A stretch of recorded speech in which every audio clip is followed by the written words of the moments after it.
Faust by Johann Wolfgang von Goethe. First part of the tragedy. Night. A high, vaulted, narrow, Gothic chamber. Faust, restless, seated at his desk. Faust.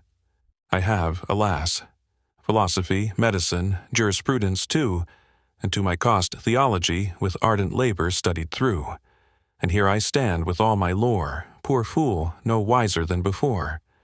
Magister, doctor styled indeed, already these 10 years I lead, up, down, across, and to and fro, my pupils by the nose, and learn that we in truth can nothing know, that in my heart like fire doth burn.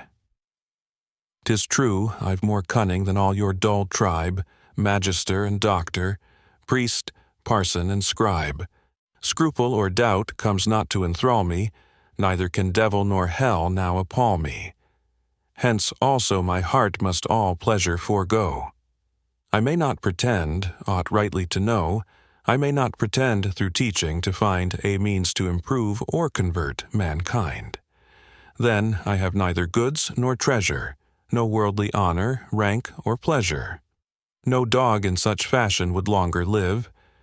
Therefore myself to magic I give, in hope through spirit voice and might, secrets now veiled to bring to light, that I no more, with aching brow, need speak of what I nothing know, that I the force may recognize that binds creation's inmost energies, her vital powers, her embryo seeds survey, and fling the trade in empty words away. O full-orbed moon, did but thy rays their last upon mine anguish gaze, beside this desk, at dead of night, oft have I watched to hail thy light. Then, pensive friend, where book and scroll, with soothing power thy radiance stole.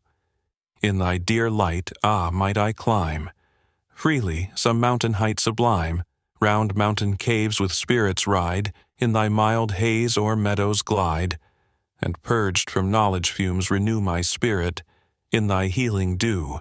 Woe's me, still prisoned in the gloom of this abhorred and musty room, where heaven's dear light itself doth pass, but dimly through the painted glass, hemmed in by book heaps, piled around, worm-eaten, hid neath dust and mold, which to the high vault's topmost bound, a smoke-stained paper doth enfold, with boxes round thee piled and glass, and many a useless instrument, with old ancestral lumber blent. This is thy world, O world, alas, and dost thou ask why heaves thy heart with tightened pressure in thy breast? Why the dull ache will not depart, by which thy life pulse is oppressed? Instead of nature's living sphere, created for mankind of old, brute skeletons surround thee here, and dead men's bones in smoke and mold. Up, forth into the distant land. Is not this book of mystery by Nostradamus' proper hand an all-sufficient guide? Thou'lt see the courses of the stars unrolled.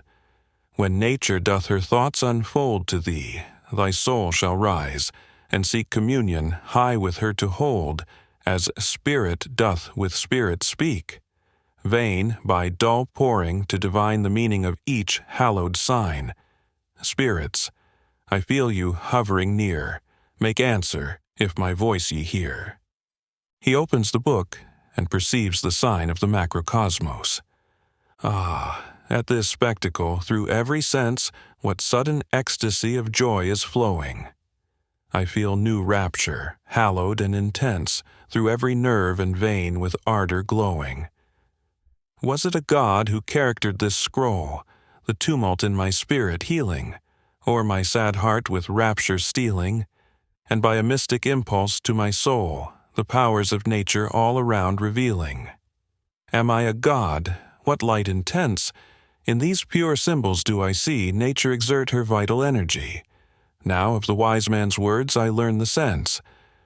Unlocked the spirit world is lying, thy sense is shut, thy heart is dead. Up, scholar, lave, with zeal undying, thine earthly breast in the morning red. He contemplates the sign.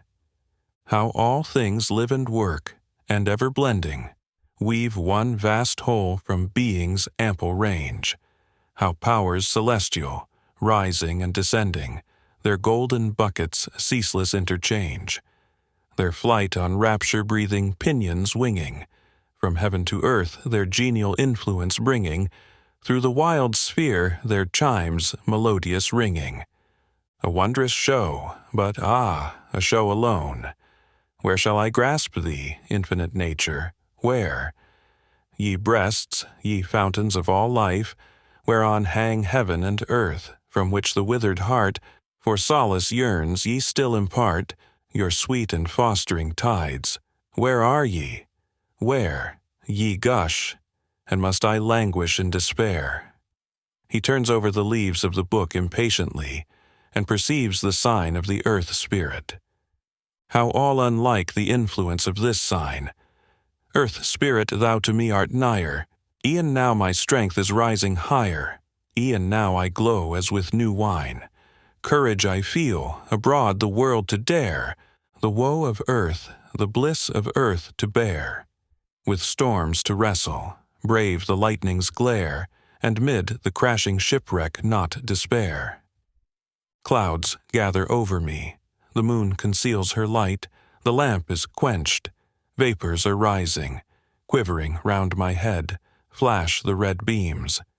Down from the vaulted roof a shuddering horror floats, and seizes me. I feel it, spirit, prayer compelled. 'Tis thou art hovering near, unveil thyself. Ha, how my heart is riven now! Each sense with eager palpitation is strained to catch some new sensation. I feel my heart surrendered unto thee. Thou must, though life should be the fee. He seizes the book and pronounces mysteriously the sign of the Spirit. A ruddy flame flashes up. The Spirit appears in the flame. Spirit. Who calls me? Faust, turning aside. Dreadful shape. Spirit. With might thou hast compelled me to appear, long hast been sucking at my sphere, and now. Faust. Woe's me, I cannot bear the sight. Spirit. To see me thou dost breathe thine invocation, my voice to hear, to gaze upon my brow, me doth thy strong entreaty bow. Lo, I am here, what cowering agitation grasps thee, the demigod? Where's now the soul's deep cry? Where is the breast, which in its depths a world conceived and bore and cherished? Which, with ecstasy, to rank itself with us, the spirits heaved? Where art thou, Faust, whose voice I heard resound, who towards me pressed with energy profound? Art thou he? Thou, who by my breath art blighted, who, in his spirit's depths affrighted, trembles a crushed and writhing worm.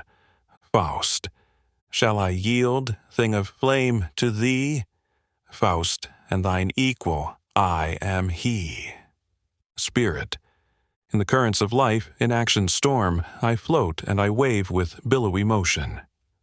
Birth and the grave. A limitless ocean, a constant weaving with change still rife, a restless heaving, a glowing life. Thus time's whirring loom unceasing I ply, and weave the life garment of deity. Faust. Thou, restless spirit, dost from end to end o'ersweep the world. How near I feel to thee. Spirit. Thou'rt like the spirit thou dost comprehend, not me, vanishes. Faust, deeply moved. I, God's own image, and not rank with thee. A knock, O death! I know it, 'tis my famulus, my fairest fortune now escapes, that all these visionary shapes a soulless groveler should banish thus. Wagner, in his dressing gown and nightcap, a lamp in his hand. Faust turns round reluctantly. Wagner. Pardon? I heard you here declaim. A Grecian tragedy you doubtless read. Improvement in this art is now my aim, for nowadays it much avails. Indeed, an actor, oft I've heard it said, as teacher may give instruction to a preacher. Faust. Aye, if your priest should be an actor too, as not improbably may come to pass. Wagner. When in his study, pent the whole year through, man views the world as through an optic glass on a chance holiday, and scarcely then, how by persuasion can he govern men? Faust. If feeling prompt not, if it doth not flow fresh from the spirit's depths, with strong control swaying to rapture every listener's soul, idle your toil. The chase you may forego, brood o'er your task. Together glue, cook from another's feast your own ragout, still prosecute your paltry game, and fan your ash heaps into flame. Thus children's wonder you'll excite, and apes, if such your appetite. But that which issues from the heart alone will bend tile hearts of others to your own. Wagner? The speaker and delivery will find success alone. I still am far behind. Faust. A worthy object still pursue. Be not a hollow, tinkling fool. Sound understanding, judgment true, find utterance without art or rule. And when in earnest you are moved to speak, then is it needful cunning words to seek. Your fine harangues, so polished in their kind, wherein the shreds of human thought ye twist, are unrefreshing as the empty wind, whistling through withered leaves and autumn mist. Wagner. O God, how long is art, our life how short! With earnest zeal, still as I ply the critic's task, I feel a strange oppression, both of head and heart. The very means how hardly are they won, by which we to the fountains rise, and haply, ere one half the course is run, checked in his progress the poor devil dies. Faust. Parchment, is that the sacred fount whence roll waters? He thirsteth not who once hath quaffed. Oh, if it gush not from thine inmost soul, thou hast not won the life-restoring draught. Wagner. Your pardon. 'Tis delightful to transport oneself into the spirit of the past, to see in times before us how a wise man thought, and what a glorious height we have achieved at last. Faust. Ay, truly, even to the loftiest star, to us, my friend, the ages that are past, a book with 7 seals close fastened are. And what the spirit of the times men call is merely their own spirit after all, wherein, distorted oft, the times are glassed. Then truly, 'tis a sight to grieve the soul. At the first glance we fly it in dismay, a very lumber room, a rubbish hole, at best a sort of mock heroic play, with saws pragmatical, and maxims sage, to suit the puppets and their mimic stage. Wagner. But then the world and man, his heart and brain. Touching these things, all men would something know. Faust. Aye, what 'mong men as knowledge doth obtain? Who on the child its true name dares bestow? The few who somewhat of these things have known, who their full hearts unguardedly revealed, nor thoughts nor feelings, from the mob concealed, have died on crosses, or in flames been thrown. Excuse me, friend, far now the night is spent, for this time we must say adieu. Wagner. Still to watch on I had been well content, thus to converse so learnedly with you. But as tomorrow will be Easter day, some further questions grant, I pray. With diligence to study still I fondly cling. Already I know much, but would know everything. Exit. Faust alone. How him alone all hope abandons never. To empty trash who clings with zeal untired, with greed for treasure gropes, and, joy inspired, exalts if earthworms second his endeavor. And dare a voice of merely human birth, e'en here, where shapes immortal thronged intrude. Yet, ah, thou poorest of the sons of earth, for once I e'en to thee feel gratitude. Despair the power of sense did well nigh blast, and thou didst save me ere I sank dismayed. So giant-like the vision seemed, so vast I felt myself shrink dwarfed as I surveyed. I, God's own image, from this toil of clay already freed, with eager joy who hailed the mirror of eternal truth unveiled, mid light effulgent and celestial day.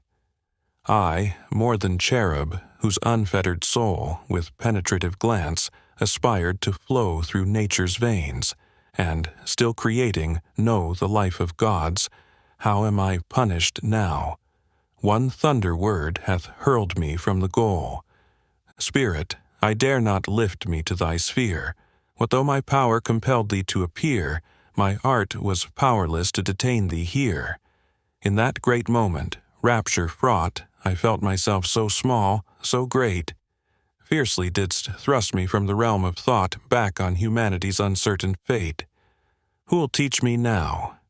What ought I to forego? Ought I that impulse to obey? Alas, our every deed, as well as every woe, impedes the tenor of life's onward way. E'en to the noblest, by the soul conceived, some feelings cling of baser quality, and when the goods of this world are achieved, each nobler aim is termed a cheat, a lie. Our aspirations, our soul's genuine life, grow torpid in the din of earthly strife. Though youthful fantasy, while hope inspires, stretch o'er the infinite her wing sublime, a narrow compass limits her desires, when wrecked our fortunes in the gulf of time. In the deep heart of man care builds her nest, o'er secret woes she broodeth there. Sleepless she rocks herself, and scareth joy and rest. Still is she wont some new disguise to wear. She may as house and court, as wife and child appear, as dagger, poison, fire and flood. Imagined evils chill thy blood, and what thou ne'er shall lose, or that dost shed the tear. I am not like the gods, feel it I must. I'm like the earthworm, writhing in the dust, which, as on dust it feeds its native fare, crushed 'neath the passer's tread, lies buried there. Is it not dust, wherewith this lofty wall with 100 shelves confines me round? Rubbish, in thousand shapes, may I not call what in this moth world doth my being bound? Here, what doth fail me, shall I find? Read in 1,000 tomes that everywhere self-torture is the lot of humankind, with but one mortal happy here and there. Thou hollow skull, that grin, what should it say? But that thy brain, like mine of old perplexed, still yearning for the truth, hath sought the light of day, and in the twilight wandered, sorely vexed. Ye instruments, forsooth, ye mock at me, with wheel and cog and ring and cylinder. To nature's portals ye should be the key, cunning your wards, and yet the bolts ye fail to stir.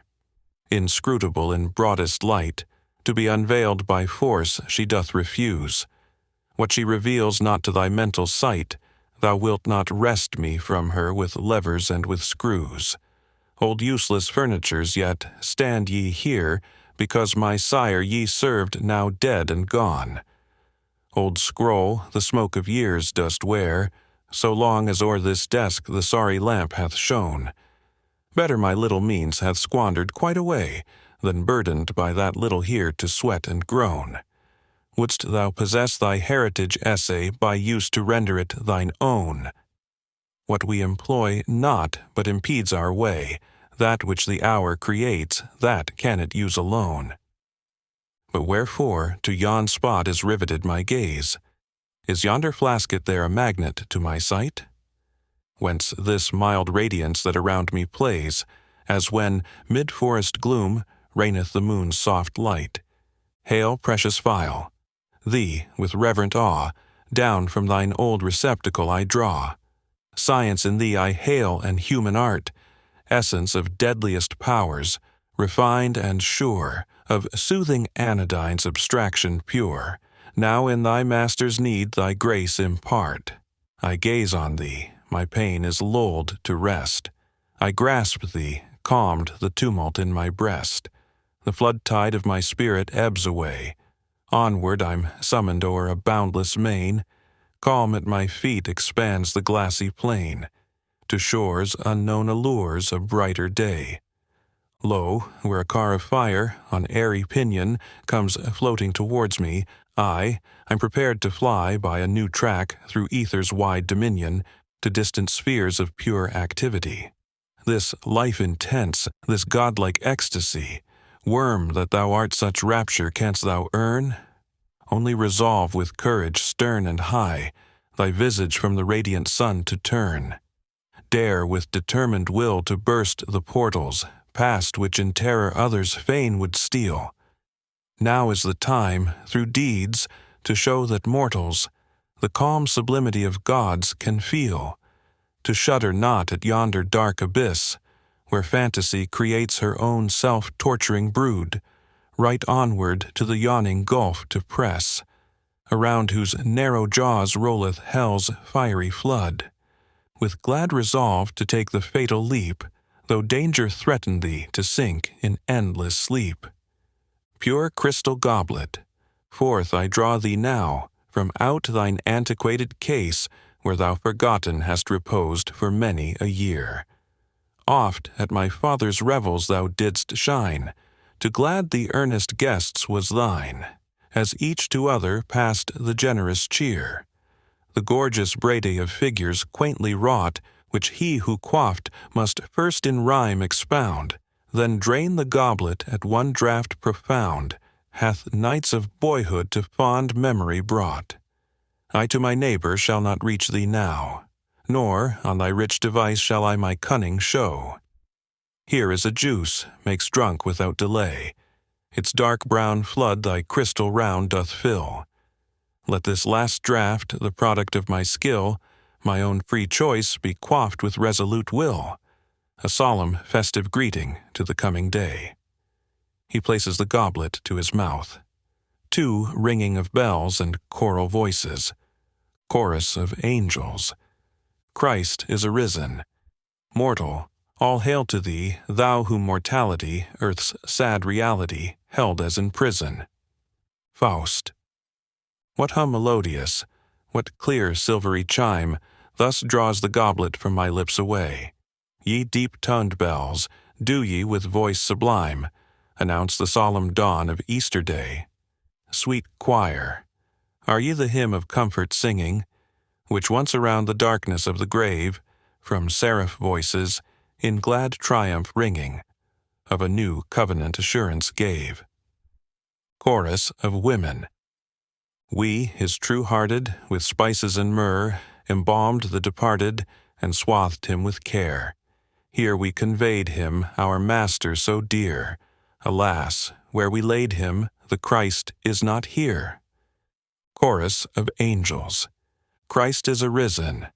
Blessed the loving one, who from earth's trial throws, healing and strengthening woes, soars as from prison. Faust.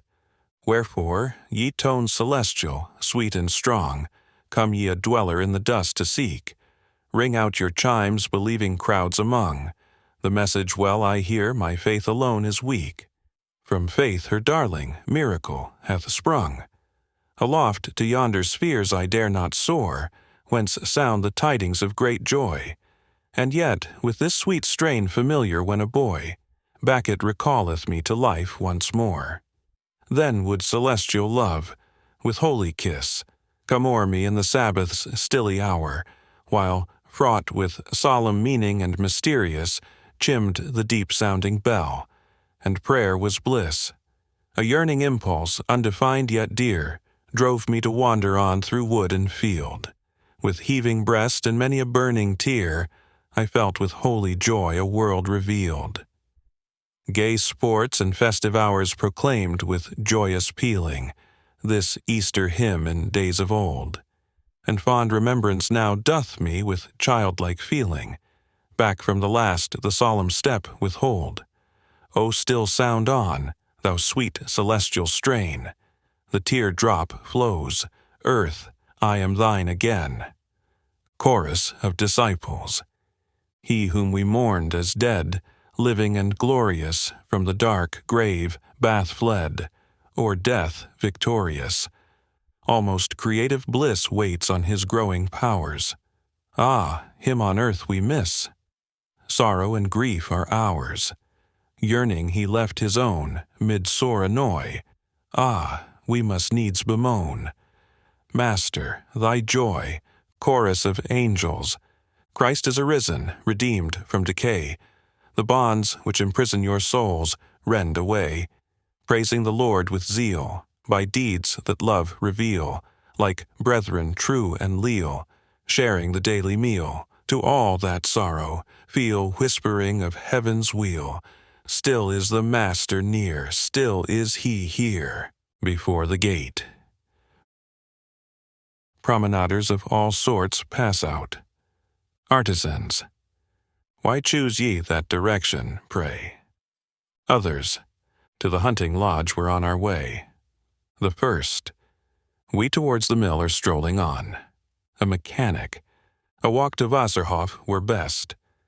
A second, the road is not a pleasant one. The others, what will you do? A third, I'll join the rest. A fourth, let's up to Berghof, there you'll find good cheer, the prettiest maidens and the best of beer, and brawls of a prime sort. A fifth, you scapegrace. How? Your skin still itching for a row? Thither I will not go, I loathe the place. Servant girl. No, no.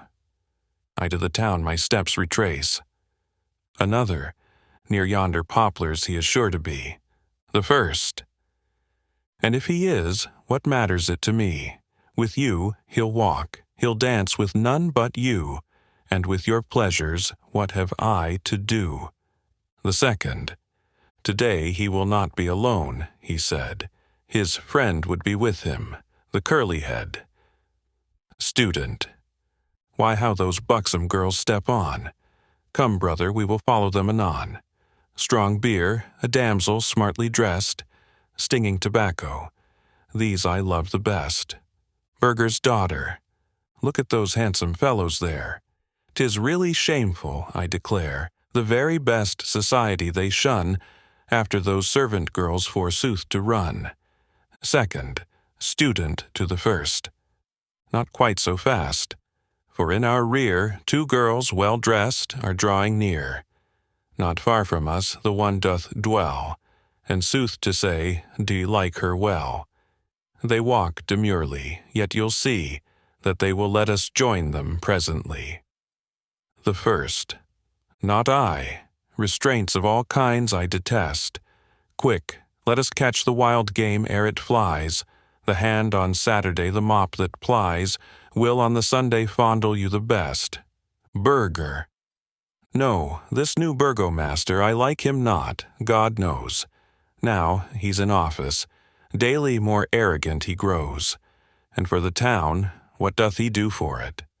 Are not things worse from day to day?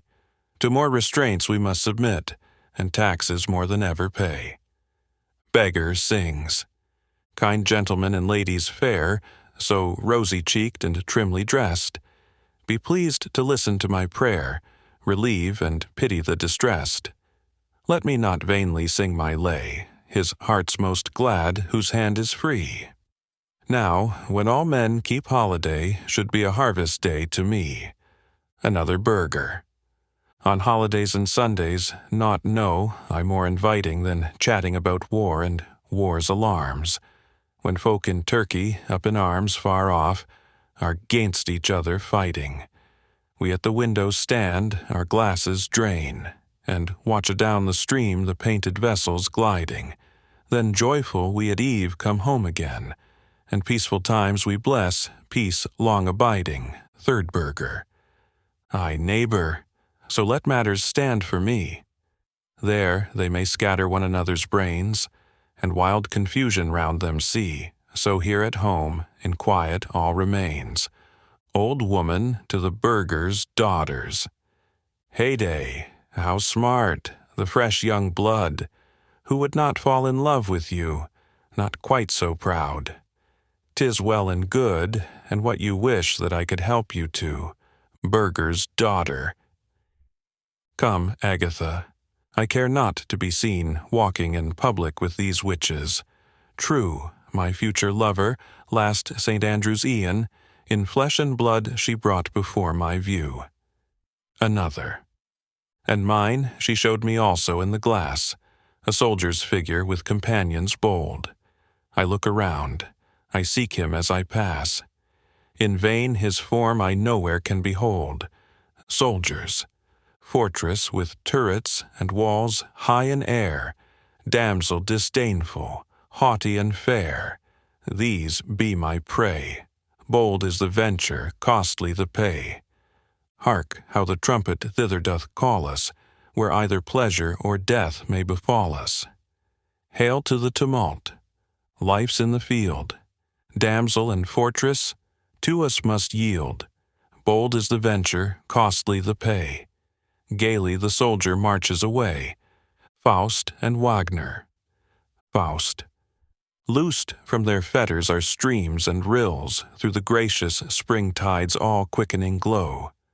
Hope's budding joy in the vale doth blow.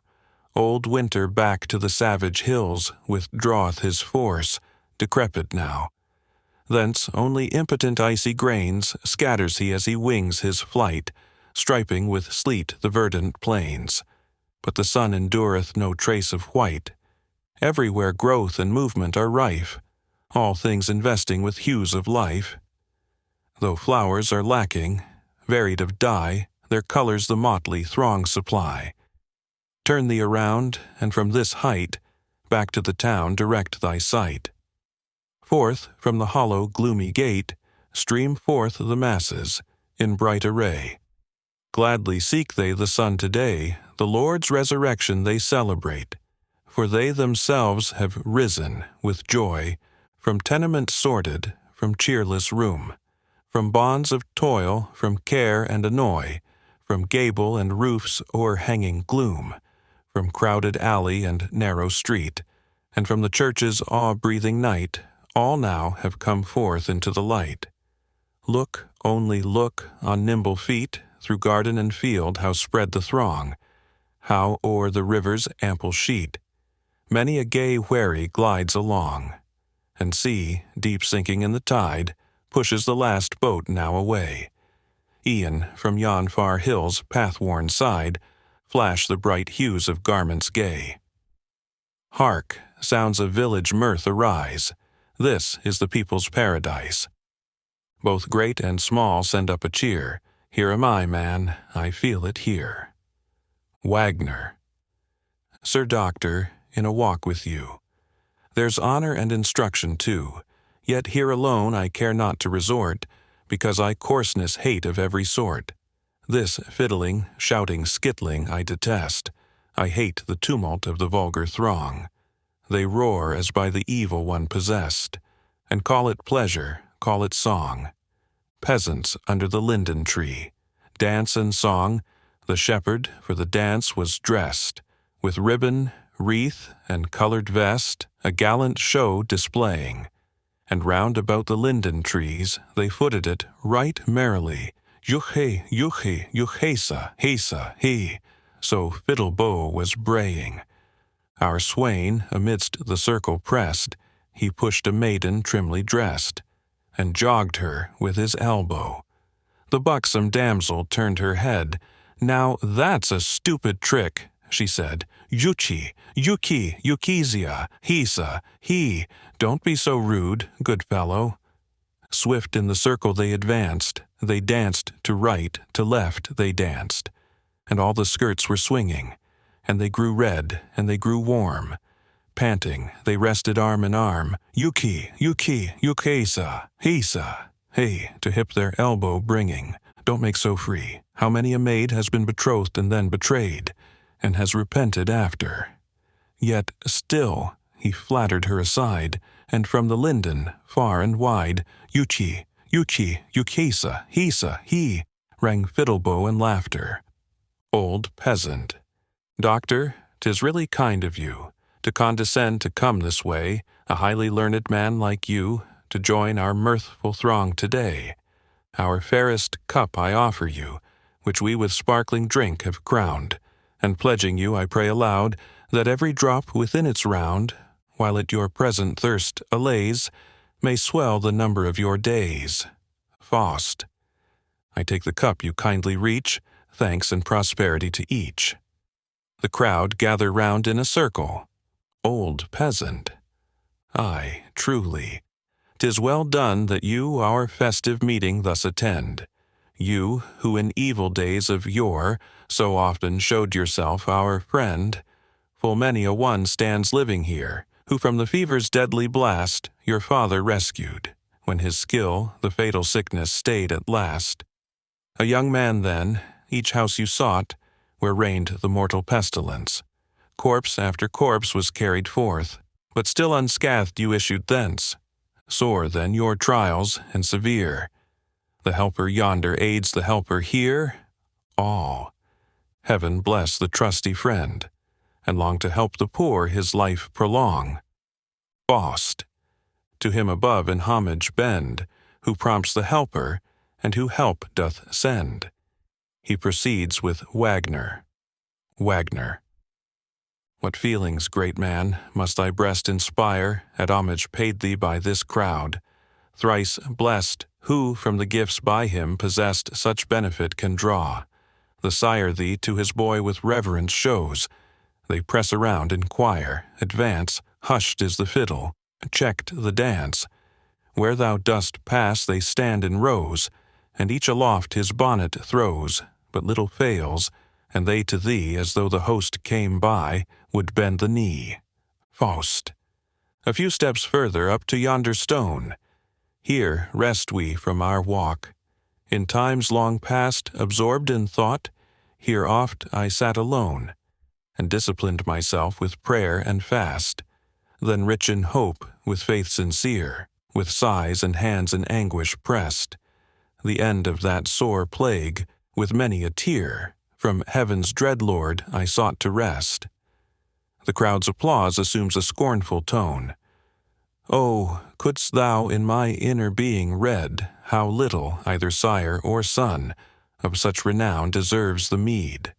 My sire, of good repute and sombre mood, o'er nature's powers and every mystic zone, with honest zeal but methods of his own, with toil fantastic loved to brood.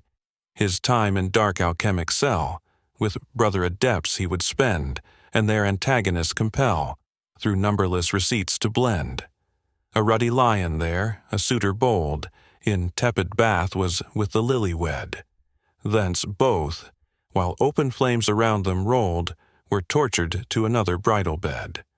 Was then the youthful queen descried with varied colors in the flask, this was our medicine. The patients died, who were restored. None cared to ask. With our infernal mixture thus, ere long these hills and peaceful vales among, we raged more fiercely than the pest. Myself the deadly poison did to thousands give. They pined away, I yet must live, to hear the reckless murderers blessed. Wagner. Why let this thought your soul o'ercast? Can man do more than with nice skill, with firm and conscientious will, practice the art transmitted from the past? If thou thy sire dost honor in thy youth, his lore thou gladly wilt receive. In manhood dost thou spread the bounds of truth, then may thy son a higher goal achieve. Faust. How blessed, in whom the fond desire from error's sea to rise, hope still renews. What a man knows not that he doth require, and what he knoweth that he cannot use. But let not moody thoughts their shadow throw o'er the calm beauty of this hour serene. In the rich sunset see how brightly glow yon cottage homes, girt round with verdant green. Slow sinks the orb, the day is now no more. Yonder he hastens to diffuse new life. Oh, for a pinion from the earth to soar, and after, ever after him to strive. Then should I see the world below, bathed in the deathless evening beams, the vales reposing, every height aglow, the silver brooklets meeting golden streams. The savage mountain, with its caverned side, bars not my godlike progress. Lo, the ocean, its warm bays heaving with a tranquil motion, to my rapt vision opes its ample tide. But now at length the god appears to sink. A newborn impulse wings my flight. Onward I press his quenchless light to drink. The day before me, and behind the night the pathless waves beneath, and over me the skies. Fair dream, it vanished with the parting day. Alas, that when on spirit wing we rise, no wing material lifts our mortal clay. But 'tis our inborn impulse, deep and strong, upwards and onwards still to urge our flight, when far above us pours its thrilling song the skylark, lost in azure light. When on extended wing amain, o'er pine-crowned height, the eagle soars, and over moor and lake the crane still striveth towards its native shores. Wagner. To strange conceits oft I myself must own, but impulse such as this I ne'er have known, nor woods nor fields can long our thoughts engage. Their wings I envy not the feathered kind. Far otherwise the pleasures of the mind bear us from book to book, from page to page. Then winter nights grow cheerful, keen delight warms every limb, and when we unroll some old and precious parchment, at the sight all heaven itself descends upon the soul. Faust. Thy heart by one sole impulse is possessed. Unconscious of the others still remain. Two souls, alas, are lodged within my breast, which struggle there for undivided reign. One to the world, with obstinate desire, and closely cleaving organs still adheres. Above the mist, the other doth aspire, with sacred vehemence, to purer spheres. Oh, are there spirits in the air, who float, twixt heaven and earth dominion wielding? Stoop hither from your golden atmosphere. Lead me to scenes, new life and fuller yielding. A magic mantle did I but possess, abroad to waft me as on viewless wings, I'd prize it far beyond the costliest dress, nor would I change it for the robe of kings. Wagner. Call not the spirits who on mischief wait, their troop familiar, streaming through the air, from every quarter threaten man's estate, and danger in 1,000 forms prepare. They drive impetuous from the frozen north, with fangs sharp-piercing and keen arrowy tongue. From the ungenial east they issue forth, and prey with parching breath upon thy lungs. If wafted on the desert's flaming wing, they from the south heap fire upon the brain. Refreshment from the west at first they bring, anon to drown thyself and field and plain. In wait for mischief they are prompt to hear. With guileful purpose our behests obey. Like ministers of grace they oft appear, and lisp like angels to betray. But let us hence. Gray eve doth all things blend. The air grows chill, the mists descend. 'Tis in the evening, first our home we prize. Why stand you thus, and gaze with wondering eyes? What in the gloom thus moves you? Faust. Yon black hound. Seest thou, through corn and stubble scampering round? Wagner. I've marked him long, naught strange in him I see. Faust. Note him. What takest thou the brute to be? Wagner. But for a poodle, whom his instinct serves his master's track to find once more. Faust. Dost mark how round us, with wide spiral curves, he wheels, each circle closer than before? And, if I err not, he appears to me a line of fire upon his track to leave. Wagner. Naught but a poodle, black of hue, I see. 'Tis some illusion doth your sight deceive. Faust. Methinks a magic coil our feet around, he, for a future snare, doth lightly spread. Wagner. Faust. The circle narrows, he's already near. Wagner. A dog does see, no spectre have we here. He growls, doubts, lays him on his belly too, and wags his tail, as dogs are wont to do. Faust. Come hither, Sirrah, join our company. Wagner. A very poodle he appears to be. Thou standest still, for thee he'll wait. Thou speak'st to him, he fawns upon thee straight. Aught thou mayst lose, again he'll bring, and for thy stick will into water spring. Faust. Thou art right indeed. No traces now I see whatever of a spirit's agency. 'Tis training, nothing more. Wagner. A dog well taught e'en by the wisest of us may be sought. Aye, to your favor he's entitled too. Apt scholar of the students, 'tis his due. They enter the gate of the town. Study, poodle seen. Faust entering with the poodle. Now field and meadow I've forsaken. O'er them deep night her veil doth draw. In us the better soul doth waken, with feelings of foreboding awe, all lawless promptings, deeds unholy, now slumber and all wild desires. The love of man doth sway us wholly, and love to God the soul inspires. Peace, poodle, peace! Scamper not thus, obey me. Why at the threshold snuffest thou so? Behind the stove now quietly lay thee, my softest cushion to thee I'll throw. As thou, without, didst please and amuse me, running and frisking about on the hill, so tendance now I will not refuse thee. A welcome guest, if thou be still. Ah, when the friendly taper gloweth, once more within our narrow cell, then in the heart itself that knoweth, a light the darkness doth dispel. Reason her voice resumes, returneth hope's gracious bloom with promise rife. For streams of life the spirit yearneth, ah, for the very fount of life. Poodle, snarl not, with the tone that arises. Hallowed and peaceful my soul within accords not thy growl, thy bestial din. We find it not strange that man despises what he conceives not, that he the good and fair misprizes, finding them often beyond his ken. Will the dog snarl at them like men? But despite my will it stands confessed, contentment welleth up no longer in my breast.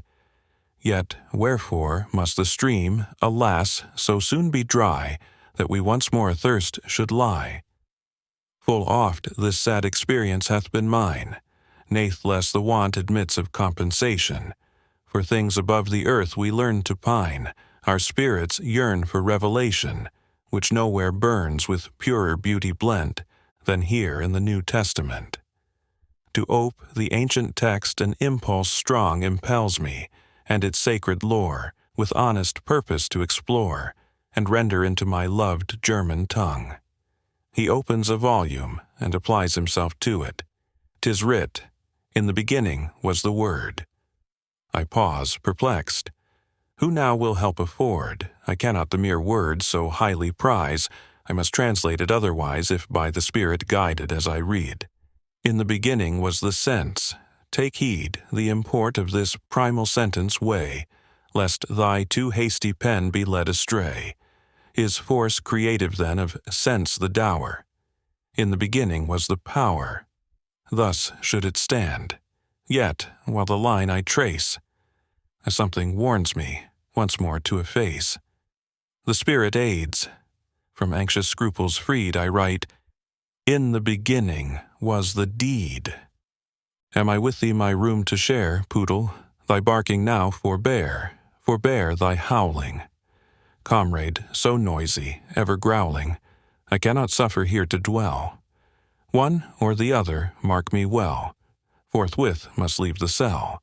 I'm loath the guest right to withhold, the doors ajar, the passage clear. But what must now mine eyes behold? Are nature's laws suspended here? Real is it, or a phantom show? In length and breadth how doth my poodle grow? He lifts himself with threatening mien, in likeness of a dog no longer seen.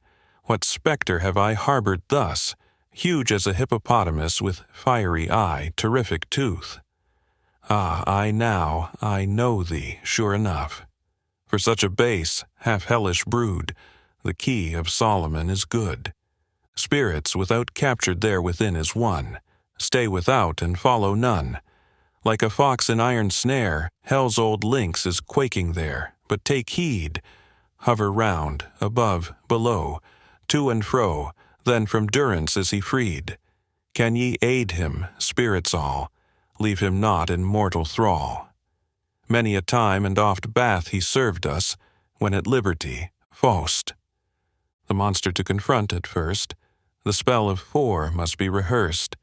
Salamander shall kindle, writhe nymph of the wave, in air sylph shall dwindle, and kobold shall slave.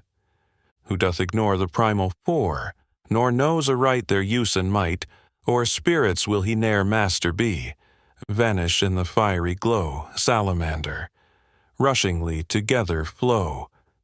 Undine, shimmer in the meteor's gleam, sylphide, hither bring thine homely aid, incubus, incubus, step forth. I do adjure thee thus. None of the 4 lurks in the beast. He grins at me, untroubled as before. I have not hurt him in the least. A spell of fear thou now shalt hear. Art thou comrade fell, fugitive from hell? See then this sign, before which incline the murky troops of hell. With bristling hair now doth the creature swell. Canst thou, reprobate, read the uncreate, unspeakable, diffused throughout the heavenly sphere, shamefully abused, transpierced with nail and spear? Behind the stove, tamed by my spells, like an elephant he swells. Wholly now he fills the room, he into mist will melt away. Ascend not to the ceiling. Come, thyself at the master's feet now lay. Thou seest that mine is no idle threat. With holy fire I will scorch thee yet. Wait not the might that lies in the triple glowing light. Wait not the might of all my arts in fullest measure. Mephistopheles, as the mist sinks, comes forward from behind the stove in the dress of a traveling scholar. Why all this uproar? What's the master's pleasure, Faust? This, then, the kernel of the brute, a traveling scholar? Why, I needs must smile. Mephistopheles, your learned reverence humbly I salute. You've made me swelter in a pretty style. Faust, thy name? Mephistopheles. The question trifling seems from one who it appears the word doth rate so low, who, undiluted by mere outward show, to being's depths would penetrate alone. Faust, with gentlemen like you indeed, the inward essence from the name we read, as all too plainly it doth appear, when Beelzebub, destroyer, liar, meets the ear. Who then art thou? Mephistopheles, part of that power which still produceth good, whilst ever scheming ill. Faust, what hidden mystery in this riddle lies? Mephistopheles, the spirit I, which evermore denies, and justly, for whate'er to light is brought deserves again to be reduced to naught. Then better 'twere that naught should be. Thus all the elements which ye destruction, sin, or briefly evil, name as my peculiar element I claim, Faust. Thou nam'st thyself apart, and yet a whole I see, Mephistopheles.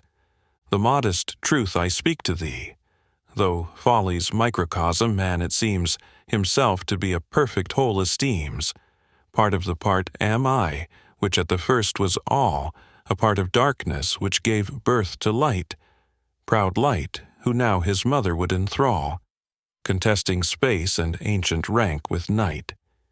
Yet he succeedeth not, for struggle as he will, to forms material he adhereth still. From them he streameth, them he maketh fair, and still the progress of his beams they check, and so, I trust, when comes the final wreck, light will, ere long, the doom of matter share. Faust, thy worthy avocation now, I guess. Wholesale annihilation won't prevail, so thou'rt beginning on a smaller scale. Mephistopheles, and, to say truth, as yet with small success, opposed to naught this clumsy world, the something, it subsisteth still. Not yet is it to ruin hurled, despite the efforts of my will. Tempests and earthquakes, fire and flood I've tried, yet land and ocean still unchanged abide, and then of humankind and beasts, brood, neither o'er them can I extend my sway. What countless myriads have I swept away, yet ever circulates the fresh young blood, the accursed. It is enough to drive me to despair. As in the earth, in water, and in air, 1,000 germs burst forth spontaneously. In moisture, drought, heat, cold, they still appear. Had I not flame selected as my sphere, nothing apart had been reserved for me. Faust. So thou, with thy cold devil's fist, still clenched in malice, impotent, dost the creative power resist, the active, the beneficent. Henceforth, some other task essay of chaos, thou the wondrous son, Mephistopheles. We will consider what you say, and talk about it more anon. For this time have I leave to go? Faust. Why thou shouldst ask, I cannot see. Since thee I now have learned to know, at thy good pleasure visit me. Here is the window, here the door. The chimney, too, may serve thy need. Mephistopheles. I must confess, my stepping o'er thy threshold a slight hindrance doth impede, the wizard foot doth me retain. Faust. The pentagram thy peace doth mar. To me, thou son of hell, explain, how earnest thou in, if this thine exit bar, could such a spirit aught ensnare? Mephistopheles. Observe it well. It is not drawn with care, one of the angles. That which points without is, as thou seest, not quite closed. Faust. Chance hath the matter happily disposed. So thou, my captive art, no doubt, by accident thou thus art caught, Mephistopheles. In sprang the dog, indeed observing naught. Things now assume another shape. The devil's in the house and can't escape. Faust. Why through the window not withdraw? Mephistopheles. For ghosts and or the devil, 'tis a law. Where they stole in, there they must forth. We're free. The first to choose, as to the second, slaves are we. Faust. E'en hell hath its peculiar laws, I see. I'm glad of that. A pact may then be made, the which you gentlemen will surely keep. Mephistopheles. Whate'er therein is promised thou shalt reap, no tittle shall remain unpaid. But such arrangements time require. We'll speak of them when next we meet.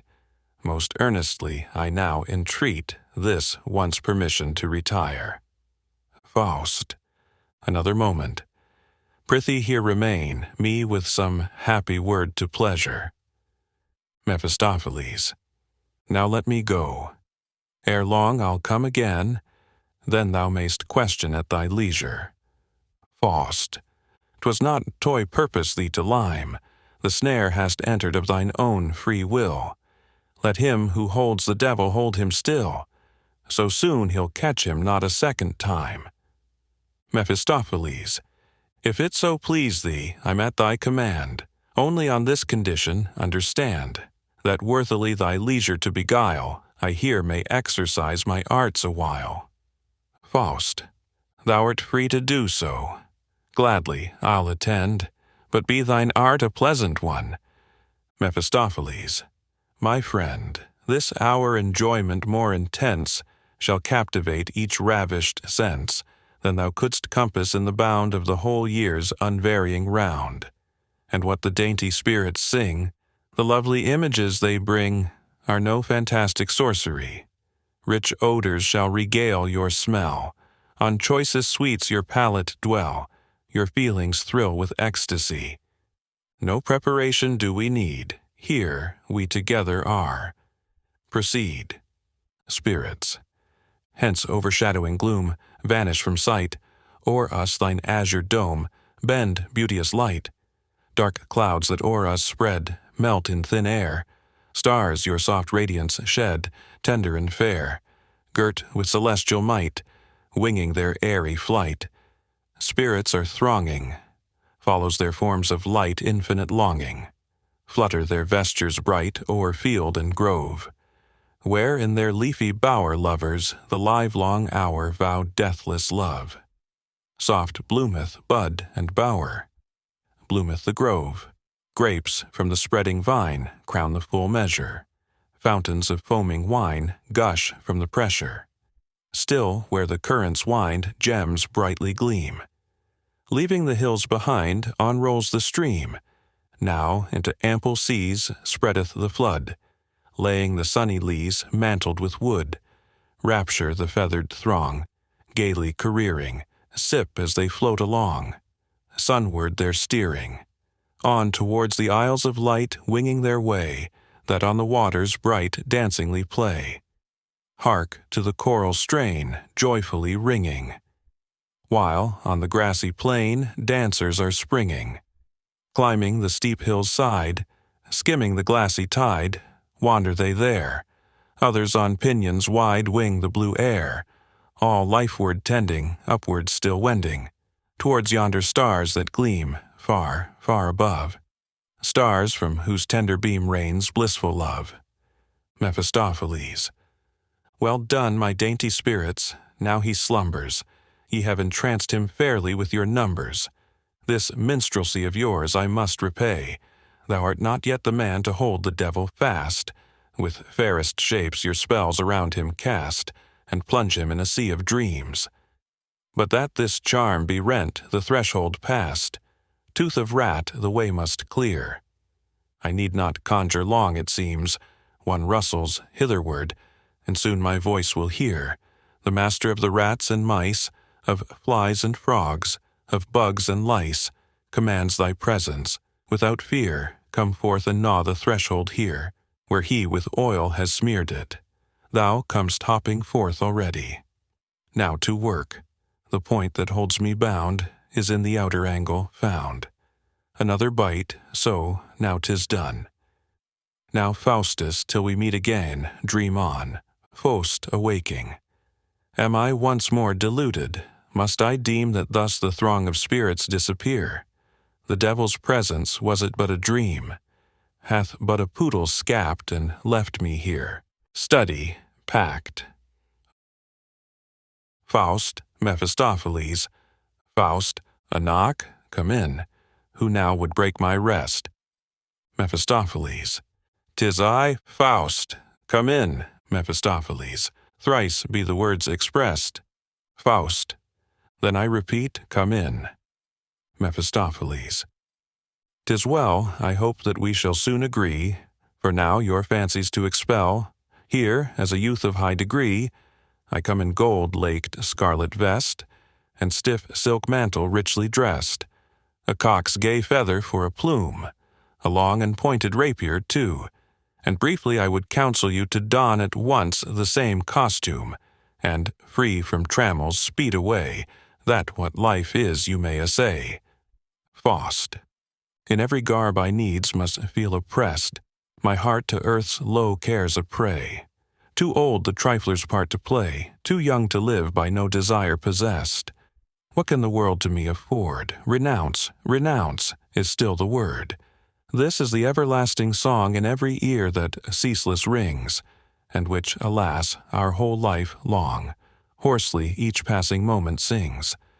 But to new horror I awake each morn, and I could weep hot tears to see the sun dawn on another day, whose round forlorn accomplishes no wish of mine, not one, which still, with freward captiousness, impains e'en the presentiment of every joy, while low realities and paltry cares the spirit's fond imaginings destroy. Then must I, too, when falls the veil of night, stretched on my pallet languish in despair, appalling dreams my soul affright. No rest vouchsafed me even there. The God, who throned within my breast resides, deep in my soul can stir the springs. With sovereign sway my energies he guides, he cannot move external things. And so existence is to me a weight.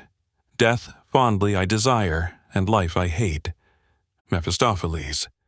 And yet methinks by most 'twill be confessed that death is never quite a welcome guest. Faust. Happy the man around whose brow he binds the blood-stained wreath in conquest's dazzling hour, or whom, excited by the dance, he finds dissolved in bliss, in love's delicious bower. Oh, that before the lofty spirit's might, enraptured, I had rendered up my soul. Mephistopheles. Yet did a certain man refrain one night of its brown juice to drain the crystal bowl. Faust. To play the spy diverts you then? Mephistopheles. I own, though not omniscient, much to me is known. Faust. If o'er my soul the tone familiar, stealing, drew me from harrowing thought's bewildering maze, touching the lingering chords of childlike feeling, with sweet harmonies of happier days. So curse I all, around the soul that windeth its magic and alluring spell, and with delusive flattery bindeth its victim to this dreary cell. Cursed before all things be the high opinion, wherewith the spirit girds itself around. Of shows delusive cursed be the dominion, within whose mocking sphere our sense is bound. Accursed of dreams the treacherous wiles, the cheat of glory, deathless fame. Accursed what each as property beguiles, wife, child, slave, plough, whate'er its name. Accursed be mammon, when with treasure he doth to daring deeds incite, or when to steep the soul in pleasure, he spreads the couch of soft delight. Cursed be the grape's balsamic juice. Accursed love's dream of joys the first.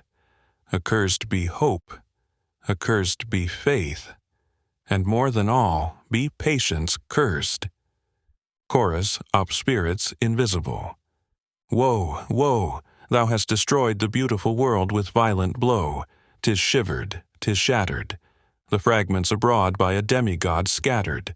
Now we sweep the wrecks into nothingness. Fondly we weep the beauty that's gone. Thou, mongst the sons of earth, lofty and mighty one, build it once more.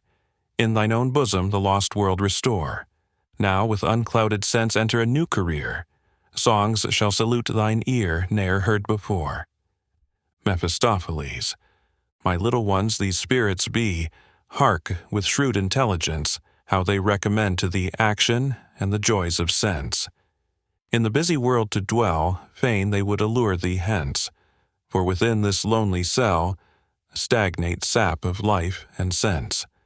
Forbear to trifle longer with thy grief, which, vulture-like, consumes thee in this den.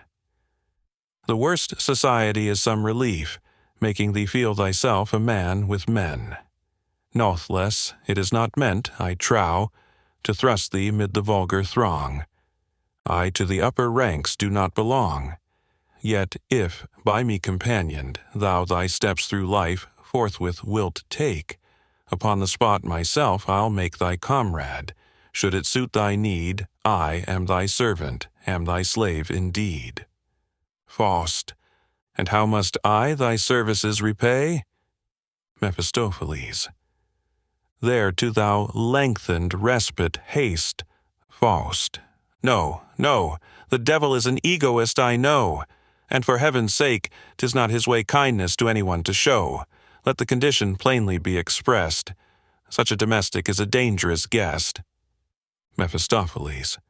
I'll pledge myself to be thy servant here, still at thy back alert and prompt to be, but when together yonder we appear, then shalt thou do the same for me. Faust. But small concern I feel for yonder world. Hast thou this system into ruin hurled, another may arise the void to fill. This earth the fountain whence my pleasures flow, this sun doth daily shine upon my woe. And if this world I must forego, let happen then, what can and will. I to this theme will close mine ears, if men hereafter hate and love, Faust. And if there be in yonder spheres a depth below or height above. Mephistopheles. In this mood thou mayest venture it, but make the compact. I at once will undertake to charm thee with mine arts. I'll give thee more than mortal eye hath e'er beheld before. Faust. What, sorry devil, hast thou to bestow?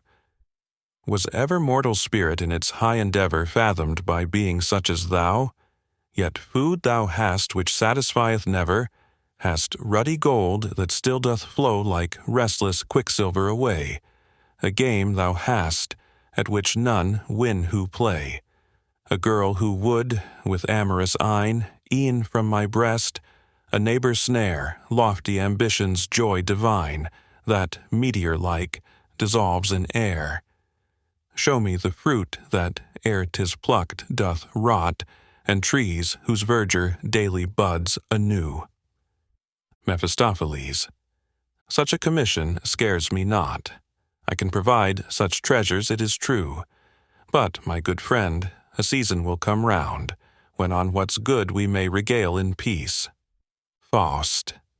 If e'er upon my couch, stretched at my ease, I'm found, then may my life that instant cease. Me canst thou cheat with glozing wile till self-reproach away I cast.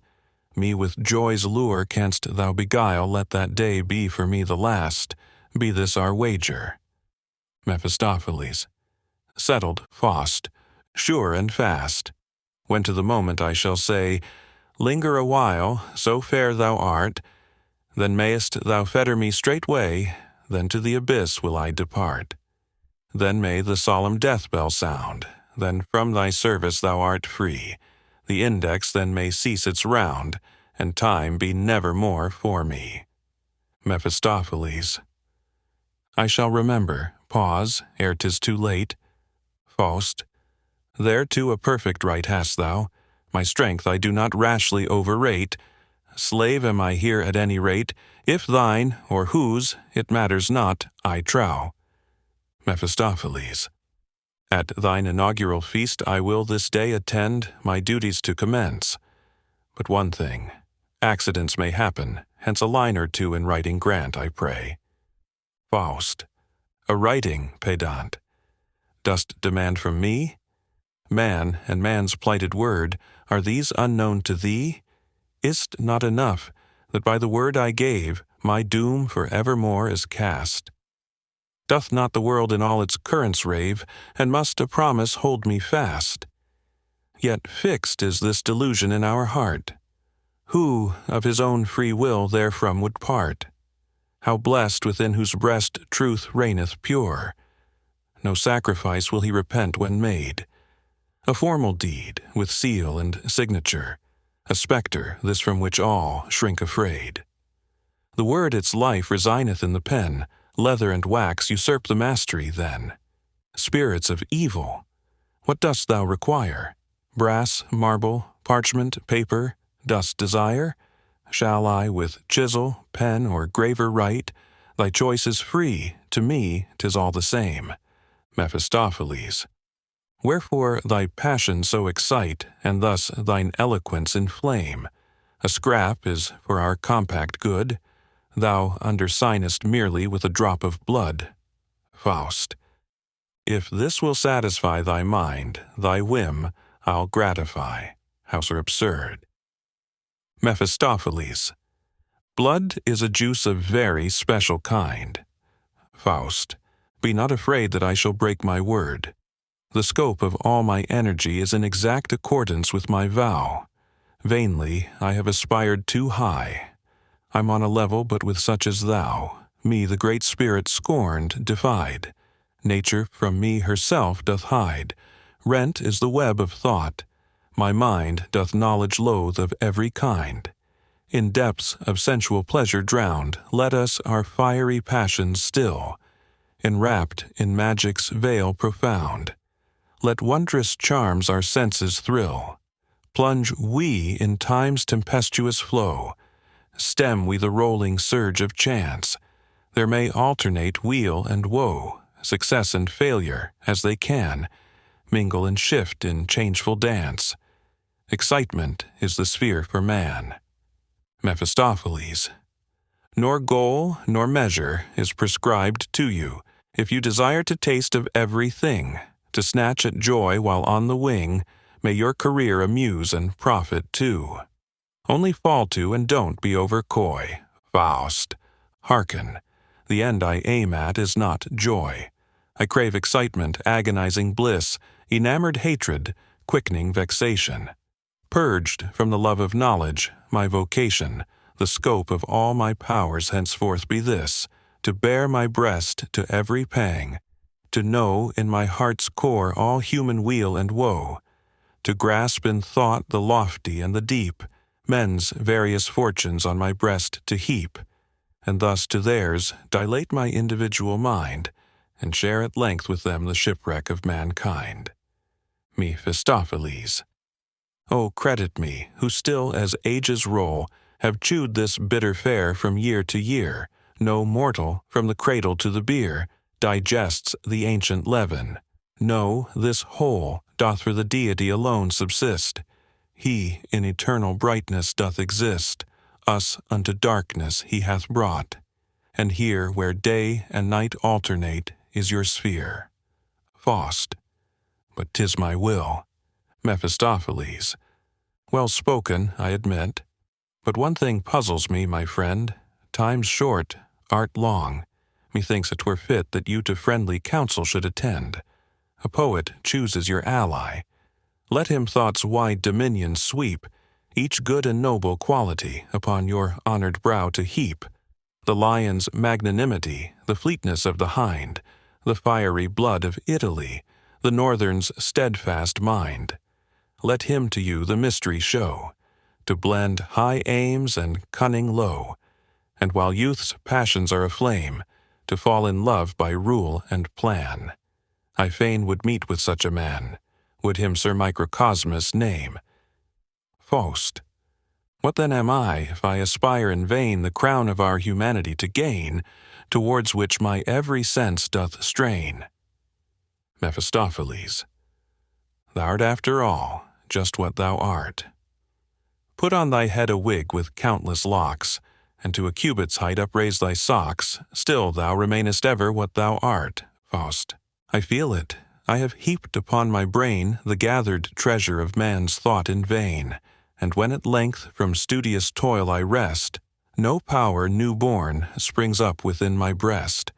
A hair's breadth is not added to my height. I am no nearer to the infinite. Mephistopheles. Good sir, these things you view indeed, just as by other men they're viewed. We must more cleverly proceed, before life's joys our grasp elude. The devil, thou hast hands and feet, and head and heart are also thine.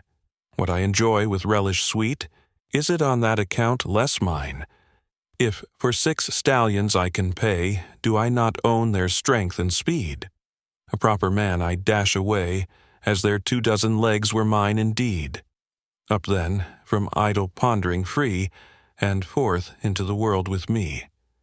I tell you what, your speculative churl is like a beast which some ill spirit leads on barren wilderness in ceaseless whirl, while all around lie fair and verdant meads. Faust. But how shall we begin? Mephistopheles. We will go hence with speed, a place of torment this indeed, a precious life, thyself to bore, and some few youngsters evermore. Leave that to neighbor Paunch, withdraw. Why wilt thou plague thyself with thrashing straw? The very best that thou dost know thou darst not to the striplings show. One in the passage now doth wait. Faust. I'm in no mood to see him now. Mephistopheles. Poor lad, he must be tired, I trow. He must not go disconsolate. Hand me thy cap and gown. The mask is for my purpose quite first rate. He changes his dress. Now leave it to my wit, I ask. But 1/4 of an hour. Meanwhile equip, and make all ready for our pleasant trip. Exit. Faust. Mephistopheles in Faust's long gown. Mortal, the loftiest attributes of men, reason and knowledge, only thus contemn, still let the prince of lies without control, with shows and mocking charms delude thy soul. I have thee unconditionally then. Fate hath endowed him with an ardent mind, which unrestrained still presses on forever, and whose precipitate endeavor earth's joys o'erleaping, leaveth them behind. Him will I drag through life's wild waste, through scenes of vapid dullness, where at last, bewildered, he shall falter and stick fast. And, still to mock his greedy haste, viands and drink shall float his craving lips beyond. Vainly he'll seek refreshment. anguish tossed.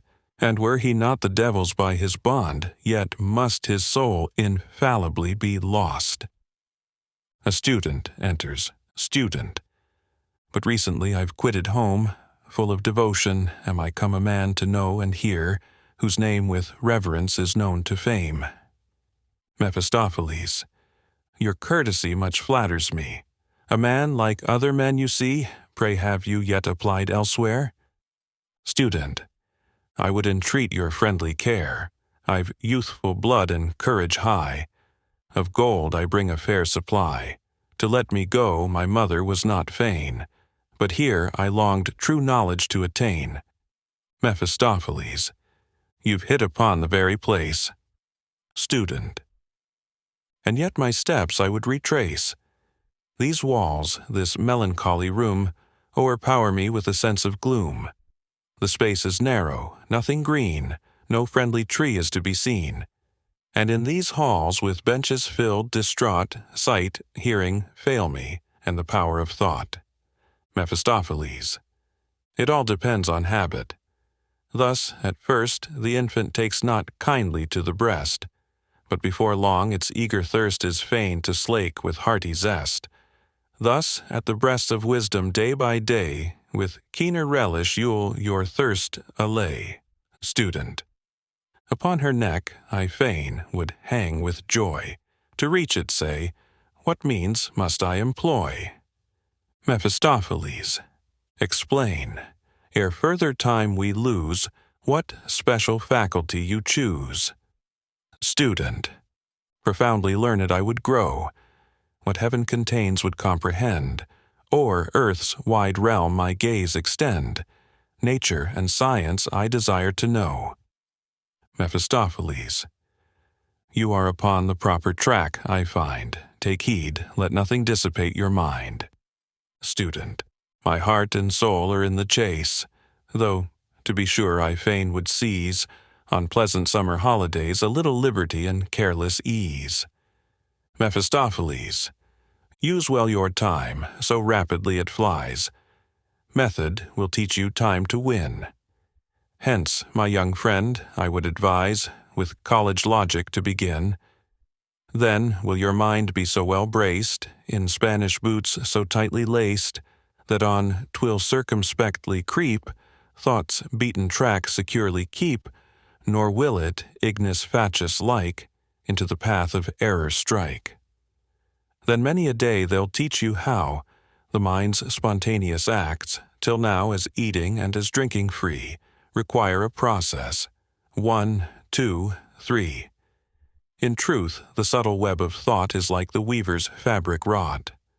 One treadle moves 1,000 lines, swift dart the shuttles to and fro, unseen the threads together flow, 1,000 knots one stroke combines. Then, forward, steps your sage to show, and prove to you it must be so. The first being so, and so the second, the third and fourth deduct we see. And if there were no first and second, nor third nor fourth would ever be. This scholars of all countries prize, yet 'mong themselves no weavers rise. He who would know and treat of aught alive, seeks first the living spirit thence to drive. Then are the lifeless fragments in his hand. There only fails, alas, the spirit band. This process chemists name in learned thesis, mocking themselves, naturer and chiresis. Student. Your words I cannot fully comprehend. Mephistopheles. In a short time you will improve, my friend, when of scholastic forms you learn the use, and how by method all things to reduce. Student. So doth all this my brain confound, as if a mill-wheel there were turning round. Mephistopheles. And next, before aught else you learn, you must with zeal to metaphysics turn. There see that you profoundly comprehend what doth the limit of man's brain transcend. For that which is or is not in the head, a sounding phrase will serve you in good stead. But before all strive this half year, from one fixed order ne'er to swerve. 5 lectures daily you must hear. the hour still punctually observe. Yourself with studious zeal prepare, and closely in your manual look. Hereby may you be quite aware that all he utters standeth in the book. Yet write away without cessation, as at the Holy Ghost's dictation. Student. This, sir, a second time you need not say. Your counsel I appreciate quite. What we possess in black and white, we can in peace and comfort bear away. Mephistopheles. A faculty I pray you name. Student. For jurisprudence, some distaste I own. Mephistopheles. To me this branch of science is well known, and hence I cannot your repugnance blame. Customs and laws in every place, like a disease, an heirloom dread, still trail their curse from race to race, and furtively abroad they spread. To nonsense, reason's self they turn. Beneficence becomes a pest. Woe unto thee that thou'rt a grandson born. As for the law born with us, unexpressed, that law, alas, none careth to discern. Student, you deepen my dislike. The youth whom you instruct is blessed in sooth. To try theology I feel inclined, Mephistopheles. I would not lead you willingly astray, but as regards this science you will find so hard it is to shun the erring way, and so much hidden poison lies therein, which scarce can you discern from medicine. Here too it is the best, to listen but to one, and by the Master's words to swear alone, to sum up all, to words hold fast. Then the safe gate securely passed, you'll reach the lane of certainty at last. Student. But then some meaning must the words convey. Mephistopheles. Right, but o'er anxious thought you'll find of no avail, for there precisely where ideas fail, a word comes opportunely into play. Most admirable weapons words are found, on words a system we securely ground. In words we can conveniently believe, nor of a single jot can we a word bereave. Student. Your pardon for my importunity. Yet once more must I trouble you. On medicine I'll thank you to supply a pregnant utterance or two. 3 years, how brief the appointed tide. The field, heaven knows, is all too wide. If but a friendly hint be thrown, 'tis easier than to feel one's way. Mephistopheles. Aside. I'm weary of the dry pedantic tone, and must again the genuine devil play. Aloud of medicine the spirit's caught with ease, the great and little world you study through, that things may then their course pursue, as heaven may please. In vain abroad you range through the science ample space. Each man learns only that which learn he can. Who knows the moment to embrace, he is your proper man. In person you are tolerably made, nor in assurance will you be deficient. Self-confidence acquire, be not afraid. Others will then esteem you a proficient. Learn chiefly with the sex to deal, their thousands ahs and ohs. These the sage doctor knows, he only from one point can heal. Assume a decent tone of courteous ease, you have them then to humor as you please. First, a diploma must belief infuse, that you in your profession take the lead. You then at once those easy freedoms use, for which another many a year must plead. Learn how to feel, with nice address, the dainty wrist, and how to press, with ardent furtive glance, the slender waist, to feel how tightly it is laced. Student. There is some sense in that. One sees the how and why. Mephistopheles.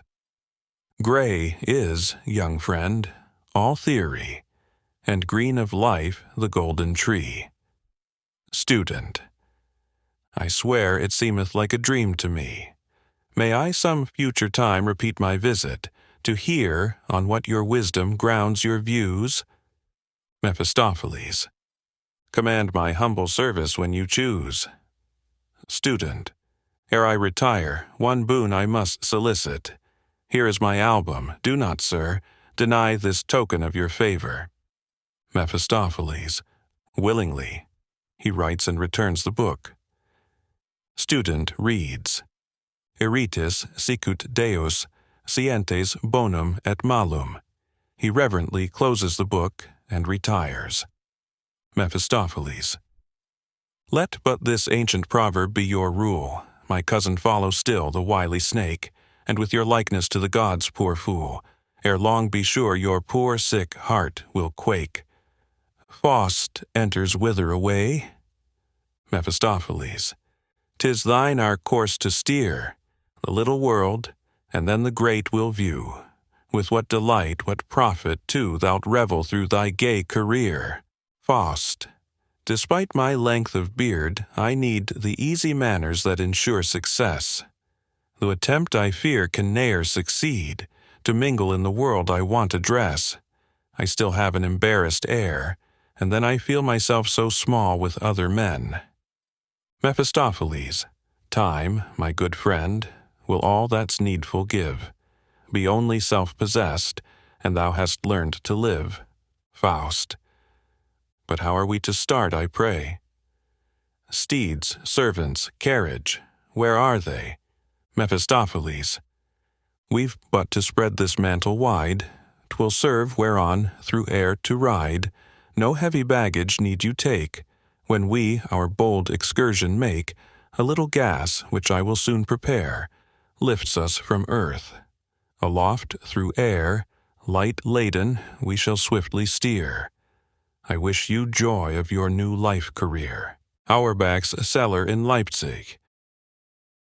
A drinking party. Frosch. No drinking? Not a laugh to raise. None of your gloomy looks, I pray. You, who so bright were wont to blaze, are dull as wetted straw today. Brander. 'Tis all your fault. Your part you do not bear. No beastliness, no folly. Frosch pours a glass of wine over his head. There you have them both. Brander. You double beast. Frosch. 'Tis what you asked me for, at least. Sibyl. Whoever quarrels, turn him out.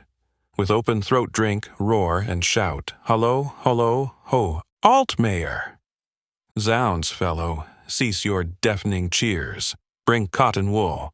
He splits my ears. Sibyl.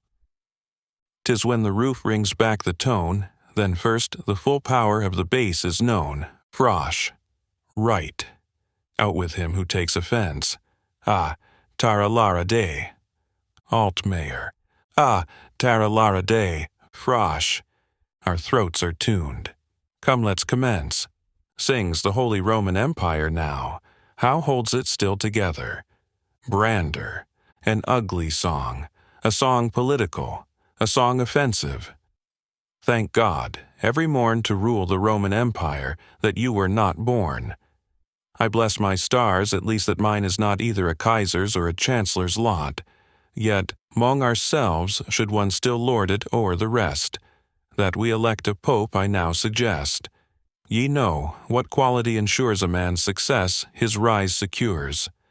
Phaeson sings, Bear, Lady Nightingale above, 10,000 greetings to my love.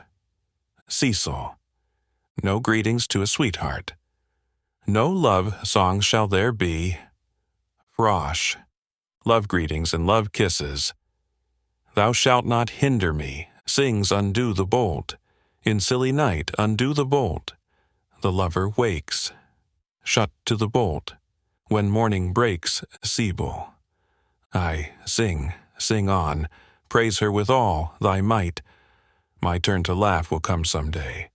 Me hath she jilted once, youth the same trick she'll play. Some gnome her lover be, where crossroads meet, with her to play the fool. Or old he-goat, from Blocksberg coming in swift gallop, bleat a good night to her from his hairy throat. A proper lad of genuine flesh and blood is for the damsel far too good. The greeting she shall have from me, to smash her window panes will be.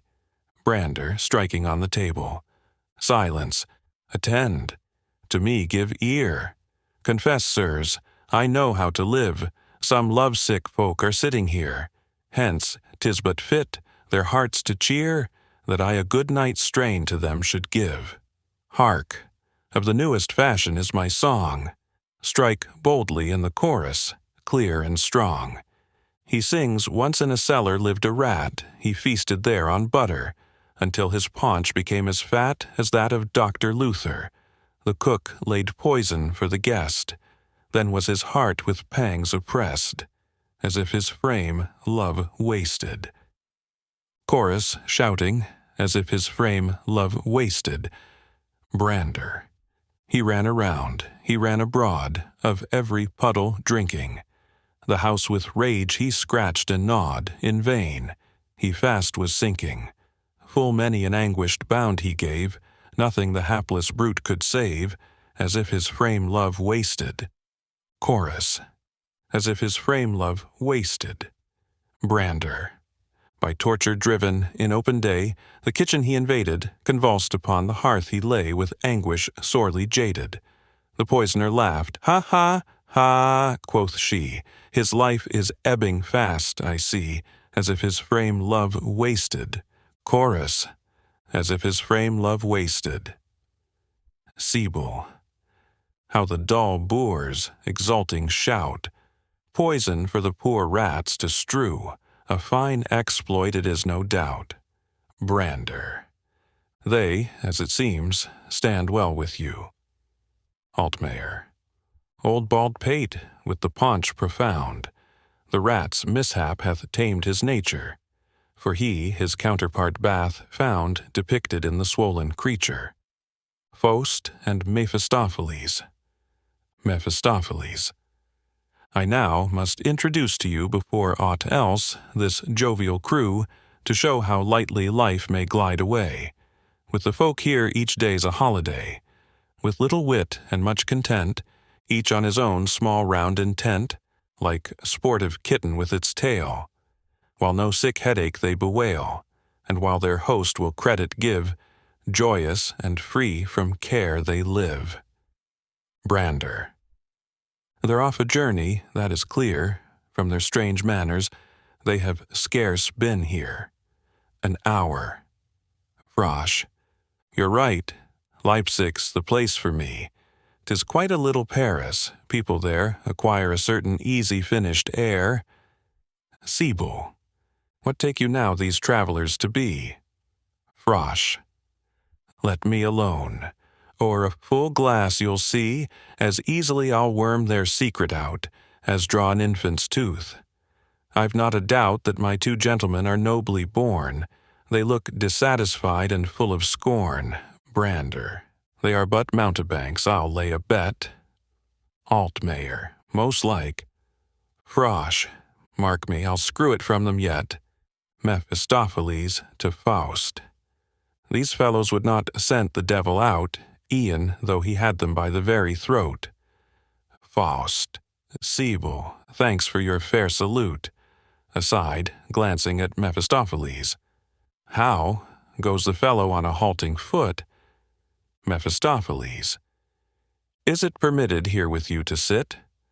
Then, though good wine is not forthcoming here, good company at least our hearts will cheer. Altmayer. A dainty gentleman, no doubt of it. Frosch. You're doubtless recently from Ripash. Pray, did you with master hands there chance to sup? Mephistopheles. Today we passed him, but we did not stop. When last we met him he had much to say, touching his cousins, and to each he sent full many a greeting and kind compliment, with an inclination towards Frosch. Altmayer, aside to Frosch. You have it there. Sibyl, faith. He's a knowing one. Frosch. Have patience, I will show him up anon. Mephistopheles. We heard erewhile, unless I'm wrong, voices well trained in chorus pealing. Certes, most choicely here must song re-echo from this vaulted ceiling. Frosch. That you're an amateur one, plainly sees. Mephistopheles. Oh no, though strong the love, I cannot boast much skill. Altmayer, give us a song. Mephistopheles. As many as you will, Sibyl. But be it a brand new one if you please. Mephistopheles. But recently returned from Spain are we, the pleasant land of wine and minstrelsy. Sings a king there was once reigning, who had a goodly flea. Frosh. Hark! Did you rightly catch the words? A flea. An odd sort of a guest he needs must be. Mephistopheles sings. A king there was once reigning, who had a goodly flea, him loved he without feigning. As his own son were he, his tailor then he summoned, the tailor to him goes, now measure me the youngster for jerkin and for hose. Brander. Take proper heed, the tailor strictly charge, the nicest measurement to take, and as he loves his head, to make the hose quite smooth and not too large. Mephistopheles. In satin and in velvet, behold the yonker dressed, bedizened o'er with ribbons, a cross upon his breast. Prime Minister they made him, he wore a star of state, and all his poor relations were courtiers, rich and great. The gentlemen and ladies at court were sore distressed. The queen and all her maidens were bitten by the pest, and yet they dared not scratch them or chase the fleas away. If we are bit, we catch them and crack without delay, chorus shouting, if we are bit, etc. Frosh! Bravo! That's the song for me. Sibyl. Such be the fate of every flea. Brander. With clever finger catch and kill. Altmayer. Hurrah for wine and freedom still. Mephistopheles. Were but your wine a trifle better, friend. A glass to freedom I would gladly drain. Sibyl. You'd better not repeat those words again. Mephistopheles. I'm afraid the landlord to offend, else freely I would treat each worthy guest from our own cellar to the very best. Sibyl. Out with it then. Your doings I'll defend. Frosh. Give a good glass and straight we'll praise you, one and all. Only let not your samples be too small, for if my judgment you desire, cert, an ample mouthful I require. Altmayer aside. I guess they're from the Rhenish land. Mephistopheles. Fetch me a gimlet here. Brander. Say what therewith to bore. You cannot have the wine casks at the door. Altmayer.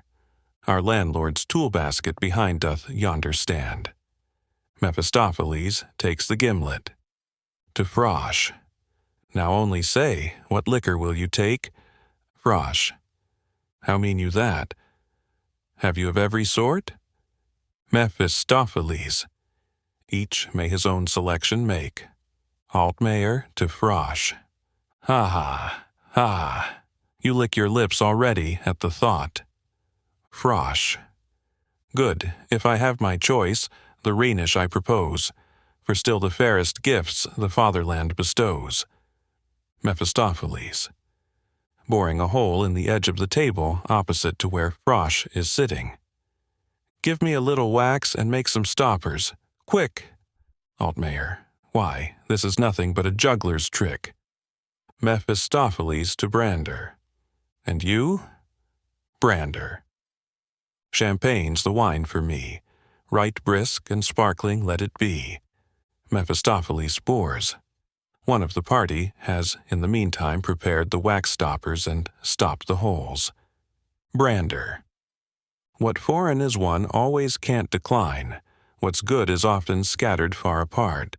The French your genuine German hates with all his heart, yet has a relish for their wine. Sibyl. As Mephistopheles approaches him. I like not acid wine, I must allow. Give me a glass of genuine sweet. Mephistopheles, bored. Tokay shall, if you wish it, flow without delay. Altmayer. Come, look me in the face, no fooling now. You are but making fun of us, I trow. Mephistopheles. Ah, that would indeed be making free with such distinguished guests. Come, no delay. What liquor can I serve you with, I pray? Altmayer. Only be quick, it matters not to me, after the holes are bored and stopped. Mephistopheles with strange gestures. Grapes the vine stalk bears, horns the buck-goat wears. Wine is sap, the vine is wood. The wooden board yields wine as good. With a deeper glance and true, the mysteries of nature view. Have faith and here's a miracle. Your stoppers draw and drink your fill. All. As they draw the stoppers and the wine chosen by each runs into his glass. O beauteous spring, which flows so far. Mephistopheles. Spill not a single drop, of this beware. They drink repeatedly. All sing. Happy as cannibals are we, or as 500 swine. Mephistopheles. There in their glory, mark their elevation. Faust. Let's hence, nor here our stay prolong. Mephistopheles. Attend, of brutishness ere long, you'll see a glorious revelation. Sibyl. Drinks carelessly. The wine is spilt upon the ground, and turns to flame. Help. Fire. Help. Hell is burning. Mephistopheles. Addressing the flames. Stop, kind element, be still, I say. To the company. Sibyl. What means the knave? For this you'll dearly pay. Us, it appears, you do not know. Frosh. Such tricks a second time he'd better show. Altmayer, methinks ter well we packed him quietly away. Sibyl. What, sir? With us your hocus-pocus play. Mephistopheles. Silence, old wine cask. Sibyl. How? Add insult too, vile broomstick. Brander, hold, or blows shall rain on you. Altmayer. Draws a stopper out of the table. Fire springs out against him. I burn, I burn. Sibyl. 'Tis sorcery, I vow. Strike home. The fellow is fair game, I trow. They draw their knives and attack Mephistopheles. Mephistopheles with solemn gestures. Visionary scenes appear. Words delusive cheat the ear. Be ye there and be ye here. They stand amazed and gaze at each other. Altmayer. Where am I? What a beauteous land. Frosh. Vineyards, unless my sight deceives. Sibyl, and clustering grapes too, close at hand. Brander. And underneath the spreading leaves, what stems there be, what grapes I see. He senses Sibyl by the nose. The others reciprocally do the same, and raise their knives. Mephistopheles as above. Delusion, from their eyes the bandage take. Note how the devil loves a jest to break. He disappears with Faust, the fellows draw back from one another. Sibyl. What was it? Altmayer. How? Frosh. Was that your nose? Brander to Sibyl. And look, my hand doth thine enclose. Altmayer. I felt a shock, it went through every limb. A chair, I'm fainting, all things swim. Frosh. Say what has happened, what's it all about? Sibyl. Where is the fellow? Could I send him out, his body from his soul I'd soon divide. Altmayer. With my own eyes upon a cask astride, forth through the cellar door I saw him ride, heavy as lead, my feet are growing. Turning to the table. I wonder is the wine still flowing. Sibyl. 'Twas all delusion, cheat and lie. Frosh. 'Twas wine I drank most certainly. Brander. But with the grapes, how was it, pray? Altmayer. That none may miracles believe, who now will say, Witch's kitchen. A large cauldron hangs over the fire on a low hearth. Various figures appear in the vapor rising from it. A female monkey sits beside the cauldron to skim it. and watch that it does not boil over. The male monkey with the young ones is seated near, warming himself. The walls and ceiling are adorned with the strangest articles of witch furniture. Faust, Mephistopheles, Faust. This senseless juggling witchcraft I detest. Dost promise that in this foul nest of madness I shall be restored? Must I seek counsel from an ancient dame? And can she by these rites abhorred take 30 winters from my frame? Woe's me, if thou naught better canst suggest. Hope has already fled my breast. Has neither nature nor a noble mind a balsam yet devised of any kind? Mephistopheles. My friend, you now speak sensibly. In truth, nature a method giveth to renew thy youth, but in another book the lesson's writ. It forms a curious chapter, I admit. Faust. I fain would know it. Mephistopheles. Good. A remedy. Without physician, gold, or sorcery. Away forthwith, and to the fields repair. Begin to delve, to cultivate the ground. Thy senses and thyself confine within the very narrowest round. Support thyself upon the simplest fare. Live like a very brute the brutes among. Neither esteem it robbery. The acre thou dost reap thyself to dung. This is the best method, credit me, again at 80 to grow hale and young. Faust. I am not used to it, nor can myself degrade so far as in my hand to take the spade. This narrow life would suit me not at all. Mephistopheles. Then we the witch must summon after all. Faust. Will none but this old beldame do? Canst not thyself the potion brew? Mephistopheles. A pretty play our leisure to beguile. 1,000 bridges I could build meanwhile.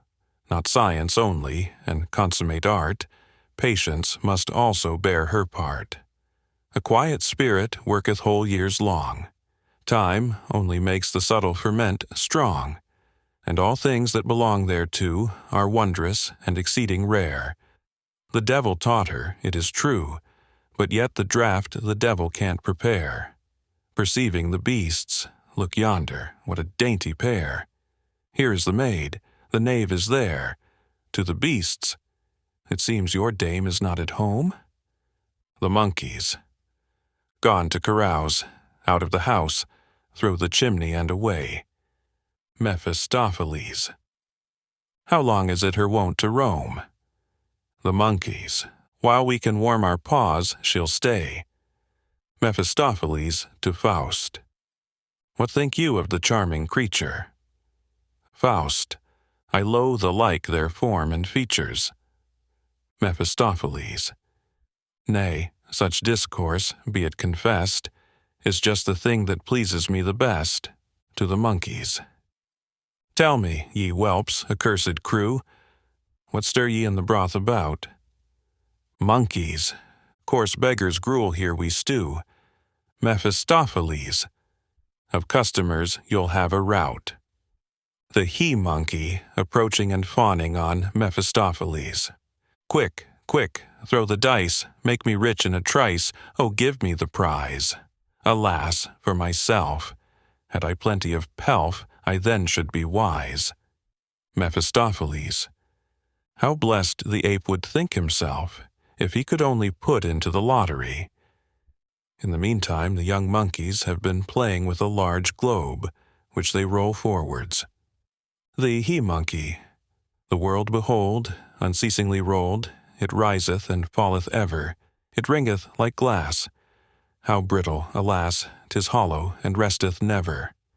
How bright the sphere, still brighter here. Now living am I. Dear son, beware, nor venture there.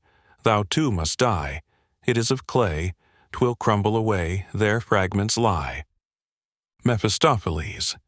Of what use is the sieve? The he-monkey, taking it dozen. The sieve would show, if thou wert a thief or no. He runs to the she-monkey, and makes her look through it. Look through the sieve, dost know him the thief, and darest thou not call him so? Mephistopheles, approaching the fire, And then this pot? The monkeys, the half-witted sot. He knows not the pot. He knows not the kettle. Mephistopheles. Unmannerly beast, be civil at least. The he-monkey. Take the whisk and sit down in the settle. He makes Mephistopheles sit down. Faust. Who all this time has been standing before a looking-glass, now approaching, and now retiring from it. What do I see? What form, whose charms transcend the loveliness of earth, is mirrored here? O love, to waft me to her sphere, to me the swiftest of thy pinions lend.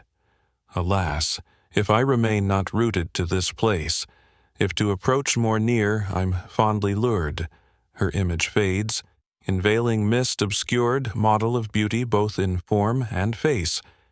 Is't possible, hath woman charms so rare?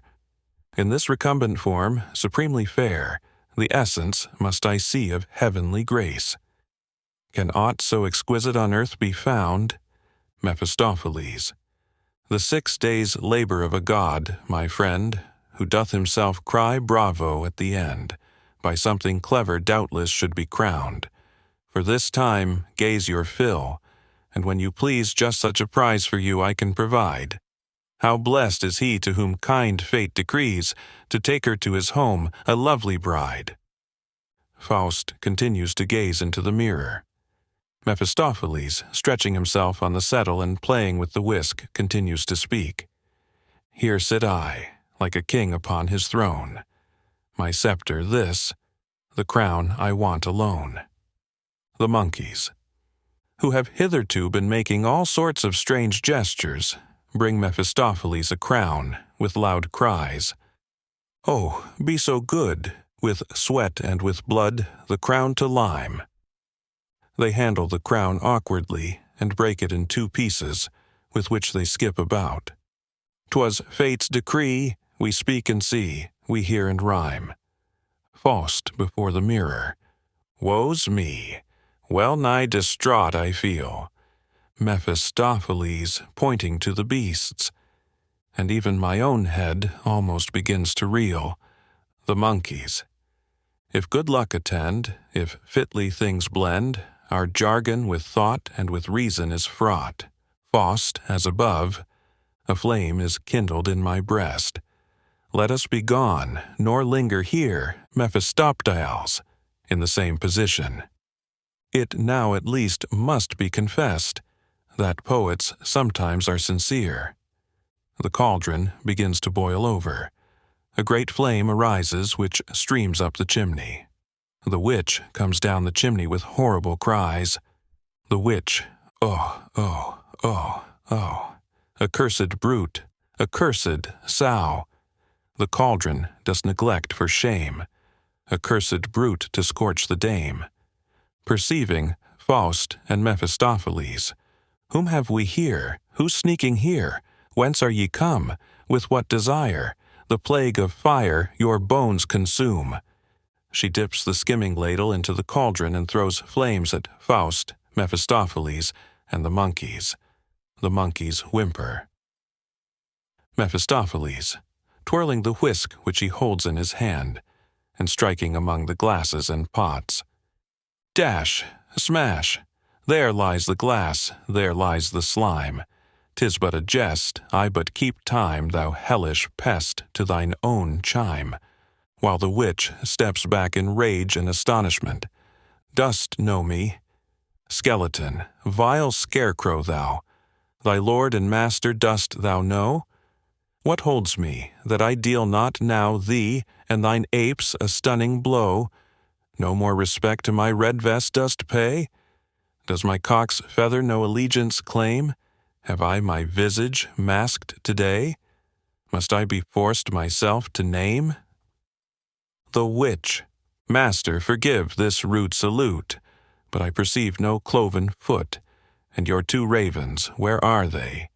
Mephistopheles. This once I must admit your plea, for truly I must own that we each other have not seen for many a day. The culture, too, that shapes the world, at last hath e'en the devil in its sphere embraced. The northern phantom from the scene hath passed. Tail, talons, horns are nowhere to be traced. As for the foot, with which I can't dispense, 'twould injure me in company, and hence, like many a youthful cavalier, false calves I now have worn for many a year. The witch dancing. I am beside myself with joy, to see once more the gallant Satan here. Mephistopheles. Woman, no more that name employ. The witch. But why? What mischief hath it done? Mephistopheles. To fable books it now doth appertain, but people from the change have nothing won. Rid of the evil one, the evil ones remain. Lord Baron, call thou me, so is the matter good. Of other cavaliers the mien I wear, dost make no question of my gentle blood. See here, this is the scutcheon that I bear. He makes an unseemly gesture. The witch, laughing immoderately.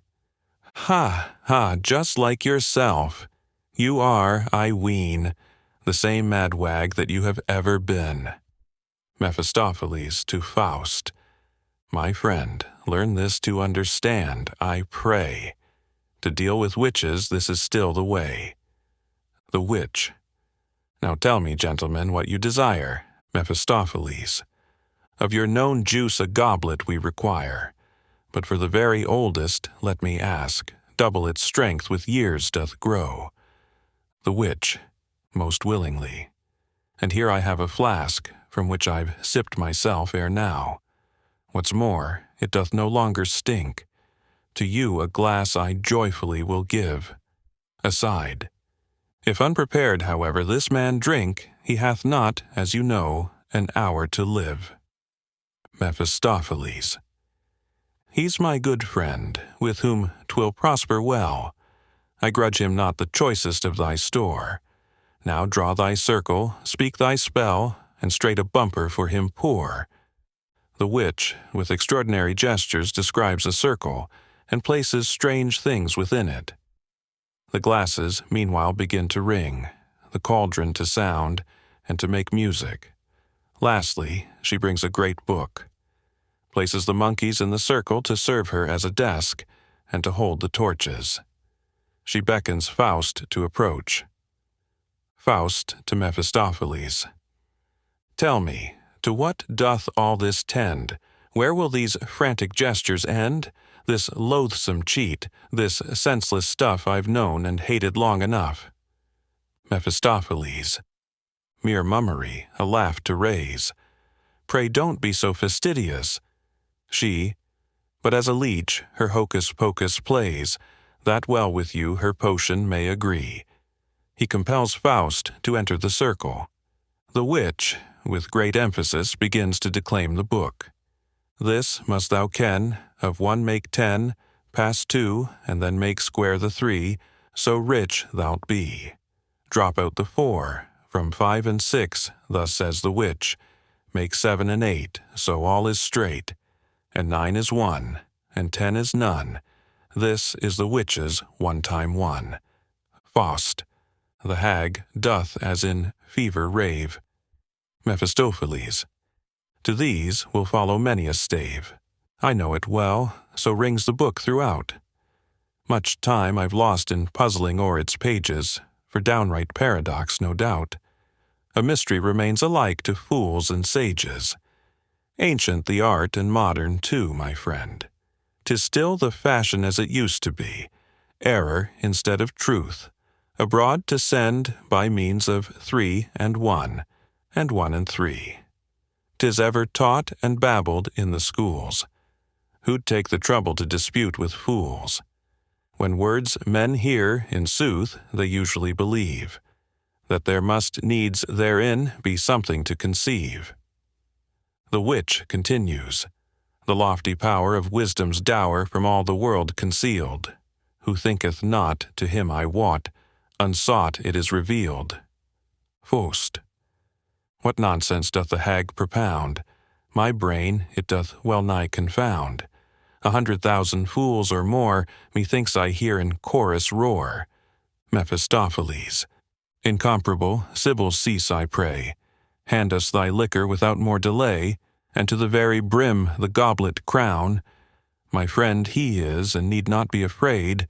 Besides, he is a man of many a grade, who bath drunk deep already.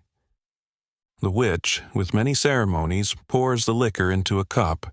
As Faust lifts it to his mouth, a light flame arises. Mephistopheles. Gulp it down, no hesitation. It will prove a cordial, and your heart inspire. What, with the devil hand and glove, and yet shrink back afraid of fire? The witch dissolves the circle.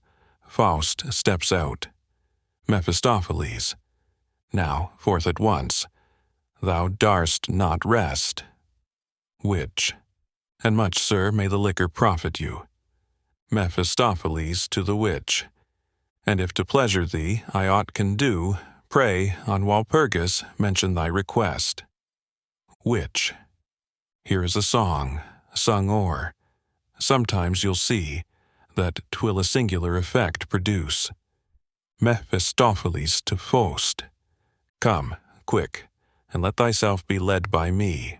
Thou must perspire, in order that the juice thy frame may penetrate through every part. Then noble idleness I thee will teach to prize, and soon with ecstasy thou'lt recognize how Cupid stirs and gambols in thy heart.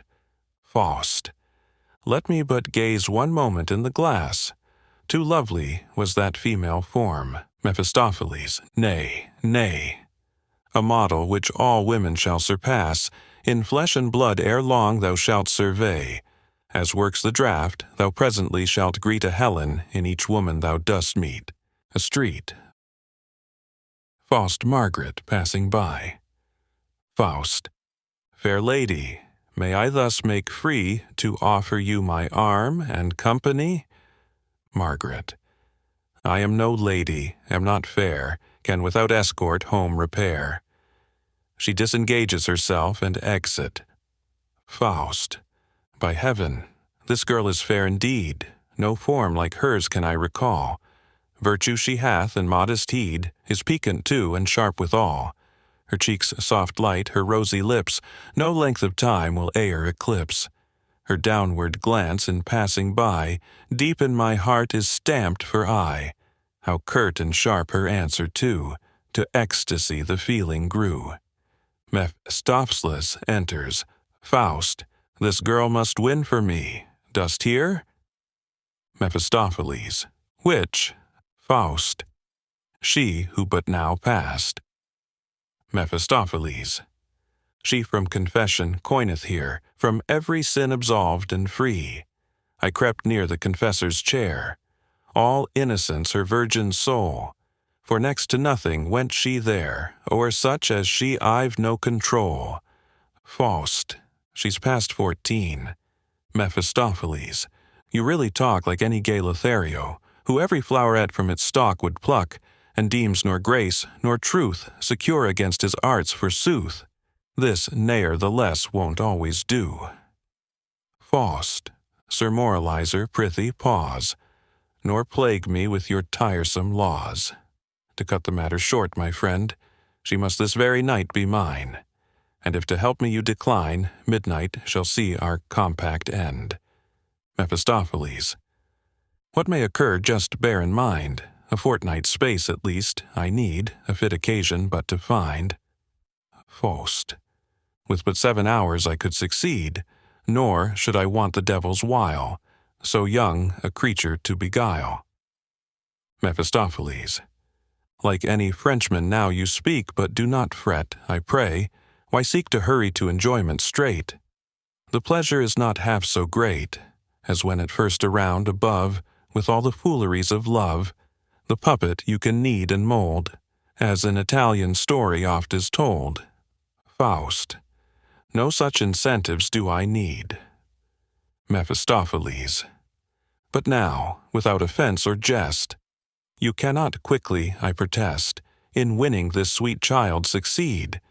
By storm we cannot take the fort, to stratagem we must resort. Faust. Conduct me to her place of rest, some token of the angel bring. A kerchief from her snowy breast, a garter bring me, anything. Mephistopheles, that I my anxious zeal may prove, your pangs to soothe and aid your love, a single moment will we not delay, will lead you to her room this very day. Faust, and shall I see her? Have her? Mephistopheles, no, she to a neighbor's house will go, but in her atmosphere alone, the tedious hours meanwhile you may employ, in blissful dreams of future joy. Faust, can we go now? Mephistopheles, 'tis yet too soon, Faust. Some present for my love procure. Exit.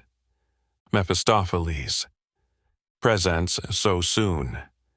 'Tis well, success is sure. Full many a goodly place I know, and treasures buried long ago. I must a bit o'erlook them now. Exit. Evening. A small and neat room. Margaret braiding and binding up her hair. I would give something now to know who yonder gentleman could be. He had a gallant air, I trow, and doubtless was of high degree, that written on his brow was seen. Nor else would lie so bold have been. Exit. Mephistopheles, come in, tread softly, be discreet. Faust, after a pause, begone and leave me, I entreat. Mephistopheles, looking round. Not every maiden is so neat. Faust, gazing round. Welcome, sweet twilight, calm and blest, that in this hallowed precinct reigns. Fond yearning love, inspire my breast, feeding on hope's sweet dew thy blissful pains. What stillness here environs me? Content and order brood around. What fullness in this poverty? In this small cell, what bliss profound? He throws himself on the leather armchair beside the bed. Receive me, thou, who hast, in thine embrace, welcomed in joy and grief the ages flown. How oft the children of a bygone race have clustered round this patriarchal throne. Haply she also, whom I hold so dear for Christmas gift, with grateful joy possessed, hath, with the full round cheek of childhood, here her grandsire's withered hand devoutly pressed. Maiden, I feel thy spirit haunt the place, breathing of order and abounding grace.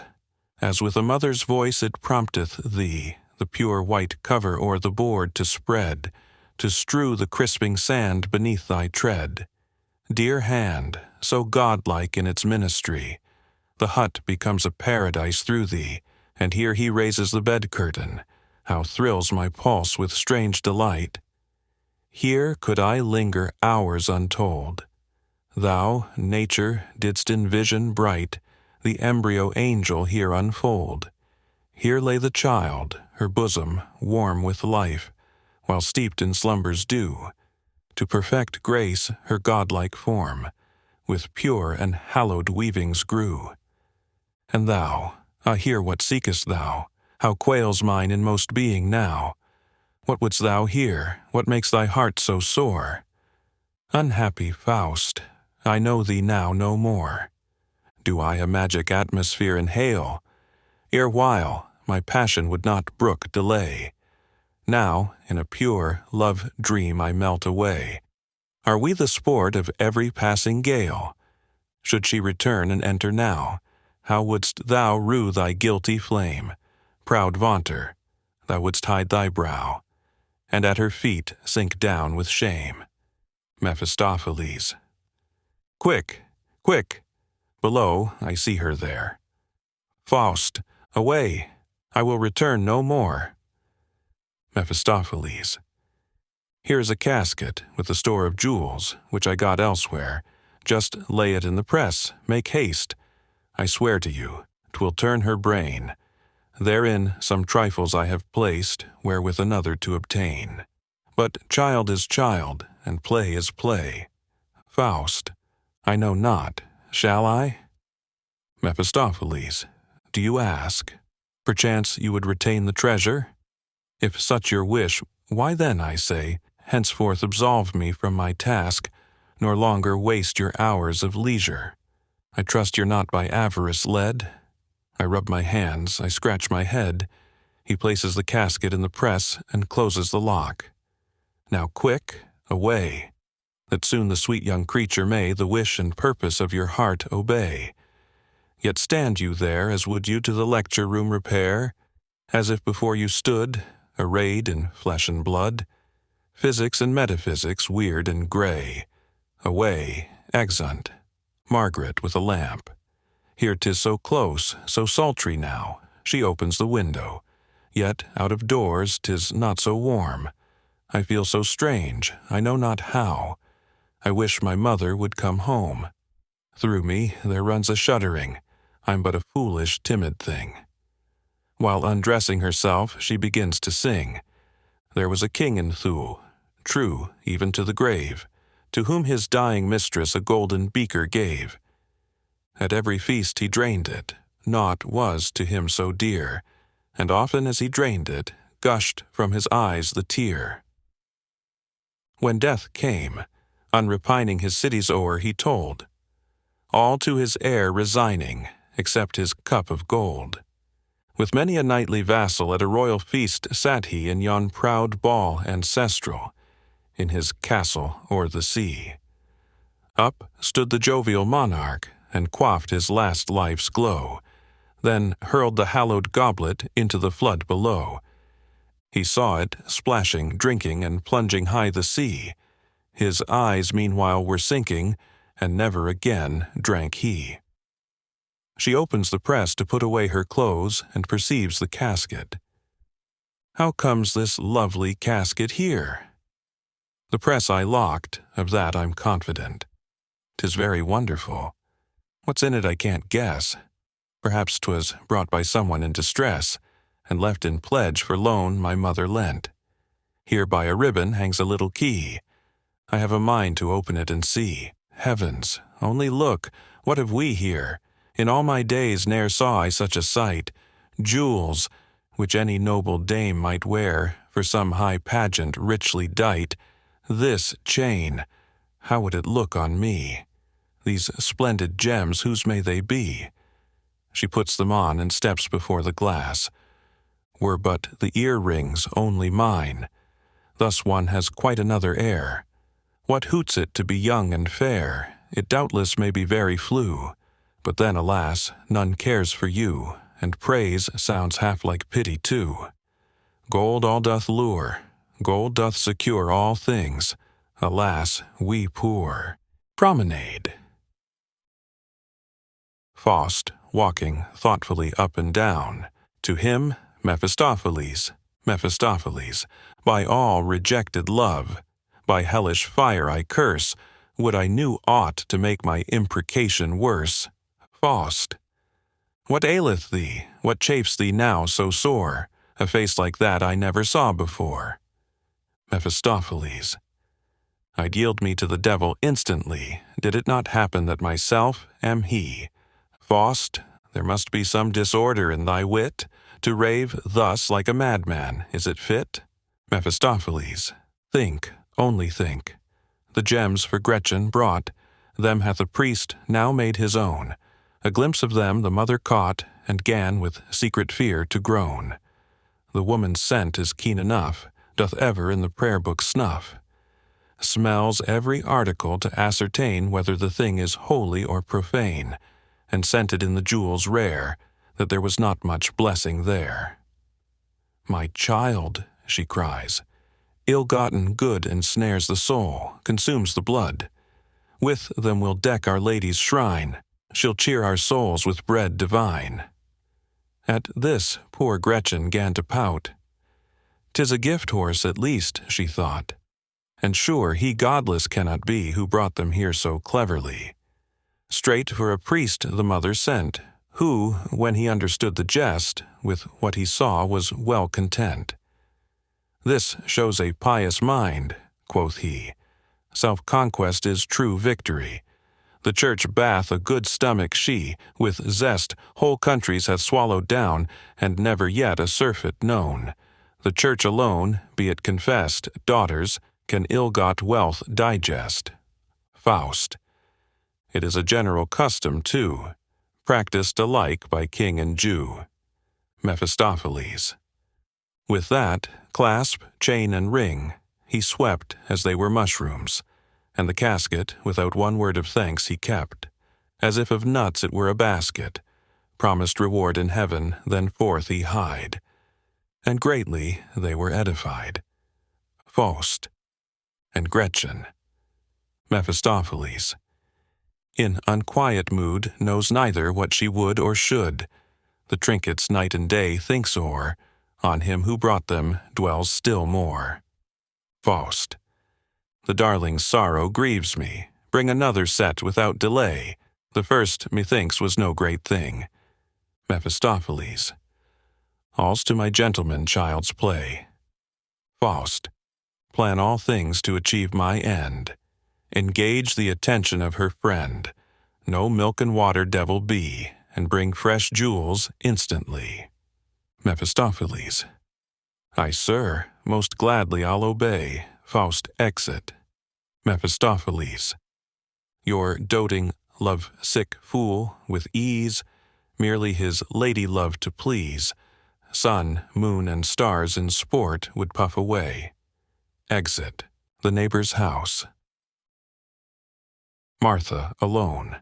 God pardon my dear husband, he doth not in truth act well by me, forth in the world abroad to roam, and leave me on the straw at home. And yet his will I ne'er did thwart, God knows, I loved him from my heart. She weeps, perchance he's dead. Oh, wretched state, had I but a certificate? Margaret comes, Margaret, Dame Martha. Martha, Gretchen, Margaret, only think, my knees beneath me well nigh sink. Within my press I've found today another case of ebony, and things, magnificent they are, more costly than the first, by far. Martha. You must not name it to your mother. It would to shrift, just like the other. Margaret. Nay, look at them. Now, only see. Martha dresses her up. Thou happy creature. Margaret. Woe is me. Them in the street I cannot wear, or in the church, or anywhere. Martha. Come often over here to me. The gems put on quite privately, and then before the mirror walk an hour or so, thus we shall have our pleasure too. Then suitable occasions we must seize, as at a feast, to show them by degrees. A chain at first, pearl eardrops then. Your mother won't see them, or will coin some tale or other. Margaret. But who, I wonder, could the caskets bring? I fear there's something wrong about the thing. A knock. Martha peering through the blind. 'Tis a strange gentleman I see. Come in.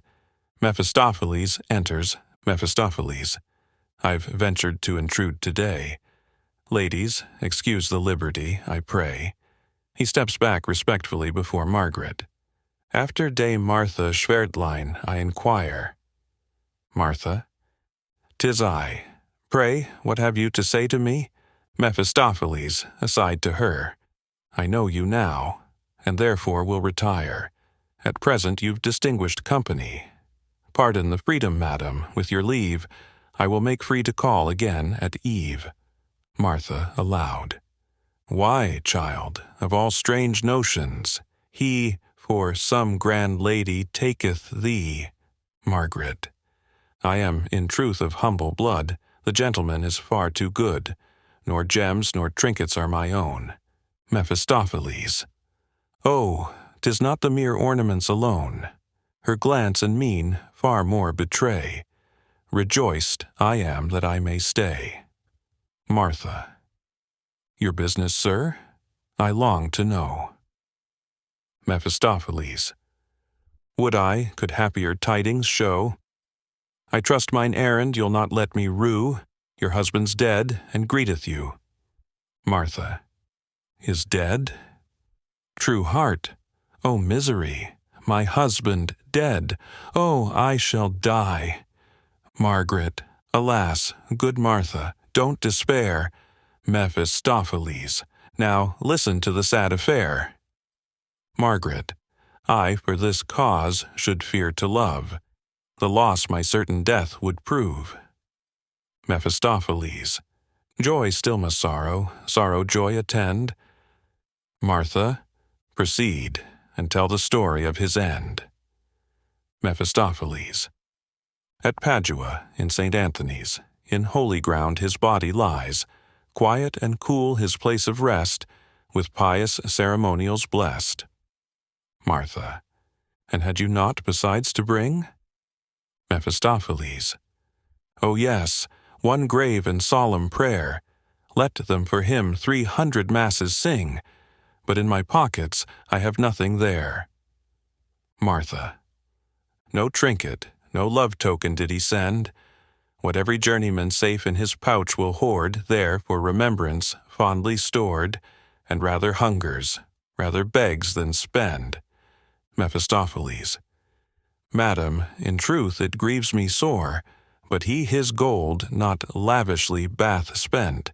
His failings too he deeply did repent, and his evil plight bewailed still more. Margaret. Alas, that men should thus be doomed to woe. I for his soul will many a requiem pray. Mephistopheles. A husband you deserve this very day, a child so worthy to be loved. Margaret. Ah, no, that time bath not yet come for me. Mephistopheles. If not a spouse, a gallant let it be. Among heaven's choicest gifts I place so sweet a darling to embrace. Margaret. Mephistopheles. Usage or not, it happened so. Martha. Go on, I pray. Mephistopheles. I stood by his bedside, something less foul it was than dung. 'Twas straw half rotten, yet he as a Christian died, and sorely hath remorse his conscience wrung.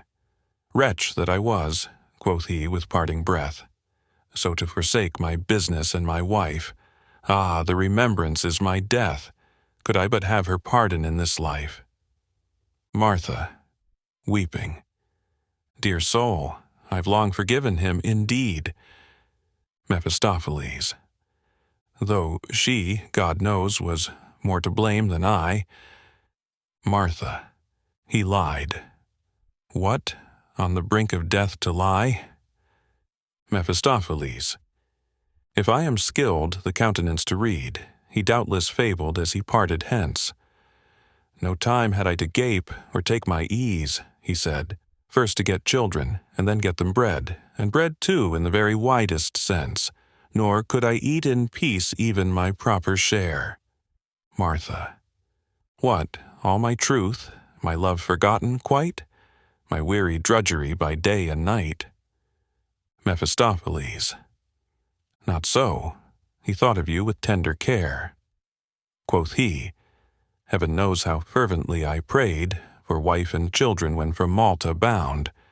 The prayer hath heaven with favor crowned. We took a Turkish vessel which conveyed rich store of treasure for the Sultan's court. Its own reward our gallant action brought. The captured prize was shared among the crew, and of the treasure I received my due. Martha. How? Where? The treasure hath he buried, pray? Mephistopheles. Where the four winds have blown it, who can say? In Naples as he strolled, a stranger there, a comely maid took pity on my friend, and gave such tokens of her love and care that he retained them to his blessed end. Martha. Scoundrel, to rob his children of their bread, and all this misery, this bitter need, could not his course of recklessness impede. Mephistopheles. Well, he bath paid the forfeit, and is dead. Now, were I in your place, my counsel here, my weeds I'd wear for one chaste year, and for another lover meanwhile would look out. Martha. Alas, I might search afar and near, not quickly should I find another like my first. There could not be a fonder fool than mine, only he loved too well abroad to roam. Loved foreign women too, and foreign wine. And loved, besides the dice accursed, Mephistopheles. All had gone swimmingly, no doubt, had he but given you at home on his side just as wide a range. Upon such terms to you I swear, myself with you would gladly rings exchange, Martha. The gentleman is surely pleased to jest. Mephistopheles aside. Now, to be off in time were best. She'd make the very devil marry her. To Margaret. How fares it with your heart, Margaret? How mean you, sir? Mephistopheles, aside. The sweet young innocent, aloud. Ladies, farewell. Margaret, farewell. Martha, but ere you leave us, quickly tell. I from a witness fain had heard, where, how, and when my husband died and was interred. To forms I've always been attached indeed, his death I fain would in the journals read. Mephistopheles. Ay, madam, what 2 witnesses declare is held as valid everywhere. A gallant friend I have, not far from here, who will for you before the judge appear. I'll bring him straight. Martha, I pray you do. Mephistopheles. And this young lady, we shall find her too. A noble youth, far travelled, he shows to the sex all courtesy. Margaret. I, in his presence, needs must blush for shame. Mephistopheles. Not in the presence of a crowned king. Marth A. The garden, then, behind my house, we'll name. There we'll await you both this evening. A street. Faust. Mephistopheles. Faust. How is it now? How speeds it? Is't in train? Mephistopheles. Bravo, I find you all aflame. Gretchen, full soon your own you'll name. This eve, at neighbor Martha's, her you'll meet again. The woman seems expressly made to drive the pimp and gypsy's trade. Faust. Good. Mephistopheles. But from us she something would request. Faust. A favor claims return as this world goes. Mephistopheles. We have on oath but duly to attest that her dead husband's limbs outstretched repose in holy ground at Padua.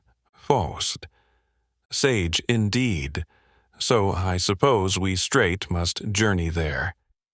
Mephistopheles. Sancta simplicitas. For that no need. Without much knowledge we have but to swear. Faust. If you have nothing better to suggest, against your plan I must at once protest. Mephistopheles. O holy man, methinks I have you there. In all your life, say, have you ne'er false witness borne until this hour? Have you of God, the world, and all it doth contain of man, and that which worketh in his heart and brain, not definitions given, in words of weight and power, with front unblushing and a dauntless breast? Yet, if into the depth of things you go, touching these matters it must be confessed, as much as of Herr Schwertlein's death you know, Faust. Thou art, and dost remain, liar and sophist too. Mephistopheles. Aye, if one did not take a somewhat deeper view. Tomorrow, in all honor, thou poor Gretchen wilt befool, and vow thy soul's deep love in lover's fashion. Faust. And from my heart, Mephistopheles. All good and fair, then deathless constancy thou'lt swear. Speak of one all o'ermastering passion, will that, too, issue from the heart? Faust. Forbear. When passion sways me, and I seek to frame fit utterance for feeling, deep, intense, and for my frenzy finding no fit name, sweep round the ample world with every sense, grasp at the loftiest words to speak my flame, and call the glow wherewith I burn, quenchless, eternal, yea, etern. Is that of sophistry a devilish play? Mephistopheles. Yet am I right? Faust. Mark this, my friend, and spare my lungs. Who would the right maintain, and hath a tongue wherewith his point to gain, will gain it in the end. But come, of gossip I am weary quite. Because I've no resource, thou'rt in the right. Garden. Margaret on Faust's arm. Martha, with Mephistopheles walking up and down. Margaret. I feel it, you, but spare my ignorance. The gentleman to shame me stoops thus low. A traveler from complacence still makes the best of things. I know too well, my humble prattle never can have power to entertain so wise a man. Faust. One glance, one word from thee doth charm me more than the world's wisdom or the sage's lore. He kisses her hand. Margaret. Nay, trouble not yourself. A hand so coarse, so rude as mine, how can you kiss? What constant work at home must I not do perforce? My mother too exacting is, they pass on. Martha. Thus, sir, unceasing travel is your lot? Mephistopheles. Traffic and duty urge us. With what pain are we compelled to leave full many a spot, where yet we dare not once remain. Martha. In youth's wild years, with vigor crowned, 'tis not amiss thus through the world to sweep, but the evil days come round, and to a lonely grave as bachelor to creep, a pleasant thing has no one found. Mephistopheles. The prospect fills me with dismay. Martha. Therefore in time, dear sir, reflect, I pray. They pass on. Margaret. Aye, out of sight is out of mind. Politeness easy is to you, friends everywhere, and not a few, wiser than I am, you will find. Faust. O dearest, trust me, what doth pass for sense full oft is self-conceit and blindness. Margaret. How? Faust. Simplicity and holy innocence. When will ye learn your hallowed worth to know? When will meekness and humility, kind and all bounteous nature's loftiest dower? Margaret. Only one little moment think of me. To think of you I shall have many an hour. Faust. You are perhaps much alone? Margaret. Yes, small our household is, I own, yet must I see to it. No maid we keep, and I must cook, sew, knit, and sweep, still early on my feet and late. My mother is in all things, great and small, so accurate. Not that for thrift there is such pressing need, than others we might make more show indeed. My father left behind a small estate, a house and garden near the city wall. But fairly quiet now my days I own.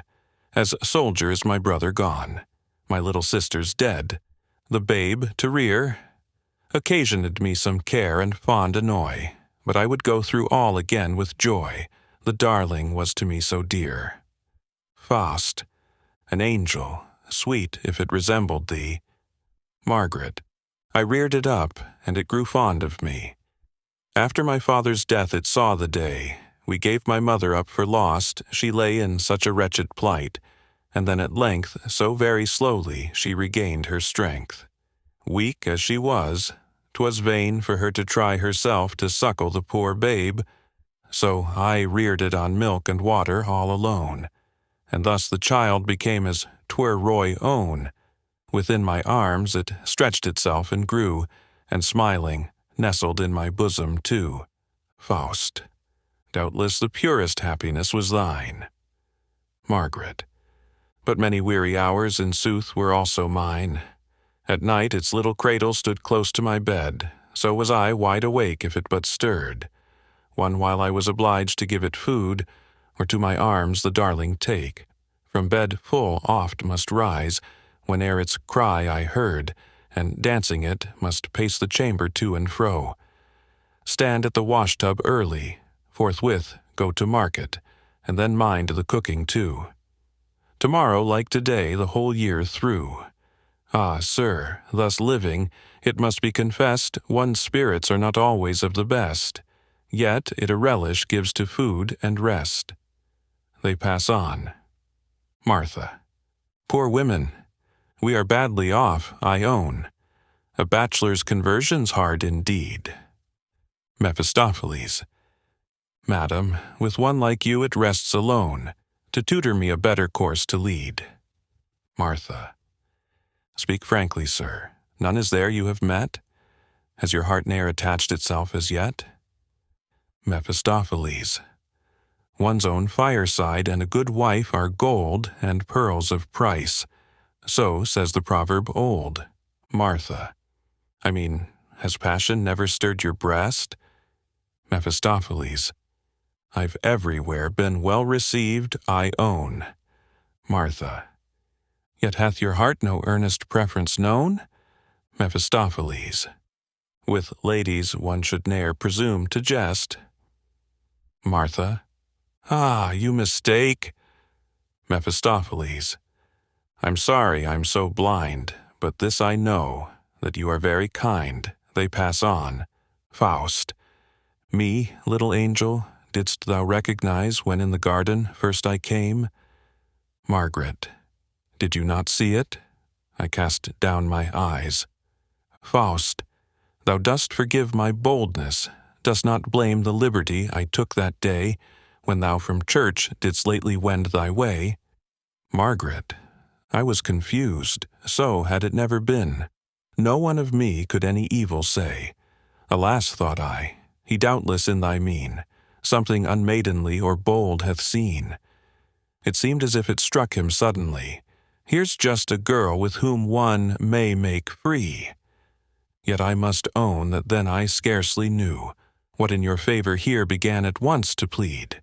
Yet I was angry with myself indeed, that I more angry could not feel with you. Faust. Sweet love. Margaret. Just wait a while. She gathers a starflower and plucks off the leaves one after another. Faust. A nosegay, may that be? Margaret. No, it is but a game. Faust. How? Margaret. Go, you'll laugh at me. She plucks off the leaves and murmurs to herself, Faust. What murmurest thou? Margaret, half aloud. He loves me not. Faust. Sweet angel, with thy face of heavenly bliss. Margaret continues. He loves me not. He loves me not. Plucking off the last leaf with fond joy. He loves me. Faust. Yes, and this flower language, darling, let it be a heavenly oracle. He loveth thee. Knowst thou the meaning of he loveth thee? He seizes both her hands. Margaret. I tremble so. Faust. Nay, do not tremble, love. Let this hand pressure, let this glance reveal feelings all power of speech above, to give oneself up wholly and to feel a joy that must eternal prove. Eternal. Yes, its end would be despair. No end. It cannot end. Margaret presses his hand, extricates herself and runs away. He stands a moment in thought and then follows her. Martha approaching. Night's closing. Mephistopheles. Yes, we'll presently away. Martha. I would entreat you longer yet to stay, but 'tis a wicked place just hereabout. It is as if the folk had nothing else to do, nothing to think of too, but gaping watch their neighbors who goes in and out, and scandals busy still, do whatsoe'er one may. And our young couple, Mephistopheles. They have flown up there, the wanton butterflies. Martha. He seems to take to her. Mephistopheles, and she to him. 'Tis of the world the way, a summer house. Margaret runs in, hides behind the door, holds the tip of her finger to her lip, and peeps through the crevice. Margaret. He comes. Faust. Ah, little rogue, so thou think'st to provoke me. I have caught thee now. He kisses her. Margaret. Embracing him and returning the kiss. Dearest of men, I love thee from my heart. Mephistopheles. Knocks. Who's there? Faust stamping. Mephistopheles. A friend. Faust. A brute. Mephistopheles. Martha comes. Aye, it is late, good sir. Faust. Mayn't I attend you then? Margaret. Oh no, my mother would. Adieu, adieu. Faust, and must I really then take leave of you? Farewell. Martha. Goodbye. Margaret. Ere long to meet again. Exeunt Faust and Mephistopheles. Margaret. Good heavens! How all things far and near must fill his mind, a man like this. Abashed before him I appear, and say to all things only, yes. Poor simple child, I cannot see what 'tis that he can find in me. Exit forest and cavern. Faust alone. Spirit sublime, thou gav'st me all for which I prayed. Not vainly hast thou turned to me thy countenance in flaming fire, gayest me glorious nature for my realm, and also power to feel her and enjoy. Not merely with a cold and wondering glance, thou dost permit me in her depths profound, as in the bosom of a friend to gaze. Before me thou dost lead her living tribes, and dost in silent grove, in air and stream, teach me to know my kindred. And when roars the howling storm blast through the groaning wood, wrenching the giant pine, which in its fall crashing sweeps down its neighbored trunks and boughs, while hollow thunder from the hill resounds. Then thou dost lead me to some sheltered cave, dost there reveal me to myself, and show of my own bosom the mysterious depths. And when with soothing beam the moon's pale orb, full in my view, climbs up the pathless sky, from crag and dewy grove, the silvery forms of bygone ages hover, and assuage the joy austere of contemplative thought. Oh, that not perfect is assigned to man, I feel, alas. With this exalted joy, which lifts me near and nearer to the gods, thou gav'st me this companion, unto whom I needs must cling, though cold and insolent. He still degrades me to myself, and turns thy glorious gifts to nothing, with a breath. He in my bosom, with malicious zeal, for that fair image fans a raging fire. From craving to enjoyment thus I reel, and in enjoyment languish for desire. Mephistopheles enters. Mephistopheles. Of this lone life have you not had your fill? How for so long can it have charms for you? 'Tis well enough to try it if you will, but then away again to something new. Faust! Would you could better occupy your leisure than in disturbing thus my hours of joy. Mephistopheles. Well, well, I'll leave you to yourself with pleasure, a serious tone you hardly dare employ. To part from one so crazy, harsh and cross, were not in truth a grievous loss. The livelong day for you I toil and fret.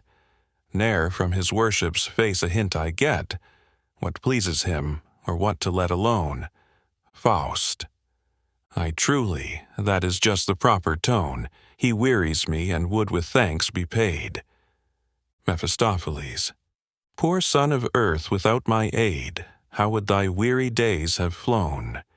Thee of thy foolish whims I've cured, thy vain imaginations banished, and but for me, be well assured, thou from this sphere must soon have vanished. In rocky hollows and in caverns drear, why like an owl sit moping here? Wherefore, from dripping stones and moss, with ooze imbued, dost suck, like any toad, thy food. A rare, sweet pastime. Verily, the doctor cleaveth still to thee. Faust. Dost comprehend what bliss without alloy from this wild wandering in the desert springs?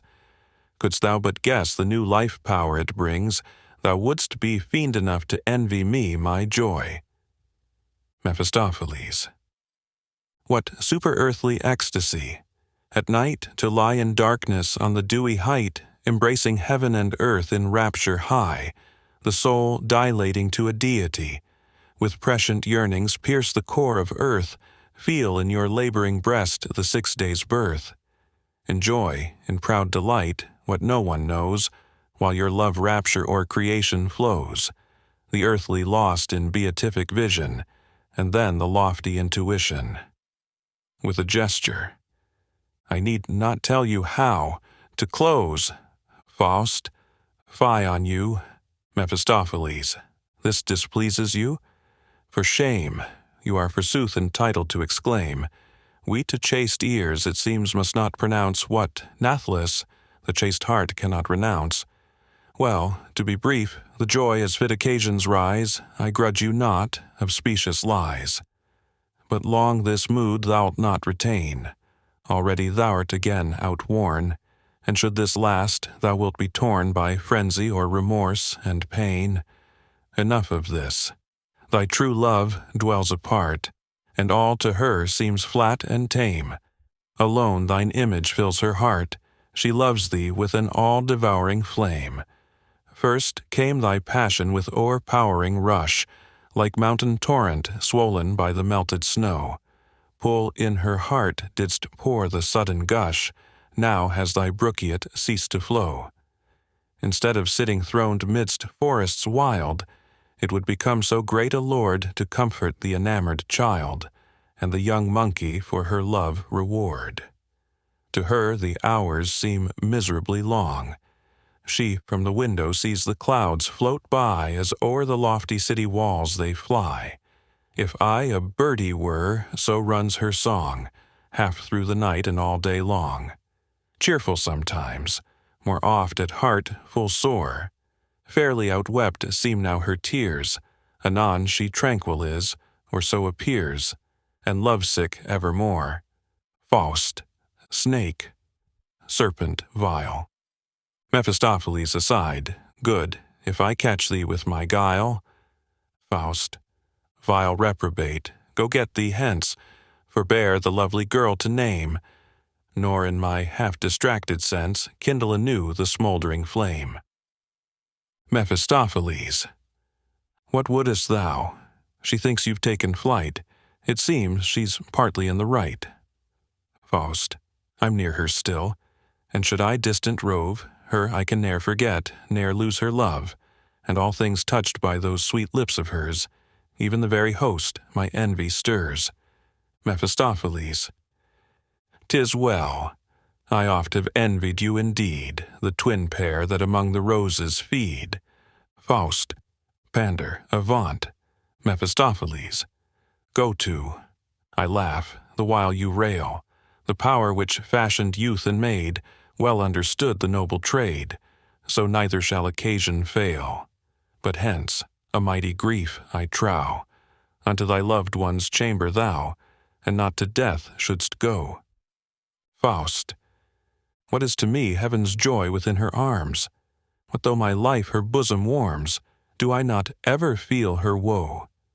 The outcast, am I not, unhoused, unblessed, inhuman monster, without aim or rest, who, like the greedy surge, from rock to rock, sweeps down the dread abyss with desperate shock? While she within her lowly cot, which graced the alpine slope, beside the waters wild, her homely cares in that small world embraced, secluded, lived, a simple, artless child. Was not enough, in thy delirious whirl to blast the steadfast rocks, her and her peace as well, must I, God-hated one, to ruin hurl? Dost claim this holocaust remorseless hell? Fiend, help me to cut short the hours of dread.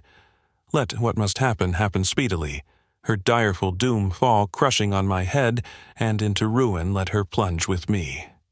Mephistopheles, why how again it seethes and glows? Away, thou fool, her torment ease. When such a head no issue sees, it pictures straight the final close.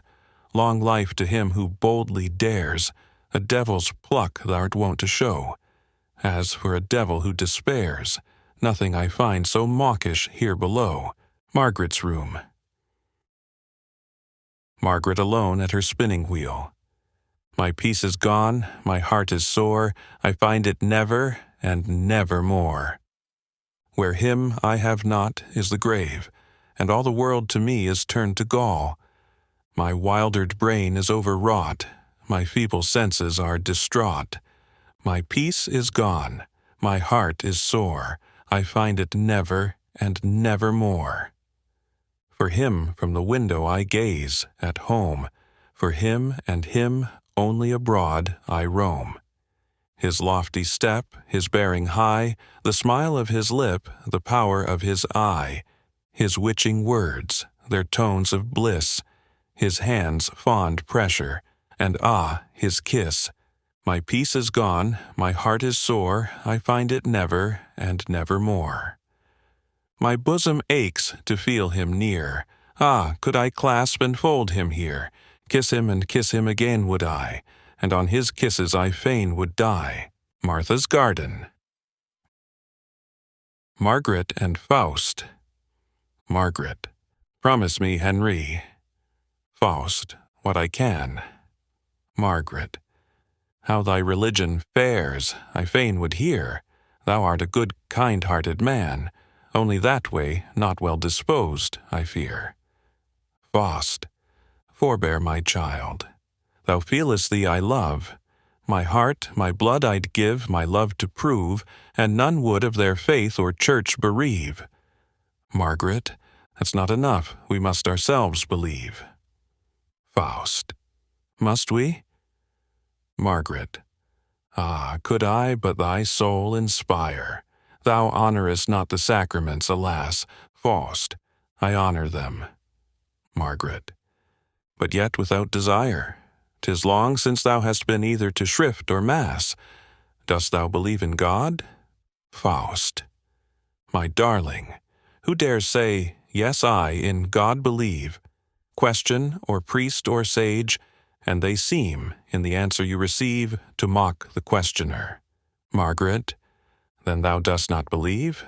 Faust. Sweet one, my meaning do not misconceive.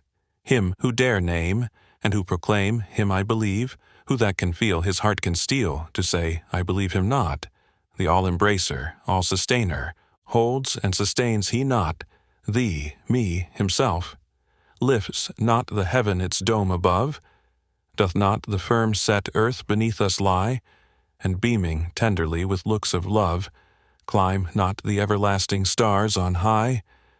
Do we not gaze into each other's eyes? Nature's impenetrable agencies, are they not thronging on thy heart and brain, viewless, or visible to mortal ken, around thee weaving their mysterious chain? Fill thence thy heart, how large soever it be, and in the feeling when thou utterly art blessed, then call it what thou wilt. Call it bliss. Heart, love, God, I have no name for it. 'Tis feeling all, name is but sound and smoke shrouding the glow of heaven. Margaret. All this is doubtless good and fair. Almost the same the parson says, only in slightly different phrase. Faust. Beneath heaven's sunshine, everywhere. This is the utterance of the human heart. Each in his language doth the like impart. Then why not I in mine? Margaret. What thus I hear sounds plausible, yet I'm not reconciled. There's something wrong about it. Much I fear that thou art not a Christian. Faust, my sweet child. Margaret. Alas, it long bath sorely troubled me to see thee in such odious company. Faust. How so? Margaret. The man who comes with thee I hate, yea, in my spirit's inmost depths abhor, as his loathed visage in my life before, not to my heart e'er gave a pang so great. Faust. Him fear not, my sweet love. Margaret. His presence chills my blood. Towards all beside I have a kindly mood. Yet, though I yearn to gaze on thee, I feel at sight of him strange horror o'er me steal. That he's a villain my conviction's strong. May heaven forgive me if I do him wrong. Faust. Yet such strange fellows in the world must be. Margaret. I would not live with such an one as he. If for a moment he but enter here, he looks around him with a mocking sneer, and malice ill-concealed. That he with naught on earth can sympathize is clear. Upon his brow 'tis legibly revealed, that to his heart no living soul is dear. So blessed I feel within thine arms so warm and happy, free from all alarms, and still my heart doth close when he comes near. Faust. Foreboding angel, check thy fear. Margaret. It so o'ermasters me that when or wheresoe'er his step I hear, I almost think, no more I loved thee then. Besides, when he is near, I ne'er could pray. This eats into my heart, with thee the same, my Henry, it must be. Faust. This is antipathy. Margaret. I must away. Faust. For one brief hour then may I never rest, and heart to heart, and soul to soul be pressed? Margaret. Ah, if I slept alone. Tonight the bolt I fain would leave undrawn for thee, but then my mother's sleep is light. Were we surprised by her, ah me! Upon the spot I should be dead. Faust. Dear angel, there's no cause for dread. Here is a little phial. If she take mixed in her drink 3 drops, 'twill steep her nature in a deep and soothing sleep. Margaret. What do I not for thy dear sake? To her it will not harmful prove. Faust. Should I advise it else, sweet love? Margaret. I know not, dearest, when thy face I see, what doth my spirit to thy will constrain. Already I have done so much for thee, that scarcely more to do doth now remain. Exit. Mephistopheles enters. Mephistopheles. The monkey, is she gone? Faust. Again hast played the spy? Mephistopheles. Of all that passed I'm well apprised. I heard the doctor catechized, and trust he'll profit much thereby. Fain would the girls inquire indeed, touching their lovers' faith and creed, and whether pious in the good old way. They think, if pliant there, us too he will obey. Faust. Thou monster, does not see that this pure soul, possessed by ardent love, full of the living faith, to her of bliss the only pledge, must holy anguish prove, holding the man she loves foredoomed to endless death. Mephistopheles. Most sensual, supersensualist, the while a damsel leads thee by the nose. Faust. Of filth and fire abortion vile.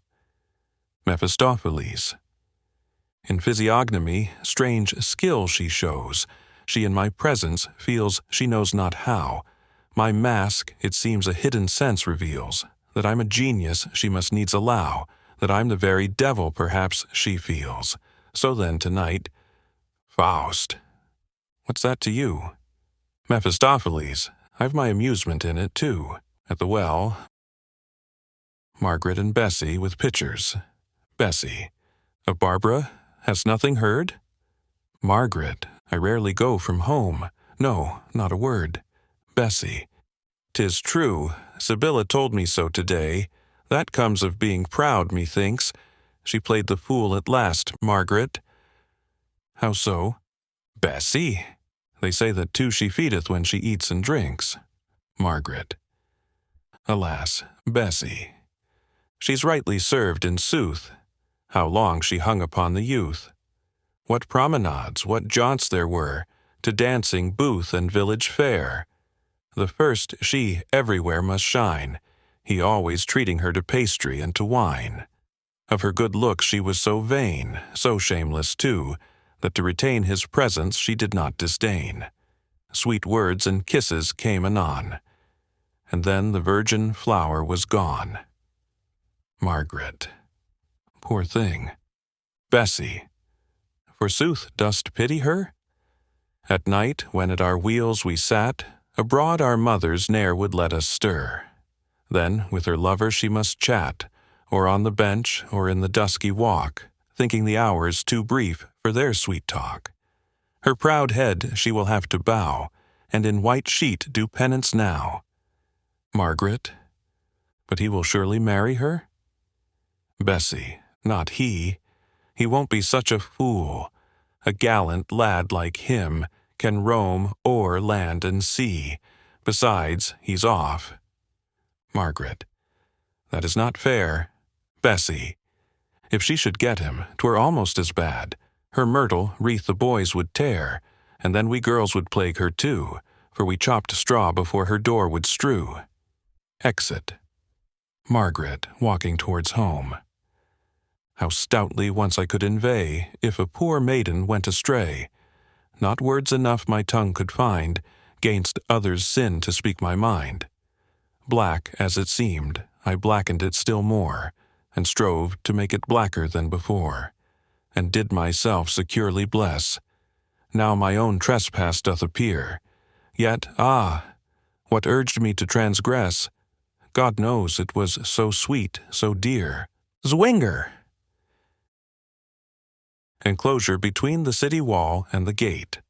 In the niche of the wall, a devotional image of the Mater Dolorosa, with flower pots before it. Margaret putting fresh flowers in the pots. Ah, rich in sorrow thou, stoop thy maternal brow, and mark with pitying eye my misery. The sword in thy pierced heart thou dost with bitter smart gaze upwards on thy son's death agony. To the dear God on high ascends thy piteous sigh, pleading for his and thy sore misery. Ah, who can know the torturing woe, the pangs that rack me to the bone? How my poor heart, without relief, trembles and throbs, its yearning grief thou knowest, thou alone. Ah, wheresoe'er I go, with woe, with woe, with woe, my anguished breast is aching. When all alone I creep, I weep, I weep, I weep, alas, my heart is breaking. The flower pots at my window were wet with tears of mine, the while I plucked these blossoms at dawn to deck thy shrine. When early in my chamber shone bright the rising morn, I sat there on my pallet, my heart with anguish torn. Help, from disgrace and death deliver me. Ah, rich in sorrow thou, stoop thy maternal brow, and mark with pitying eye my misery. Night. Street before Margaret's door. Valentine, a soldier, Margaret's brother. When seated 'mong the jovial crowd, where merry comrades boasting loud, each named with pride his favorite lass, and in her honor drained his glass, upon my elbows I would lean, with easy quiet view the scene, nor give my tongue the rein until each swaggering blade had talked his fill. Then smiling I my beard would stroke, the while with brimming glass I spoke, each to his taste. But to my mind, where in the country will you find a maid as my dear Gretchen fair, who with my sister can compare? Cling, clang, so rang the jovial sound. Shouts of assent went circling round. Pride of her sex is she, cried some. Then were the noisy boasters dumb. And now I could tear out my hair, or dash my brains out in despair. Me every scurvy knave may twit, with stinging jest and taunting sneer.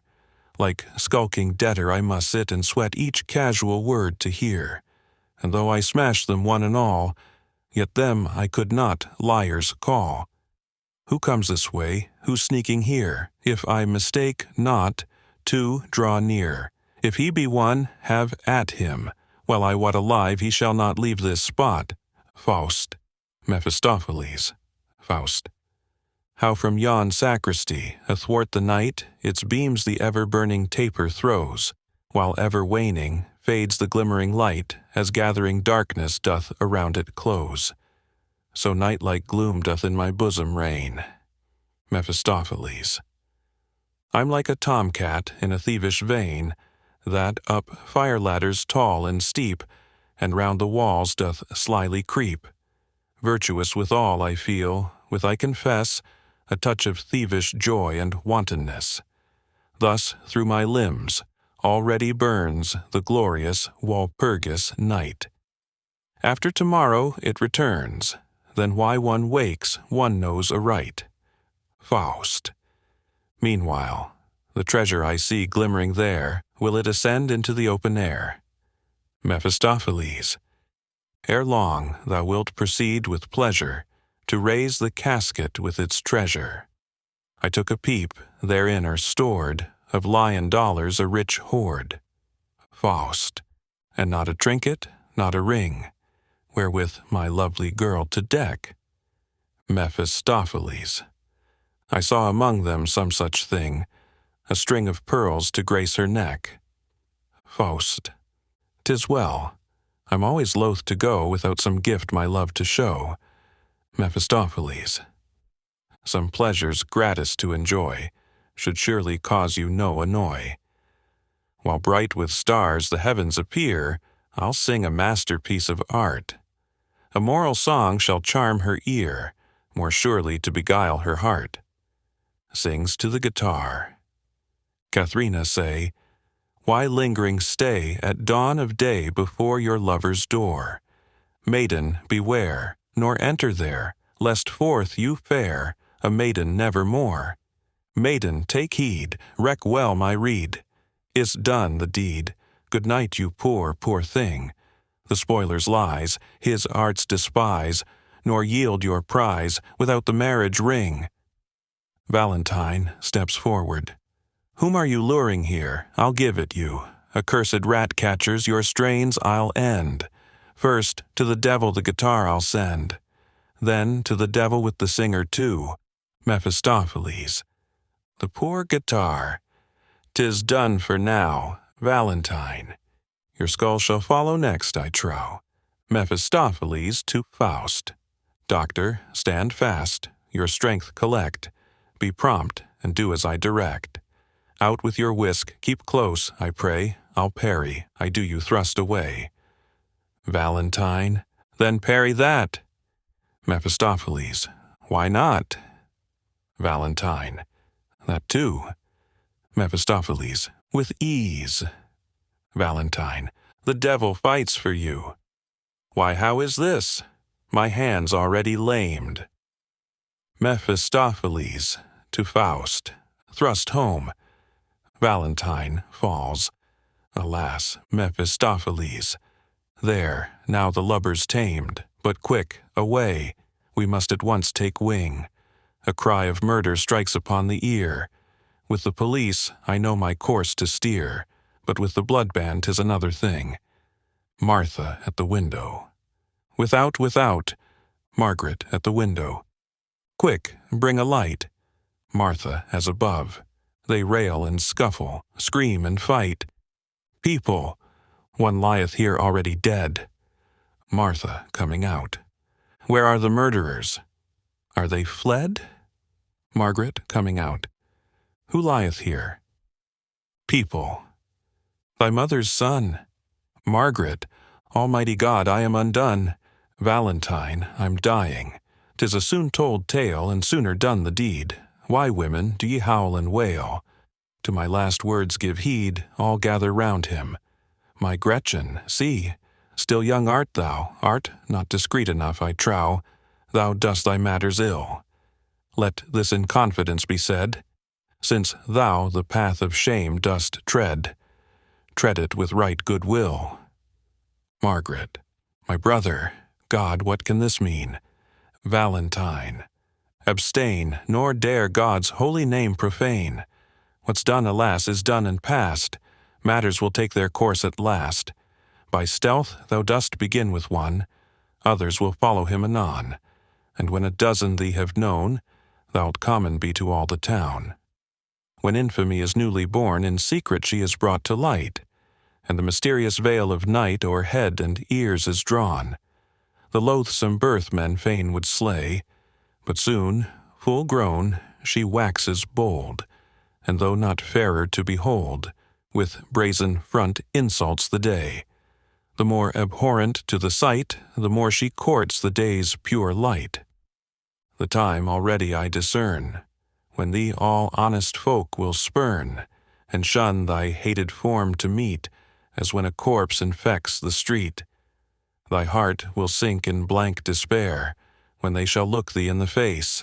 A golden chain no more thou'lt wear, nor near the altar take in church thy place. In fair lace collar simply dight thou dance no more with spirit's light. In darksome corners thou wilt bide, where beggars vile and cripples hide, and e'en, though God thy crime forgive, on earth a thing accursed thou'lt live. Martha, your parting soul to God commend. your dying breath in slander will you spend. Valentine. Could I but reach thy withered frame, thou wretched beldame, void of shame, full measure I might hope to win of pardon then for every sin. Margaret, Valentine, I tell thee, from vain tears abstain. 'Twas thy dishonor pierced my heart, thy fall the fatal death stab gave. Through the death sleep I now depart to God, a soldier true and brave dies. Cathedral, service, organ, and anthem. Margaret amongst a number of people. Evil spirit behind Margaret, evil spirit. How different, Gretchen, was it once with thee, when thou, still full of innocence, here to the altar camest, and from the small and well-conned book didst lisp thy prayer, half childish sport, half God in thy young heart. Gretchen, what thoughts are thine? What deed of shame lurks in thy sinful heart? Is thy prayer uttered for thy mother's soul, who into long, long torment slept through thee? Whose blood is on thy threshold? And stirs there not already neath thy heart another quickening pulse that even now tortures itself and thee with its foreboding presence? Margaret. Woe, woe! Oh, could I free me from the thoughts that hither-thither crowd upon my brain against my will? Chorus. Disere, disilla, solvet seclum in favilla. The organ sounds, evil spirit. Grim horror seizes thee, the trumpet sounds, the graves are shaken, and thy heart from ashy rest for torturing flames, anew created, trembles into life. Margaret, would I were hence, it is as if the organ choked my breath, as if the choir melted my inmost heart. Chorus. Judex ergo cum sedebit, quidquid latet ad parbit, nil inultunt remanebit. Margaret, I feel oppressed. The pillars of the wall imprison me. The vaulted roof weighs down upon me. I, air, evil spirit. Wouldst hide thee? Sin and shame remain not hidden. Air, light, woes thee. Chorus. Quid sum miser tunc dicturus, quem patronum rogaturus, convix justus sit securus, evil spirit. The glorified their faces turn away from thee, shudder the pure to reach their hands to thee. Woe! Chorus. Quid sum miser tunc dicturus. Margaret. Neighbor, your smelling bottle. She swoons away. Walpurgis night. The Harz Mountains, district of Schirke Anderland. Faust and Mephistopheles, Mephistopheles. A broomstick, dost thou not at least desire? The roughest he-goat fain would I bestride. By this road, from our goal, we're still far wide. Faust.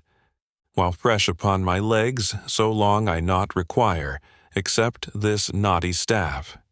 Beside, what boots it to abridge a pleasant way? Along the labyrinth of these vales to creep, then scale these rocks, whence, in eternal spray, adown the cliffs the silvery fountains leap. Such is the joy that seasons paths like these. Spring weaves already in the birchen trees. E'en, the late pine grove, feels her quickening powers. Should she not work within these limbs of ours? Mephistopheles. Naught of this genial influence do I know. Within me all is wintry. Frost and snow I should prefer my dismal path to bound. How sadly, yonder, with belated glow rises the ruddy moon's imperfect round, shedding so faint a light, at every tread one's sure to stumble 'gainst a rock or tree. An ignis fatuus I must call instead. Yonder one, burning merrily, I see. Holla, my friend, may I request your light? Why should you flare away so uselessly? Be kind enough to show us up the height. Ignis fatuus. Through reverence, I hope I may subdue the lightness of my nature. True, our course is but a zigzag one. Mephistopheles. Ho, ho. So men forsooth he thinks to imitate. Now, in the devil's name, for once go straight, or out at once your flickering life I'll blow. Ignis fatuus. That you are master here it obvious quite. To do your will, I'll cordially essay. Only reflect. The hill is magic mad tonight, and if to show the path you choose a meteor's light, you must not wonder should we go astray. Faust, Mephistopheles, ignis fatuus in alternate song. Through the dream and magic sphere as it seems, we now are speeding. Honor win, us rightly leading, that betimes we may appear in yon wide and desert region. Trees on trees, a stalwart legion, swiftly past us are retreating, and the cliffs with lowly greeting. Rocks long-snouted, row on row, how they snort and how they blow. Through the stones and heather springing, brook and brooklet haste below. Hark the rustling, hark the singing, hearken to love's plaintive lays, voices of those heavenly days, what we hope and what we love. Like a tale of olden time, echo's voice prolongs the chime. To wit, to who? It sounds more near, plover, owl, and jay appear, all awake, around above, paunchy salamanders too, peer, long-limbed, the bushes through, and, like snakes, the roots of trees coil themselves from rock and sand, stretching many a wondrous band, us to frighten, us to seize. From rude knots with life imbued, polyp fangs abroad they spread to snare the wanderer. Neath our tread, mice, in myriads, thousand-hued, through the heath and through the moss, and the fireflies' glittering throng, wildering escort, whirls along, here and there our path across.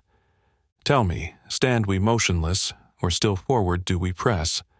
All things round us whirl and fly, rocks and trees make strange grimaces, dazzling meteors change their places, how they puff and multiply. Mephistopheles.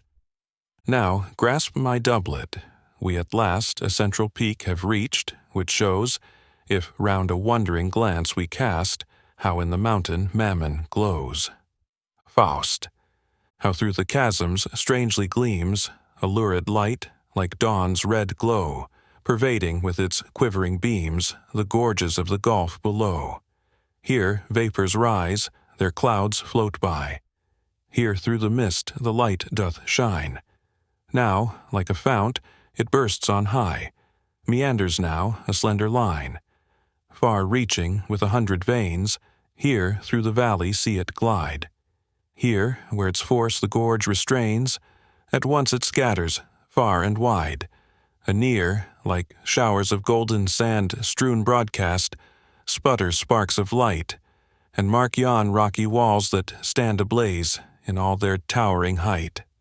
Mephistopheles. Doth not Sir Mammon for this fate grandly illume his palace? Thou art lucky to have seen it. Now the boisterous guests, I feel, are coming straight. Faust. How through the air the storm doth whirl. Upon my neck it strikes with sudden shock. Mephistopheles. Cling to these ancient ribs of granite rock, else to yon depths profound it you will hurl. A murky vapor thickens night. Hark!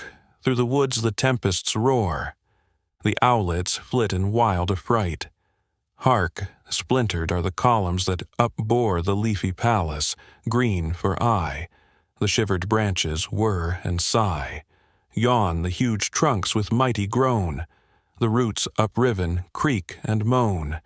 In fearful and entangled fall, one crashing ruin whelms them all, while through the desolate abyss, sweeping the wreck-strewn precipice, the raging storm blasts howl and hiss.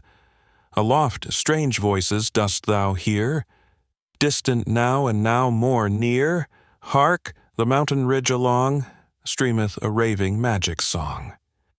Witches in chorus. Now to the Brocken the witches hie. The stubble is yellow, the corn is green. Thither the gathering legions fly, and sitting aloft is Sir Uriel's seen. O'er stick and o'er stone they go whirling along, witches and he-goats, a motley throng. Voices. Alone old Bobo's coming now. She rides upon a pharaoh sow. Chorus. Honor to her, to whom honor is due. Forward, Dame Baubo, honor to you. A goodly sow and mother thereon, the whole which chorus follows anon. Voice. Which way didst come? Voice. O'er Ilsenstein. There I peeped in an owlet's nest. With her broad eye she gazed in mine.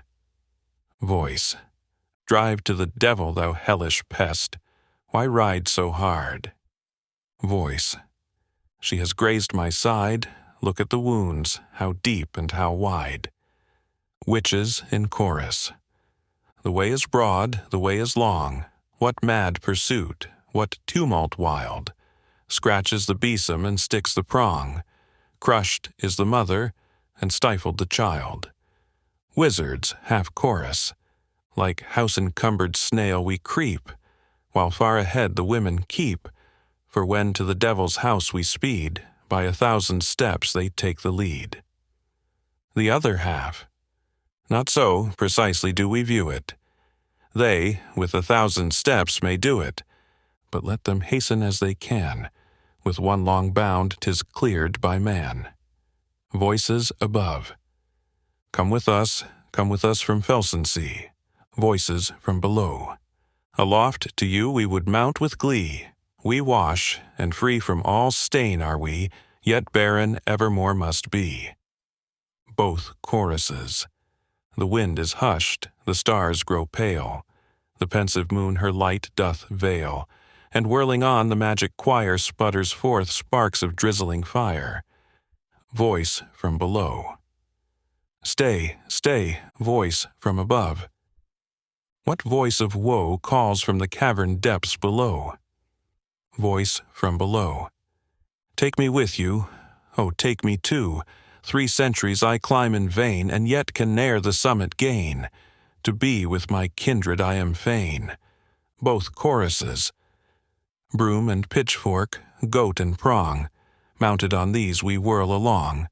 Who vainly strives to climb tonight is evermore a luckless wight, demi-witch below. I hobble after, many a day, already the others are far away, no rest at home can I obtain. Here too my efforts are in vain, chorus of witches. Salve gives the witches strength to rise. A rag for a sail does well enough. A goodly ship is every trough. Tonight who flies not, never flies. Both choruses. And when the topmost peak we round, then alight ye on the ground. The heath's wide regions cover ye with your mad swarms of witchery. They let themselves down. Mephistopheles. They crowd and jostle, whirl and flutter. They whisper, babble, twirl and splutter. They glimmer, sparkle, stink and flare. A true witch element, beware, stick close, else we shall severed be. Where art thou? Faust in the distance. Here, Mephistopheles. Already, whirled so far away, the master then indeed I needs must play. Give ground, Squire Voland comes. Sweet folk, give ground. Here, doctor, grasp me. With a single bound, let us escape this ceaseless jar. Even for me too mad these people are. Hard by there shineth something with peculiar glare. Yon break allureth me. It is not far. Come along with me. We'll slip in there. Faust, spirit of contradiction. Lead, I'll follow straight. 'Twas wisely done, however, to repair on May night to the Brocken, and when there by our own choice ourselves to isolate. Mephistopheles. Murk, of those flames the motley glare, a merry club assembles there. In a small circle one is not alone, Faust. I'd rather be above, though, I must own. Already fire and eddying smoke I view. The impetuous millions to the devil ride. Full many a riddle will be there untied. Mephistopheles. Aye, and full many a riddle tied anew. but let the great world rave and riot. Here will we house ourselves in quiet. Accustomed 'tis of ancient date, our lesser worlds within the great world to create. Young witches there I see, naked and bare, and old ones veiled more prudently. For my sake only courteous be. The trouble's small, the sport is rare. Of instruments I hear the cursed din. One must get used to it. Come in, there's now no help for it. I'll step before, and, introducing you as my good friend, confer on you one obligation more. How say you now? 'Tis no such paltry room. Why only look, you scarce can see the end. 100 fires in rows disperse the gloom. They dance, they talk, they cook, make love and drink. Where could we find aught better, do you think? Faust. To introduce us, do you purpose here as devil or as wizard to appear? Mephistopheles. Though I am wont indeed to strict incognito, yet upon gala days one must one's orders show. No garter have I to distinguish me, nathless the cloven foot doth here give dignity. Seest thou yonder snail? Crawling this way she hies. With searching feelers she, no doubt, hath me already scented out. Here, even if I would, for me there's no disguise. From fire to fire we'll saunter at our leisure, the gallant you, I'll cater for your pleasure. To a party seated round some expiring embers. Old gentlemen apart, why sit ye moping here? Ye in the midst should be of all this jovial cheer, girt round with noise and youthful riot. At home one surely has enough of quiet. General. In nations put his trust who may, whate'er for them one may have done. For with the people as with women, they honor your rising stars alone. Minister. Now all too far they wander from the right. I praise the good old ways, to them I hold. Then was the genuine age of gold, when we ourselves were foremost in men's sight. Parvenu. Ne'er were we 'mong your dullards found, and what we ought not that to do were fair. Yet now are all things turning round and round, when on firm basis we would them maintain. Author. Who, as a rule, a treatise now would care to read, of even moderate sense. As for the rising generation, ne'er has youth displayed such arrogant pretense. Mephistopheles, suddenly appearing very old, since for the last time I the Brocken scale, that folk are ripe for doomsday now one sees, and just because my cask begins to fail, so the whole world is also on the lees. Huckster Witch. Stop, gentlemen, nor pass me by, of wares I have a choice collection. Pray honor them with your inspection. Lose not this opportunity, yet nothing in my booth you'll find, without its counterpart on earth.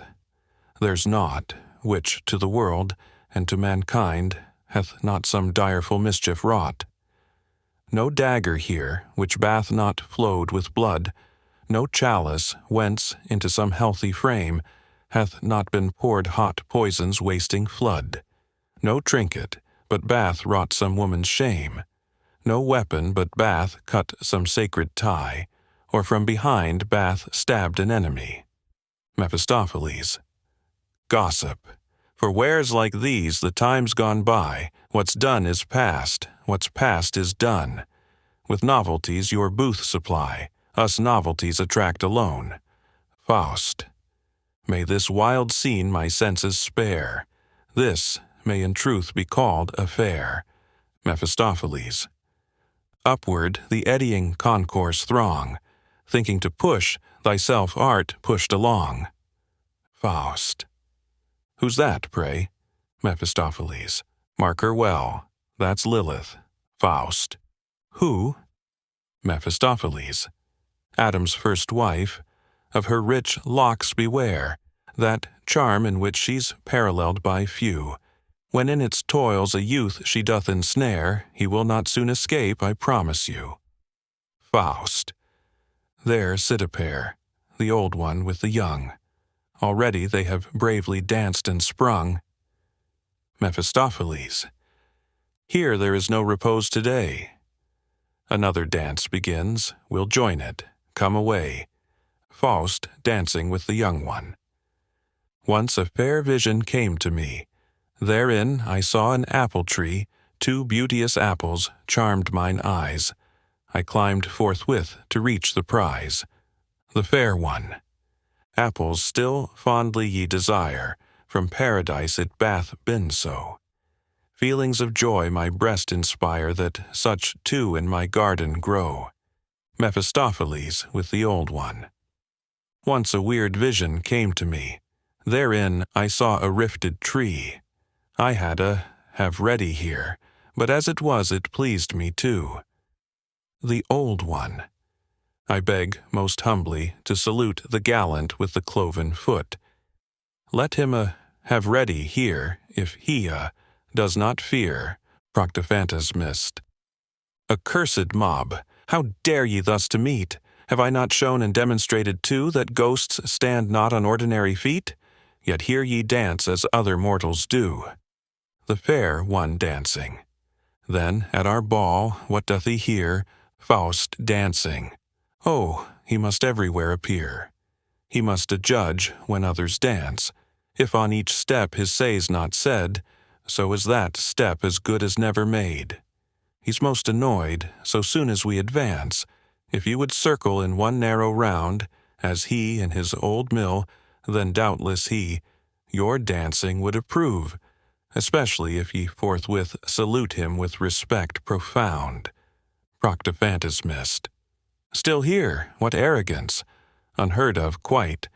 Vanish, we now have filled the world with light. Laws are unheeded by the devil's host. Wise as we are, yet Tegel hath its ghost. How long at this conceit I've swept with all my might, lost is the labor. 'Tis unheard of quite. The fair one. Cease here to tease us any more, I pray. Proctophantus missed. Spirits, I plainly to your face declare, no spiritual control myself will bear, since my own spirit can exert no sway. The dancing continues. Tonight I see I shall in naught succeed, but I'm prepared my travels to pursue and hope, before my final step indeed, to triumph over bards and devils too. Mephistopheles. Now in some puddle will he take his station, such is his mode of seeking consolation, where leeches, feasting on his rump, will drain spirits alike and spirit from his brain. To Faust, who has left the dance.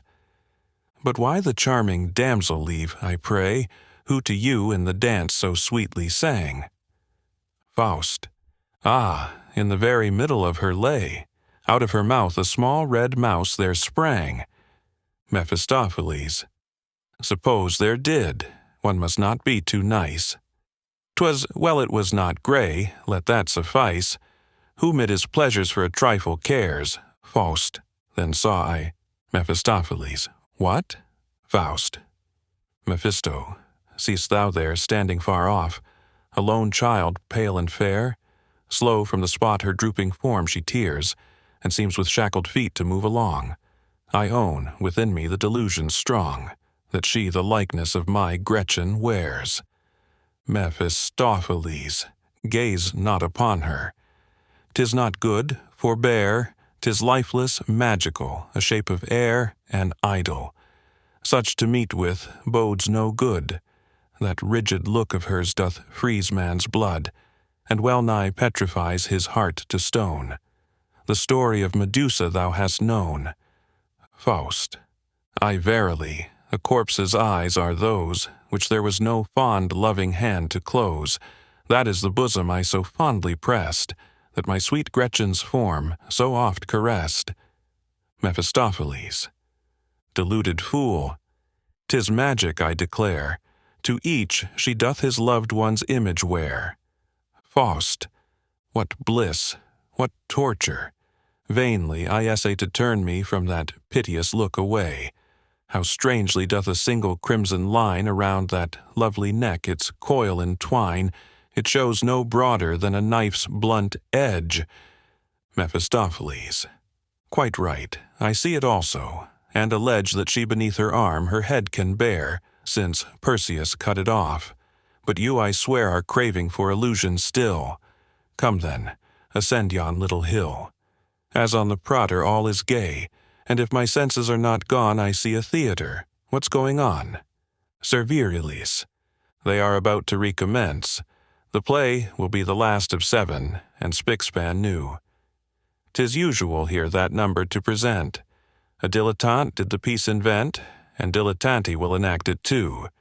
Excuse me, gentlemen. To me's assigned as dilettante to uplift the curtain. Mephistopheles. You on the Blocksberg.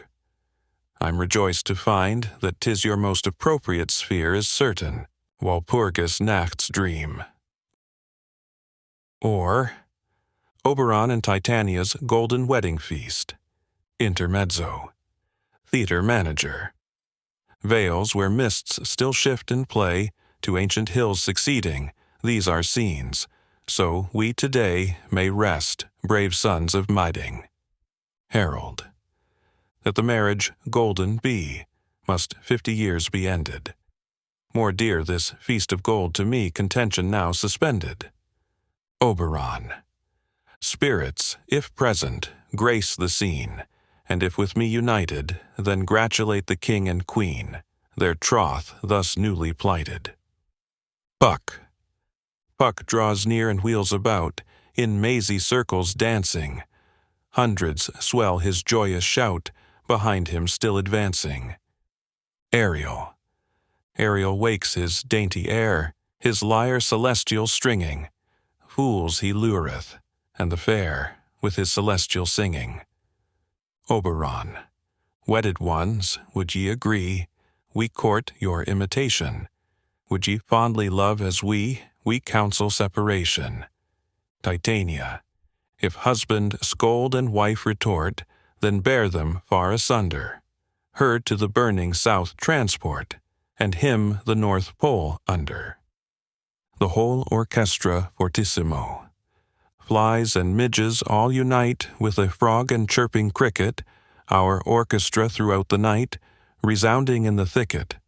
Solo yonder doth the bagpipe come, its sack an airy bubble. Schnick, schnick, schnack, with nasal hum, its notes it doth redouble.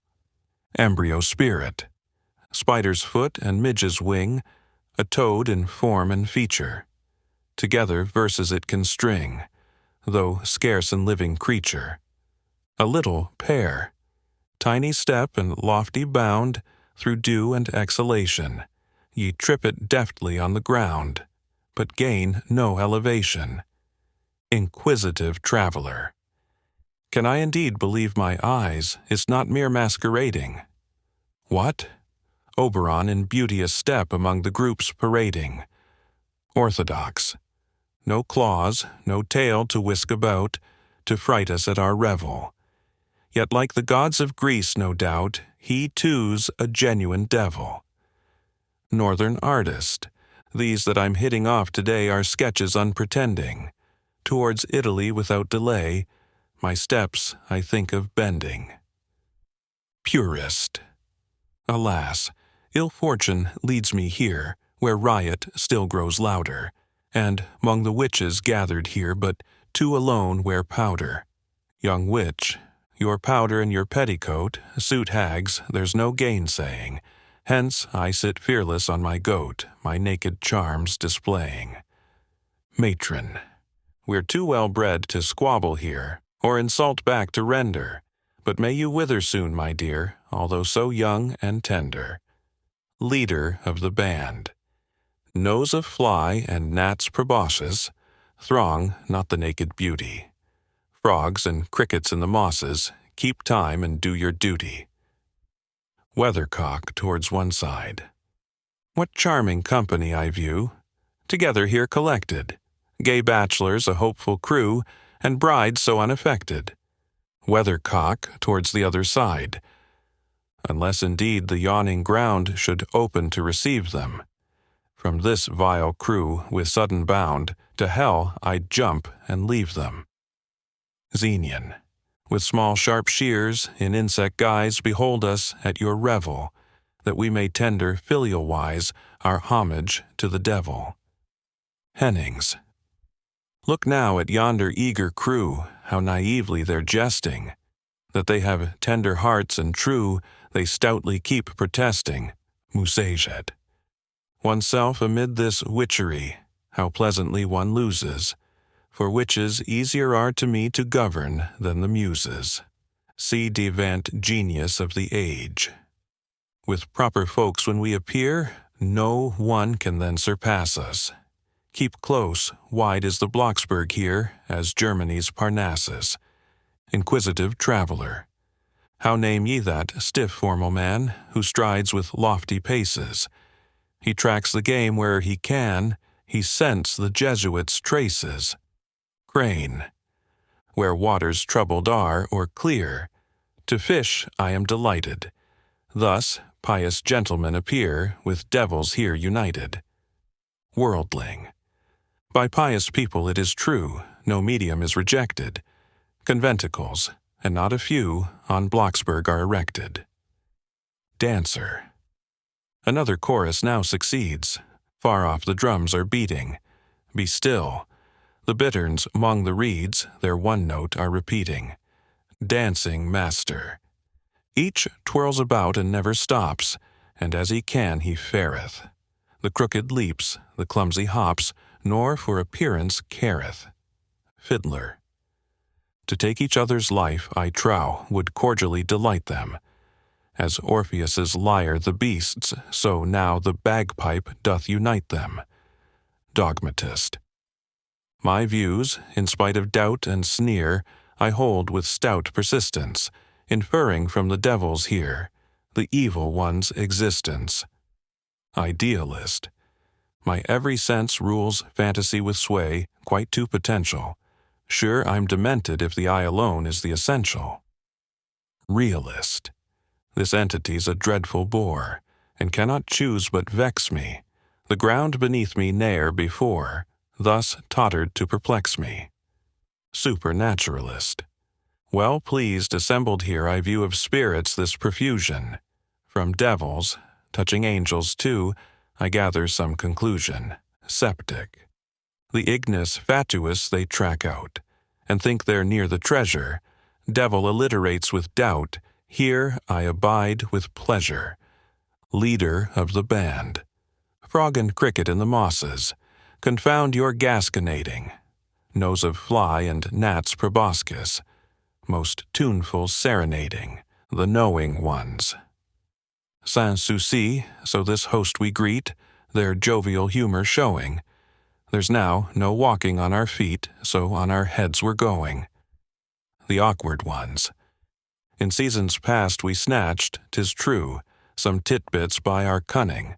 Our shoes, alas, are now danced through. On our bare soles we're running.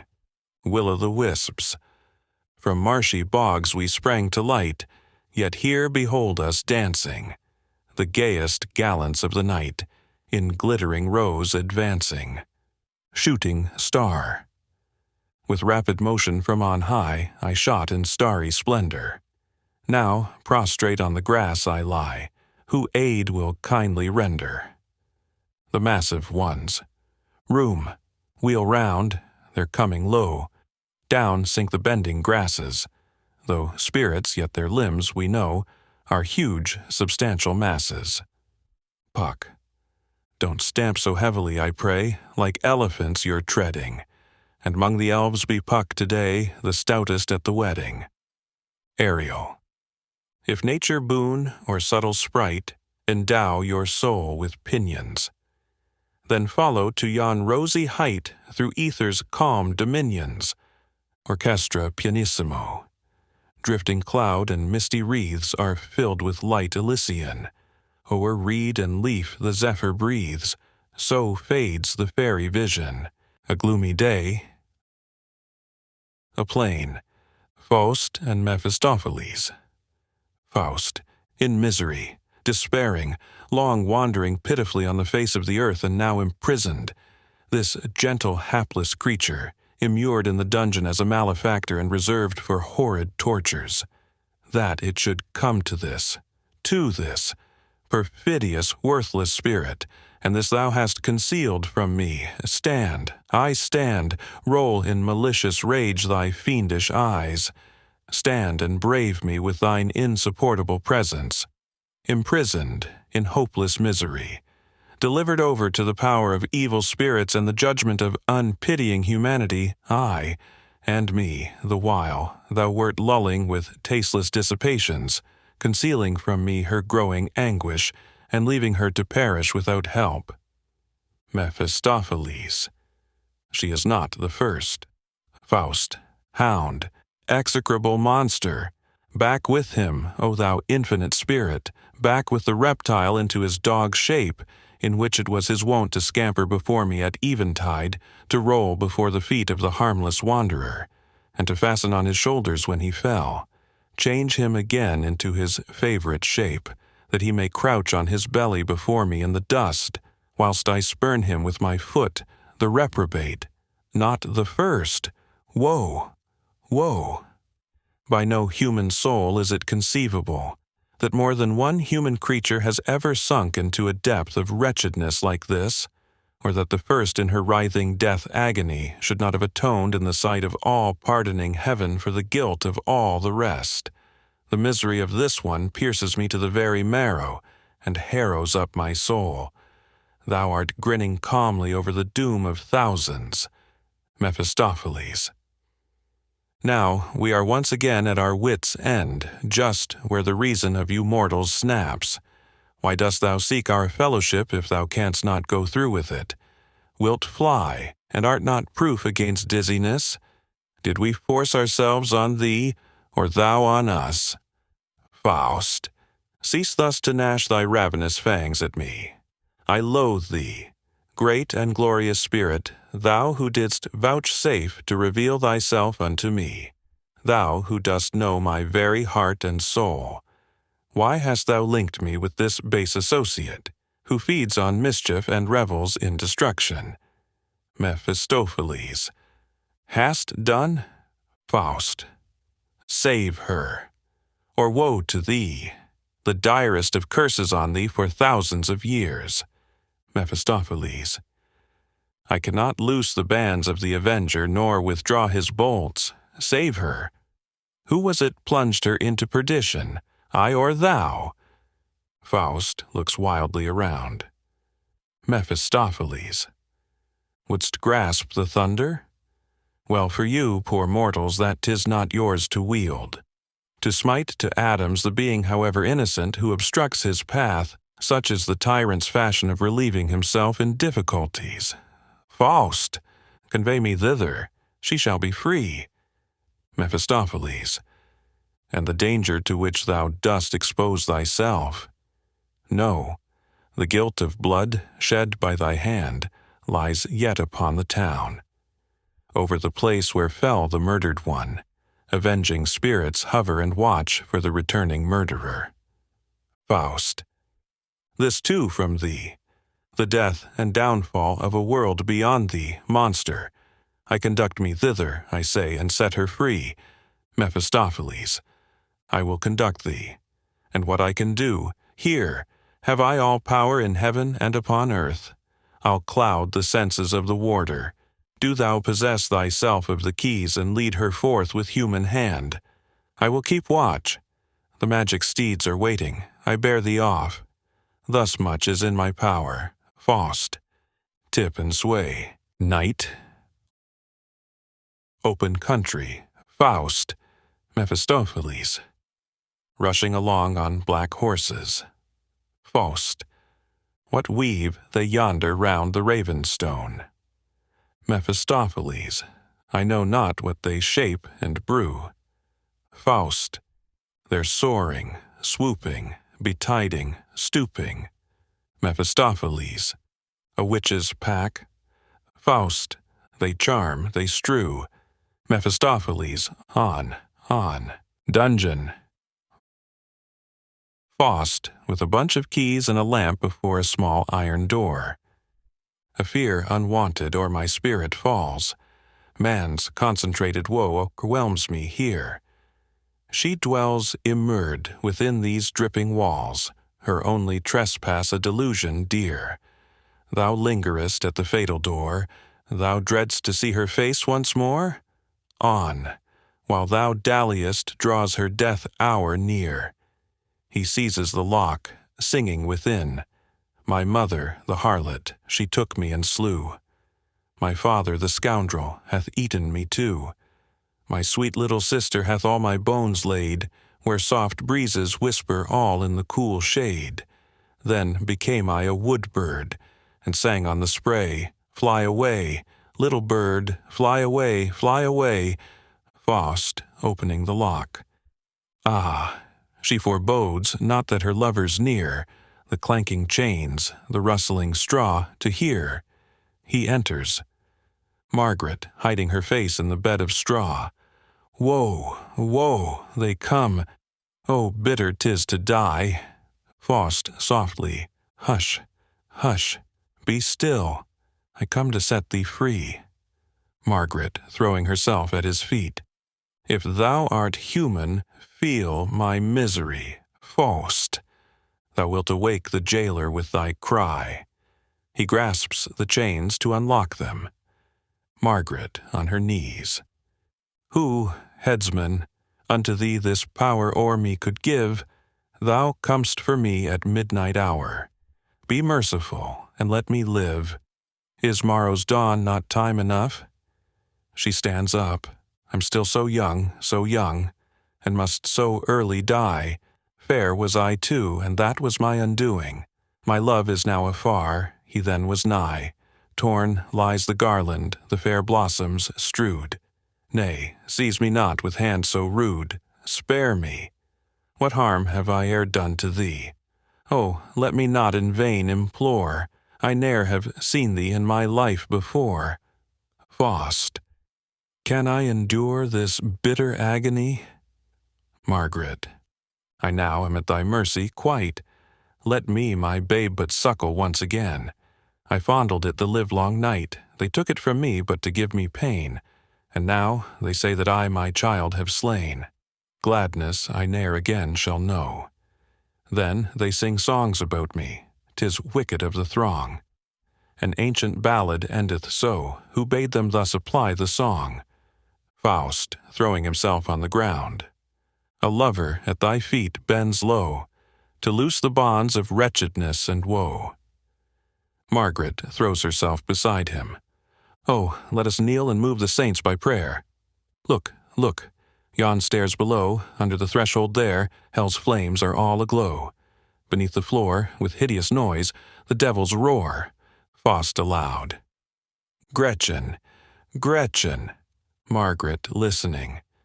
That was my loved one's voice. She springs up, the chains fall off. Where is he? I heard him calling me. Free am I. There's none shall hinder me. To his neck will I fly, on his bosom will lie. Gretchen, he called. On yon threshold he stood.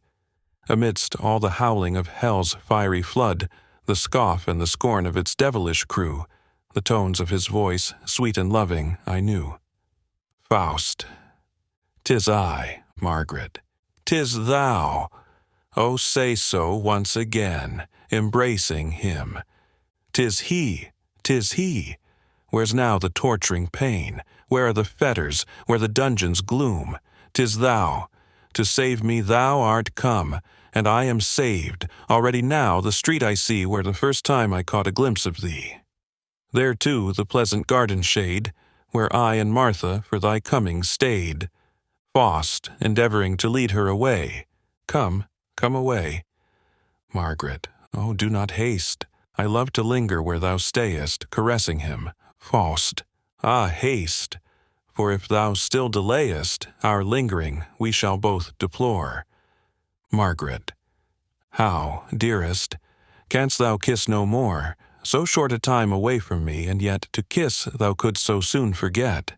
Why on thy neck so anxious do I feel, when formerly a perfect heaven of bliss from thy dear looks and words would o'er me steal? As thou wouldst stifle me, thou then didst kiss. Kiss me, or I'll kiss thee. She embraces him. Woe, woe, thy lips are cold, are dumb, Thy love where hast thou left? Who bath me of thy love bereft? She turns away from him. Faust, come, follow me, my dearest love, be bold. I'll cherish thee with ardor thousandfold. I but entreat thee now to follow me. Margaret, turning towards him. And art thou he? And art thou really he? Faust, 'tis I. O come, Margaret. Thou wilt strike off my chain, and thou wilt take me to thine arms again. How comes it that thou dost not shrink from me? And dost thou know, love, whom thou wouldst set free? Faust, come, come. Already night begins to wane. Margaret, I sent my mother to her grave. I drowned my child beneath the wave. Was it not given to thee and me, thee too? 'Tis thou thyself, I scarce believe it yet. Give me thy hand, it is no dream. 'Tis true, thine own dear hand. But how is this? 'Tis wet, quick, wipe it off. Meseems that yet there's blood thereon. Ah, God, what hast thou done? Put up thy sword, I beg of thee. Faust, O dearest, let the past forgotten be. Death is in every word, Margaret. No, thou must linger here in sorrow. The graves I will describe to thee, and thou to them must see tomorrow. The best place give to my mother. Close at her side my brother. Me at some distance lay, but not too far away, and the little one place on my right breast. Nobody else will near me lie. To nestle beside thee so lovingly, that was a rapture, gracious and sweet. A rapture I never again shall prove. Methinks I would force myself on thee, love, and thou dost spurn me and back retreat. Yet 'tis thyself, thy fond, kind looks I see. Faust, if thou dost feel 'tis I, then come with me. Margaret, what there, without? Faust, yes, forth in the free air. Margaret, aye, if the grave's without, if death lurk there, hence to the everlasting resting place, and not one step beyond. Thou'rt leaving me? O Henry, would that I could go with thee. Faust, thou canst, but will it? Open stands the door. Margaret, I dare not go. I've naught to hope for more. What boots it to escape? They lurk for me. 'Tis wretched to beg, as I must do, and with an evil conscience thereto. 'Tis wretched in foreign lands to stray, and me they will catch, do what I may. Faust, with thee will I abide. Margaret, quick, quick, save thy poor child. Keep to the path the brook along, over the bridge to the wood beyond, to the left, where the plank is in the pond. Seize it at once. It fain would rise, it struggles still. Save it, oh save, Faust! Dear Gretchen, more collected be. One little step, and thou art free. Margaret, were we but only past the hill. There sits my mother upon a stone. My brain, alas, is cold with dread. There sits my mother upon a stone, and to and fro she shakes her head. She winks not, she nods not, her head, it droops sore. She slept so long she waked no more. She slept that we might taste of bliss. Ah, those were happy times, I wis, Faust. Since here avails nor argument nor prayer, thee hence by force I needs must bear. Margaret, loose me, I will not suffer violence. With murderous hand hold not so fast. I have done all to please thee in the past. Faust. Day dawns. My love, my love. Margaret. Yes, day draws near. The day of judgment, too, will soon appear. It should have been my bridal. No one tell that thy poor Gretchen thou hast known too well. Woe to my garland, its bloom is o'er. Though not at the dance, we shall meet once more.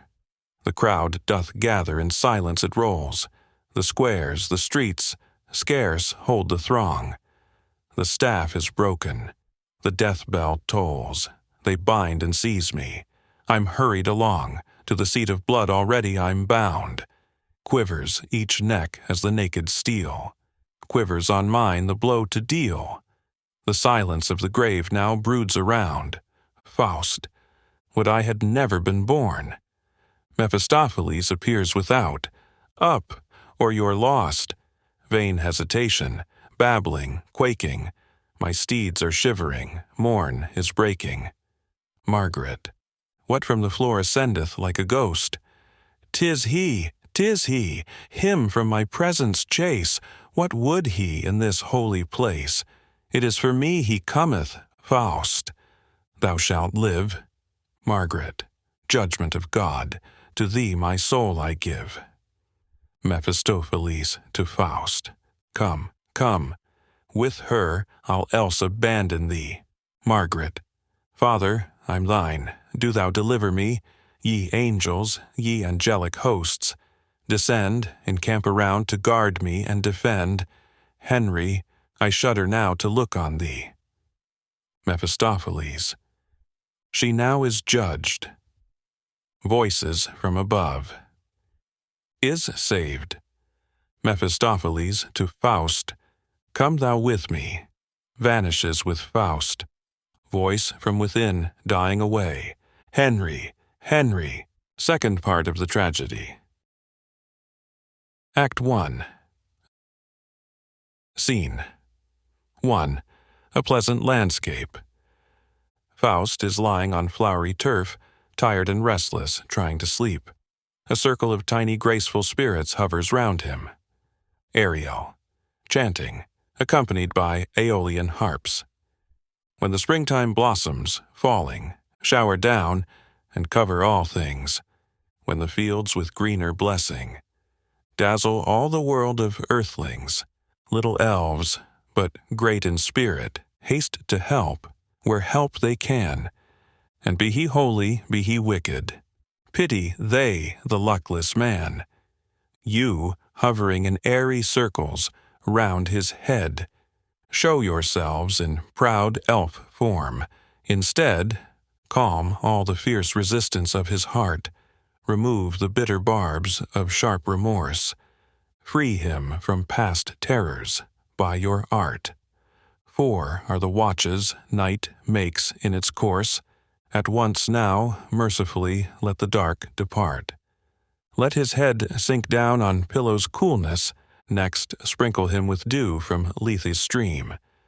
Then let his joints be free of cramps and stiffness, so that he's strong enough to greet day's gleam. Elves, exert your sweetest right, return him to the holy light. Choir, singly, and 2 or more, alternately and together, when the balmy breezes smother all the green-encircled land, sweetly fragrant and mist-covered, twilight gathers all around. Sweet peace then whispers softly, rocks the heart on childhood's shores, and on the eyelids, tired and weary, closes daylight's golden doors.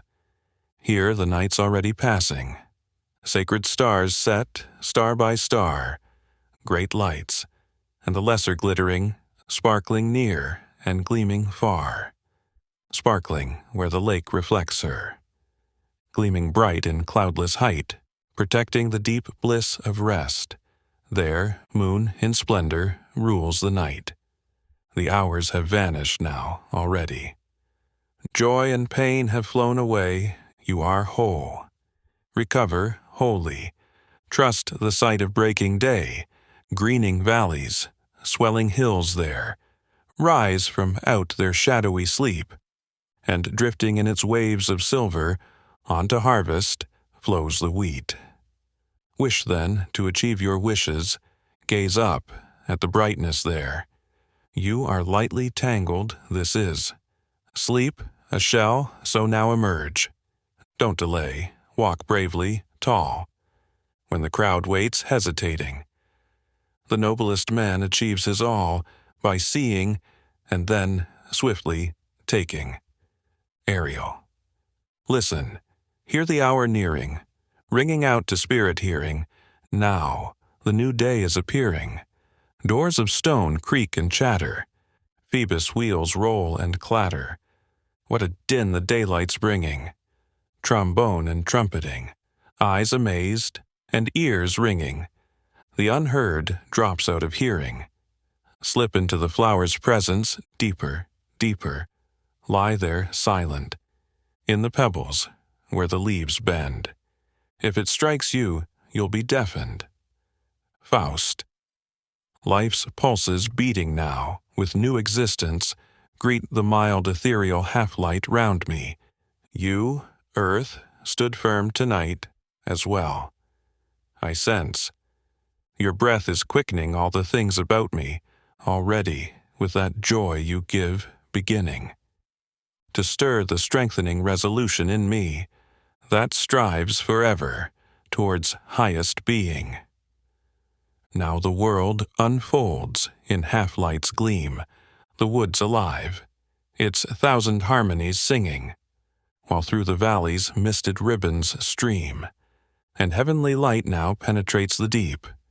Twigs, branches shoot, with fresher life it seems, from fragrant gulfs where they were sunk in sleep. Color on color lifts now from the ground, as leaf and flower with trembling dewdrops weep. And a paradise reveals itself all round. Gaze upwards. The vast mountain heights, already with the solemn hour resound, they are the first to enjoy the eternal light, that later for us will work its way below. Now, to the sloping alpine meadows bright, it gives a fresh clarity, a newer glow, and step by step it reaches us down here. It blazes out. Ah, already blinded though, I turn away, my eyesight wounded, pierced. So it is, when to the thing we yearn for, the highest wish so intimately rehearsed, we find fulfillment opening wide the door, and then, from eternal space, there breaks a flood of flame we stand amazed before. We wished to set the torch of life ablaze, a sea of fire consumes us, and such fire. Love, is it then? Or hate? This fierce embrace, the joy and pain of alternating pyres, so that, gazing back to earth again, we seek to veil ourselves in youth's desire. Let the sun shine on, behind me then. The waterfall that splits the cliff's broad edge, I gaze at with a growing pleasure when 1,000 torrents plunge from ledge to ledge, and still 1,000 more pour down that stair, spraying the bright foam skywards from their beds. And in lone splendor, through the tumult there, the rainbow's arch of color bending brightly is clearly marked, and then dissolved in air, around it the cool showers, falling lightly. There the efforts of mankind they mirror. Reflect on it, you'll understand precisely. We live our life amongst refracted color. Scene 2. The Emperor's Castle, the throne room. A council of state waits for the Emperor. Trumpets. Enter court attendants of all kinds, splendidly dressed. The Emperor approaches the throne. The astrologer is to his right. The Emperor. I greet you all, the loved and true, gathered here from far and wide. I see a wise man's at my side, but where on earth's the fool? Attendant, right behind your mantle there. He suddenly tumbled on the stair. They dragged away the pile of fat. Dead or drunk? No man knows that. A second attendant. At once, and at a wondrous pace, another came to take his place, quite extravagantly dressed, yet troubling, since he's so grotesque. Guards closed the door in his face, their halberds held crosswise too. Yet here he comes, the daring fool, Mephistopheles, kneeling in front of the throne. What is cursed and yet is welcomed? What's desired yet chased away? What's always carefully defended? What's abused, condemned, I say? What do you not dare appeal to? What will all happily hear named? What stands on the step before you? What's banished from here all the same? The Emperor. For once at least spare us your babble. This is no time or place for riddles, they're a matter for these gentlemen. Solve it! I'll gladly hear it all again. I fear my old fool's wandered far in space. Come to my side, here, and take his place. Mephistopheles places himself on the emperor's left. Murmurs from the crowd. A newer fool, for newer cares. Where's he from? How'd he get there? The old one fell. He's all done in. He was fat. Now this one's thin. The emperor. So now, my faithful and beloved, welcome here from near and far. We meet beneath a lucky star, since health and luck are written above. But tell me, why in days like these, when we've conquered care, and carnival masks are all our wear, and delightful things are waiting, we trouble ourselves with debating? Yet, since you say we have to do it, it's settled then, and we'll go to it. The Chancellor. The highest virtue, like a sacred halo, circles the emperor's head, and so he alone may validly exercise it. Justice. All men love and prize it. What all ask, yet wish they could do without, the people look to him to hand it out. But what help can human wit deliver, or kindly heart, or willing hand if fever rages wildly through the state, and evil itself is broodingly preparing evil? Look about from this height's extreme, across the realm. It seems like some bad dream, where one deformity acts on another, where lawlessness by law is furthered, and an age of crime is discovered. Here one steals cattle, there a wife, cross, cup and candlestick from the altar, and boasts of it for many a year. His skin's intact, and so's his life. Then they take their claims to court. The judge in pomp on his high cushion. Meanwhile there grows a furious roar from swelling tides of revolution. They insist it's crime and disgrace, with their accomplices beside them, and guilty is the verdict in a case, only where innocence is its own defense. So all the world will slash and chop, destroying just what suits themselves. How then can that true sense develop? That shows the morally acceptable? At last, the well-intentioned man yields to the bribe, the flatterer, and the judge who can't convict is hand in hand with the criminal offender. I've painted in black, but I'd rather draw its image in the deeper color that I saw. Pause. The conclusion's inescapable. If all men suffer when all cause trouble, then His Majesty himself is harmed. The Commander-in-Chief. How riotous things are in this wild age. They all lash out, and are lashed these days, and everyone is deaf to all command. The citizen behind his wall, the knight in his cliff-top tower, have sworn to defy us all, and hold fast to their power. The impatient mercenaries impetuously demand their pay, and if we owed them less already, they'd be off and march away. If one forbids what all desire, he's disturbed a hornet's nest. The kingdom they should keep entire is plundered and distressed. They'd like to wreak a wild disorder. Half the world has been dissolved. There are still kings beyond our border, but none of them think they're involved. The treasurer. In allies, then, who'd put their trust? The subsidies they promised us, like water pipes, are all blocked up. And, sire, in all your wide estate, who's benefited from the take? Wherever you go, there's some new pup who declares his independence. We watch while they carry on.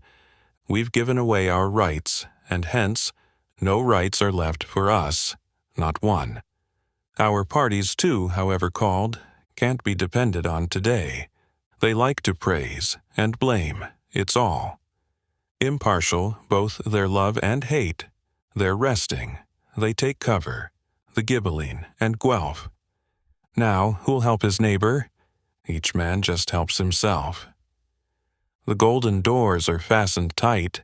Men scrape and scratch and glean, all right. But our coffers still are empty.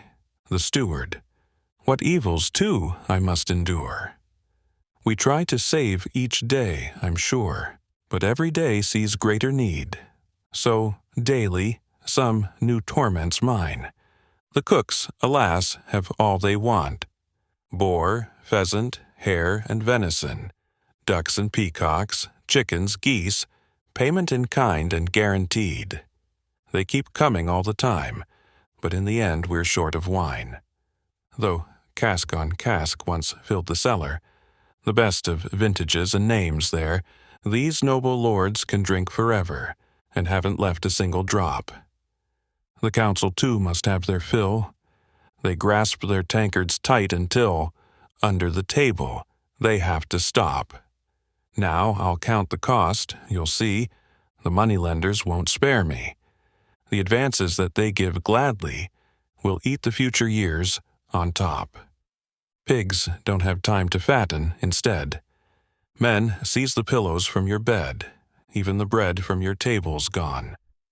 The emperor, after reflection, to Mephistopheles. Fool, do you know anything else that's wrong? Mephistopheles. Me? Nothing at all. I see splendor, as I must, around me, of you and yours.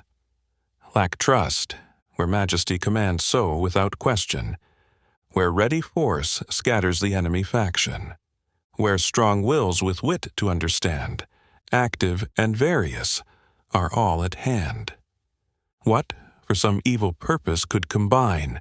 For darkness, then, where such stars shine, murmurs, here's a rogue, who understands? He'll tell lies as long as he can. I wonder, too, what lies behind. And what's in front? A project of some kind. Mephistopheles. In this world, what isn't lacking, somewhere though? Sometimes it's this or that. Here, what's missing's gold. True, you can't just rake it up from the floor, but wisdom knows the mines where one gets more. In mountain veins, foundation walls, coined and uncoined golden hoards, and ask me now, who'll bring it to the light? One gifted with mind's power and nature's might. The Chancellor. Mind and nature. Don't speak to Christians so. That's why men burn atheists below. Such speech is dangerous, all right. Nature is sin, and mind's the devil. It harbors within it doubt that evil, their misshapen hermaphrodite. Not so with us, in the Emperor's land. Two kinds of men are still at hand, worthy alone to defend the throne. The saints are they, and the knights. They enter life's uncertain fights, rewards of church and state they own. Firm in their resistance, check the confused aims of every man. No, nature and mind are heretics, wizards, ruining town and land, and you, with brazen impudence still. Invoke them here in this high circle. You're fostering the corrupted will. Fools are always hand in hand. Mephistopheles. By this I recognize a most learned lord. What you can't feel lies miles abroad. What you can't grasp, you think, is done with too. What you don't count on can't be true. What you can't weigh won't weigh of old. What you don't coin, that can't be gold. The Emperor. You won't sort out our faults like that? Will Lenten sermons make men fat? I'm tired of the eternal if and when. We're short of gold, well fine, so fetch some then. Mephistopheles. I'll fetch what you wish, and I'll fetch more. Easy. It's true, but then easy things weigh more. It's there already. Yet, how we might achieve it. That's the tricky thing, knowing how to seize it. Just think how, in those times of consternation, when a human flood drowned land and nation, people were so terrified everywhere They hid their treasures here and there. So it was when mighty Rome held sway. And so it goes on. Yesterday and today. Still buried in the earth, why, there it is. The earth is the emperor's, so it's his, the treasurer. For a fool his aim's not out of sight. It's true, that's an old imperial right. The chancellor. Satan lays out his gilded nets. For you, these things don't square with what's good and true. The steward, only bring them to court. I'll welcome the sight, and I'll gladly accept the thing as not quite right. The commander-in-chief. The fool's clever, to promise what each of us needs. A soldier will never ask from whence it all proceeds. Mephistopheles. If you think I'm cheating you, maybe. Why, here's the man. Ask astrology. He knows each circling hour and house, so ask him, how are the heavens now? Murmurs. Two rogues there, already known. Fool and dreamer, so near the throne. An idle song, an ancient rhyme. The fool plays, the wise man speaks in time. The astrologer speaks with Mephistopheles prompting him. The sun, himself, he is of purest gold. Mercury, messenger of riches told. Venus has bewitched you all, and she looks on you soon and late quite lovingly. The chaste moon's mood holds fast. Mars won't harm, his strength won't last, and Jupiter remains the loveliest sight, while Saturn's great but far away and slight. His metal we don't greatly venerate, light of worth, though leaden in its weight. Yes, when sun and moon are conjoined fine, silver and gold will make the whole world shine. The rest as well in turn are all achieved. Palaces, gardens proud and rosy cheeks. All this he brings this highly knowledgeable man. He can deliver, too, what nobody else here can. The emperor. The words they say, I hear them twice, and yet I'm not convinced they're right. Murmurs. What's all that? A joke gone flat, horoscopy and chemistry. I've heard that vein. Hoped in vain. Come quick, it's still a trick. Mephistopheles. They stand around, they're all amazed, they don't trust what can be found. One babbles about deadly nightshade, the other of some jet-black hound. What matter if one thinks I'm jesting, or another calls it sorcery? If the soles of their feet are itching, if their firm step totters towards me, all can feel the secret working of nature's everlasting power, and from its deepest lurking, a living vein shall rise and flower. When every member twitches, when all looks strange to your eyes, make up your minds, be delvers, here the players, there the prize. Murmurs. It's like a lead weight on my feet. My arms swollen, but then it's gouty. There's a tickle here in my big toe. All the way down my back it goes. From these signs, I'd say we're near. A rich vein of treasure here, the emperor. Quick then, don't slope off there. Let's test your froth of lies. Show us all this rarest prize. I'll lay down the sword and scepter with my own noble hands as well. If you don't lie, complete the work myself. And if you lie, then send you down to hell, Mephistopheles.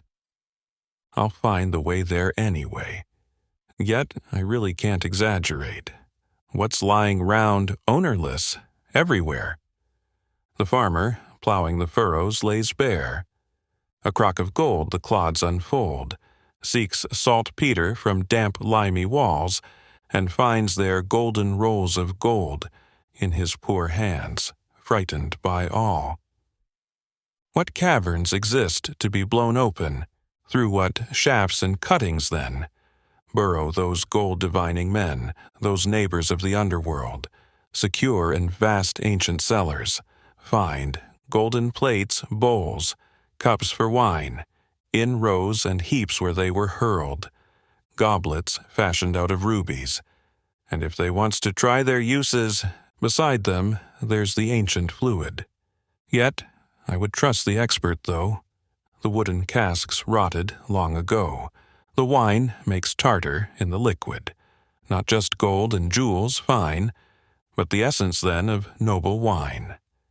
Terror hides, and night as stark. So quiz the wise untiringly. It's trivial by day to see. Mystery. Houses in the dark. The emperor. See to it then. What use is it out of sight? Whatever's valuable must see the light. Who knows a rogue for certain, but by day? At night all cows are black, and cats are gray. The pot's down there, full of golden weight.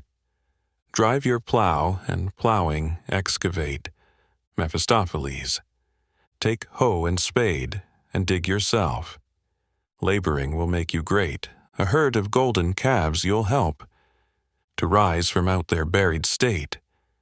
Then, with delight, without delay, you can yourself your love array. Glittering colors, shining gems will best enhance your majesty and her loveliness. The emperor. Quick then, quick. How slow it always is. The astrologer. Prompted by Mephistopheles. Sire, restrain your urgent passion, please. First, let all your pleasant pastimes go. Distracted natures won't achieve the goal. First, we must atone for them in quiet. Lower things are gained by the higher. Who wants the good must first be good. Who wants delight must calm the blood. Who longs for wine, treads ripened grapes. Who hopes for miracles, strengthens then his faith. The emperor. So let the time be passed in merriment.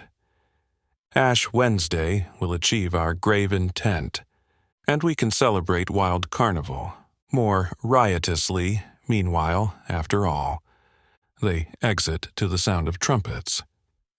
Mephistopheles. How merit and luck are linked together. These fools can't see, no, not a one. If they'd the philosopher's stone, as ever, there'd lack a philosopher for the stone. Scene 3, a spacious hall with adjoining rooms, arranged and decorated for a carnival masque. Herald. In our German lands fear no evil, dance of death or fool or devil. There's a cheerful feast, here, wait. Our sire, on his Roman travels, has, for his profit and our revels, crossed the highest alpine levels, and gained himself a happier state. The emperor kissed the holy slipper. First, won sovereign rights, and as he was gifted with the crown, there, accepted a fool's cap for us. We're all newly born now. Every sophisticated man pulls it snug over ears and brow. He seems a poor fool, but he'll vow to wear it wisely as he can. I see they're gathering already, hesitant alone, or paired off intimately, chorus on chorus pushing through, in and out, quite undeterred, and end up where they were before, too. With its 100,000 scenes of the absurd, the world itself is just one giant fool. Flower girls, singing, accompanied by mandolins. Dressed to win your praises, we are here tonight, young Florentine ladies at the German court of light. Many a bright flower we wear, to adorn our tawny hair, silken threads, silken gear. They play their own part here. Then, our positions well deserved, oh, worth your praise without a doubt, our shining flowers, by hand we sow, so they bloom year in, year out. All kinds of colored snippets, placed with perfect symmetry. You might mock us bit by bit, yes, but the whole attracts, you see. We are pretty things to look on, flower girls, and very smart. Then, the temperament of woman, is so very close to art.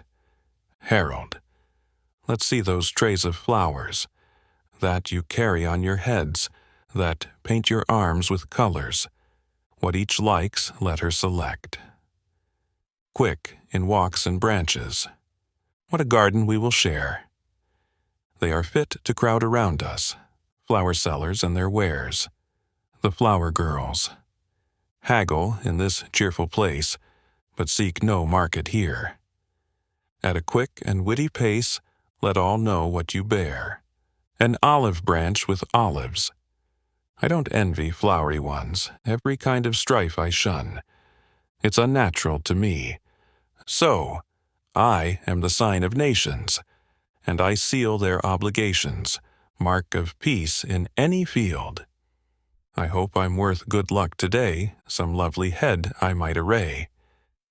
A garland of wheat ears, golden. Ceres' gift for you to wear, charming sweet we were all sent. The most desired of uses here, as your beautiful adornment. A fancy garland, like a mallow, bright with color, a marvelous flower grew from the moss. Never known before to nature, yet fashion brought it us.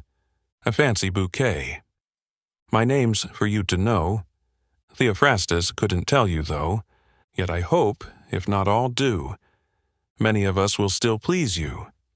She I'd like most to possess us, who might twine us in her tresses, or, if she should so decide, set beside her heart, I'd ride.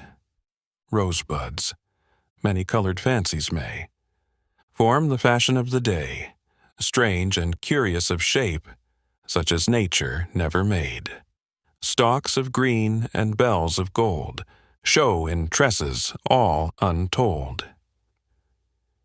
Yet we remain here, covered up, lucky those who first discover us. When the summer is proclaimed, then the rosebuds are in flame. Who would do without such pleasures?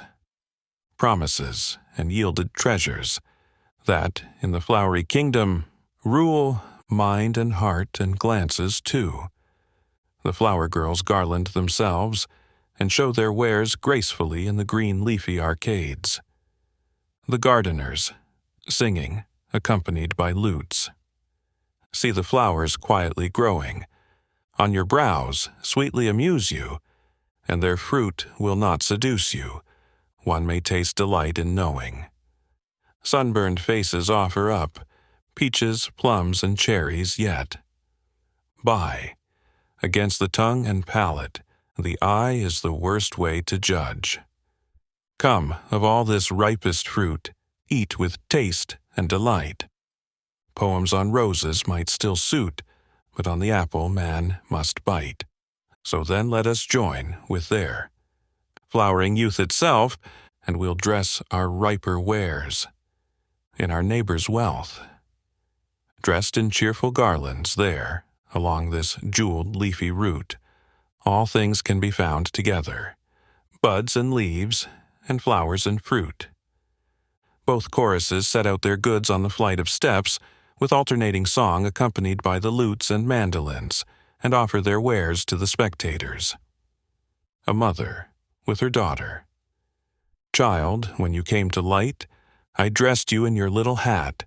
Your face was so sweet and bright, and your body was soft at that. I thought you'd soon be a bride. To the wealthiest of men allied, I thought you'd find a match. Ah, now already, many a year has flown by uselessly, the motley crowd of suitors here. Pass you quickly by, I see. With him you danced a lively dance, gave that other a knowing glance, with your elbow sharply. I've thought about the many feasts we went to, all in vain, forfeits, and hide and seek. Couldn't help, that's plain. Today the fools are out the trap, darling. Open then your lap, there's someone you can gain. Other young and lovely girls join the flower girls, and they gossip together. Fishermen and bird catchers with fishing rods, nests, limed twigs and other implements appear, and scatter themselves among the girls. Mutual attempts to win over, catch, escape, and embrace, allow the most agreeable conversation. Woodcutters, entering, loudly and boisterously. Make way, stand back. We must be free. We fell the trees, they crash and smash, and when we pass, expect a smack, to give us praise. Consider this. If coarser ways weren't in this land, how'd the finest have means to stand, despite their jesting? So learn our meaning, for you'd be freezing if we weren't sweating. Pulcinelli, you're fools, a troop, that's born to stoop. We're the wise, we see through lies. And then our bags, our caps and rags, are light to wear, and free from care, we're always idle. Slippered, we sidle through market crowds, slithering about, standing to gaze, and croak, amazed. And at that sound, through heaving mounds, eel-like slipping, lightly skipping, we romp together. Praise us ever, or scold us so, we let both go, the parasitical, fawning and lustful. You brave woodsman, and your next of kin, the charcoal burners, you're the men for us, since all the stooping, the ready nodding, the winding phrase, that plays both ways, that warms or chills, just as one feels. What profit is it then? The mighty fire, from heaven or higher, might come in vain, without logs again, and coal heaps there, to light the oven, and make it glare. It roasts and steams, it boils and teems. The finger picker, the plate licker, he sniffs the fry, suspects the fish, rules by and by the patron's dish. A drunk, confused. Nothing seems bad to me today. I feel so frank and free. New joys and happy songs, I say. I brought them both with me. So let's drink, drink and drink. Drink up, you, clink and clink. You behind me come around, drink it up and send it down. My wife was so outraged she screamed when I turned up, dressed so funny. However much I boasted, she kept calling me a tailor's dummy. So I drink, drink and drink. Clink the tankards, clink and clink. Tailor's dummy, swill it round. When it's clinked, drink it down. Don't you say, I've lost my way? I'm here where I've got it made. If host and hostess won't play, I'll get credit from the maid. Always drinking. Drink and drink. Lift, you others. Clink and clink, each to each. So it goes round. Too soon, I know, it's all gone down. However I please myself, may I have it happen at my command. Let me lie here, where I lie, if I can't any longer stand. Chorus. Every pal now, drink and drink. A toast again, a clink and clink. Hold tight now to bench and ground. Under the table he'll be found. The herald announces sundry poets. Poets of nature and court and minstrels. Sentimentalists and enthusiasts. In this competitive crowd, no one allows anyone else to start reciting. One slips by with a few words. A satirical poet. As a poet, do you know what I'd most enjoy here, if I dared to sing or bellow, what no one wants to hear? The night and church poets excuse themselves having become engaged in a very interesting conversation with a newly risen vampire, from which a new school of poetry might derive. The herald has to accept their excuses, and meanwhile calls on characters from Greek mythology, who even in modern masks lose neither their character nor power to charm. The three graces appear. Aglaia. Grace it is we bring to living, so be graceful in your giving. Hegemon. Gracefully may you receive. Lovely is the wish achieved. Euphrosyne. And in quieter hours and places, chiefly in your thanks, be gracious. the three fates appear. Atropos. I, the eldest, I, the spinning, am lumbered with this time. I've need of lots of pondering, thinking, to yield the tender threads of life. So you may be soft and supple, I sift through the finest flax, drawn through clever fingers, double, fine and even, smooth as wax. If you wish all joy and dancing, excessive now, in what you take, think about those threads. They're ending. Then take care, the threads might break. Clotho. Know that in these latter days I was trusted with the shears. Since our eldest sister's ways failed to help men, it appears, she dragged all her useless spinning, endlessly to air and light, while the hopes of wondrous winnings were clipped and buried out of sight. I, too, made a host of errors. Myself, in my younger years, but to keep myself in check, there's the case in which I keep my shears. And so, willingly restrained, I look kindly on this place. In these hours, your freedom gained. Run on and on at your wild pace. Lachesis. I, the only one with sense, to twist the threads am left. My ways brook no nonsense. I've never hurried yet. Threads they come, threads I wind, guiding each one on its track, letting no thread wander blind, twining each one in the pack. If I, once, forgot myself, my fears, for the world would give me pause. Counting hours, measuring years, so the weaver holds her course. Herald. You wouldn't recognize the ones who come now, however much you know of ancient troubles.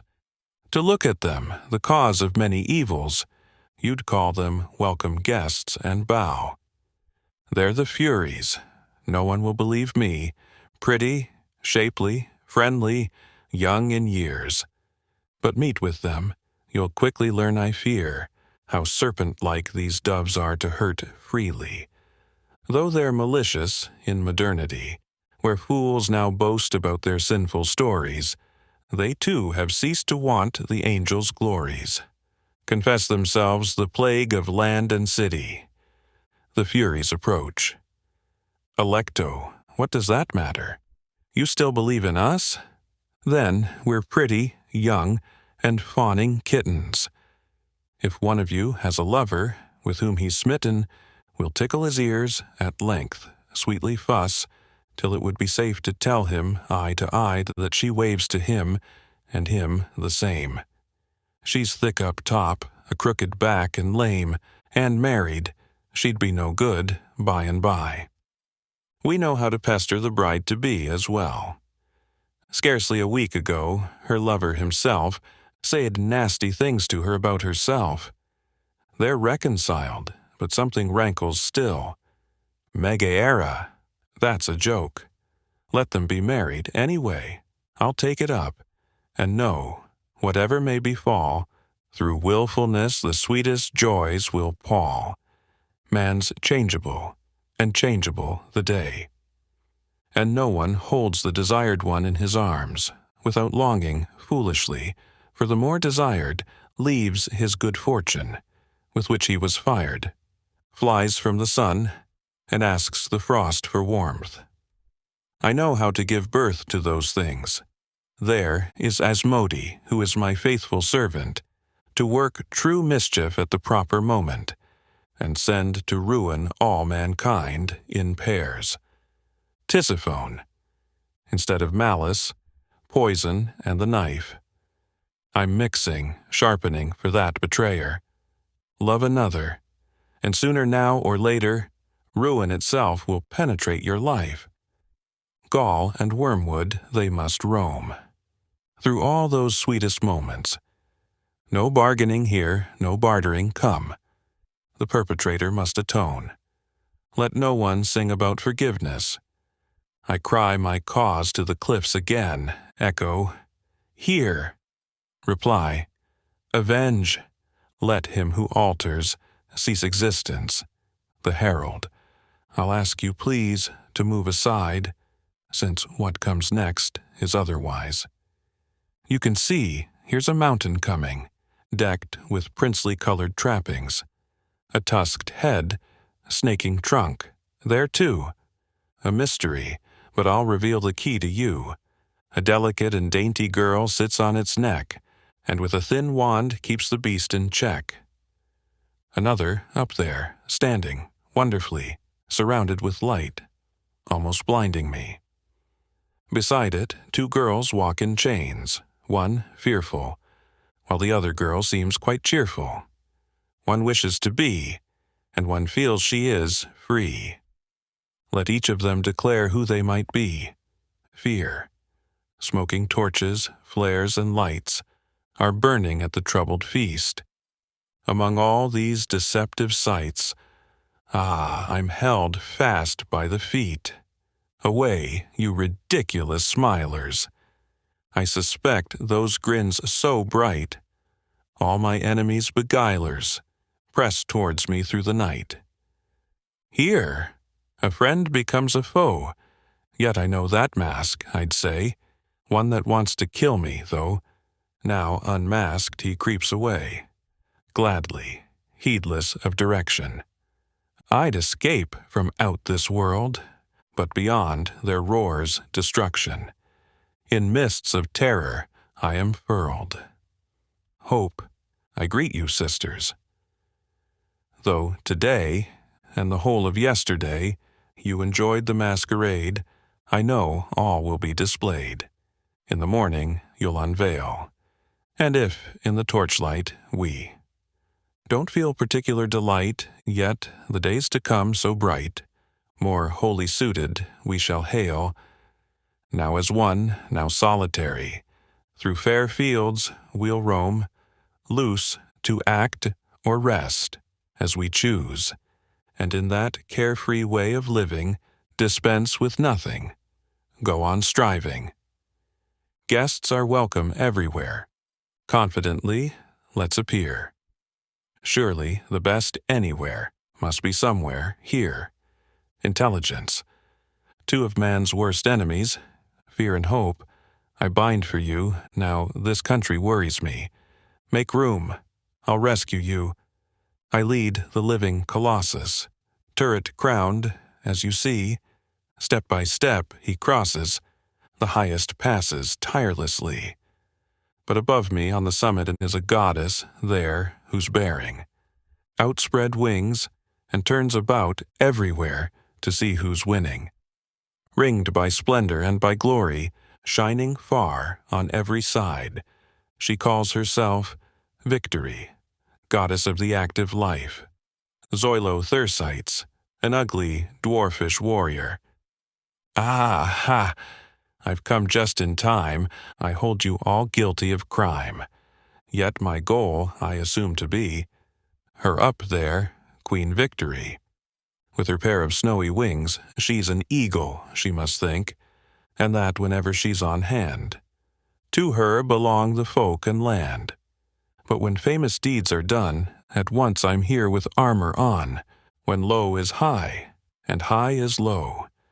Bent is straight, and straight not so. That alone fills me with mirth. I wish it so throughout the earth. The herald. So, I'll lend you, dog from birth, this good batten's masterstroke. Twist and turn now, it's no joke. See how the twin dwarfish ape rolls into a foul, lumpish shape. A wonder, the lump's an egg, on cue. It swells and then it cracks in two. Now a pair of twins appear. An adder and a bat roll clear. One through the dust is swiftly winding, the black ones flitting round the ceiling. They hurry outside in company I wouldn't choose to be number 3. Murmurs. Lively now. There's dancing there. No, I'd much rather be elsewhere.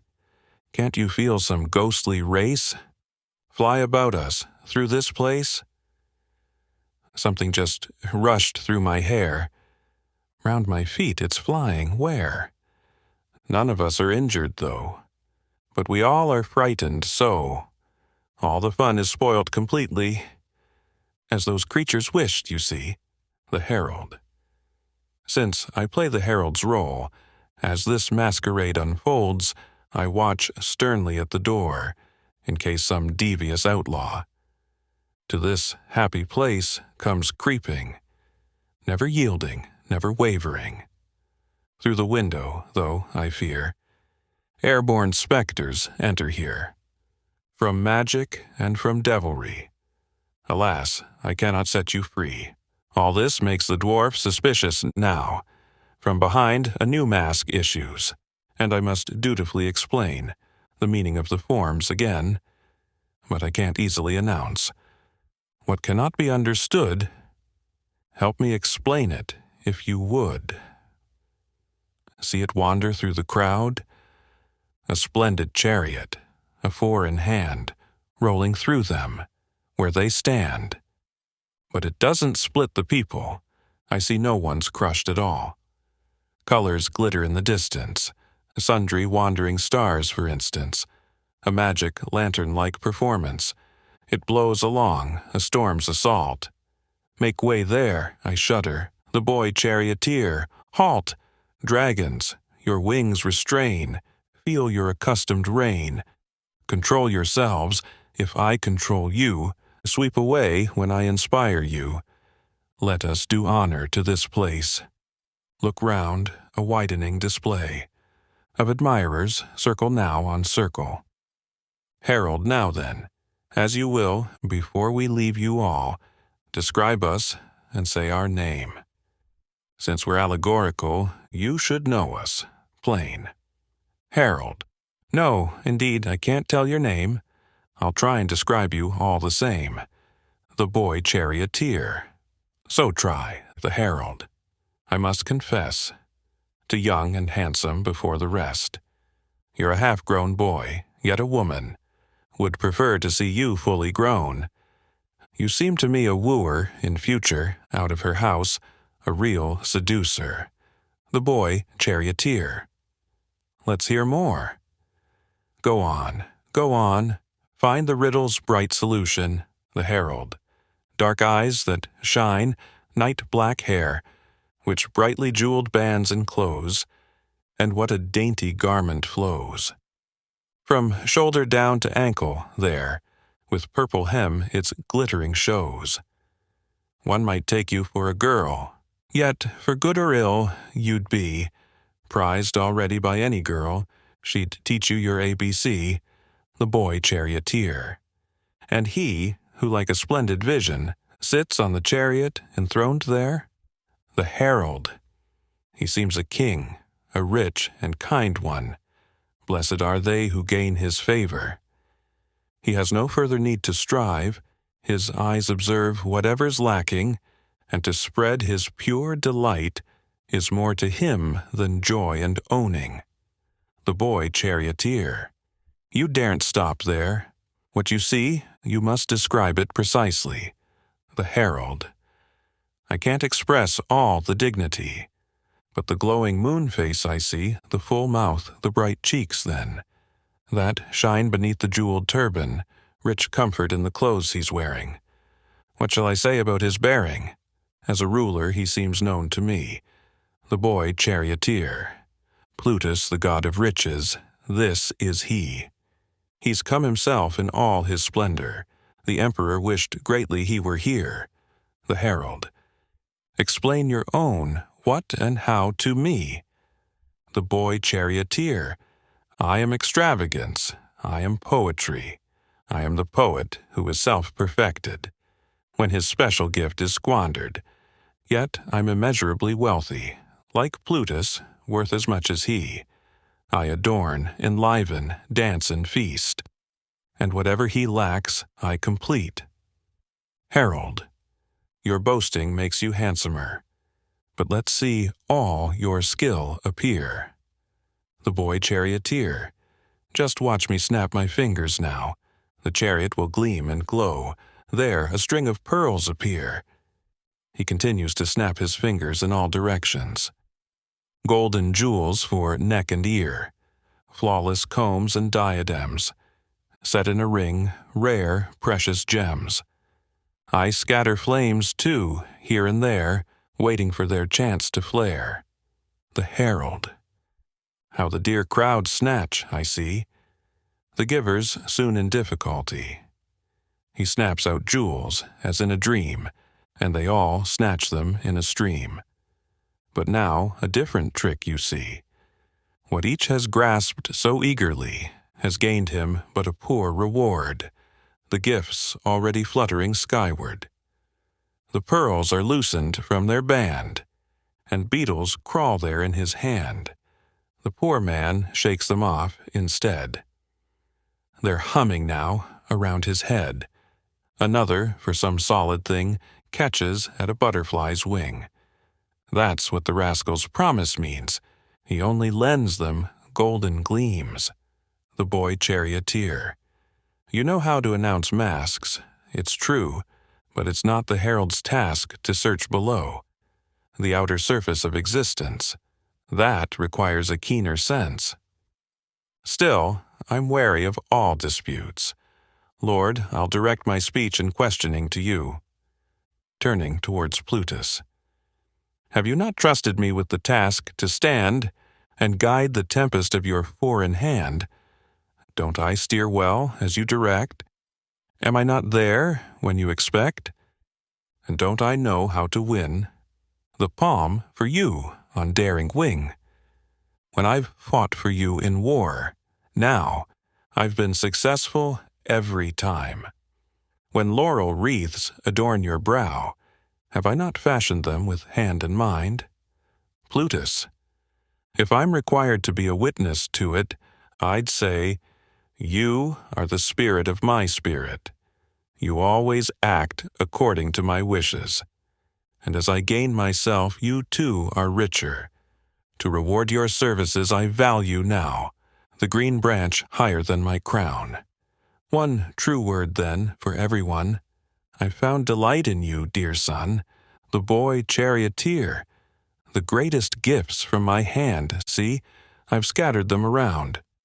On every head there's the glow of some little flame I throw, leaping from one brow to another, halts on him, then leaves his brother.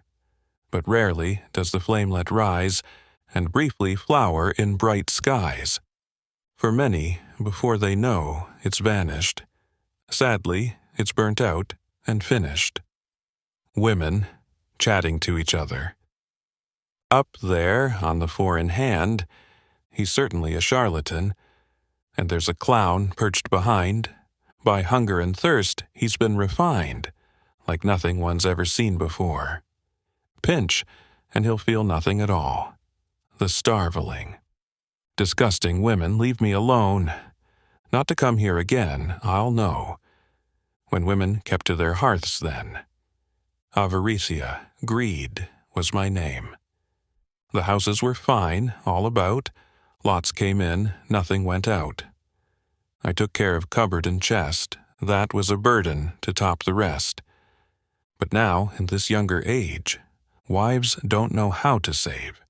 And like all those wicked students, they have more desires than talents, and their men have much to suffer. Their debts are left about all over. They spend whatever they can extract on their lovers and on their backs. They eat of the best and drink deeper with their wretched army of admirers, which adds to the value of gold for me. We're manly fellows, the miserly, leader of the women. Let dragon be miserly with dragon. In the end, it's merely lies, illusion.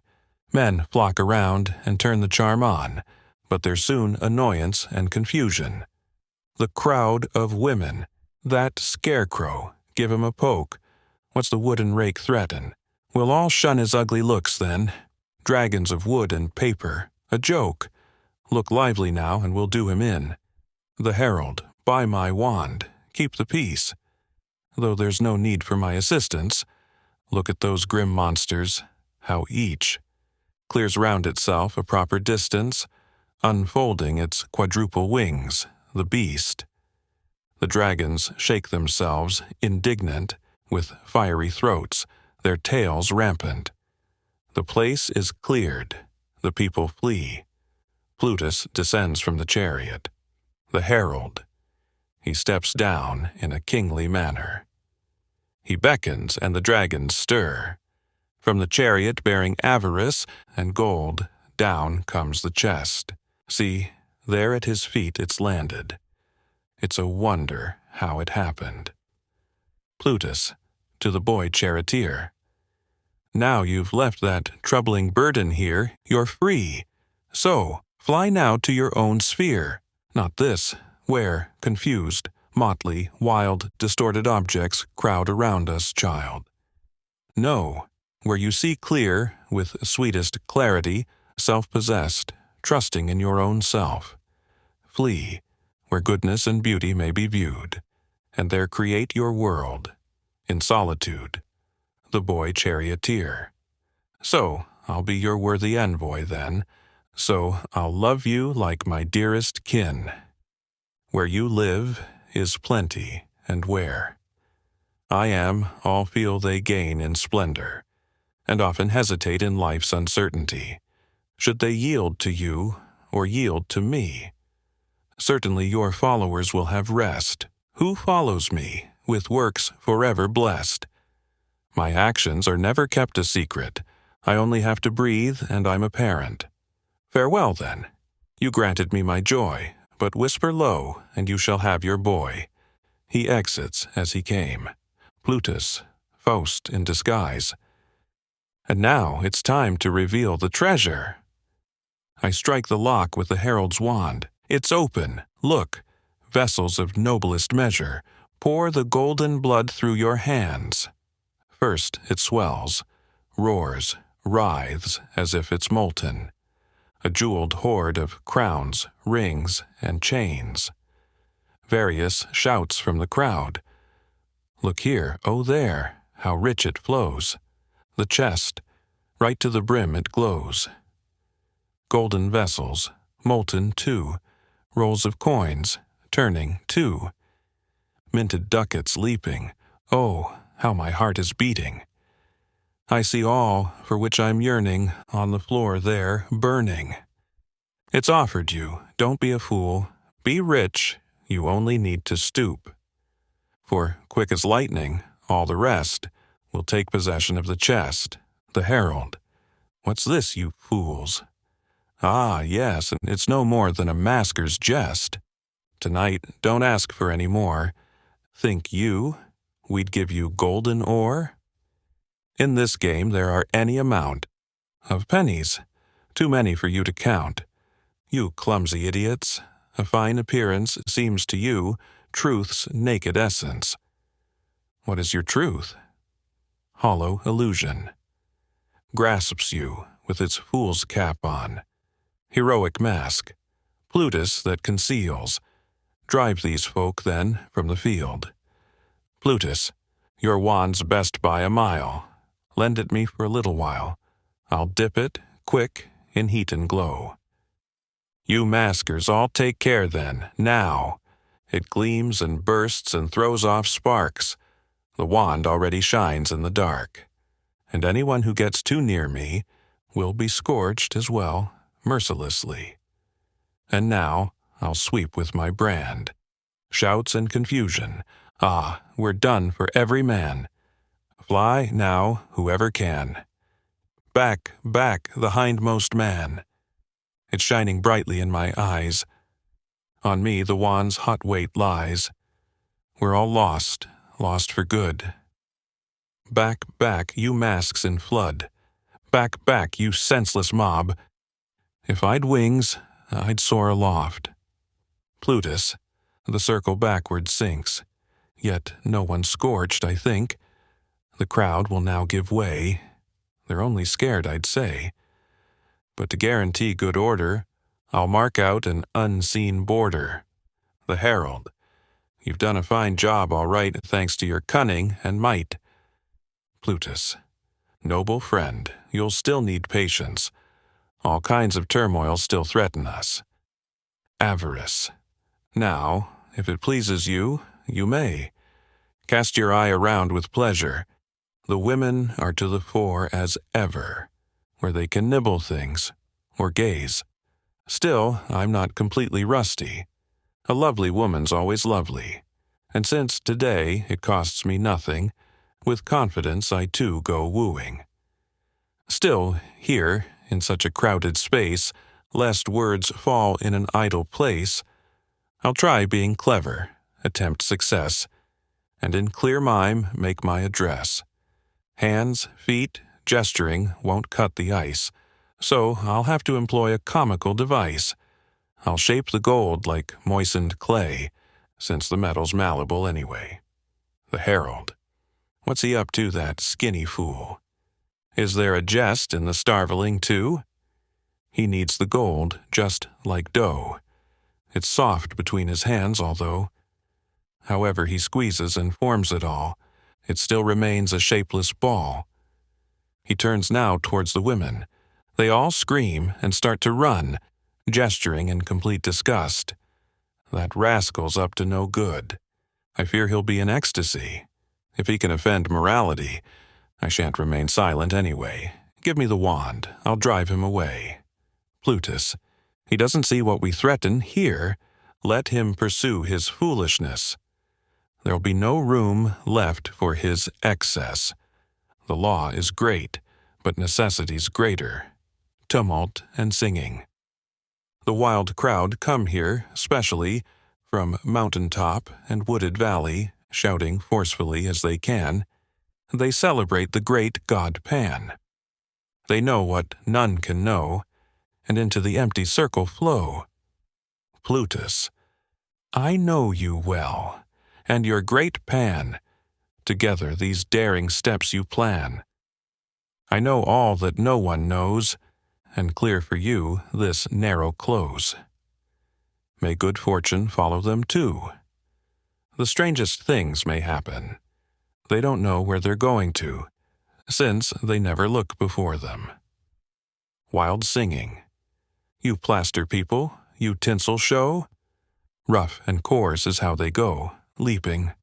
Wild is their track ahead, solid and sturdy is their tread. Fawns. The fawn flocks.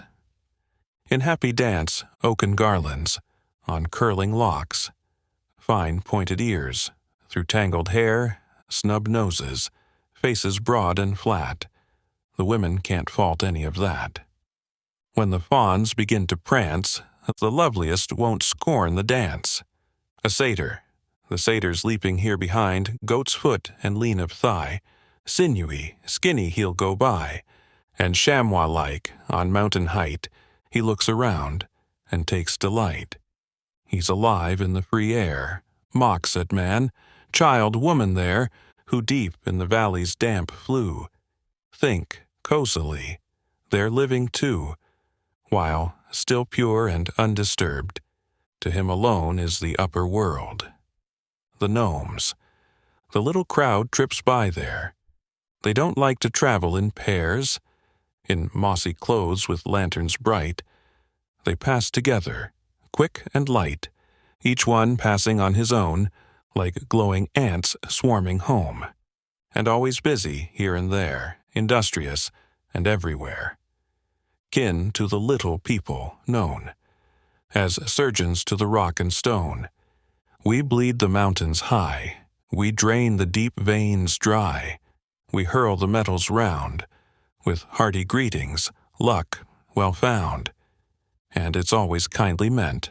Again, we're the friends of all good men. Yet we the gold to light deliver, so men may steal and covet ever, so princely hand won't lack the steel. That worldwide murder longs to deal. Who those 3 commandments breaks, scant heed of the other 7 takes. But of all that we're innocent, about it all, like us, be patient. The giants. The wild men we are named, known in all the heart's range, natural, plain, in all our antics, appearing frightfully gigantic. A fir tree trunk in each right hand, round our body a thick band, a solid apron of branches, not. The bodyguard the Pope has got. Nymphs in chorus, surrounding great Pan, who is the masked emperor. Here he'll stand. The world's all is shown to all in mighty Pan. You the happiest surround him. In magic dances soar around him. Here now, serious and good, he wishes all men to be happy. Under the curving roof of blue, he seems endlessly wakeful too, yet the streams flow gently for him, and the breezes gently rock him, and, when he sleeps at noon, the leaf is motionless in the branch's wreath. The rich plant's fragrant balsams there fill all the still and silent air. The nymph no longer dares to leap, and where she stands falls fast asleep. But when his powerful shout unexpectedly rings out, like thunder crack or waves roar, who knows what's happening anymore? The army's witless in the fight, the hero in battles filled with fright. So honor him where honor's due, and hail him who led us to you, a deputation of gnomes to great Pan. When the rich and shining goods spread thread-like through the deep, then delicate divining rods reveal what labyrinths keep. Bending in our dark vaults there, as troglodytes were measured, while in the purest daylight air, gracious, you divide the treasure. Now we find we've discovered a marvelous fountain here, promising easily to deliver things that infrequently appear. It all waits for your command. Master, take and care for it, do. Every treasure in your hand helps the whole world too. Plutus, to the herald. We must grasp things in the highest sense, and let what may come, come with confidence. You've shown the highest courage once before, so now too what is fearful, we must try it. World and posterity will stubbornly deny it, so pen it faithfully in your report. The herald, grasping the wand in Plutus' hand, and assisting with the masquerade. The dwarves lead on great Pan gently to the fiery fountain. It boils from the deep profound, then sinks again through the ground, and gloomy is its open round, yet shows again the heat and glow. Great Pan stands there, well disposed, pleased with all this wondrous thing, pearl foam, right, left, showering. How can he trust such a show? He bends to look inside, and so his beard gets caught within. Who's made that hairless chin? His hand hides it from our vision.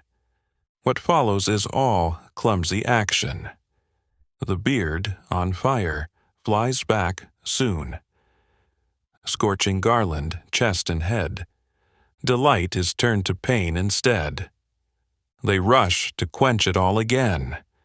But none of them are free of flames, and how they flare and dart, exciting fire in every part. Wreathed in that element, the whole masked crowd is burnt. But what's all this news about, ear after ear, mouth after mouth? Oh, eternally unlucky night, so little of it's turned out right. Tomorrow's dawn will declare.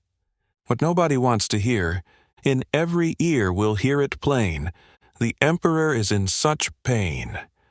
Oh, would that it were something other. Burnt emperor and court together. Cursed be those who led him astray, in resinous twigs did him array, to rage and bellow out that song, to the ruin of all that throng. O youth, youth, will you never restrict joy's purest measure? O power, power, will you never sense and omnipotence treasure? The forest, too, is soon in flames. The pointed tongues play their games. To the real wooden beams lick higher. We're threatened by universal fire. The cup of misery overflows. Who will save us? No one knows. See, imperial splendor, by dawn's light, turned to a heap of ash in a single night. Plutus.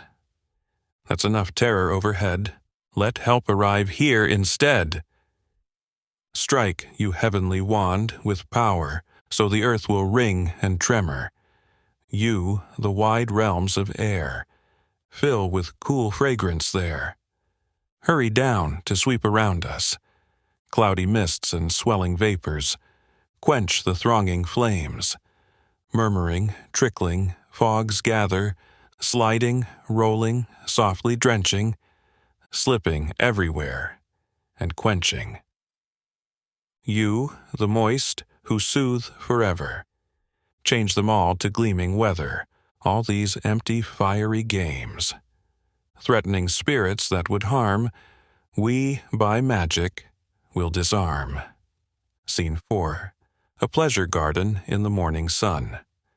The emperor, his court, noblemen and ladies, Faust and Mephistopheles dressed fashionably but not ostentatiously, both kneel. Faust. Sire, forgive the fiery conjuring tricks? The emperor, beckoning to him to rise. More fun in that vein would be my wish. At once I saw myself in a glowing sphere. It seemed as if I were divine Pluto there. A rocky depth of mine and darkness lay. Glowing with flame, out of each vent played 1,000 wild and whirling fires, and flickered in the vault together, higher, licking upwards to the highest dome that now seemed there and now was gone. Through a far space wound with fiery pillars, I saw a long line of people approach us, crowding till they formed a circle near, and paid me homage as they do forever. From court, I knew one face and then another's. I seemed the prince of 1,000 salamanders. Mephistopheles, you are, sire? Since every element knows your majesty amongst all men. You've now proved the fire obedient. Leap in the sea in its wildest torrent. You'll barely touch its pearl-strewn bed. A noble dome will rise round you instead. You'll see green translucent waves swelling, purple-edged to make the loveliest dwelling, and you will be its center. At each step, wherever you go, the palace follows yet. The very walls themselves delight in life, flash to and fro in swarming arrow flight. Sea wonders crowd around this sweet new sight, shoot past, still not allowed to enter quite. There, golden-scaled, bright sea dragons play. The shark gapes wide, you smile in his face. However much your court attracts you now, you've never seen such an amazing crowd. Nor will you part there from the loveliest. The Nereids will be gathering, curious, to this wondrous house in seas eternally fresh. The youngest shy and pleasure-loving, like fish, the old ones cunning. Thetis at the news gives hand and lips to this second Peleus. A seat there, on the height of Olympus too. The emperor. I'll leave the airy spaces all to you. Soon enough we'll be climbing to that throne. Mephistopheles. And sire, the earth already is your own. The emperor. What brought you here now? What good fortune? Straight from the 1,000 nights in one. If you're as fertile as Scheherazade, I'll guarantee you a sublime reward. Be ready, then, when your world's light, as it often does, disappoints me quite. The steward, entering hastily, Your Supreme Highness, I never thought. To announce such luck, the finest wrought, as this is, for me the greatest blessing, which I've revealed in your presence. For debt after debt I've accounted. The usurer's claws now are blunted. I'm free of hell's pain, and then, it can't be any brighter in heaven. The commander-in-chief follows hastily. Something's paid of what we owe. The armies all renewed their vow. The cavalry's fresh blood is up, and girls and landlords can sup. The emperor. Now your chests breathe easier. Now your furrowed brows are clear. How quickly you hurried to the hall. The treasurer, appearing. Ask them, it was they who did it all. Faust. It's right the chancellor should read the page. The chancellor, coming forward slowly. I'm happy enough to do so in my old age. See and hear the scroll, heavy with destiny. That's changed to happiness, our misery. To whom it concerns, may you all know, this paper's worth 1,000 crowns or so. As a secure pledge, it will underwrite all buried treasure, our emperor's right. Now, as soon as the treasure's excavated, it's taken care of and well compensated. The emperor. I smell a fraud, a monstrous imposture. Who forged the emperor's signature? Have they gone unpunished for their crime? The treasurer. Remember, you yourself, it was that signed, last night. You acted as Great Pan. Here's how the chancellor's speech began. Grant yourself this great festive pleasure, the people's good, a few strokes of the feather. You wrote it here, and while night ruled the land, 1,000 artists created another 1,000, so all might benefit from your good deed. We stamped the whole series with your screed. 10s, 30s, 50s, 100s, all are done. You can't think how well the folk get on. See your city once half dead with decay? Now all's alive, enjoying its new day. Though your names long filled the world with glee, they've never gazed at it so happily. Now the alphabet's superfluous. In these marks there's bliss for all of us. The emperor. And my people value it as gold, you say? The court and army treat it as real pay? Then I must yield, though it's wonderful to me. The steward. It was impossible to catch the escapee. It flashed like lightning through the land. The money changers' shops are jammed. Men pay themselves the paper's mount. They're gold and silver, and at a discount. Now used by landlords, butchers, bakers. Half the world think they're merrymakers, the others, newly clothed, are on show. The drapers cut the cloth, the tailors sew. The toast is, Hail the Emperor, in the bars, with cooking, roasting, tinkling of jars. Mephistopheles, strolling, lonely, on the terrace. You see a beauty, smartly dressed, one eye hidden by her peacock fan. She smiles sweetly, looks at your hand, and, quicker than wit or eloquence, love's sweetest favors arranged at once. You're not plagued with pouch or wallet, a note beneath the heart. Install it, paired with love letters, conveniently. The priest carries his in a breviary, and wouldn't the soldier be quicker on his way, with a lighter belt around his middle, say? Your Majesty will forgive me if, in miniature, I produce a low note in our high adventure. Faust. The wealth of treasure that solidifies that in your land in deep earth lies is all unused. In our boldest thought, such riches are only feebly caught. Imagination, in its highest flight, strives to but can't reach that height. But grasping spirits, worthy to look deeply, trust in things without limit, limitlessly. Mephistopheles. Such paper's convenient, for, rather than a lot, of gold and silver you know what you've got. You've no need of bartering and exchanging, just drown your needs in wine and love-making. If you lack coin, there's money changer's mile, and if it fails, you dig the ground a while. Cups and chains are auctioned. Well, since the paper in this way pays for itself, it shames the doubters and their acid wit. People want nothing else, they're used to it. So now in all of your imperial land, you've gems, gold, paper enough to hand. The emperor.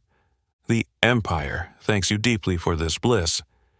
We want the reward to match your service. We entrust you with the riches underground. You are the best custodians to be found.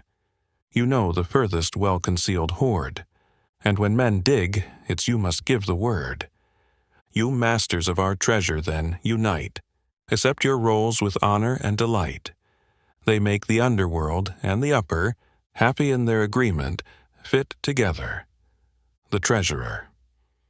No dispute will divide us in the future. I'm happy to have a wizard for a partner. He exits with Faust. The Emperor. Now presents for the court. Everyone.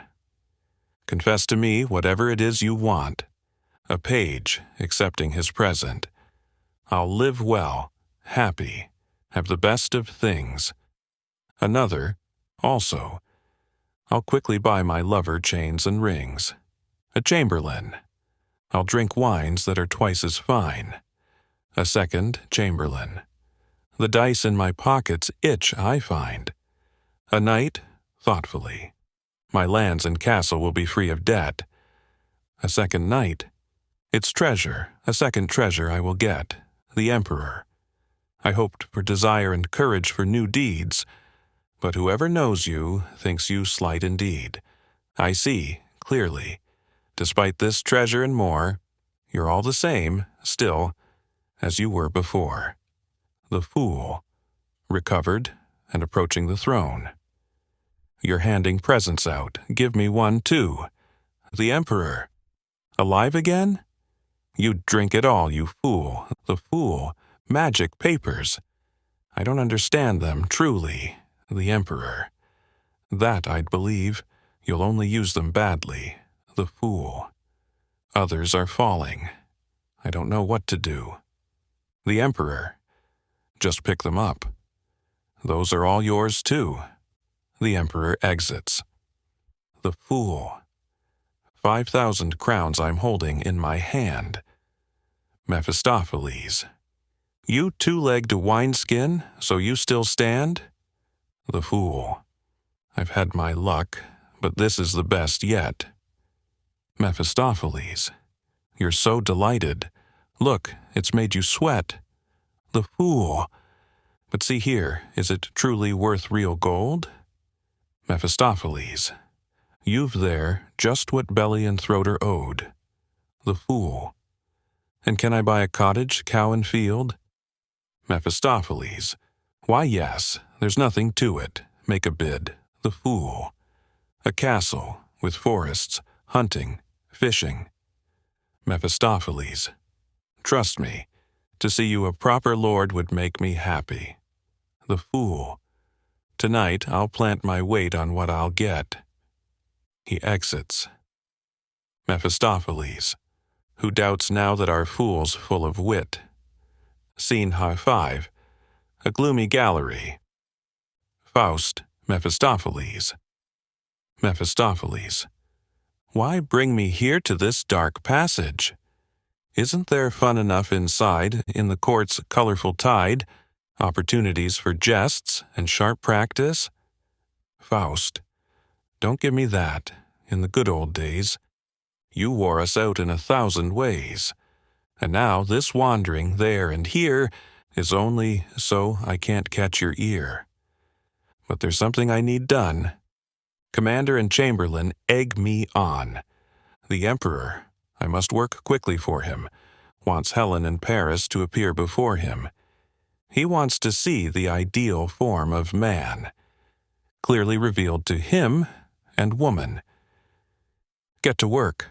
I daren't break my word, Mephistopheles. Such a thoughtless promise was absurd. Faust, friend, you haven't considered where your powers have led us. First, we made him rich, and how?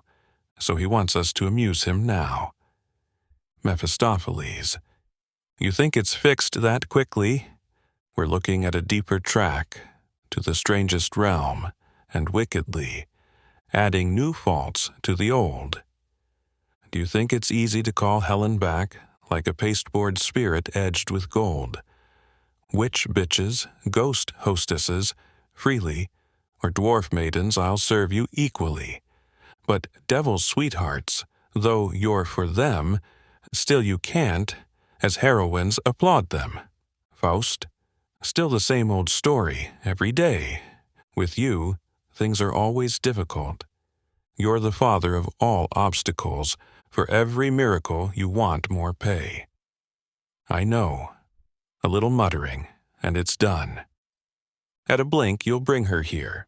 Mephistopheles. With pagan folk I don't get on. They live in their own hell there.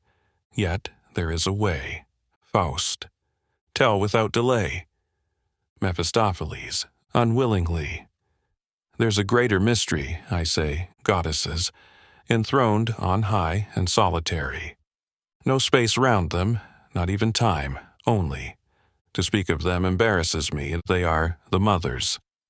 Faust, terrified. Mothers. Mephistopheles. Are you afraid? Faust. The mothers. Mothers, it sounds so strange. Mephistopheles. As it is. Goddesses unknown, as you see, to you, mortals, not named by us willingly. You must dig in the depths to reach them. It's your own fault that we need them. Faust. Where is the path? Mephistopheles. No path. Into the unenterable, never to be entered. One path to the unaskable, never to be asked. Are you ready? No locks, no bolts to manipulate. You'll drift about in solitary space. Can you conceive the waste and solitary? Faust. I think you might spare the speeches then. They always smell of the witch's kitchen, of a long-forgotten time to me.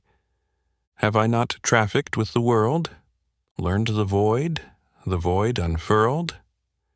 When I spoke with reason, as I descried, contradiction, doubly loud, replied, have I not fled from hateful trickery into the wild, into the solitary, and, not to lose all, and live alone, surrendered to the devil's own? Mephistopheles. And if you'd swum through every ocean, and seen the boundless space all round, you'd still have seen wave on wave in motion, though you might have been afraid to drown. You'd have seen something seen within. The green still sees the leaping dolphin, seen clouds go by, sun, moon, and star. You'll see none in the endless void afar. Hear not a single footstep fall. Find no firm place to rest at all. Faust. You speak as chief of all mystagogues who deceive their neophytes, the loyal and true, only reversed. You send me to the void, so I'll increase the power and skill employed. To use me, like a cat, that's your desire. Just to claw your chestnuts from the fire, the same as ever. I'll find what I'll discover. In your nothingness, I hope, the all I will recover. Mephistopheles.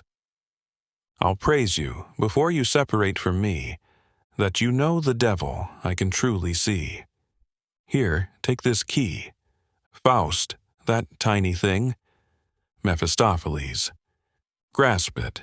It has a worth you're undervaluing. Faust. It's growing in my hand, it shines and glows. Mephistopheles. What one possesses in it, would you now know? The key will sniff the place out from all others. Follow it down, it leads you to the mothers. Faust. The mothers. That always strikes me like a blow. What is that word that, once heard, scares me so? Mephistopheles. Are you so limited one new word disturbs you? Will you only hear what you're accustomed to? Don't be troubled. Whatever strange sound rings, you've already long been used to marvelous things. Faust. Yes, there's no good for me in lethargy. A shudder's the truest sign of humanity. Though the world is such, we may not feel it. Once seized by it, we feel immensity deeply. Mephistopheles. Then descend. I might as easily say rise, it's all the same. Escape from what exists, into the boundless realm where all form lies.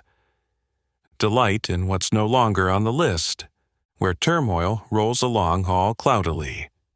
Then, far from your body, swing the key. Faust, inspired. Good. I feel new strength, firmly grasped, my heart expands, on now to the great task. Mephistopheles. Sight of a glowing tripod will tell you, finally, you're in the last deepest there might be. By its light you'll see the mothers. Some sit about as they wish, the others stand and move. Formation, transformation. Eternal minds in eternal recreation. Images of all creatures float, portrayed. They'll not see you, they only see a shade. Be of good heart, the danger there is great. Go to the tripod, don't hesitate, and touch it with the key. Faust assumes a commanding attitude with the key. Mephistopheles, watching him. That's right, it will close itself, and follow as a servant might.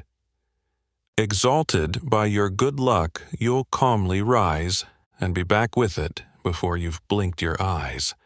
And, once you've brought it here all right, call the hero and heroine from the night. The first man who has ever achieved it. It's done, and you're the one who did it. By magic process, then you'll surely find the incense vapor will become divine. Faust. And now, what? Mephistopheles.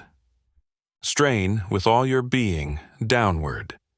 Stamp to descend, stamp again to go upward. Faust stamps and sinks out of sight. If he might only gain some good from that key, I'm curious as to whether he'll return to me. Scene 6. Brilliantly lit halls. The emperor and princes. The court in action. The chamberlain to Mephistopheles. You still owe us that scene with the spirits. The emperor's impatient. Get on with it. The steward. That's what his grace just now was saying. You. Don't offend his majesty by delaying. Mephistopheles. That's why my companion has just gone. He knows how to put the whole thing on, and has to labor away in silence. Still, all the most special diligence he applies. He who'd own that treasure, the beautiful, needs highest arts, the magic of the wise. The steward. The arts you need are neither here nor there. The emperor orders it to be prepared. A blonde lady, approaching Mephistopheles. Sir, a word. You see a clear complexion. Yet it's not so in summertime's dejection.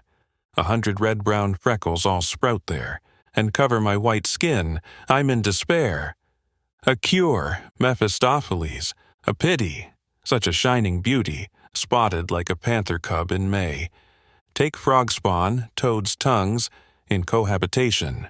Skillfully, under a full moon, make a distillation. When it wanes, apply it undiluted. When spring comes, the spots have been uprooted. A dark-haired lady. The crowd are pressing round to squeeze you dry. I ask a cure for a frozen foot. That hinders me in dancing, walking by, and I curtsy awkwardly to boot. Mephistopheles. Permit a little kick from my foot. The dark-haired lady? Well, between lovers that's occurred before. Mephistopheles. Child. My kick means something more. Like cures like when one's suffering. Foot heals foot, and so with every member. Come, pay attention, no retaliation there. The dark-haired lady, crying out, ouch, ouch, that hurt. I call that kicking, like a horse's hoof. Mephistopheles. With that the cure I bring. You can indulge in any amount of dancing. Touch feet under the table with your darling. A lady, pushing forward. Let me through. My suffering is so great, he used to hold me in his heart's embrace. Yesterday, his joy was in my glances. He turns his back on me with her romances. Mephistopheles, that's serious, but listen to me now. You must gently press your advances. Take this charcoal, mark him anyhow. On his cloak or on his sleeve alight, he'll feel sweet remorse's blow. Swallow the charcoal straight away, no wine or water on your lips all day. He'll be sighing at your door tonight. The lady, it's not poisonous. Mephistopheles, offended. Respect now, where it's due. You'd have to travel far to find such charcoal. It comes from the dying pyre at a funeral, on which I, once more, diligently blew. A page. I'm in love. They say I'm not old enough to. Mephistopheles, aside. I'm not sure now whom I should listen to. To the page. Don't set your heart on the younger ones. The older will value what they've won. Others crowd round. More already? What a demanding crew. I'll help myself and out now with the truth. The worst expedient. The pain is great, you see. Oh, mothers, mothers, just let Faust go free. Gazing round him. The lights burn dim already in the hall, the court's moving off, and they're all arranged in their proper rank, I see, through the far aisles and galleries. Now they assemble in the largest place, the vast hall of the knights. There's barely space. Who bought the mass of bright tapestry, filled corners, niches like an armory. Here I doubt there's need of magic spells. The ghosts will find this place for themselves. Scene 7, the hall of the knights dimly lit, the emperor and court, the herald. My ancient duty to announce the play is thwarted by the spirit's secret action. Please forgive, there's no sensible way to explain such confused transformation. The chairs are here, the stools and all. The emperor's high up by the wall. He can see the battles on the tapestry, from mighty ages, watching comfortably. Here they all sit now, prince, court around, benches packed together, as background. In this hour of spirits, too, the lovers have lovingly found room beside their lovers. And now that all have found their proper places, we're ready. Let the spirits show their faces. Trumpets. The astrologer. Begin the drama then without delay. The emperor commands. Take walls away. No further hindrance, here magic is at hand. The tapestries shriveled as if by burning brand. The walls divide and sweep apart. As one, an empty stage it seems has been created. A mysterious light falls on our faces, and I climb up to the proscenium. Mephistopheles, rising to view in the prompter's box. From here I hope for general acclamation. Prompting is the devil's true oration. To the astrologer. You know the measures that all the stars obey. You'll understand my whispers in a masterly way. The astrologer. By miraculous power appears to view a massive temple front. It's ancient, too. Like Atlas, who once held up the sky, the many rows of columns stand on high.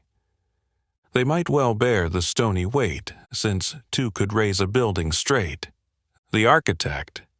That's the antique. It doesn't earn my praise, clumsy, overstretched we call it nowadays. Men think that crude is noble, bulk is greatness. I love slender shafts, uplifting, boundless. A pointed arch sends the spirit to the sky. Architecture such as that will edify. The astrologer. Receive with reverence these hours the stars allow. Let words of magic bind pure reason now. Let marvelously daring fantasy, in return, sweep onward, wide and free. Your eyes see what you daringly conceived. It's impossible, so more worthy to be believed. Faust rises into view on the other side of the proscenium. in priestly vestments, crowned, a wondrous man, fulfilling what he confidently began. A tripod rises with him from deep abyss. I smell the odor of incense in the dish. He prepares to bless this sacred labor. From this moment on it will find favor. Faust, sublimely. In your name, mothers, you enthroned. In boundlessness, set eternally alone and yet together. All the forms of life float round your heads, active, not alive. Whatever was, in all its glow and gleam, moves there still, since it must always be. And you assign it, with omnipotent might, to day's pavilion or the vault of night. Life holds some fast on its sweet track. Others the bold magician must bring back. Filled with faith and richly generous, he shows what each desires, the marvelous. The astrologer. The glowing key has scarcely touched the dish. At once the room is filled with darkened mist. It swirls about, as puffs of cloud will do, grows, condenses, shrinks, and splits in two. And now behold a spirit masterpiece.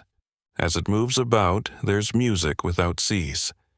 In heavenly tones pours out a who knows how, and while it moves, all's turned to melody now. The pillared shafts, even the triglyph, ringing. I think that the whole temple's singing. The dark sinks down. From the light mist, a handsome youth steps out in time to it. I needn't name him, so my task is finished. Who doesn't know the name of charming Paris? A lady. Oh, what a shining, healthy, powerful youth. A second, like a peach, so fresh and full of juice. A third, the finely delineated, sweetly swelling lip. A fourth, from such a cup you'd surely like to sip. A fifth, he's quite pretty, but a little unrefined. A sixth, he could be a bit more graceful, to my mind. A knight. I sense the shepherd here, I think. No trace of courtier or prince. Another. Yes, half naked, the youth's quite handsome. We'd need to see him first with armor on. A lady. He sits down so gently and pleasantly. A knight. You'd like to sit on his lap comfortably? Another. He lifts his arm so lightly above his head. A chamberlain. The lout. That's not acceptable. How ill-bred. A lady. You lords find fault with everything. The chamberlain. In the emperor's presence, all that stretching. The lady, he's posed there. He thinks he's quite alone. The chamberlain. Even a play should be polite in tone. The lady. Now sleep has overcome the charming boy, the chamberlain. And now he'll snore. That's natural, what joy. A young lady. What refreshes my heart so deeply, that fragrance, mixed with fumes from the burning incense. An older lady, truly.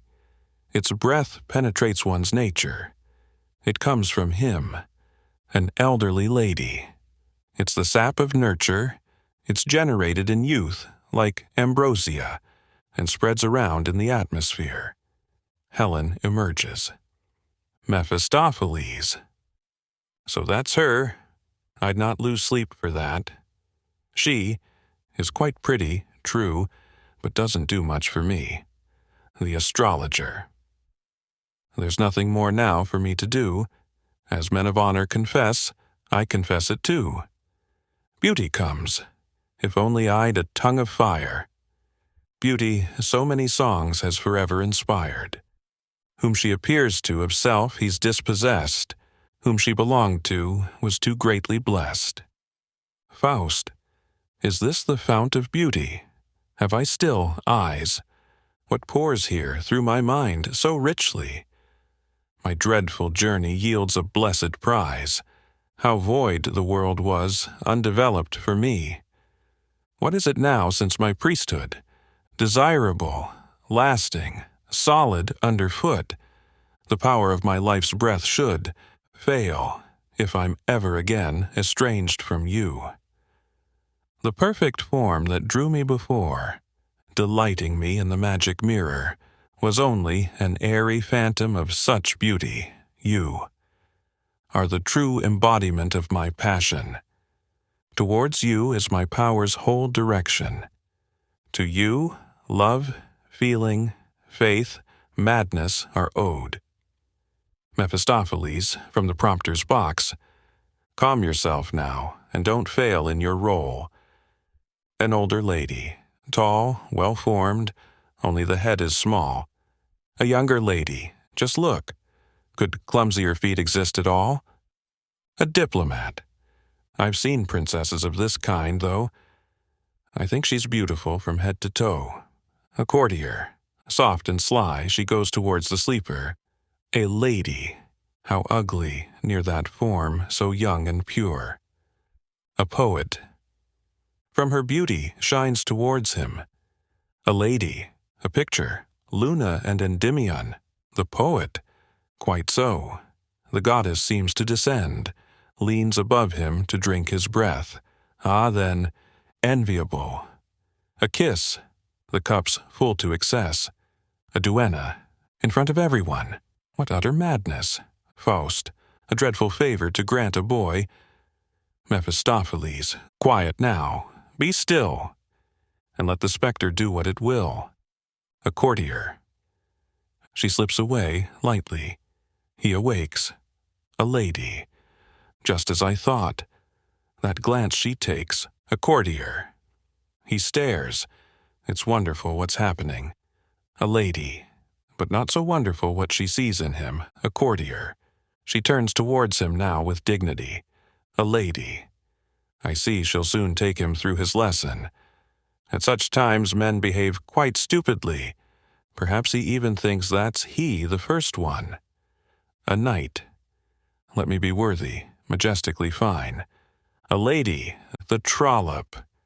I'd call that table wine. A page. I'd like to swap his place for mine. A courtier. Who wouldn't be tangled in such a net? A lady. That treasure's been handled often, you forget, and the gilding's mostly rubbed away. Another. Worthless since it was 10 years old, I'd say. A knight. Sometimes one takes the best that one can get. I'd be content with the loveliness that's left.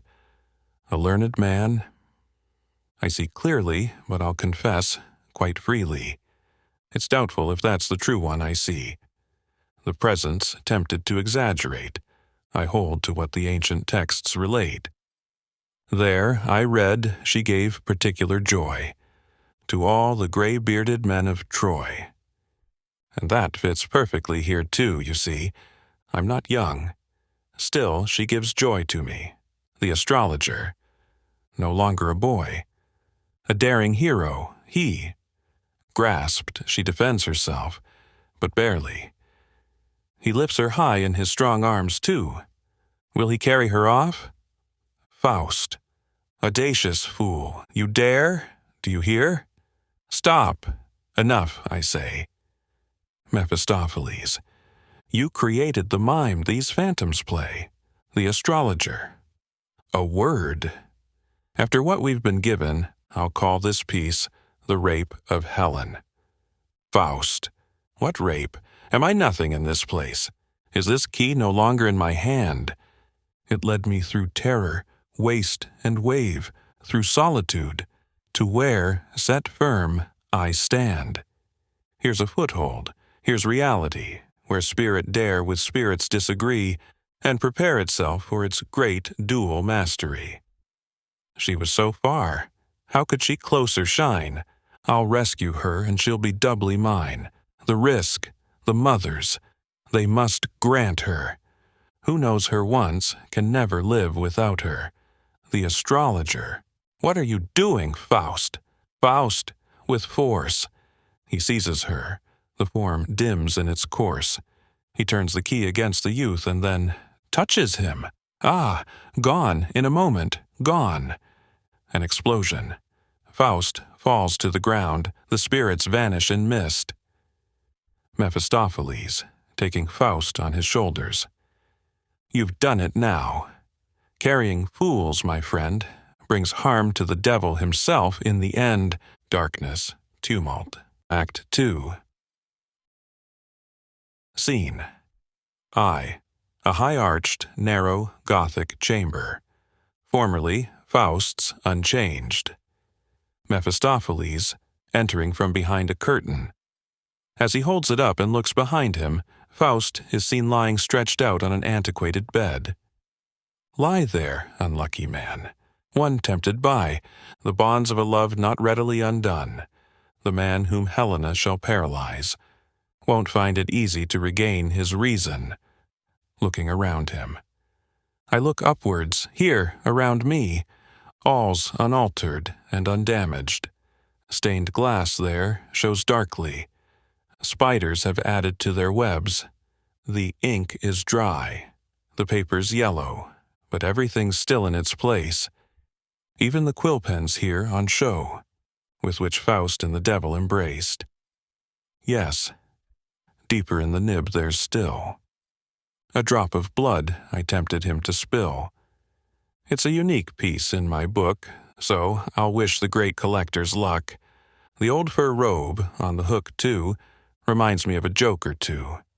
That time when I taught the student what perhaps in youth he's glad he learnt. Truly, the same desire is on me, for you, smoke-singed gown, you and I, to flaunt ourselves once more as a professor, and speak as one who's always in the right. How to achieve that all the learned know. It's something the devil lost long ago. He shakes the fur as he takes it down, and moths, crickets, and beetles fly out. Chorus of insects. Greetings, we're greeting. Our patron of old, we're floating and buzzing. To us, you're well known. Singly, in silence, you sowed us like plants. Father in thousands, we've come to the dance. The jester is snugly contained in the breast. The lice in the fur, they are sooner expressed. Mephistopheles. What a nice surprise, this young brood of mine. One merely sows and harvests in due time. I'll shake this ancient fleece about, here and there, one flutters out. Away, around. In 100 leavings, hurry and hide yourself, you darlings. There, where the ancient boxes lie, here in the smoky parchment try, in that broken, dusty old pottery, or the skull, its eye sockets empty. All this jumbled, mildewed existence always gives one whims and fancies. Again, let's dress up as a lecturer. Today, I'll be the principal once more. But it's no use naming myself, you see. Where are the people to welcome me? Famulus, a college servant, tottering here down the long gallery. What a noise, what a quake! The stairs sway, the walls shake, through the windows trembling colors. I see the lightning gleam above us. The floor leaps, and on high, plaster, rubble from the sky, and the door, once tightly locked, by wondrous force is thrown back. There, how fearful! A giant. Look in Faust's old garment. At his gazing and his pleas, I want to sink to my knees. Shall I go? Shall I remain? Oh, what will happen to me then? Mephistopheles. Here, my friend. You're called Nicodemus. Famulus. Honored sir, that's my name. Oremus. Mephistopheles.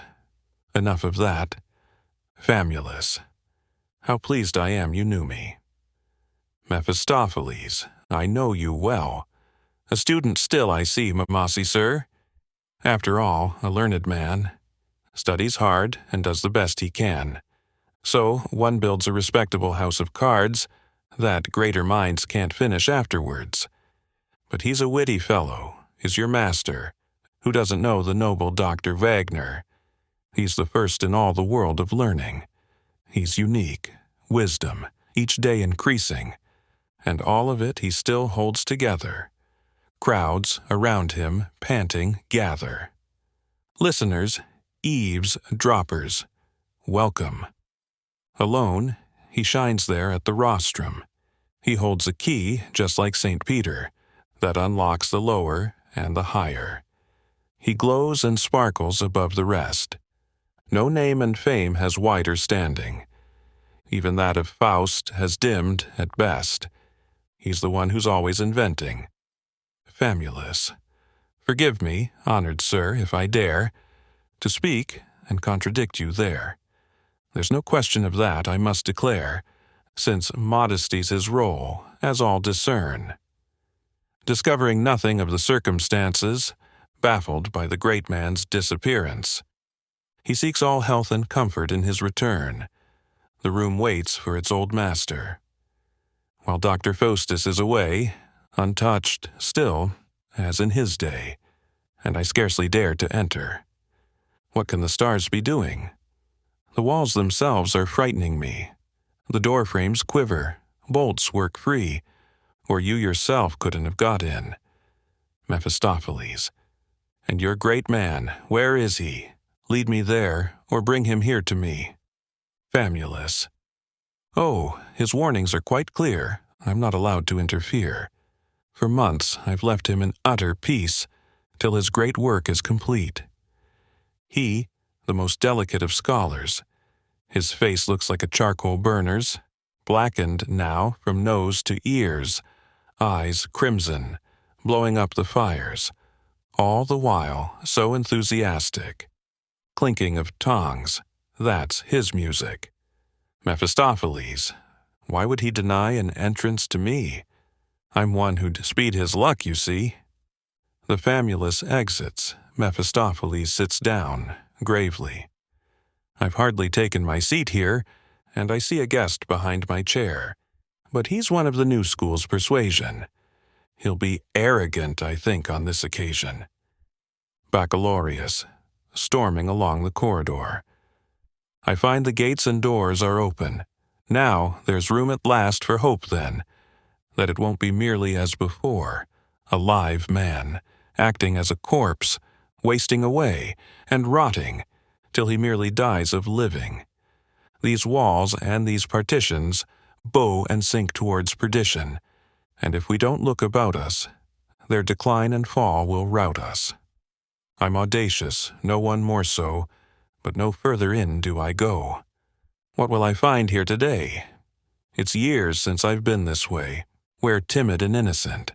As a freshman I was sent, where I trusted in my elders, edified by all their blather. From the dry old books they knew. They lied to me. What they knew, not believing in it truly, stealing life itself from me. What? There, in his cell, sits a darkly bright one still. With astonishment now, nearer, see him sitting in his dark fur, truly as I left him sitting, still in all his coarse wrapping.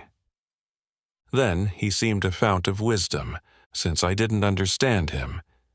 He won't find me so today. Fresh and new, I'm on my way. Sir, if in Lethe's melancholy stream that bald nodding head's not swum, see your grateful scholar come, outgrown his academic dream. I find you now, as I saw you. I was another, though, that's true. Mephistopheles. I'm glad the ringing brought you. I rated you once before as high. The caterpillar, the chrysalis, too, showed the bright future butterfly. Your curly hair and pointed collar made you a childishly pleasing scholar. You never wore pigtails, I believe? And today you're cropped like a Swede. I see you're bold and resolute, but don't go home too absolute. Baccalaureus, my old master. We're in our old places, but don't think to renew time's journey, and spare me words with dual faces. I treat them now quite differently. You teased the true and honest youth. It wasn't difficult for you to do. It's what no one dares to do today. Mephistopheles. Pure truth on the young is thrown away. The little beaks don't like it anyway. But afterwards, when years have passed, and they've learnt it for themselves at last, and think it came from them, not school, then we hear, the master was a fool. Baccalaureus, a rascal, maybe. What teacher ever shows us the truth directly underneath our noses? They know the way to make it seem more or less, now serious, now playful, as suits the children best. Mephistopheles. There's a moment given us for learning, truly. But you're ready now to teach yourself, I see. For many moons, united with their suns, you, the riches of experience, have won. Baccalaureus. Experience, mist and foam. And not the spirit's equal. Confess, what one has known is not worth knowing at all. Mephistopheles, after a pause. I've thought so for ages. I was a fool, but I think that shallow now I'm sensible. Baccalaureus, that pleases me. I hear pure reason's sound. The first old man of sense I've ever found. Mephistopheles, I sought for treasure, buried gold, and brought to light frightful coals. Baccalaureus, confess now, your skull, bald and old, is worth no more than that empty pole. Mephistopheles, amiably, do you know, my friend, how rude you seem to me? Baccalaureus, in German, one's lying if one speaks politely. Mephistopheles, wheeling his chair nearer to the proscenium and the audience. Up here I'm dazed by light and air. Shall I take shelter with you down there? Baccalaureus, I find it arrogant that in times like these a man wants to be what he no longer is. Man's life is in his arteries, and when? Are they so vibrant as in younger men? There, the fresh blood, full of strength, creates new life from its own life again. There all works, and things get done, the waverers fall, the capable get on. While we've conquered half the world, what have you done? Nodded, curled. In the sun, dreamed, weighed, plan on plan. For sure, age is a chilling fever, the frost of whims and need ahead. When your 30th year is over, a man's as good as dead. It would be best to seek an early grave. Mephistopheles, that leaves the devil, nothing more to say. Baccalaureus, unless I will it, no devil can exist. Mephistopheles, aside. The devil will still trip you in a bit. Baccalaureus, this is youth's noblest profession. The world was nothing before my creation. I drew the sun out of the sea. The moon began her changeful course with me. The daylight decked my path to greet me. The earth flowered, grew green to meet me. At my command, in primal night, the stars in splendor swam to sight. Who but I loosed from its prison? Cramped thought's Philistinism? I, quite free, as my spirit sights, happily following my inner light, and speeding on in delight, darkness behind, and all before me bright. Mephistopheles, go forth in splendor, you primal man.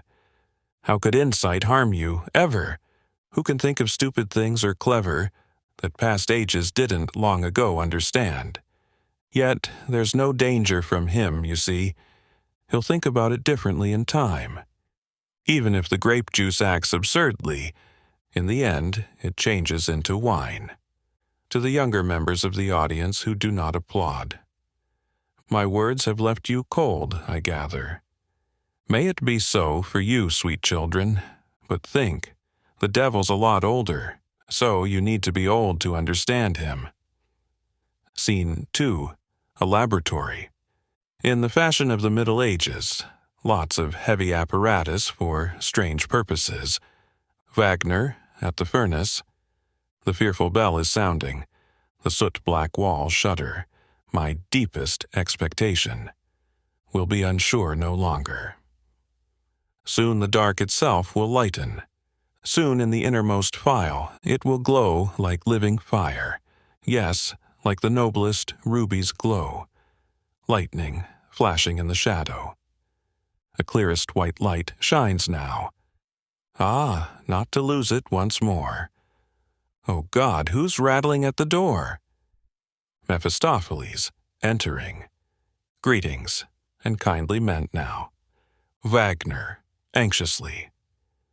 Welcome to the planet of the hour. Whispering. But stifle your breath and word's power. A noble work is likewise being weighed. Mephistopheles, whispering. What might it be? Wagner, whispering. A man is being made. Mephistopheles. A man, and what loving couple? Have you got hidden up the chimney? Wagner, God forbid! How unfashionable! We're free of all that idle foolery. The tender moment from which life emerged, the charming power with which its inner urge took and gave and clearly stamped its seal, first in a near and then a further field, we now divest of all that dignity. Though the creatures still enjoy it, we, as men, with all our greater gifts, begin to have, as we should, a nobler origin. He turns towards the furnace.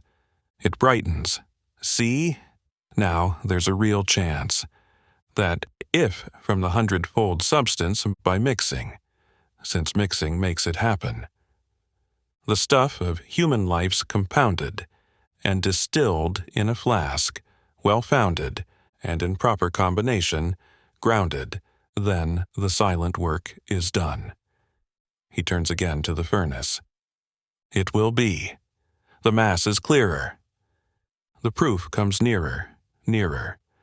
What man praises in deepest nature, through reason we dare to probe it, and what she organizes here, we're now able to crystallize it. Mephistopheles, who lives a while, gains much experience, and nothing new can happen on his journey.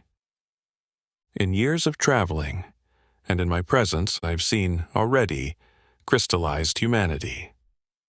Wagner, up till now attending to the file. It rises, flashes, there's expansion. In a moment, more, it will be done. Great aims seem foolish at the outset, but we'll laugh at chance itself, yet, and brains with thoughts to celebrate, in the future a thinker will create. He inspects the file rapturously. The glass rings with sweet power. It darkens, clears. It must have being. In a delicate form I see appear, a well-behaved little man behaving. What can the world ask more? What can we? Now that this mystery's visible to each, give ear to what these sounds may be. They make a voice, they're forming speech. Homunculus, from the file to Wagner. Now, Father, that was no joke. How are you? Come, press me tenderly to your heart, too. But not too hard, the glass may be too thin. It's in the very nature of the thing. For the natural, the world has barely space. What's artificial commands a narrow place. To Mephistopheles. But you, rascal, my dear cousin, are you here at the right moment? I thank you, too. Good fortunes led you here to me. Since I exist, I must be doing, you see. I'd like to begin my work today. You're skillful at shortening the way. Ah, Wagner. But first, a word. Till now, I've had no direction, when old or young teased me with a question. For example, no one's found out, ever, what makes body and soul fit together, stick tight as if there'll be no separation, yet always cause each other irritation. So then, Mephistopheles.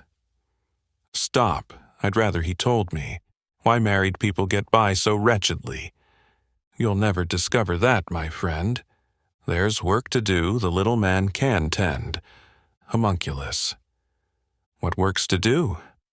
Mephistopheles, pointing to a side door. Employ your gifts on this. Wagner, still gazing at the file. Truly, you're the loveliest boy there is. The side door opens. Faust is seen stretched out on a couch. Homunculus, astonished. Interesting. The file slips out of Wagner's hands, hovers over Faust, and shines on him. Lovely surroundings. Clear water. In thick forest. Women there undressing, the loveliest of all. It's getting clearer. One's left, different from the rest, gleaming. Of highest race, for sure, a heavenly name. She places her foot in the transparent glow, her noble body's sweetly living flame. Cools itself in the yielding crystal flow. But what's that rush of beating wings for? That thrashing, splashing in the mirror. The lovely girls, intimidated, flee. Their queen, alone, looks on, composedly, to see, with a proud, feminine pleasure, the swan prince press against her knee, there, forward yet tame. Familiar, he seems. But suddenly a vapor heaves, and covers with the veil it weaves the loveliest of scenes. Mephistopheles. All the things that you could murmur, so little and such a great dreamer. I see nothing. Homunculus. So I believe, you're northern, in the age of mist you're born then, in a jumble of priestcraft and chivalry. So how could your sight be free? You're at home with darkness. He gazes around. Brown repulsive, mildewed walls, low, pointed arches, full of scrolls. One wakes and gives another pain. On the spot, dead then, he'll remain. Wooded founts, swans, naked beauty. That was his far-sighted dream. How could this place do duty? I can scarcely endure the scene. Carry him off. Mephistopheles. I'd be happy, a last chance. Homunculus. Order the soldier to the fight, lead the maiden to the dance, then everything's done right. Even now, thinks, quick as light, it's classical Walpurgis night. That's the best if he were sent to his own true element. Mephistopheles. I've never heard that event named here homunculus. How could it come to your ear? Only romantic ghosts for you. A true ghost must be classic too. Mephistopheles. Which path do we take there? Already. Your antique colleagues quite repel me. Homunculus. Northwestward Satan is your pleasure ground, but this time we're southeastward bound. In wider space flows Peneus, the free. By bushes, groves, and damp still bays. Its levels stretch to mountain ways, and over it Pharsalus, old yet contemporary. Mephistopheles. Oh, enough, and keep all the fight of tyranny and slavery out of sight. It bores me. They're scarce done when. They start the whole thing over again, and no one sees they're being realigned by Asmodeus, who works them from behind. They clash, it's said, for freedom's right.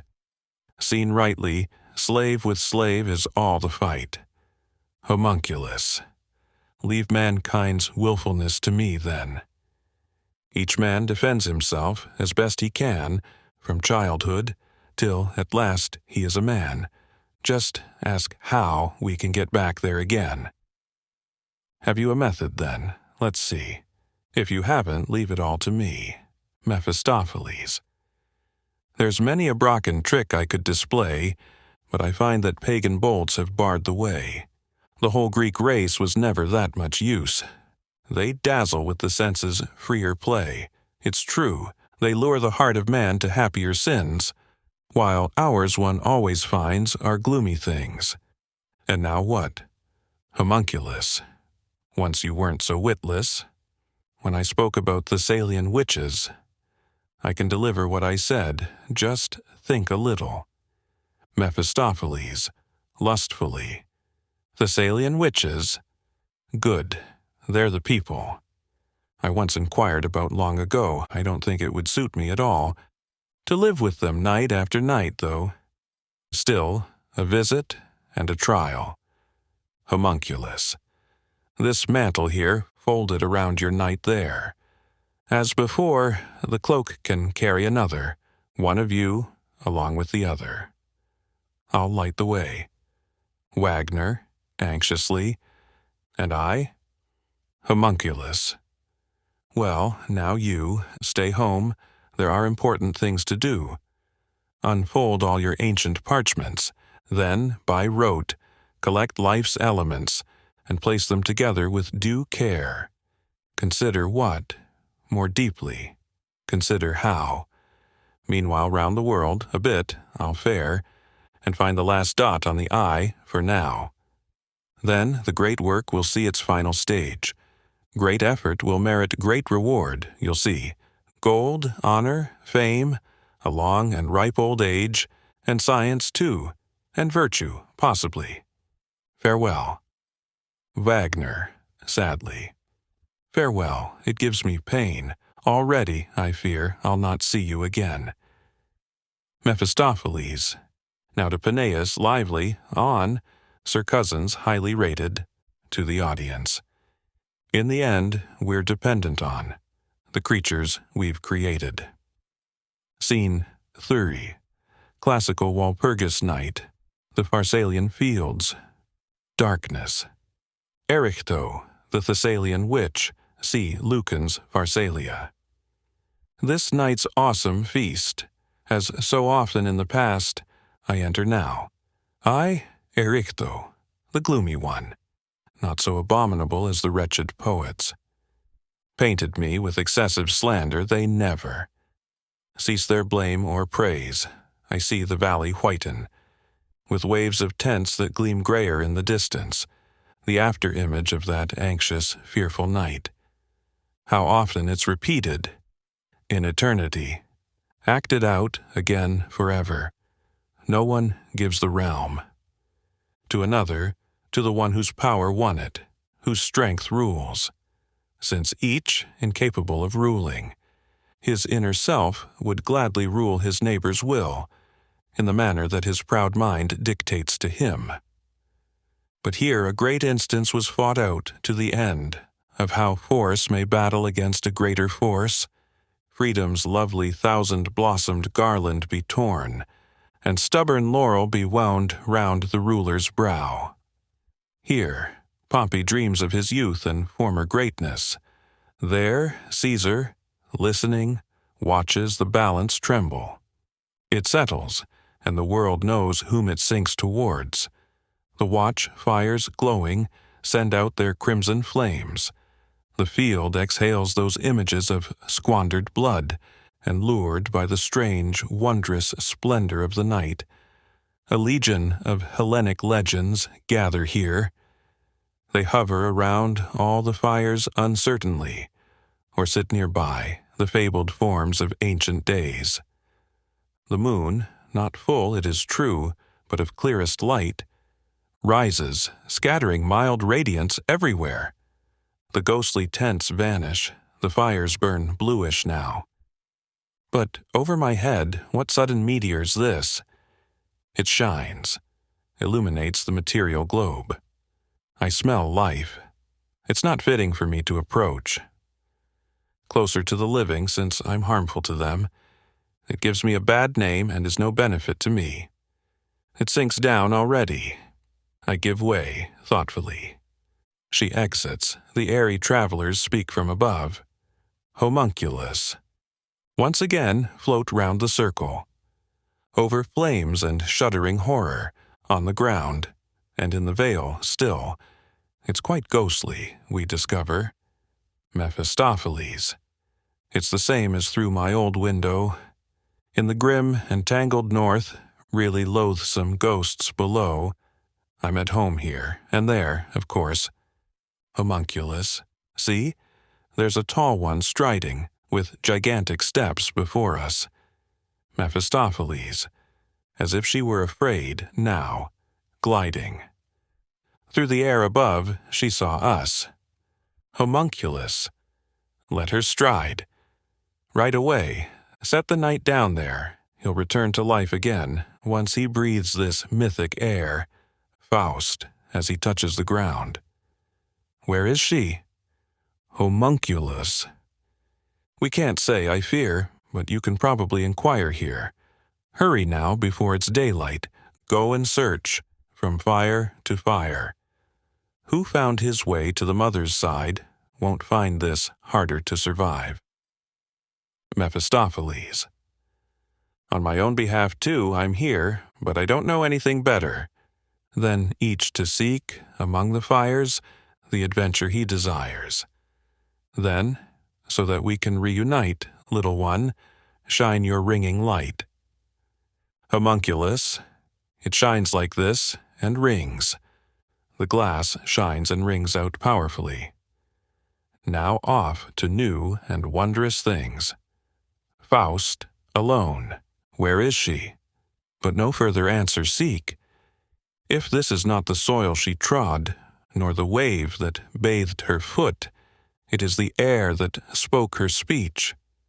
Here, by a miracle on Hellenic land, I feel the earth, too, where I stand.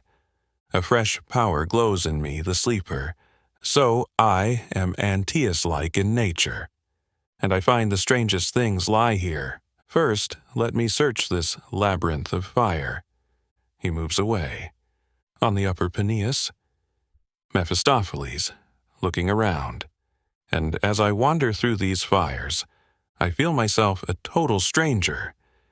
In the event, they're mostly naked, a shirt here and there, the Sphinx shameless, the Griffon impudent, and what's more, curly-haired and winged. Before, behind, in eyes, reflected things. Of course, at heart, indecency's my ideal, but I find the antique is a little too real. One should control all with a modern mind, overlay it with fashions of assorted kinds. Repulsive people, yet still I have to meet them, and as a new guest, too, correctly greet them. Luck to you, fair ladies, and men, you wise gray ones. A griffin, snarling. For the gold-guarding griffins see Herodotus' histories. Not gray ones. Griffins. No one likes the name. Of something gray. Every word rings. With what conditioned it? Its origins. Gray, grievous, grumpy, gruesome, gravely, grimly, similarly harmonious etymologically, disharmonize us. Mephistopheles. And yet, without deviation, you like the grip in your proud name of Griffon. The Griffon, snarling continuously. Naturally, the relationships tried and tested. It was often censured, but more often praised. One grips maidens, money, gold. To the gripper, fortune's never cold. Giant ants. You spoke of gold, we've collected lots of it. In rocks and caves secretly we've crammed it. The Arimaspi discovered it all. One day, they're laughing now, they took it far away. The Griffon. We'll soon make them confess. The Arimaspi, for the Scythian race of the Arimaspi and their association with gold mining, see Herodotus' histories. But not on this night of public festival. By morning, we'll have spent it all. This time, at least, we'll achieve success. Mephistopheles, sitting among the sphinxes. How free and easy I feel here. I understand you, one and all.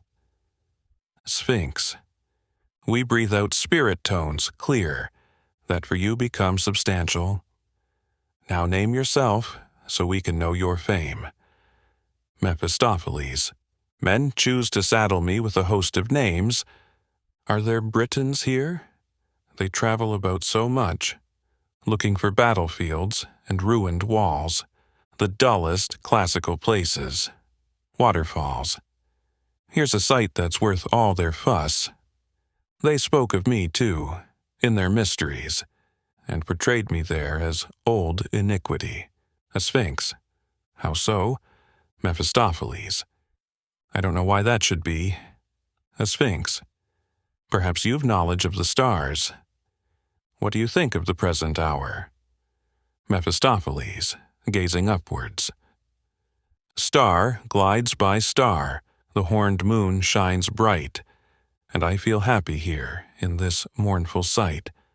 I warm myself on a lion skin. You're right. To have to take off, again, that would be hard. Give us a riddle, or at least charades. Sphinx. To express yourself, that would be a riddle. Try for once to solve your own inner muddle. Needed by the good man and the sinful, to the first a breastplate in ascetic sword-play, a wild friend for the other to show the way, and both amusing Zeus with their display. The first griffin, snarling. I don't like him. The second griffin, snarling more fiercely. What's he after? Both griffons. The nasty thing, he's not been heard of here. Mephistopheles, nastily. Perhaps you think a guest's nails can't claw. Every bit as sharply as those talons of yours? Just try it then. A sphinx, gently. You'll only stay until you leave our company yourself as you will. In your own land everything worked for you, but this, if I'm not wrong's too much for you. Mephistopheles. Looked at above, you're rather appetizing, but lower down the creature's somewhat frightening. A sphinx. False one, you'll do bitter penance. These claws of ours are sound and good. You, with your withered horse's hoof, aren't comfortable in our presence. The sirens start to sing above them. What are those birds shaking? The poplar branches by the stream. A sphinx. Take care. The song they're making. Conquered the best there's ever been, the sirens. Ah, why should you choose to live amongst amazing ugliness? Listen, we flock to you, ah yes, with tuneful sounds in excess that sirens ought to give. The sphinxes, mocking them. Make them fly down here to us. Their falcon claws so hideous, they've hidden in the leaves. They'll fall on you cruelly, you see, if you choose to hear them sigh. The sirens, away with hate, away with envy, we gather purest ecstasies scattered through the sky. On the earth or on the sea, with the happiest gestures we greet men who wander by. Mephistopheles. This is news of the sweetest. Here, from lyre and chest, one note twines round another. But this warbling's lost on me. It crawls into my ear, you see, yet my heart feels nothing here. The sphinxes. Don't talk of hearts, that's idle. A leather bag would do as well to match that face you wear. Faust, approaching. Marvelous.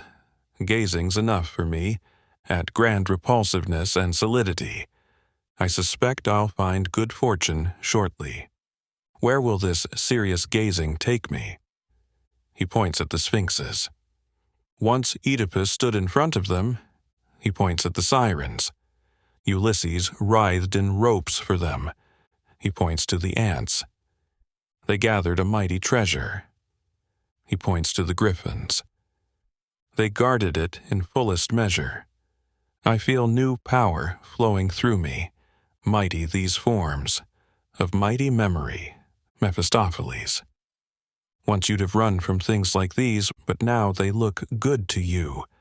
When a man seeks his beloved, he's ready to meet monsters too. Faust, to the sphinxes. You female forms, tell me then, have any of you seen Helen? The sphinxes. None of us lasted till her day. Hercules the last did slay. You can ask Chiron anyway, he gallops round in this spirit night. When he stops for you, you might. the sirens. You will not fail at all.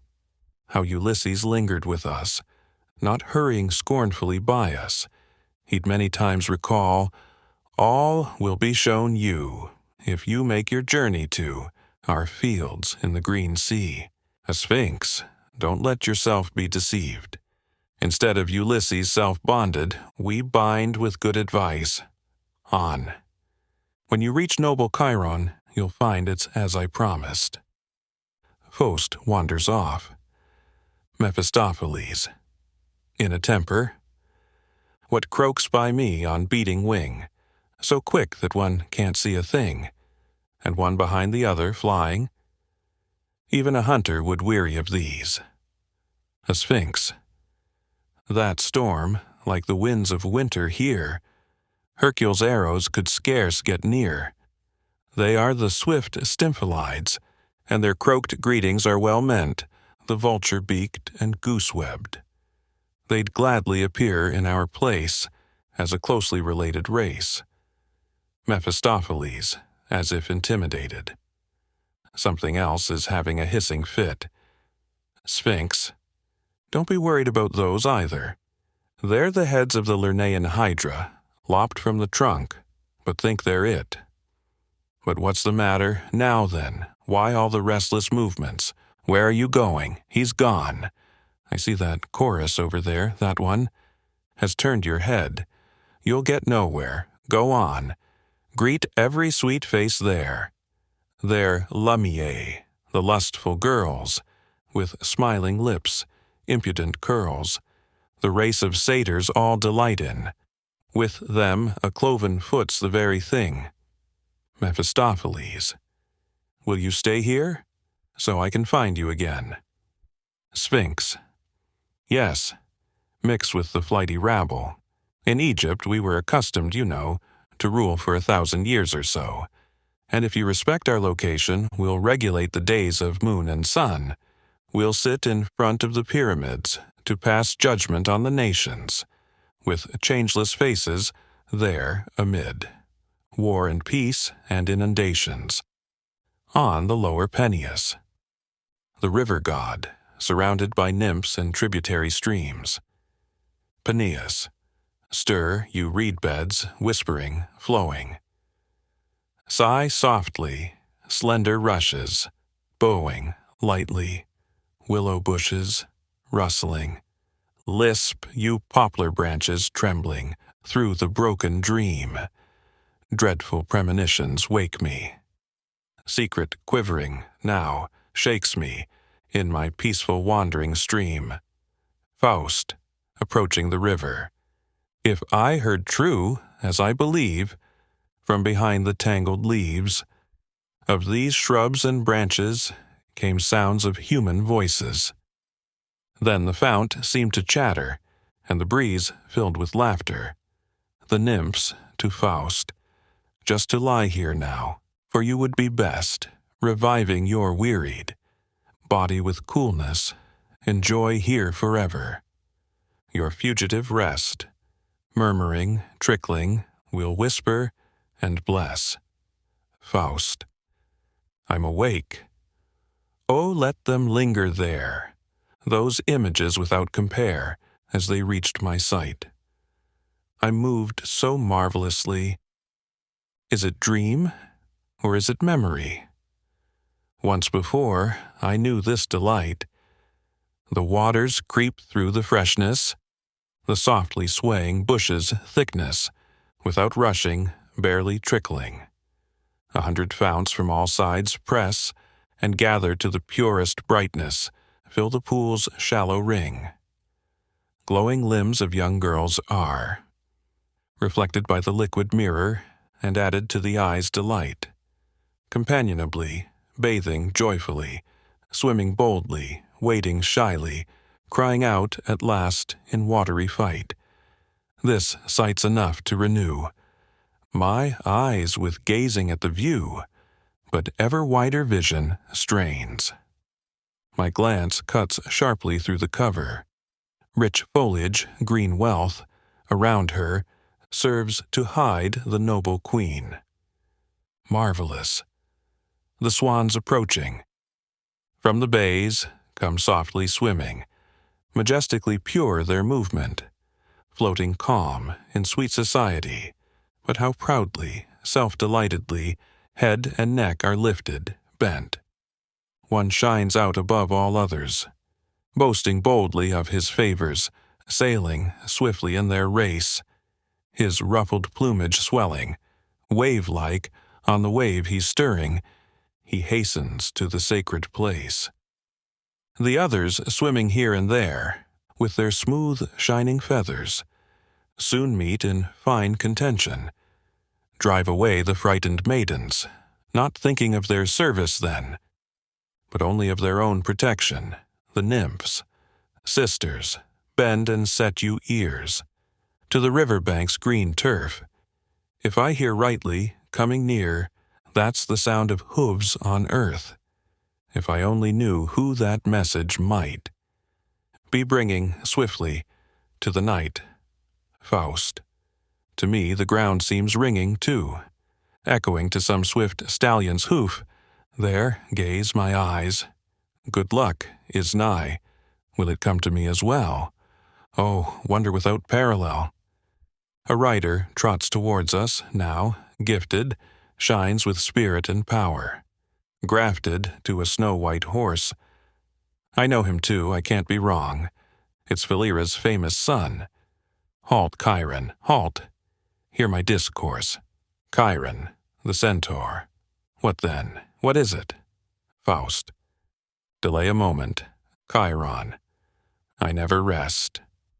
Faust. Well, take me with you then. Chiron.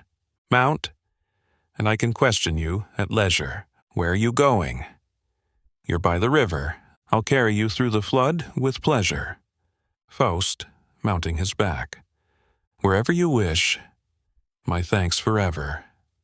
You, the great man, the noble teacher, famed for educating the race of heroes, that splendid company of the Argonauts, and all who edified the poet's thoughts. Chiron. All that in its proper place. As mentor, even Pallas wasn't rated. In the end, they do things their own way, as if they'd none of them been educated. Faust, the doctor who can name the plants, and roots profoundly understands, who heals the sick and soothes the wound. Here, strong in mind and body, have I found Chiron. When a hero was injured near me, I gave the right assistance and advice, but at last bequeathed my art, you see, to priests and herb-gathering old wives. Faust, you've a truly great man's ways.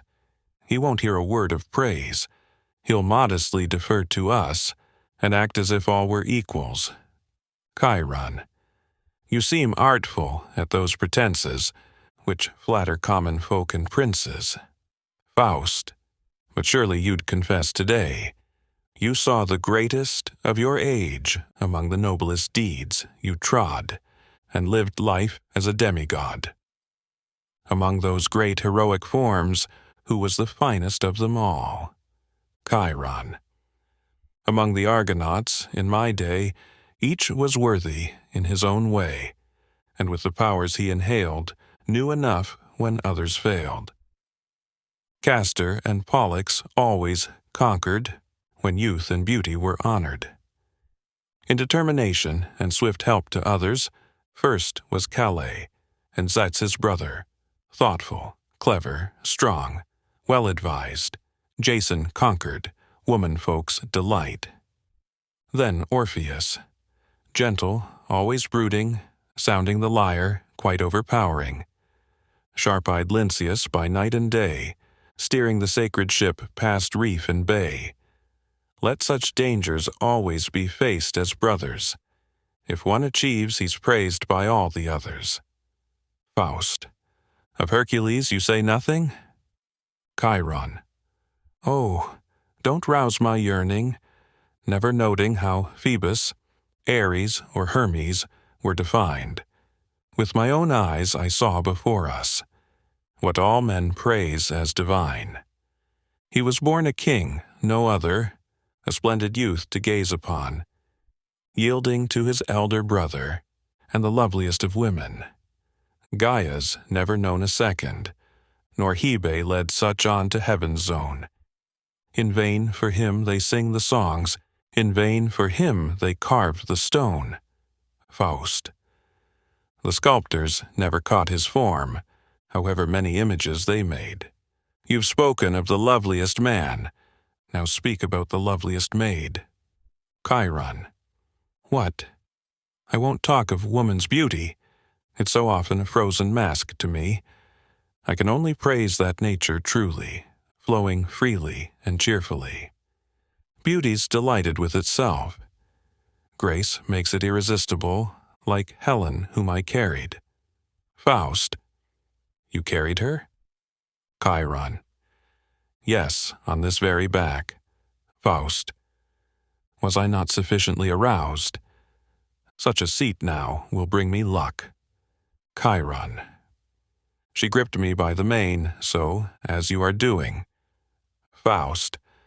I'm vanquished, oh, completely. Tell me, why here? She is my one and only desire. Carried her from where to where? Chiron. That's easy to tell since you inquire. At that time, the Dioscuri, Castor and Pollux, freed their sister Helen from a nest of robbers.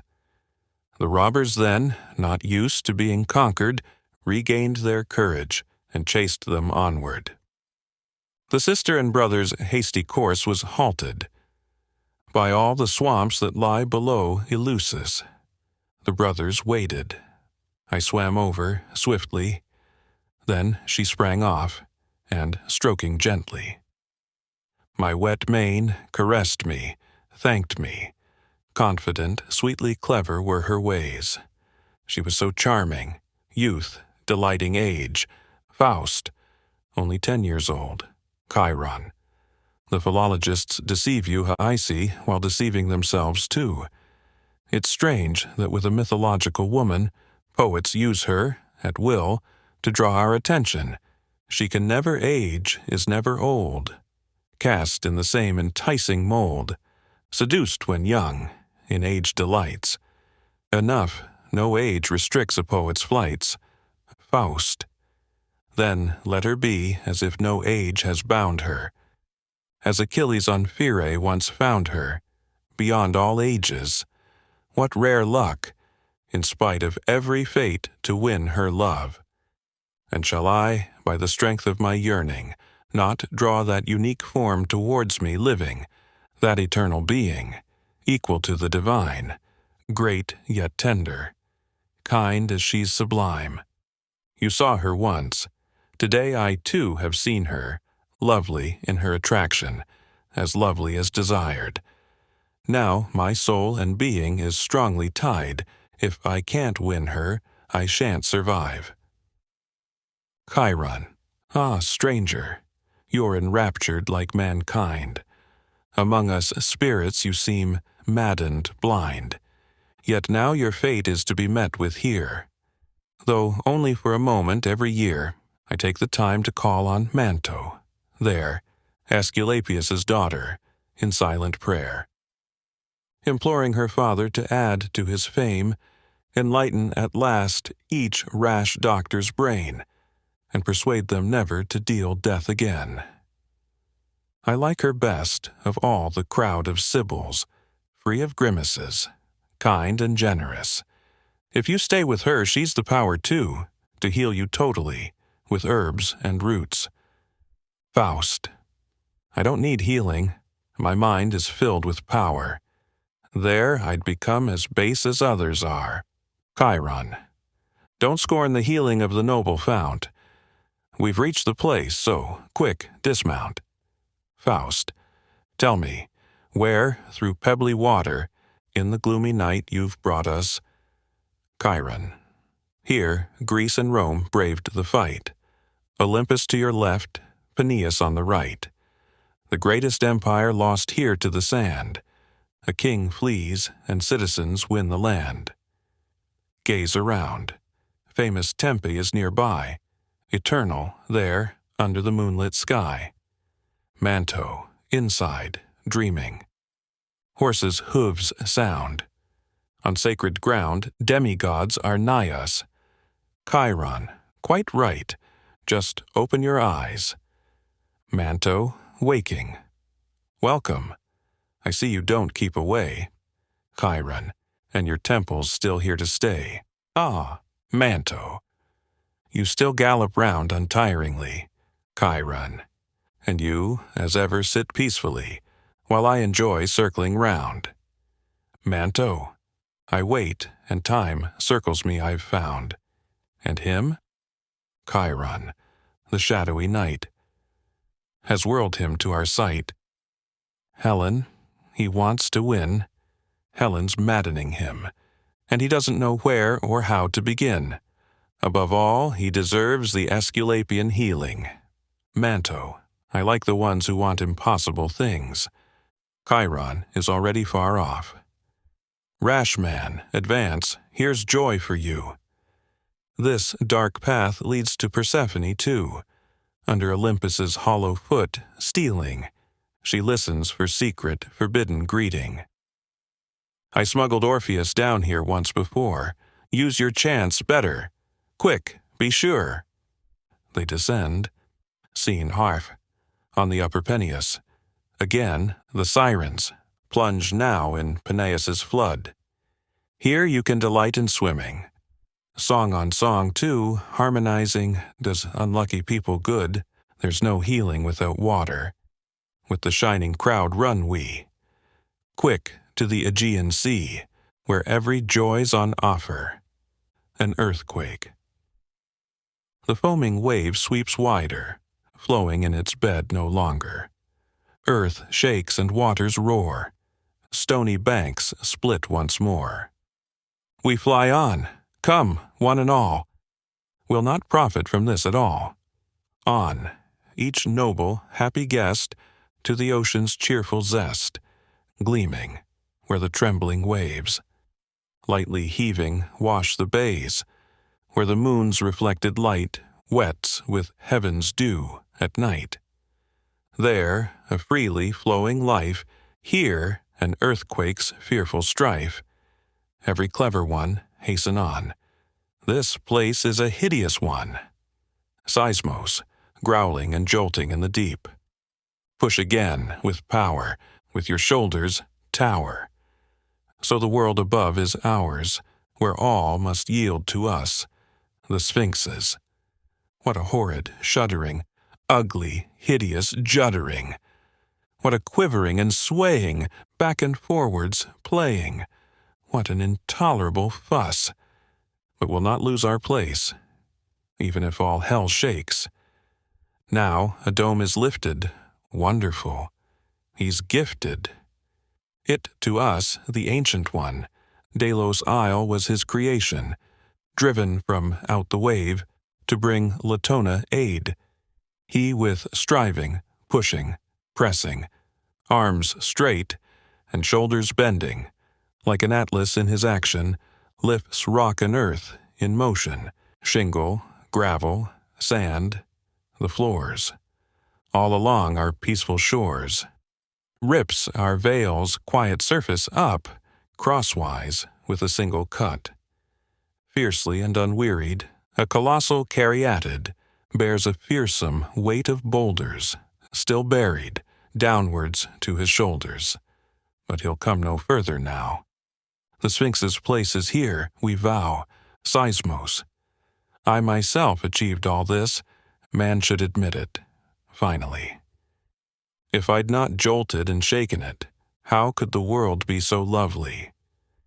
How could your peaks stand so high, in the pure and splendid blue, if I'd not pushed them to the sky, picturesque and charming too? Then, thinking of my high ancestry, night and chaos, I behaved badly, and, a company of Titans, we, with Pelion and Ossa played madly, romping round in youthful glee, till we tired of it at last, and set both mountains wickedly on Parnassus as a double hat. There, now, Apollo's sweet retreat, with the happy band of muses. And Jupiter, thunderbolts complete. I even raised the high seat he uses, so now with monstrous striving, I've pushed this upwards from the deep, and call aloud to their new being, the joyful dwellers of the steep, the sphinxes. One would think long ago this was lifted to the sky, had we not seen from down below how it wormed its way on high. A bushy forest covers it, and rock on rock is piled around. Sphinxes don't care about it. It won't disturb our sacred ground. The griffins, golden leaves and golden spangles, through the cracks, see, it tremble. Don't you rob us of our treasure, ants. Come, gather it together. Chorus of ants. As this the giant ones, through to the sky, you restless-footed ones, quick, climb it on high, rapidly in and out. In cracks like these, every crumb about's worth you can seize. You must uncover. Even the slightest, in every corner, quick as the brightest. You must be everywhere, swarming around, then only bring gold here. Forget the mountain. The griffins, come, come, heap the gold. With our claws we'll keep hold. They are the best locks yet. Great treasures they protect. The pygmies, classical dwarves. We've acquired some room. How? It isn't clear. Don't ask where we're from. The main thing is we're here. Life is cheerfully suited to every sort of land. Where a rock is lifted, dwarves are there on hand. Men and maids quick and busy. Exemplary, every pair. In paradise once, maybe, a similar race lived there. But the best is here we find. Thankfully, our fate is blessed. Mother Earth is always kind, in the east as in the west.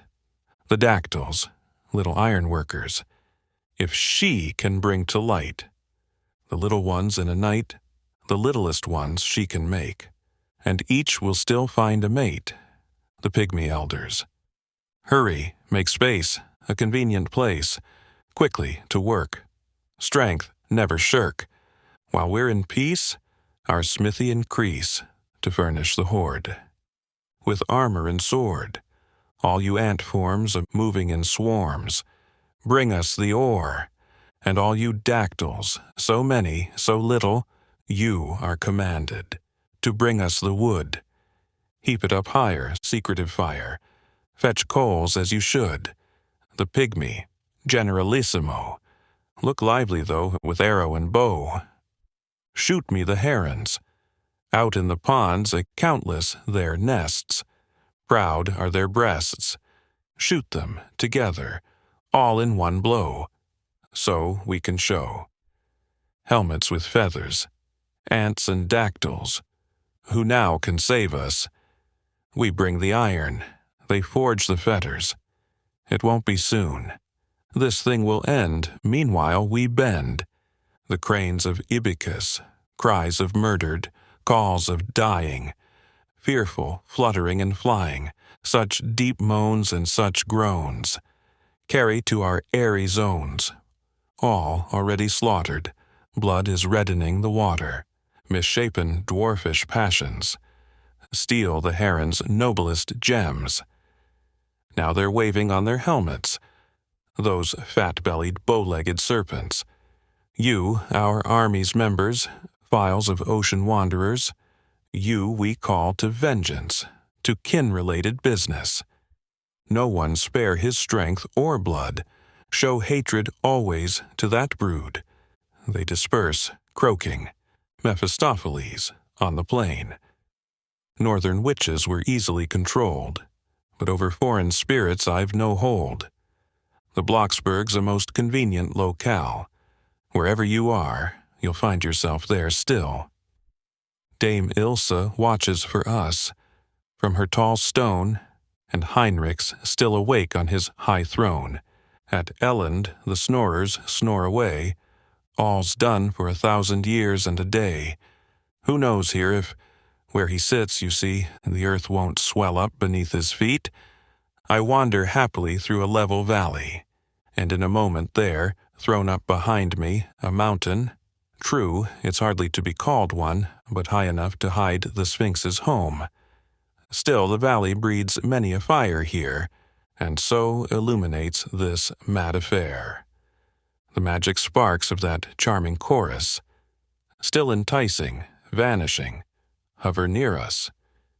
Gently now, all too used to nibbling. Wherever we are, we find ourselves snatching. The lamier, drawing Mephistopheles after them. Faster and faster and ever further. Then hover again, chattering, staying. It's such a pleasure to make the old sinner pursue us at whim, doing hard penance. See, with his lame stance, he hobbles forwards, he stumbles onwards, trailing his leg, mind, as we flee from him. He follows behind, Mephistopheles, standing still. Cursed fate, cheated every which way, since Adam seduced and led astray. We grow old, but who grows wise? Now I'm tormented to the skies. We know they're a wholly useless sex, with laced-in bodies and painted looks. No healthy response at all. At bottom, wherever you grip, their limbs are rotten. We know, we see, we grasp their ways, but still we dance when woman plays. The lamier, pausing. Stop. He thinks, pauses, stays too. Return, then, lest he should escape you. Mephistopheles, striding forwards. On, then, and let no indecision grip my flesh some foolish cavil. Since, if there were no witches given, who the devil'd want to be a devil, the lamier, very graciously. We are circling round the hero. Let love in his heart be sure to. Choose one of us for certain, though. Mephistopheles. True, in this uncertain shimmer, you seem pretty girls together. I'd like not to scorn you so. Empusa, the demon, pressing forward. Nor me. I'm the very thing. Let me join your following. The lamier. She's one too many in our crowd. She'll spoil our game if she's allowed. Empusa to Mephistopheles. Greetings from Empusa to you, your cousin, with the ass's hoof. You've only a horse's hoof, it's true. Yet, cousin, all the best to you. Mephistopheles. I thought there were only strangers here. Sadly, now, relatives appear. It's the old story. In their dozens, from Hearts to Hellas, always cousins. Empusa. I act quickly with decision. I can alter to your vision. But to honor you today, my ass's head I display. Mephistopheles. I see great things are signified by the relationship implied.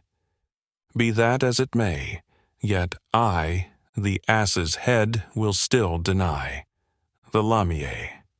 That ugly thing gives the frights to all that's lovely and delights.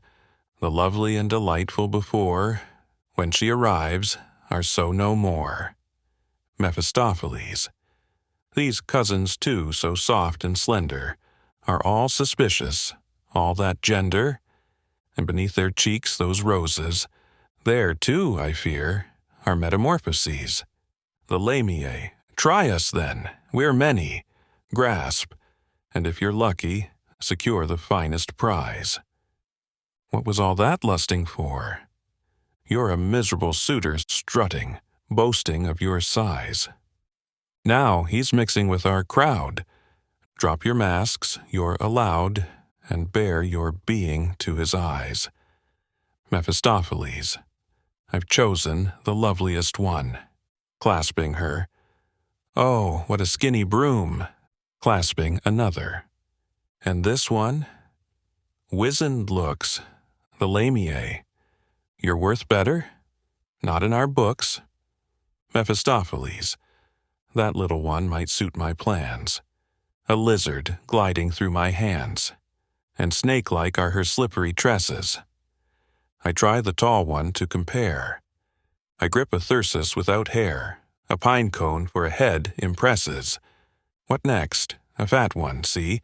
Perhaps she'll enliven me. Let's risk it then. Here she is, so puffy, flabby in the east. There they'd prize her looks at least. But oh, the puffballs split. The lamiae scatter widely, swaying, floating, surround him in dark flight like lightning, the trespassing witch's son.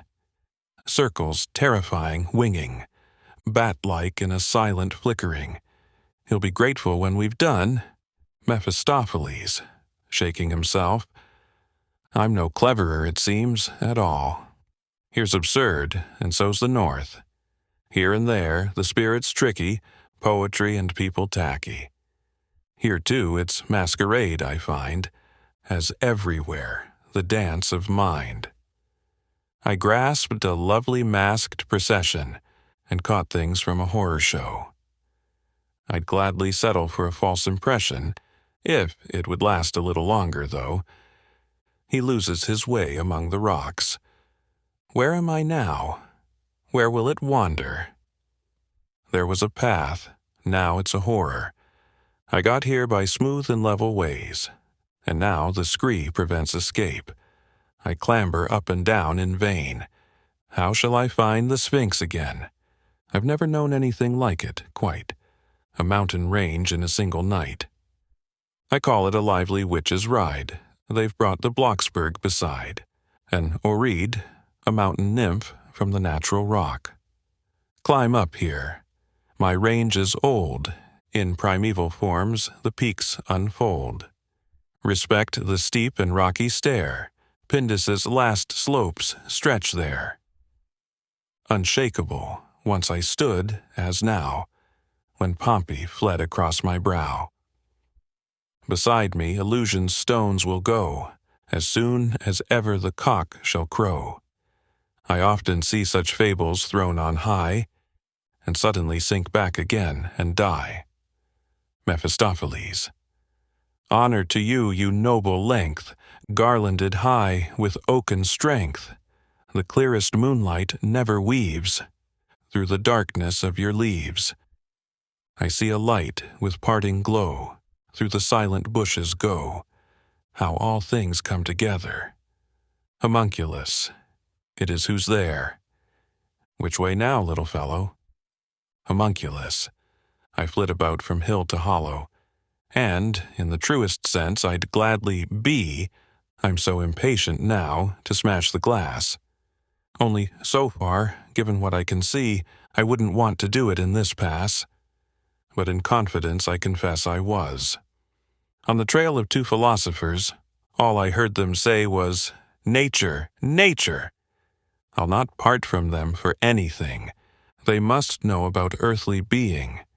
And in the end I'll find out, too, the cleverest place to travel to. Mephistopheles. Well, do it on your own behalf here. Where the spirits all find their place, the philosopher can show his face. To please you with his art and favor, he'll make you a dozen any flavor. You'll have no intellect unless you err. If you want to be, make it your own affair. Homunculus.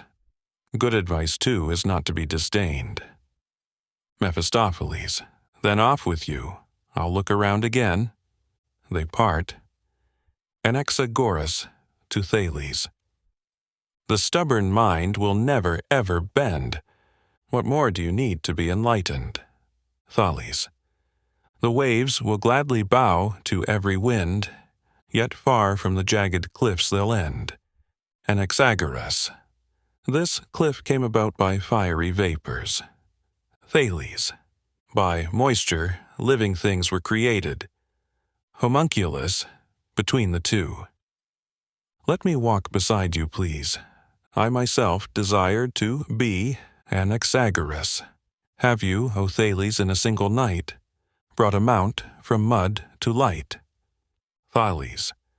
Never has nature in her living flow been bound to day, night, and hours, though. She creates every form by rule. At her greatest, force is never her tool. Anaxagoras. Here it was. Furious plutonic fire, monstrous aeolian vapors thrown higher, broke through the ancient earth's smooth crust, and raised the new mount with a swift up-thrust. Thales, what more will come of it? It's there, that's fine. Let it sit. One loses time in remonstrance, and only lead the patient folk a dance. Anaxagoras. The mount quickly filled with myrmidons, living in the rocky clefts and caverns, pygmies, ants, and fingerlings, and other active little things. To Homunculus. You've not striven hard for greatness, lived hermit-like, in narrowness. If you can accustom yourself to power, I'll crown you their king in an hour. Homunculus. What does Thales say, Thales? It's not my recommendation. With small means, you'll only do small actions. With great means, the small achieve great ones. Look there, a dark cloud. See, the cranes come. So the excitable crowd will threaten, and they would threaten the king so. With sharpened beak and grasping claw, they tread the small ones to the floor. Fate falls like lightning on those below. It was a crime to kill the herons, caught on their quiet and peaceful ponds.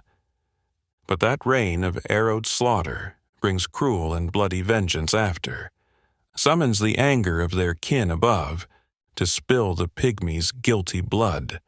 What need for helmets, shields, and spears? What use the dwarves' heron feather? How dactyls and ants hide together. The army wavers, flies, and disappears. Anaxagoras, after a moment, solemnly. Till now I've praised the subterranean powers, but turn, in this case, to higher ones than ours. You. Above, always, evergreen, triple-named, triply to be seen, I cry to you, by my people's woe, Diana, Luna, Hecate, so.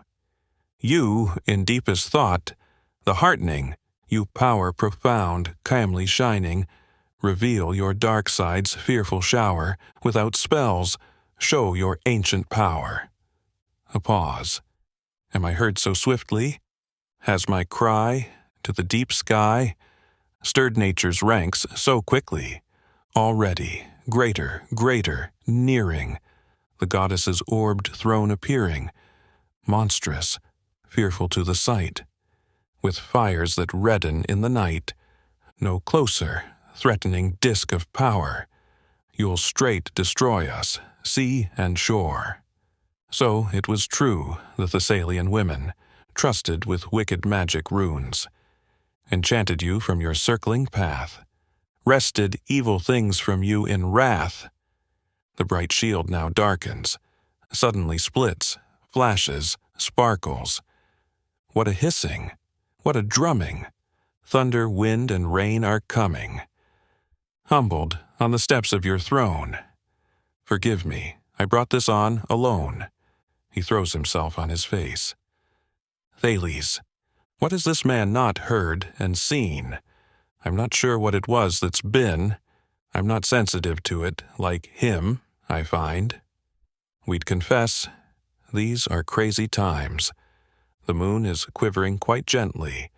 In her place, though, just as formerly. Homunculus. Look there, at the pygmy's seat. The mount was round, now it's a peak. I felt the monstrous recoil's thunder. A rock fell from the moon up yonder. All alike, without asking, too. Friend and foe it squashed and slew. I have to praise powers like those, all creation in a single night, alike up there as down below, bringing a mountain heap to light. Thales, peace. It was just an imaginary sight. So farewell to that ugly brood. You didn't become king, that's good. Off now to the sea festival, joy-blessed, where they'll honor a marvelous guest. They exit. Mephistopheles, climbing up the opposite side. I'll have to climb through these steep rocks, through the roots of ancient oaks. In my heart's range, the smell of resin has a hint of pitch, almost as pleasant as sulfur, but here, among the Greeks, there's not a sniff wherever one seeks, but I'm still rather curious to know how they make hellfire and brimstone glow. A dryad, a wood nymph. In your own land, you're naturally adept. Abroad, you don't know enough as yet. You shouldn't think about home here, with these ancient oak trees to revere. Mephistopheles. One thinks of all one's left. Besides, what one's used to is paradise. But tell me what's in that cave, dimly crouching a triple shape? The dryad, daughters of Phorcys. Enter the place, and speak to them if you're not afraid. Mephistopheles. Why not? I'll look, and I'm amazed. Proud as I am, I must confess, though, I've never seen the likes of those. They're as foul as ugliness any day. How can one find deadly sin ugly at all when one has seen this triple monstrosity? We wouldn't let them cross the sill of the worst chamber of our hell. But here, in the land of beauty, all things Greek are famous now because they're so antique. They seem to scent my presence, stirring, like vampire bats, squeaking, twittering. The Phorcyads, the three grey. Give me the eye, sisters, so I can find who's wandering so near our shrine. Mephistopheles. Most revered, allow me near to receive a triple blessing here. I come, as yet unknown, it's true, but distantly related, I think, to you. I've already seen the elder gods, bowed low before Rhea and Ops. I even saw the Fates, your sisters, yesterday or the day before. But I've never seen the likes of you. I'm silenced now, and delighted too. The Phorcyads. This spirit seems to have some sense. Mephistopheles. I'm amazed no poets had the intelligence to sing of you. Tell me, how can that be? I've never seen you properly painted. The chisel should only try to carve you, not the likes of Pallas, Venus, Juno. The Phorcyads. Deep in solitude and stillest night, no one ever thought to show us three aright. Mephistopheles. How could they? Here, concealed from view. You can't see anyone, and they can't see you. You need to achieve a suitable place, where art and splendor share the space, where, every day, as walking, living heroes with giant steps, each block of marble goes. Where, the Phorcyads. Be silent and don't tempt us to roam. What use would it be to us to be better known? Born in the night and related to the night, to ourselves almost, to others quite out of sight. Mephistopheles. In that case, there's little more to say.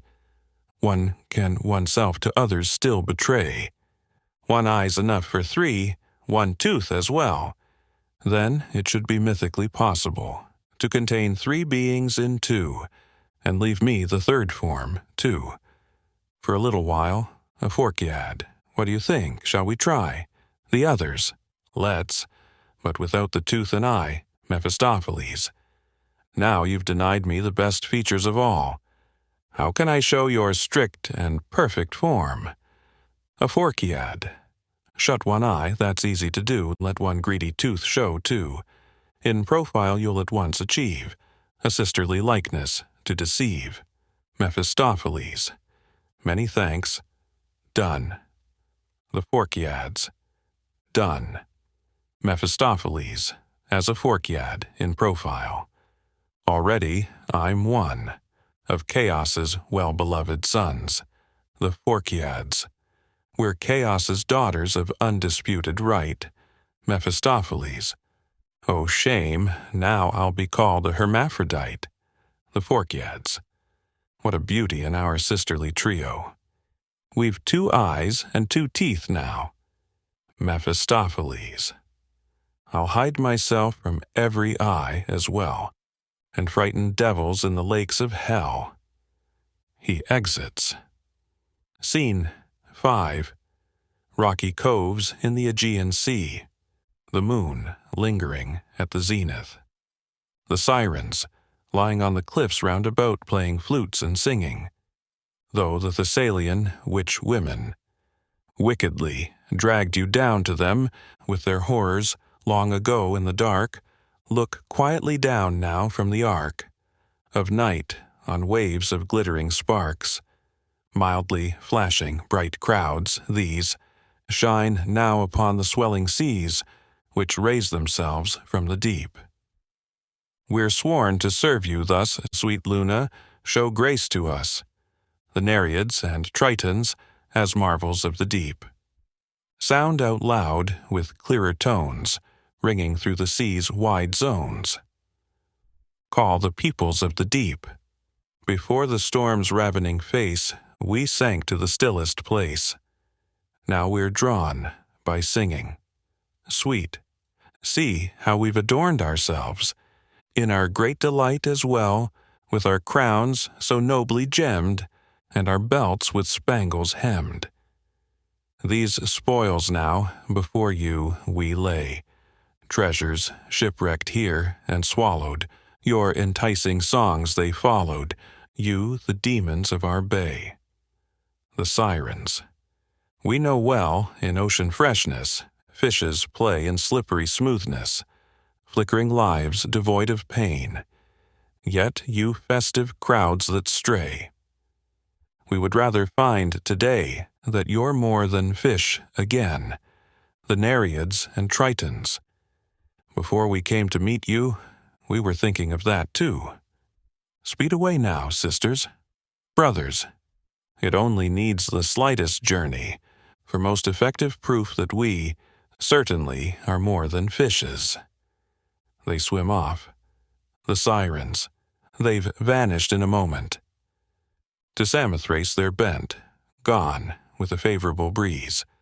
What is it they think they'll see in the realm of the noble Kabiri? They're gods, but wondrously strange, always causing their forms to change, never knowing what they might be. Stay at your clear height, sweet Luna, graceful light, so we'll remain nocturnal, not chased by the diurnal. Thales, on the shore, to Homunculus. I'd gladly lead you to old Nereus. His home's not far away and cavernous, but his head, it's of the very stubbornest. He's a sour top and quite the nastiest. The whole human race can't satisfy. Him, the grumbler, and needn't try. Yet to him the future is revealed, and so all show respect and yield. Him honor in his high position. He's done quite well by many a one. Homunculus, then let's try him, and hurry on. My glass and flame won't fail our mission. Nereus, the sea god. Are those human voices in my ear? How quickly my deepest anger stirs. Forms, reaching for the gods in their endeavor, yet condemned to be themselves forever. In ancient times I had heavenly rest, yet drove myself to act well to the best. And then, when I'd finished what I'd done, it was quite clear that nothing had been won. Thales. And yet, old man of the sea, we trust you. You're the wise, so don't drive us from you. See this flame, he's almost human, really. He yields himself to your advice completely. Nereus. What advice? Has mankind valued my advice? A wise word's frozen in a stubborn ear. No matter how often some harsh action strikes, people remain as self-willed as before. I warned Paris himself, in a fatherly way, before the foreign girl tempted him to stray. He stood bravely on the shore of Greece, and I told him what my spirit could see. the smoke-filled air, the streaming blood, glowing timbers, slaughter's flood, Troy's day of judgment, caught in verse, its horrors known for 10,000 years. The old man's words seemed idle to the young. He followed his need, and Ilium was gone, a bloody corpse, frozen with ancient pain. For Pindus eagles, a literary gain. Ulysses, too, didn't I tell him about? Circe's wiles, that cyclopean lout, the indecision in his own shallow mind, and all of it. What benefit did he find? Till, late indeed, the ocean favored him more, and brought him wave-tossed to a friendly shore. Thales. Such behavior brings the wise man pain, yet the good will chance it all again. An ounce of thanks will still please them deeply, outweighing tons of ingratitude completely. And it's nothing slight we ask of you. The boy here wants to exist, and wisely too. Nereus, don't ruin such a rare mood as this. Greater needs await me today than his. I've summoned all my daughters here to me, the Dorides, the graces of the sea. Neither Olympus nor your lands can show such lovely forms with such delicate flow. They fling themselves with graceful actions from seahorses to Neptune's stallions, blending so sensitively with the element that they seem made of foam to all intent. In a play of colors on Venus's chariot shell, Galatea, the loveliest, comes to me as well, who since Cyprus turned away from us, rules as the new divinity of Paphos. And so Ares, for ages now, the sweet one, holds town and temple, chariot and throne. Away. It's time for a father's enjoyments, hearts without hate, lips without judgments. Away to Proteus.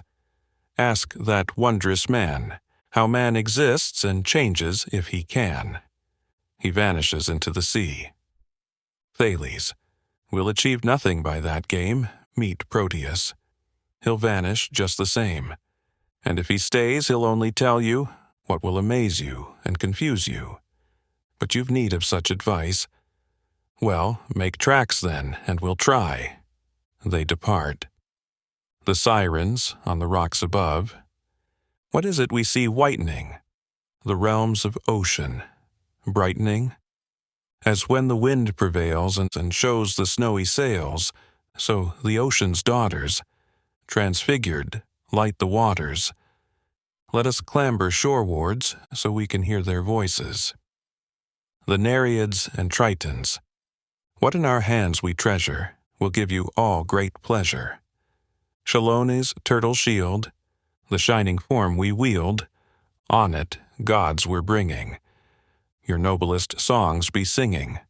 The sirens, little in form, great in the storm, saving the shipwrecked, gods always respected. The Nereid and Tritons. We bring the peaceful Kabiri to lead in your festivity, since in their holy presence, Neptune's always pleasant. The sirens. We're attendant on you. When a ship broke in two, their sovereign power too protected the crew. The Nereids and Tritons. We've brought 3 of them along. The 4th said he wouldn't come. He said he was the real one, the only thinker of the squadron. The sirens. One god will always mock at some other god. Honor all their courtesy, be fearful of their injury. The Nereids and Tritons. Actually, there are 7. The sirens. Where are the other 3 then? The Nereids and Tritons. We really can't tell you that. On Olympus, one might ask. There the 8th pines away. No one thinks of him today. Granted us in mercy, but not yet completely. These, the incomparable, ever wider yearning, hungering our longing. For the unattainable, the sirens. We're ones who know. Where it's enthroned, to moon and to sun, we pray, and it's done. the Nereids and Tritons. See how our great glory grows. We lead them to the feast. The sirens, the heroes of ancient story, are deficient now in glory, whatever we might be told. Though they won the fleece of gold, you're the Kabiri, repeated as a full chorus. Though they won the fleece of gold, we're the Kabiri. The Nereids and Tritons move past. Homunculus. I see these unformed ones, like pots of shoddy clay. Against them wise men run and break their heads today. Thales. That's what men ask of the dust. The coin gains value from its rust. Proteus, unnoticed. It pleases me, an old connoisseur of fable. The odder it is, the more respectable. Thales. Where are you, Proteus? Proteus, like a ventriloquist, apparently far and close to. Here too. Thales. An old joke, which I'll forgive you. No idle words for a friend, please. I know you're trying to deceive. Proteus, as if from the distance. Farewell. Thales, quietly to Homunculus. He's quite near, so light afresh. He's just as curious as any fish, and whatever form he hides in, a flame will easily entice him. Homunculus. I'll pour out a whole flood of light, but soft, so the glass is still all right. Proteus, in the form of a giant turtle. What shines with such grace and beauty? Thales, covering up Homunculus. Good. If you wish, come close to see. It's worth a little trouble, if you can. Show yourself two-footed like a man. At our discretion and by our favor, we'll show you what we're hiding here. Proteus, in a noble form.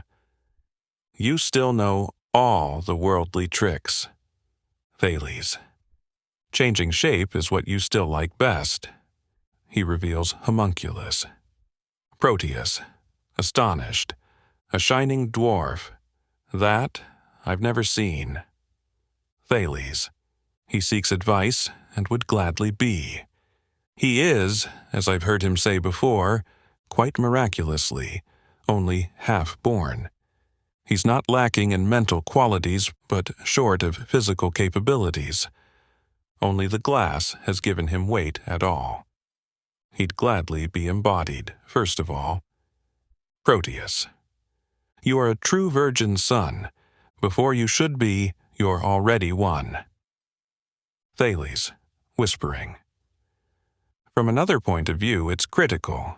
I think it makes him hermaphroditical. Proteus. All the easier to achieve success. Whatever he gets will suit him best. No need to think about it here. In the ocean deep you must appear. There, first, in miniature, one snatches, enjoying the smallest things to swallow, bigger and bigger, with what one catches, forming the higher being to follow. Homunculus. Here quite gentle breezes blow. It's open, the fragrance delights me so.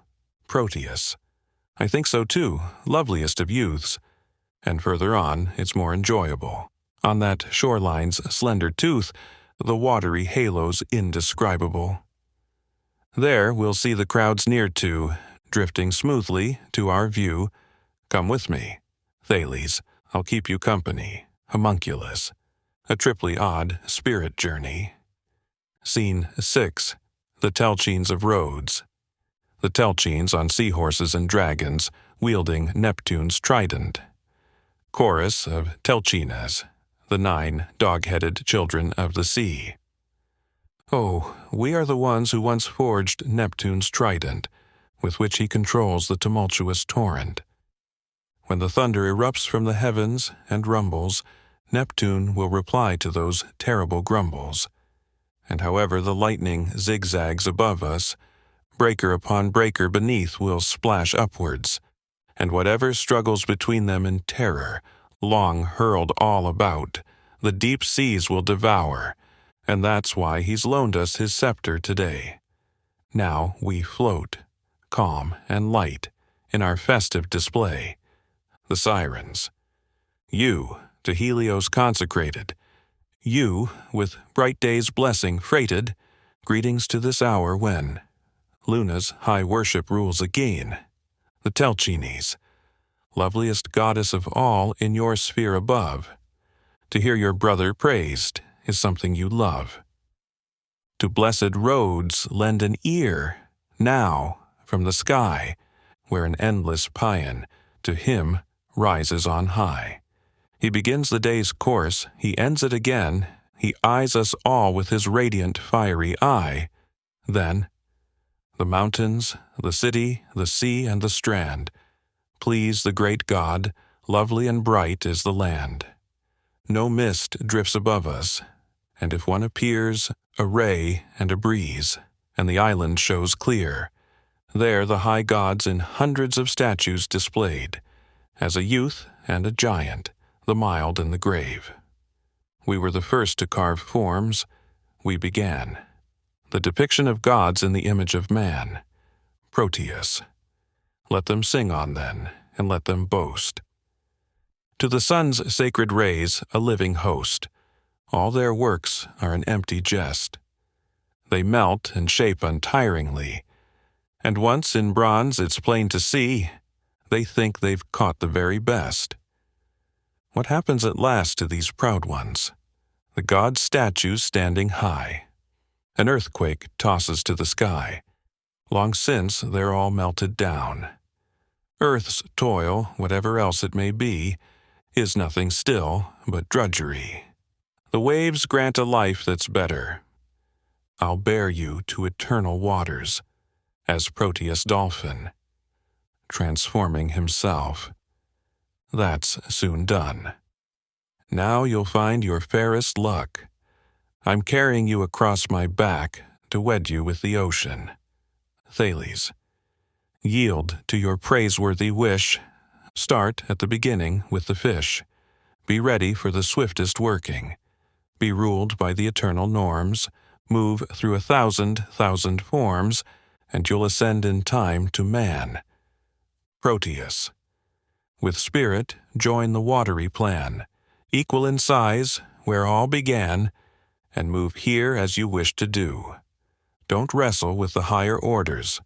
Once man, inside mankind's borders, then all will be over with you. Thales. That's as may be. It's still fine to be a real man in your own time. Proteus, to Thales. As long as it's someone of your kind, you don't just live for some brief time. With your pale and ghostly peers, I've watched you already for hundreds of years. The sirens on the rocky cliffs. What's that ring of little clouds set in a circle round the moon? They are doves by love ignited, winged white as winter noon. All her ardent flocks of birds. Paphos now has sent to us, so our festivals completed, sweet and clear our happy bliss. Nereus approaching Thales, though some nocturnal wanderer might call it only airy moonshine. We spirits think it something other. It's one true meaning we can find. They are doves that accompany my daughter in her moving shell. Wondrous flights of artistry, learnt in ancient times as well. Tholes. I too think that thing is best, that can please the real man, and in warm and silent nest keep living sacredness to hand. Scilly and Marsi, peoples of Italy and North Africa, on sea bulls, sea heifers, and sea rams, in the hollow caves of Cyprus, not yet rocked by the sea god, not yet shaken by old seismos, breathed on by eternal breezes, and, as in the ancient days, delighting in peaceful ways. With us Venus's chariot stays, and through nocturnal murmurs, through the sweet entwining waters, we lead the loveliest of daughters, unseen by newer generation, traveling on our gentle journey. No winged lion or eagle fear we, neither cross nor crescent, though it's throned in heaven, though it moves and sways, though it drives and slays, crops, towns, in ruin lays. We swiftly bring on the loveliest of women, the sirens. Lightly now and gently go round the chariot, ring on ring, often weaving row by row, all in order, round it, snaking. Approach you, active Nereids.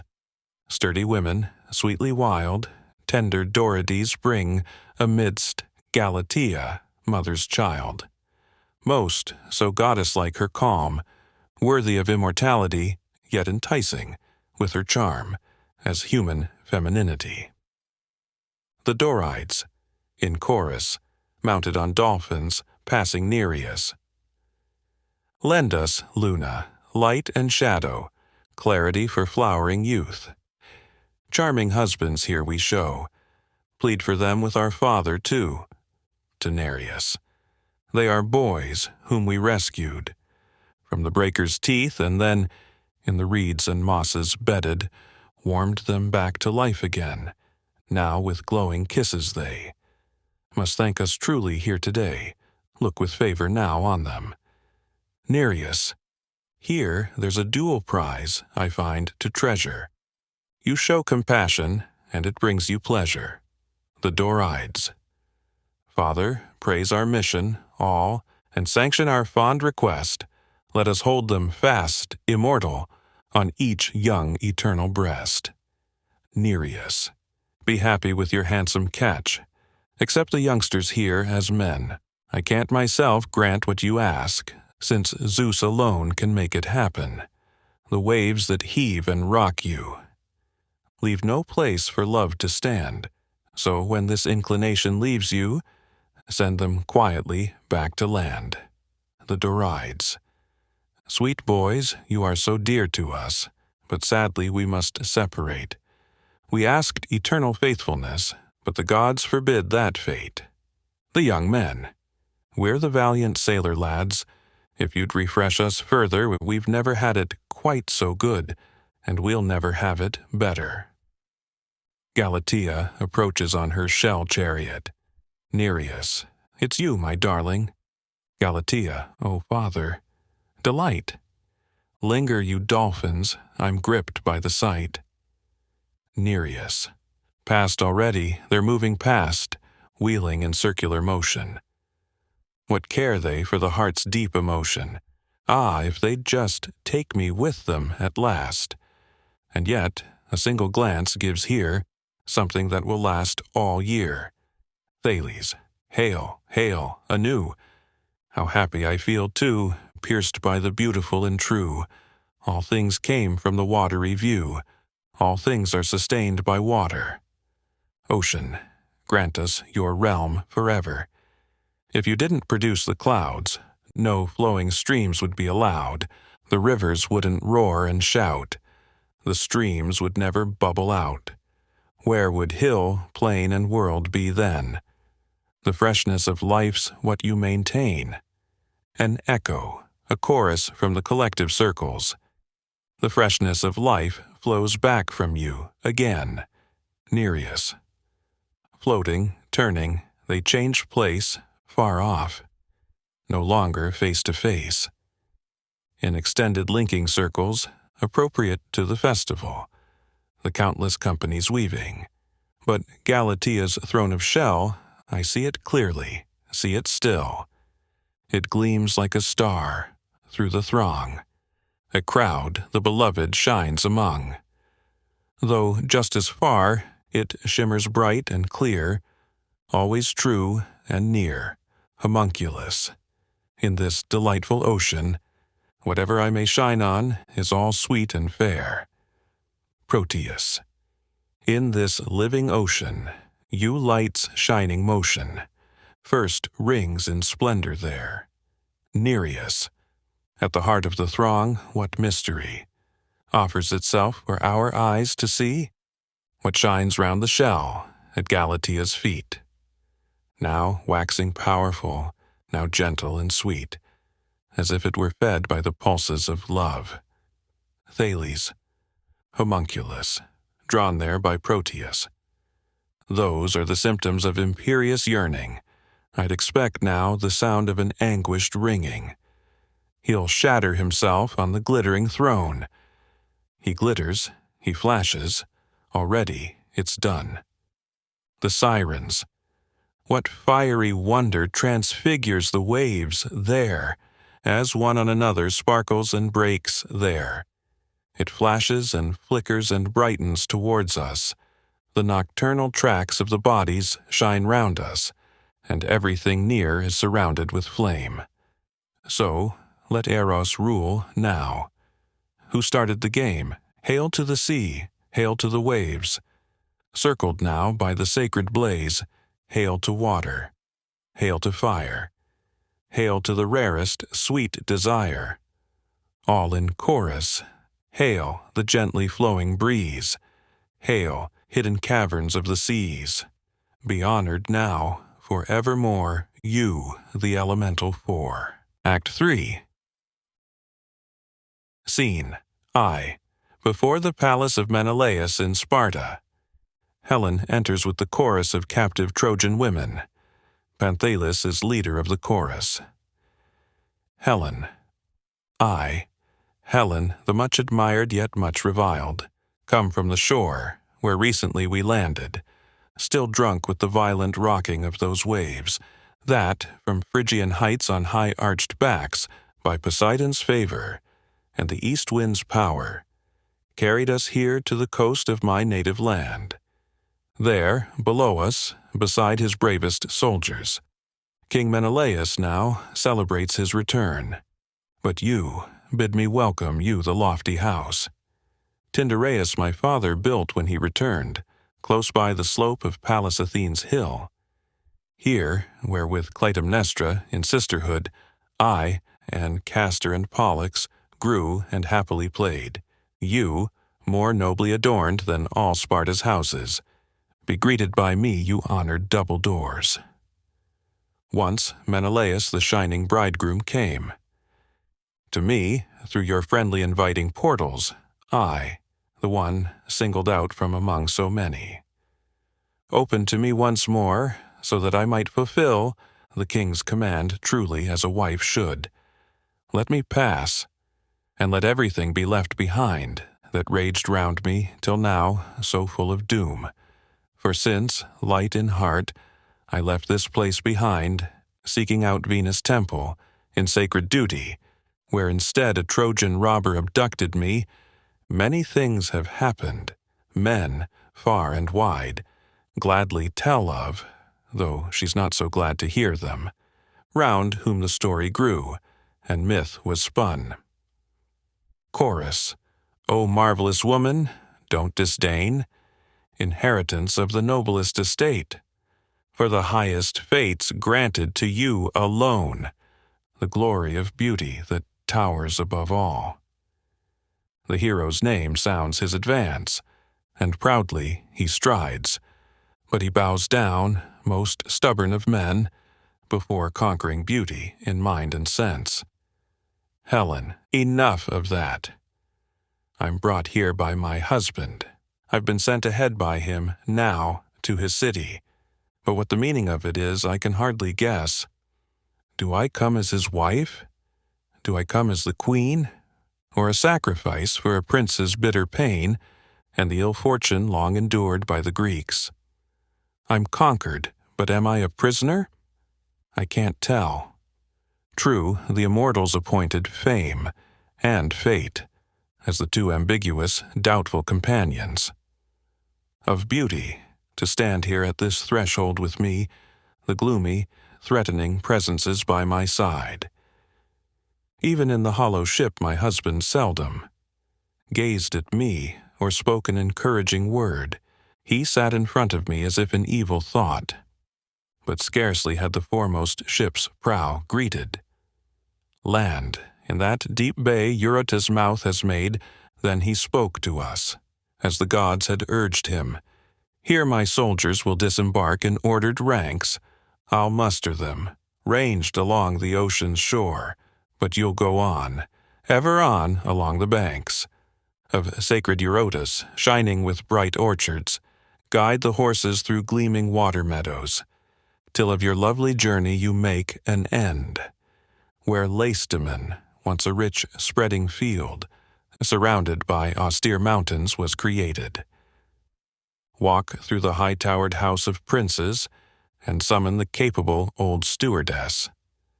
Along with the maidservants I left behind, let her display the store of rich treasure to you, that which your father left, and that I myself have added to, amassing it in war and peace. You'll find it all still in the most perfect order. It is a prince's privilege that he should find. That all is loyalty, on returning to his house, all that he's left behind still in its proper place, since no slave has the power to effect a change. Chorus.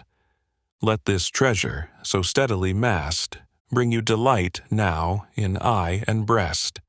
For the necklace bright and the crown of gold were resting and darkening in proud repose. But enter now and claim them all, they'll quickly respond. I love to see beauty itself compete against gold and pearls and glittering gems. Helen. So again there came my lord's imperious speech. When you've examined all of it in due order, take as many tripods as you think you'll need, and as many vessels as sacrifice requires, to fulfill the customs of the sacred rites. Take cauldrons and basins and circular bowls, the purest of water from the holy fountains. In deep urns, take care that you've dry wood too, such as will quickly catch fire and hold all ready. And finally, don't forget a well-honed knife. Everything else I'll leave for your decision. So he spoke, at the same time urging my going. But he who commanded marked out nothing living, to be slain to honor the Olympian gods. Essential, but I'll think no more about it, and leave all things in the hands of the gods. They fulfill whatever is in their mind to do, whether or not we think it good or evil. In either case, we mortals must endure it. Often, the priest's heavy axe has been lifted from the bowed neck of the sacrificial victim, so he could not slaughter it, being hindered by enemies near or the god's intervention. Chorus. What might happen, think not of that. Queen, go on now, step inside, and be brave. Good and evil come, unannounced to mankind. Though it's proclaimed, will not believe. Troy still burned. Did we not see? Death in our faces, shameful death. And are we not here, your friends, happily serving, seeing the blinding sun in the sky, seeing the loveliest on earth? You, the kind, we the joyous? Helen, let it be as it will. Whatever awaits me, I must go swiftly up to that royal house, long forsaken, often longed for, almost lost. That's before my eyes once more. I know not how. My feet don't carry me onward so bravely now, up those high steps I skipped over as a child. Chorus. Sorrowful prisoners, oh, cast away, sisters, all your pain to the winds. Share in your mistress' joy. Share now in Helen's joy, who returns truly late indeed to her father's hearth and home, but with all the more firm a step, delightedly approaching. Praise the sacred gods, creating happiness, bringing the wanderer home. See the freed prisoner soar on uplifted wings over harshness, while, all in vain, the captives, so full of longing, pine away, arms still outstretched, to the walls of their prison.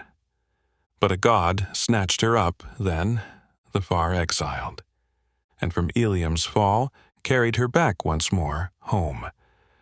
To the old, to the newly adorned, her father's house, from unspeakable rapture and torment, now reborn to remember the days of her childhood, Panthalis as leader of the chorus. Now leave behind the joyful path of your singing, and turn your eyes towards the open doorway. Sisters, what do I see? Surely the Queen returns, waking towards us again with anxious steps. What is it, great Queen? What can you have met with, within the halls of your house, instead of greetings, to cause you such trembling? You can hide nothing, since I see your reluctance written on your brow, and amazement competes there with noble anger. Helen, who has left the doors open in her turmoil. A daughter of Zeus is stirred by no common fear, no lightly passing hand of terror can touch her. Only the horror that the womb of ancient night, raised from chaos, and shaped in its many forms, in glowing clouds that shoot upwards and outwards from the peak's fiery throat to shake the hero's breast. So, here today, the Stygian gods have marked the entrance to my house with terror, and gladly. I'd take myself far away, like a guest let go, far from this often trodden, long yearned for threshold. But no, I've retreated here now, into the light, and you powers will drive me no further, whoever you are. Rather, I'll think of some consecration, so the hearth fire, cleansed, greets the wife as the Lord, the leader of the chorus.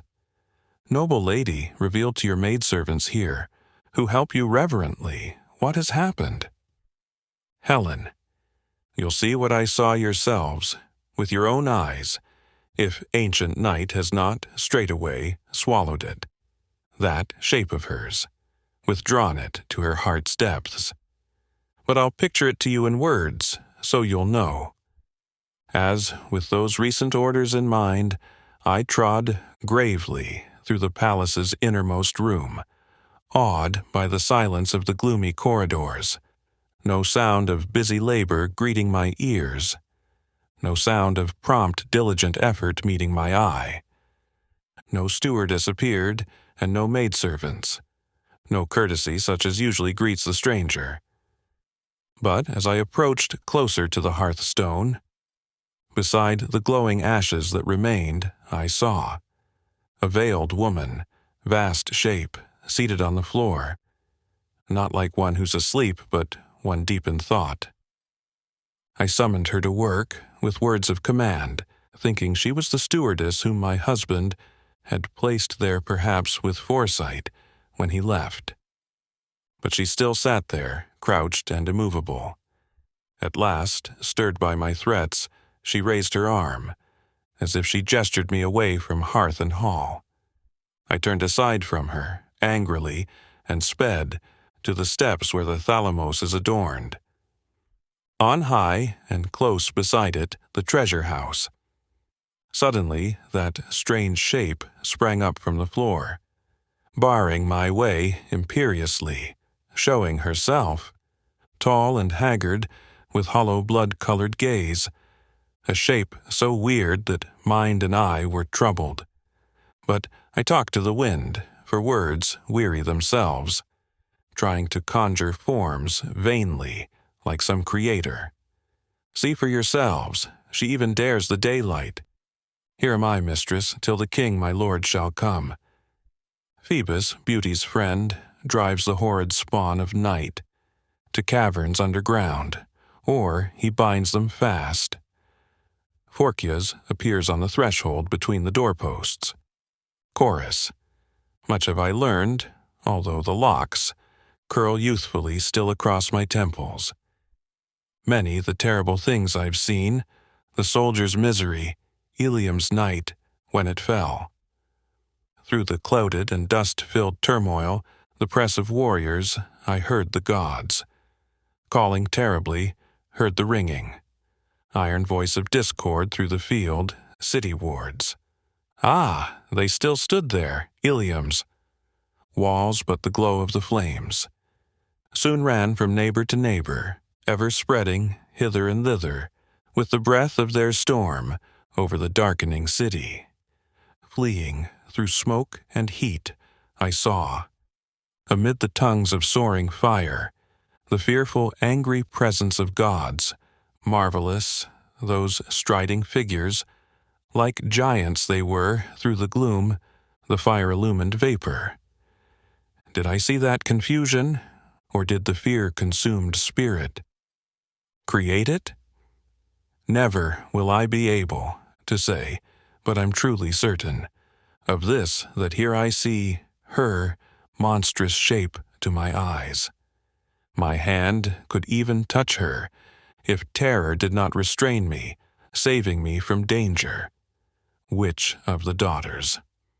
Phorcys, are you, since I liken you to that family? Are you perhaps one of the Graii, a single eye and a single tooth, owned alternately between you, one born of grayness? Monster, do you dare? Here, next to beauty, show yourself to Phoebus and his knowing gaze?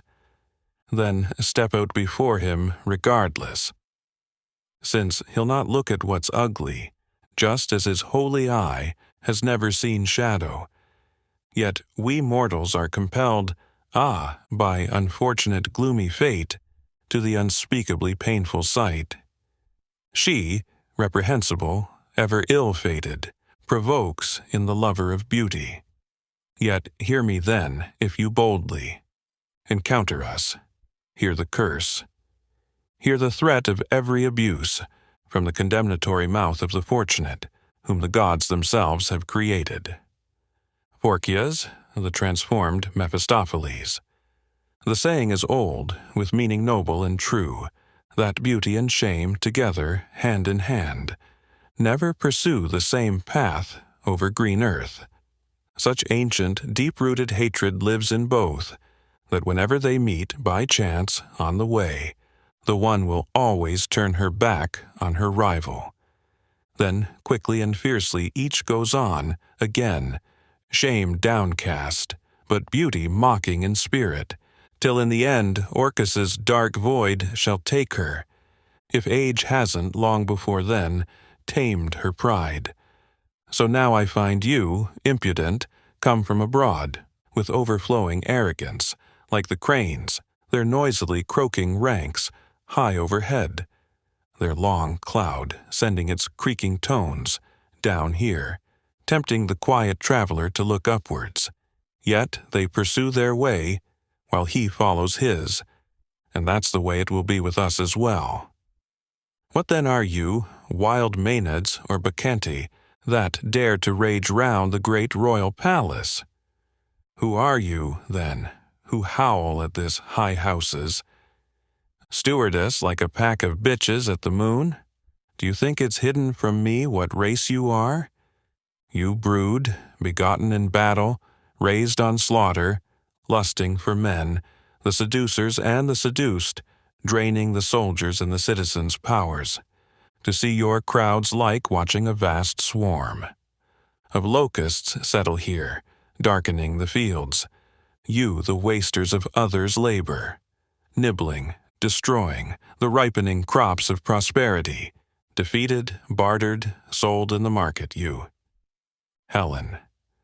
Who abuses the servants before the mistress, presumptuously usurping a wife's true rights? Only to her is it given to praise whatever's praiseworthy, and to punish what is at fault. I'm well content as well with all the services they provided to me when Ilium's great might stood beleaguered and fell in ruins none the less, just as we've endured the wretched wandering journey, where often one thinks only of oneself. So here I expect it now from a happier crew. A lord asks how slaves serve, not what they are. So be silent then, and no longer jeer at them. If you've guarded the king's house well until now, in place of the mistress, such is to your credit. But now that she comes herself, you should draw back, lest you find punishment instead of fair reward. Phorcys. Disciplining servants is a prerogative that the noble wife of a king, loved by the gods, has duly earned by years of wise discretion. Since you, acknowledged, take up your former place, Once more, as queen and mistress of the house, resume the slackened reins again, and rule here, hold the treasure in your keeping and us with it. But first of all defend me, who am the elder, against this crowd, who if they are compared to your swan-like beauty are only cackling geese, the leader of the chorus. How ugly ugliness looks next to beauty. Phorkys, how stupid the lack of reason next to sense. From here on the chorus answer in turn, stepping forward one by one. First member of the chorus. Tell us of Father Erebus. Tell us of Mother Night. Phorkys. Speak about Scylla, sweet sister of your race. Second member of the chorus. There are plenty of monsters in your family tree. Phorkys. Go down to Orcus, look for your tribe down there. Third member of the chorus. Those who are down there are far too young for you. Phorkys. Try your arts of seduction on old Tiresias. Fourth member of the chorus. Orion's nurse was your great-great-grandchild. Phorkys. I suspect that the Harpies raised you all on filth. Fifth member of the chorus. What do you feed your perfect leanness on? Phorkys. Not on the blood that you all lust so much for. Sixth member of the chorus. You hunger for corpses, you foul corpse yourself. Phorkys. Vampire's teeth gleam there, in your shameless muzzle. The leader of the chorus. It would shut yours tight if I called out who you are. Phorkys. Well, say your own name first. That'll solve the riddle. Helen. I intervene, not in anger, but in sorrow, to forbid this alternating discord. A ruler meets with nothing that's more harmful than private disputes of his quarreling servants. Then his firm orders are no longer answered. With swiftly answering and harmonious action, instead, willful commotion roars around him. Self-composure lost, he abuses them in vain. Not only that. Unacceptably, in anger, you've summoned the wretched shapes of dreadful forms. They surround me, so I feel I'm being whirled. To Orcus from these familiar paternal fields. Am I remembering? Did delusion grip me? Was I all of that? Am I now? And shall be still, symbol of dream and fear to those who waste cities? The maidservants shudder, but you, the eldest, stand there calmly, speak words of reason to me. Phorkys. The favor of the gods seems only a dream, to one who recalls the troubles of long ages. But you, blessed, beyond all aim and measure, quickly inflamed to every sort of daring risk, only found fires of love in the realm of life. Theseus, driven by lust, abducted you. A child, he strong as Hercules, a man nobly formed. Helen, he carried me off, a slender 10-year-old fawn, and caged me in a Fitness's tower in Attica. Phorkys. But soon freed by the hands of Castor and Pollux, a crowd of suitors the heroes swarmed round you. Helen. Yet I freely confess, above all, Patroclus. The image of Achilles had my secret favor, Phorkys. But your fathers will bound you to Menelaus, the brave sea rover, the defender of his house. Helen. He gave him his daughter and command of the state. Hermione came from our married existence, Phorkys. But while he disputed his right to far-off Crete, to you, the lonely, came all too handsome a guest. Helen.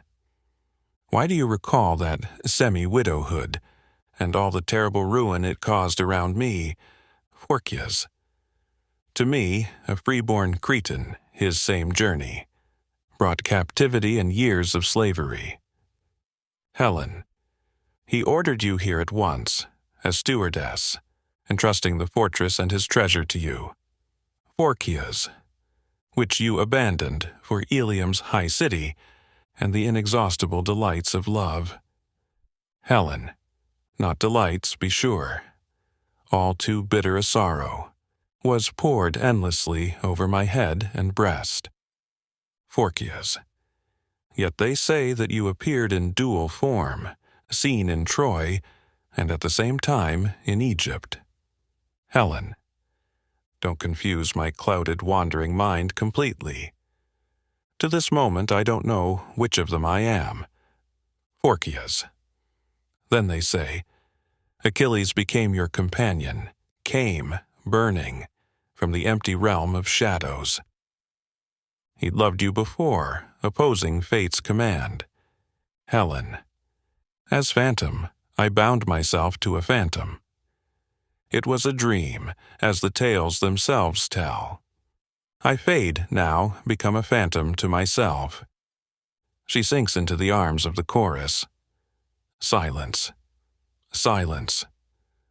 False seeing one, false speaking one, you, out of the terrible, single-toothed. Mouth, what might be breathed, so, out of so frightful a throat of horror. Now the malevolent, seemingly benevolent, wolf's anger under the woolly fleece is more terrible to me than the jaws of the three-headed dog. We stand here anxiously listening. When, how, where will such malice break out now? From this predatory monster? Now, rather than friendly words, richly laced. With trust, waters of Lethe, sweet and mild, you stir up all from the past, the evil more than the good, and instantly darken the gleam of the present, and also the future's sweetly glimmering, hopeful dawn. Silence, silence, so the queen's spirit now, almost ready to leave her, can still hold and uphold. This, the form of all forms, on which the sun ever lighted. Helen has recovered and stands in the center again. Phorkys. Shining out from fleeting vapors comes the sunlight of our day, here that when veiled could so delight us, but in splendor only blinds us. As the world is open to you when you show your lovely face, now, though they scorn me so as ugly, still I know the beautiful. Helen. I step, trembling, from the abyss that, in fainting, closed around me, and would gladly rest my body, tired and weary are my limbs. But it's proper for a queen then, as it is for all about her, to be calm and courageous, whatever harm shall threaten. Phorkys. In your majesty and beauty, standing here now before us, your look says it commands us. What do you command? Speak out. Helen. Prepare yourselves to atone for what your quarrel has neglected. Hurry with your sacrifice now, as the king himself commanded. Phorkys. All is ready in the palace, bowls and tripods, sharpened axe blade, for the sprinkling incense burning. Show me now the ready victim. Helen, that the king has failed to tell me. Phorkys. He said nothing? Words of woe.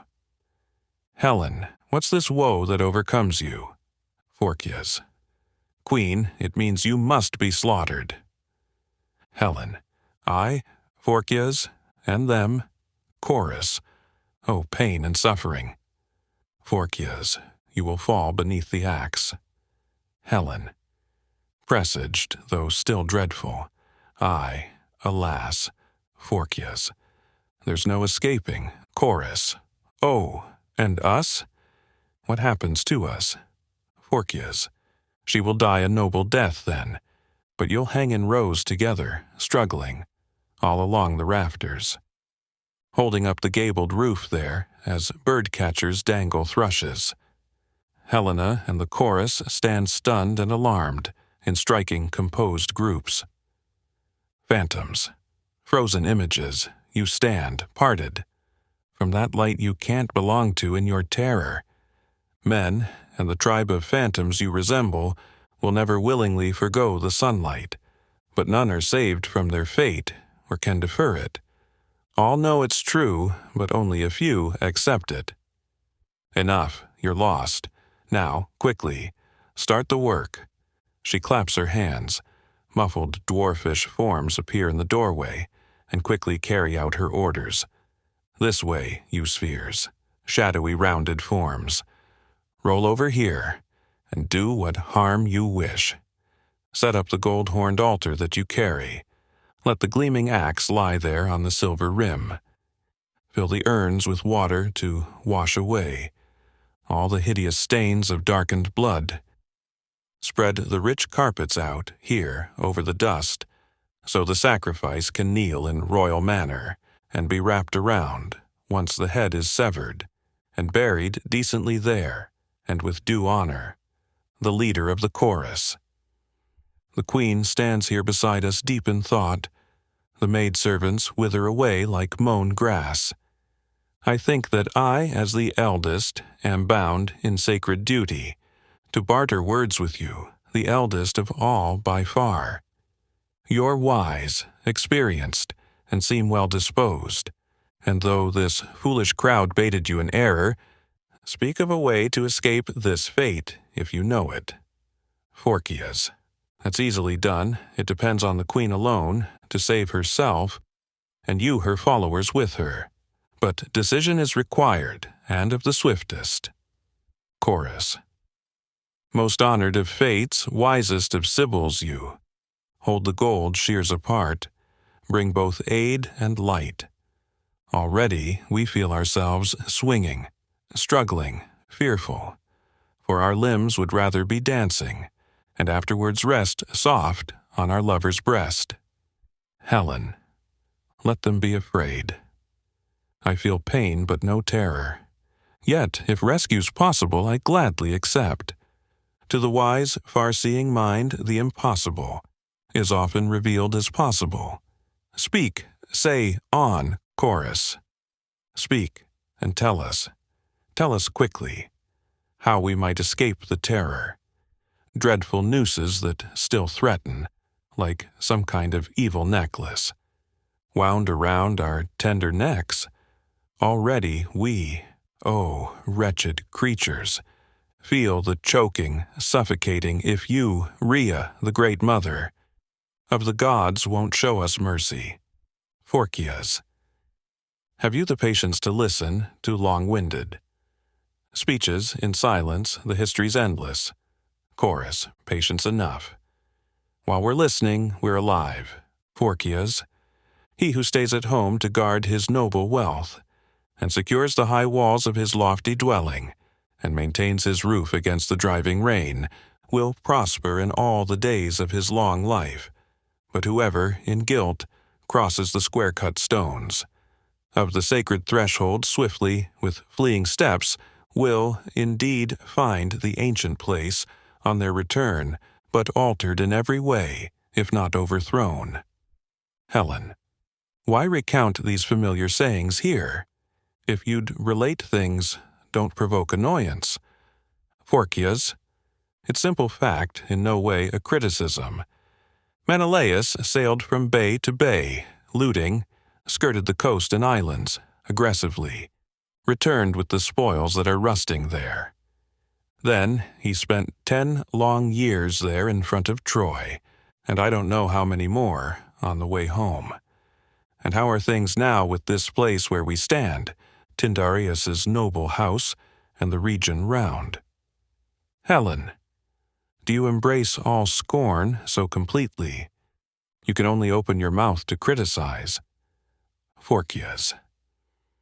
The vales were neglected for so many years, those that rise behind Sparta to the northward, beyond Taygetus, from where a living stream, Eurotas, pours downward, then along our valley, flows by our broad reed beds to feed your swans. Up there, in the mountain vales, a bold race settled, pushing southward from Cimmerian darkness, and then built an inaccessible fortress there, from which at will they harass land and people. Helen. Have they achieved all that? It seems unlikely. Phorkys.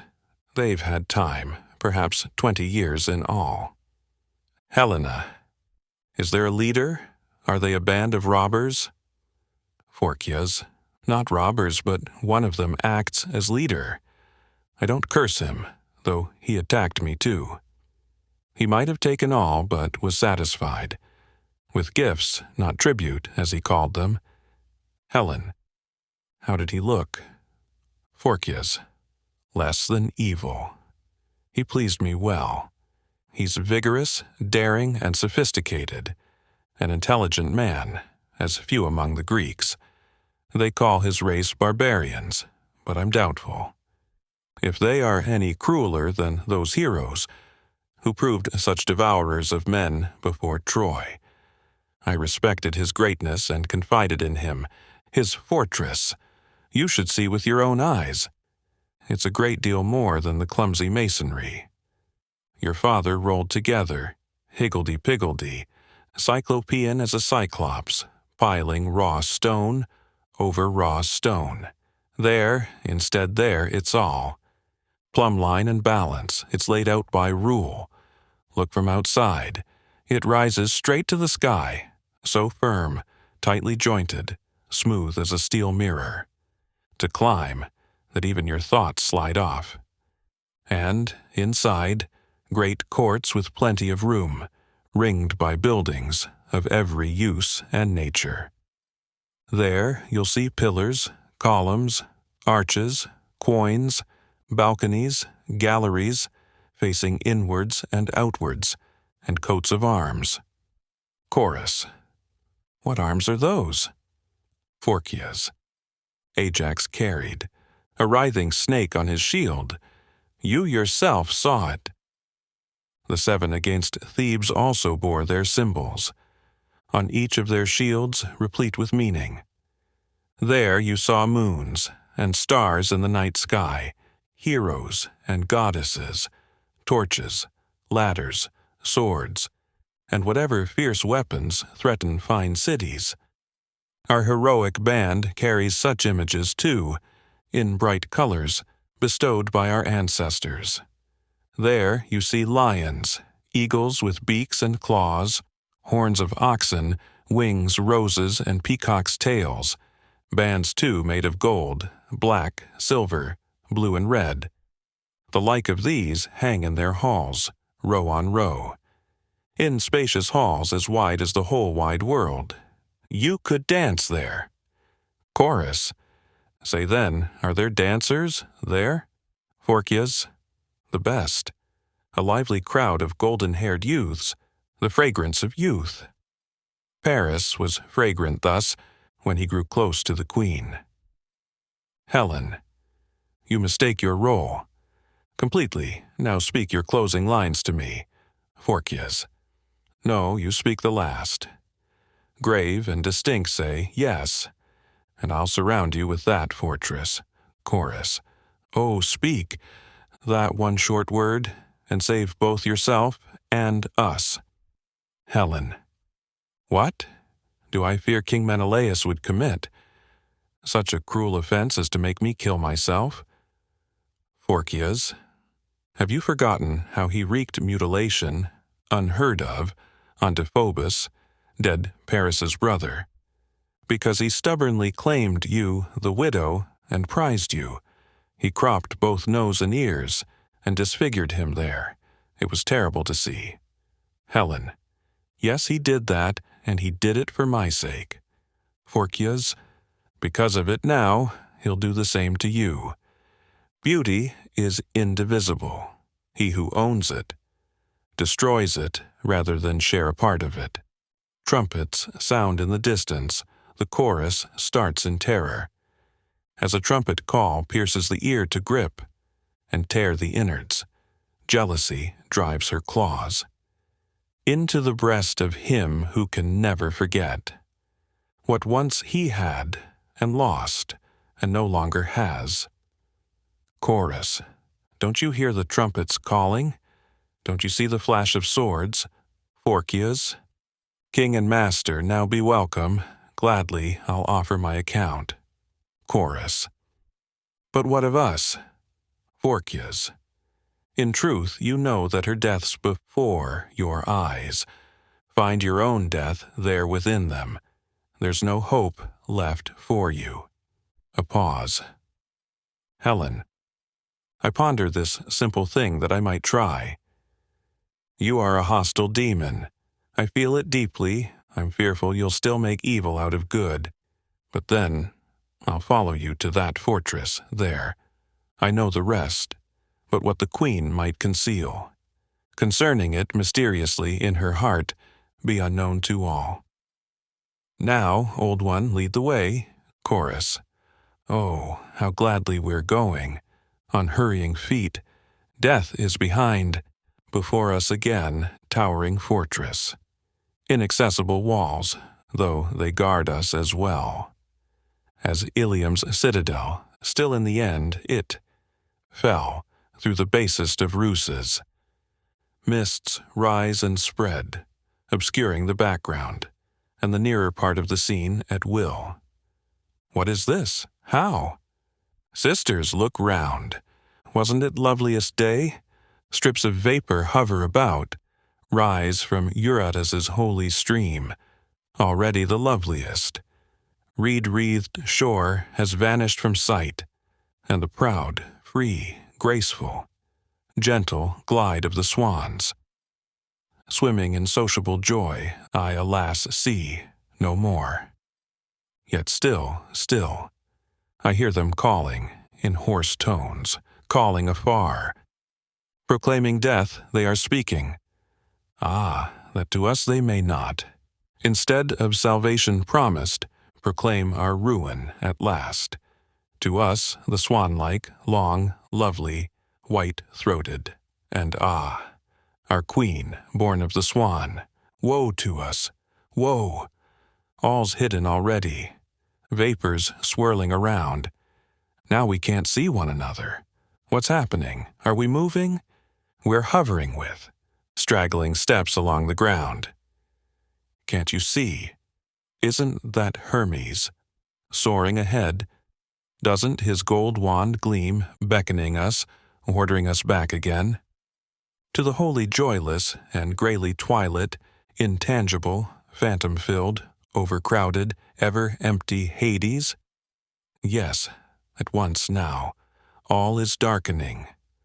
Dully all the vapors vanish, gray with gloom and brown as walls. Walls appearing to our vision, blank now to our clearer vision. A court now, is it? Or a deep pit? Fearful, though, in either case, now. Sisters, oh, we are imprisoned, captives as we've never been. Scene 2. The inner court of the castle, surrounded with richly ornamented buildings of the Middle Ages. The leader of the chorus, hasty and foolish, and typical of womankind. They hang on the moment, sport of every breeze, of every chance and mischance, never knowing how to suffer either calmly. One's always certain, fiercely to contradict the others her. Only they laugh or cry alike, in joy or pain. Now hush, and listen to what our high-minded mistress may decide here for herself and us. Helen, Pythoness, where are you? However you're named, come out from the arches of this dark fortress. If you come from the wondrous lord and hero, to announce me and ready a fit reception, accept my thanks and lead me there quickly. I wish my wanderings ended. I want to rest. The leader of the chorus. Queen, in vain, you look about in all directions. That wretched shape has vanished, stayed perhaps. There, in the vapor, out of whose depths we came, I cannot tell how, so swiftly without a footfall. Perhaps she wanders lost in the vast labyrinth.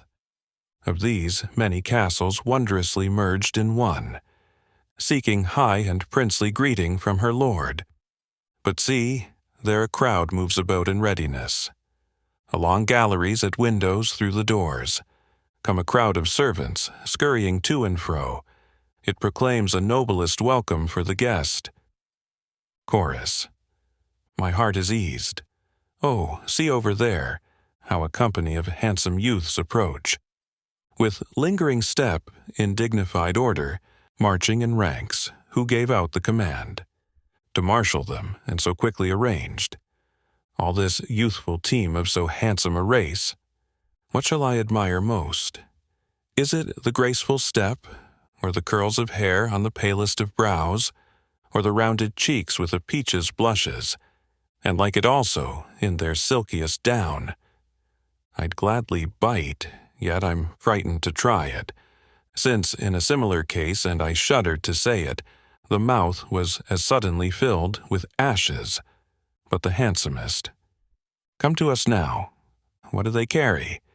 Steps for the throne, carpets and seat, curtain, canopy, jeweled finery, waving above us, forming a garland over the head of our queen, for she, already invited, ascends to the noble seat. Forward now, step by step, solemnly ranked.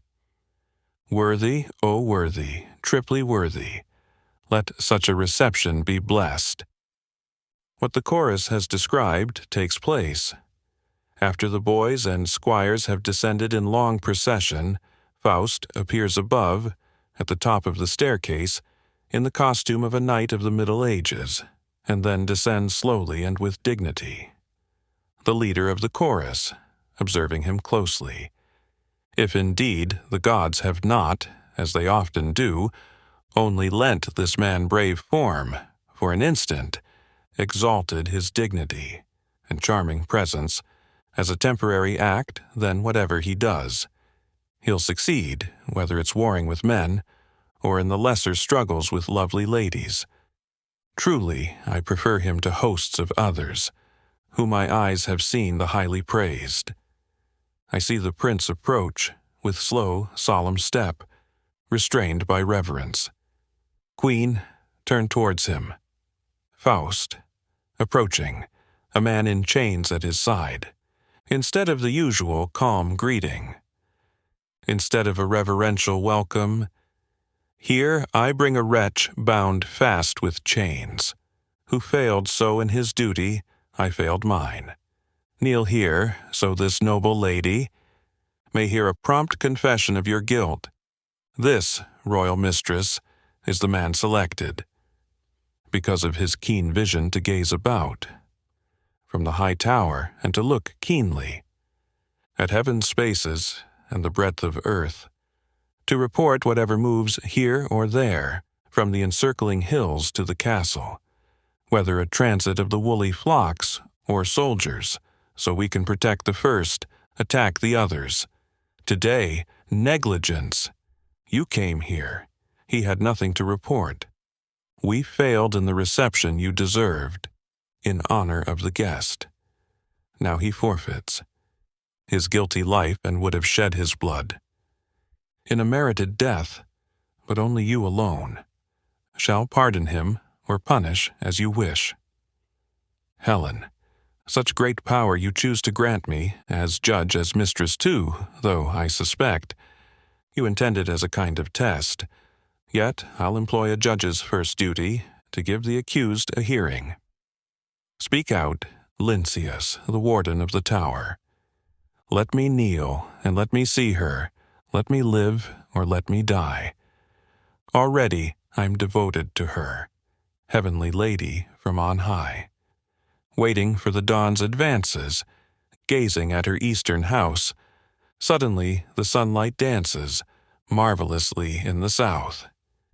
Drawn to see the marvel closer, instead of the ravine and height, instead of earth and heaven there, I gazed at her, the sole delight.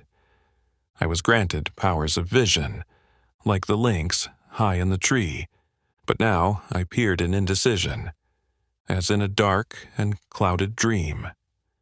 How think, even if I'd so wished? Wall and tower, bolted gate, mist, it rose and cleared the mist. Came the goddess here in state. I surrendered heart and eye, drinking in the gentle light. how that beauty blinds, and I was blinded wholly by the sight.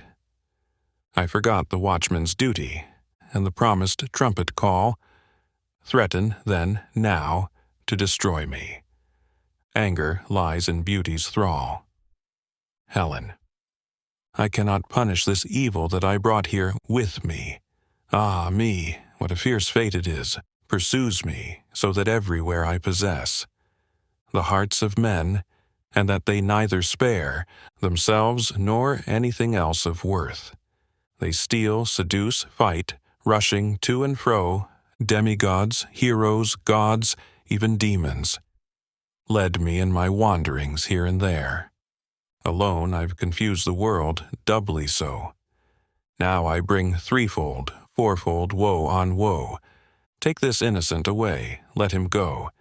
It's no shame to be deceived by the gods. Faust.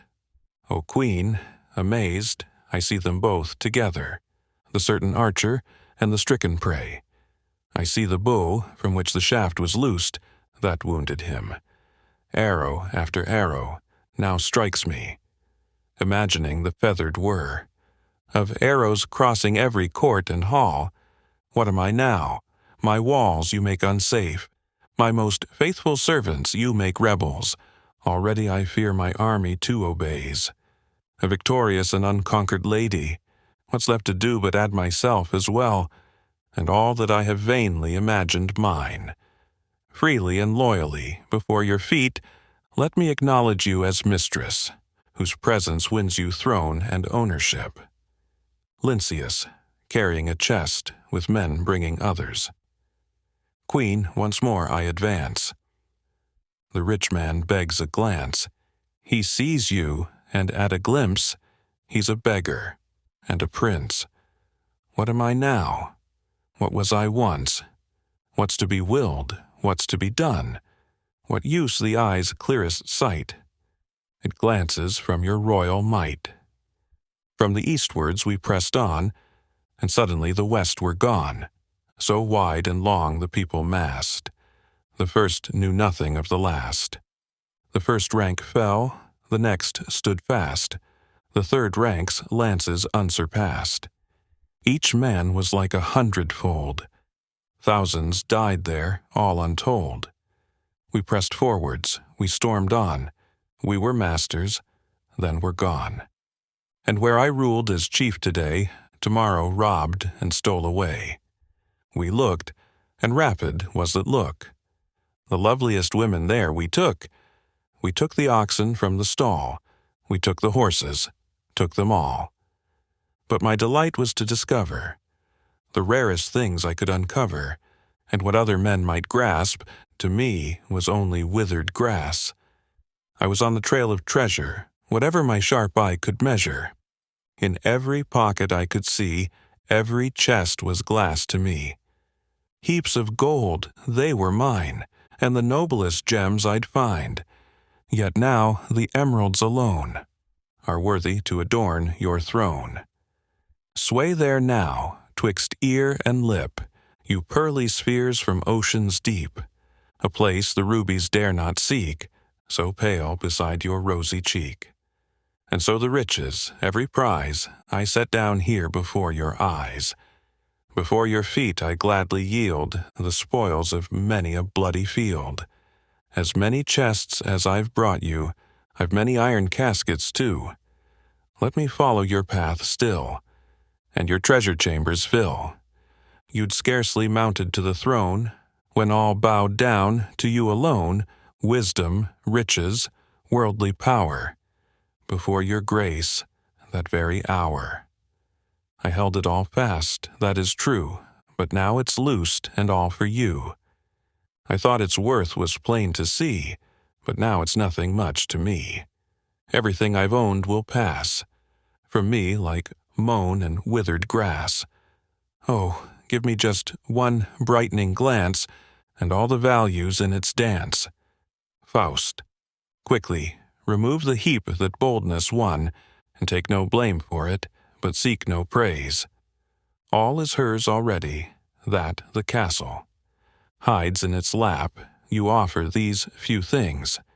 In vain, go and pile treasure on treasure in due order. Present a fine array of unseen splendors. Let the vaulted halls gleam like the clearest sky. Let paradise be created from their dead existence. Quickly let flowery carpet on carpet be unrolled beneath her foot. She'll step on softest ground, and let her noble gaze, blinding all but the gods, fall on splendor. Lynceus, what the Lord commands is nothing, for the servant's a mere plaything. This exalted beauty rules over blood and treasure too. The whole army now is tamed, all the swords are blunt again. Near this form of noble gold, the sun itself is pale and cold, near the riches of her face. All is but an empty space.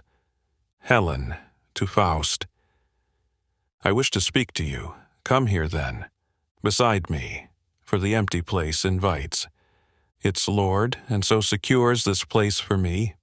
Faust. First, let my loyal dedication please you. While I kneel, noble lady, let me kiss the gracious hand that lifts me to your side. Confirm me as co-regent of a realm of unknown borders. Win now for yourself. Protector, slave, worshipper, all in one.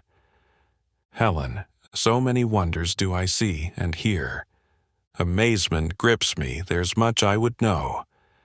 But teach me why that man spoke aloud. With curious speech, familiar but strange, each sound seeming to give way to the next, and when a word gave pleasure to the ear, another came, as if to caress the first. Faust, if my people's speech already pleases you, oh, you'll be delighted with our singing. It completely satisfies the heart and mind, but to be sure of it, we'll practice too. Alternate speech entices calls it forth. Helen, you'll tell me how to speak with lovely art? Faust, it's easy, it must pour forth from the heart. And if the breast then overflows with yearning, one looks around and asks, Helen, who else is burning? Faust, not backwards. Forwards is the spirit's sight. This moment now, alone, Helen, is our delight. Faust, she's treasure and commitment, wealth and land. What confirmation does she give? Helen, my hand. Chorus, who's offended that our princess grants the master of the castle a show of friendliness. Let's confess that we're as fully prisoners as we've been till now, since the shameful overthrow of Ilium and the anxious, sad, and labyrinthine voyage. Women, used to men's desires, are not particular. They are proficient, and they award an equal right to shepherds with their golden hair, dark, fawns perhaps, bristling there, as opportunity affords, to bodies in their vigor. Already they sit closer, closer, drawn towards each other, shoulder to shoulder, knee to knee. Hand in hand they sway across the thrones, soft-cushioned majesty, their private raptures, revealed so boldly to the eyes of the people. Helen, I feel so far away and yet so near, and gladly say, now, here I am, here. Faust, I scarcely breathe, I tremble, speech is dead. This is a dream. Time and place have fled. Helen, I seem exhausted, yet created new, enmeshed with you, the unknown and the true. Faust, don't seek to analyze so rare a fate. Our duty is to live, though but a day. Phorcys, entering suddenly. Spell the letters in love's primer, only loving. Pass your time here. Passing, let love be sublime here, but the moment isn't right. Don't you feel it, this dark presage? Don't you hear the trumpet's message? Your destruction is in sight. Menelaus with his army. is advancing on you quickly. Arm yourself for bitter fight. Overwhelmed by the winners, and defiled like Diphobus, you'll all pay for this delight. First, the lighter vessels shatter. Then, for this one, at the altar, the newly sharpened axe shines bright. Faust, rash disturbance. Insistent, she comes pushing in here. Senseless haste is wrong, even where there's danger. Unlucky news makes the fairest messenger ugly. You, ugliest of all, bring only bad news gladly. But you'll not succeed for once. Disturb the air with your empty breath. There's no danger looming here. Your danger's only an idle threat to me. Calls and explosions from the towers, trumpets and cornets, martial music. A powerful army marches past. No. Now you'll see the heroes gather. The whole wide land will here unite. He deserves the lady's favor. Who, in their defense, shall fight? To the leaders who step forward from the ranks and advance. Rage silently and do your duty. Then you'll achieve the victory. You, the prime of northern beauty. You, the flower of the east. Cased in steel, with steel gleaming, the army shatters realms at will. They appear, the earth is shaking. They advance, it echoes still. At Pylos once we came to shore. Old Nestor is no longer living, our independent army saw. Us shatter all the mighty kings. From these walls in an instant send Menelaus back to sea. There, robbing, killing is his errand, as is his wish and destiny. Dukes, I greet you everyone, commanded by the Spartan queen. At her feet lay vale and mountain, when the kingdoms in between. Germans, with your walls and towers, defend Corinth and her bays. Then Achaea's 100 gorges. I'll trust to you, the Goths, always. Let the Franks advance on Elis Messena. To the Saxons, brave, Normans, hold the Argolis, rule the shore, and rule the wave. When everyone has his own land, at foreign foes, let force be aimed, while Sparta holds the high command, our queen's ancestral domain. She'll behold you each, delighting. Inlands, possessed of every right, and at her feet you'll seek her blessing, acknowledgement, and law and light. Faust descends from the throne. The princes form a circle round him to receive individual commands and instructions. Chorus. Who wants the loveliest for himself? First, above everything, would be wise to have weapons about him. He might well gain by flattery. Whoever is noblest on earth. But he won't possess her in peace. The sly and insidious tempt her from him. Robbers will boldly steal her from him. He must prepare to foil them. So I praise our prince the while, and think him nobler than the rest, since he combines wisdom and strength, so that the powerful show obedience, waiting his every command. They follow his orders faithfully, each as much for his own profit. As for the ruler's reward and thanks, winning the highest fame for both. Who now will drag her away from the powerful possessor? She belongs to him. Let her be his, doubly bestowed by us, so she and he are surrounded inside by thick walls, outside by the greatest of armies. Faust, the gifts that on those here I bestow, to each of them a prosperous land, are great and glorious, let them go. We in the middle take our stand. In their rivalry they'll protect you. Half island, ringed by leaping waves, while these slender hills connect you to Europe's last great mountain range.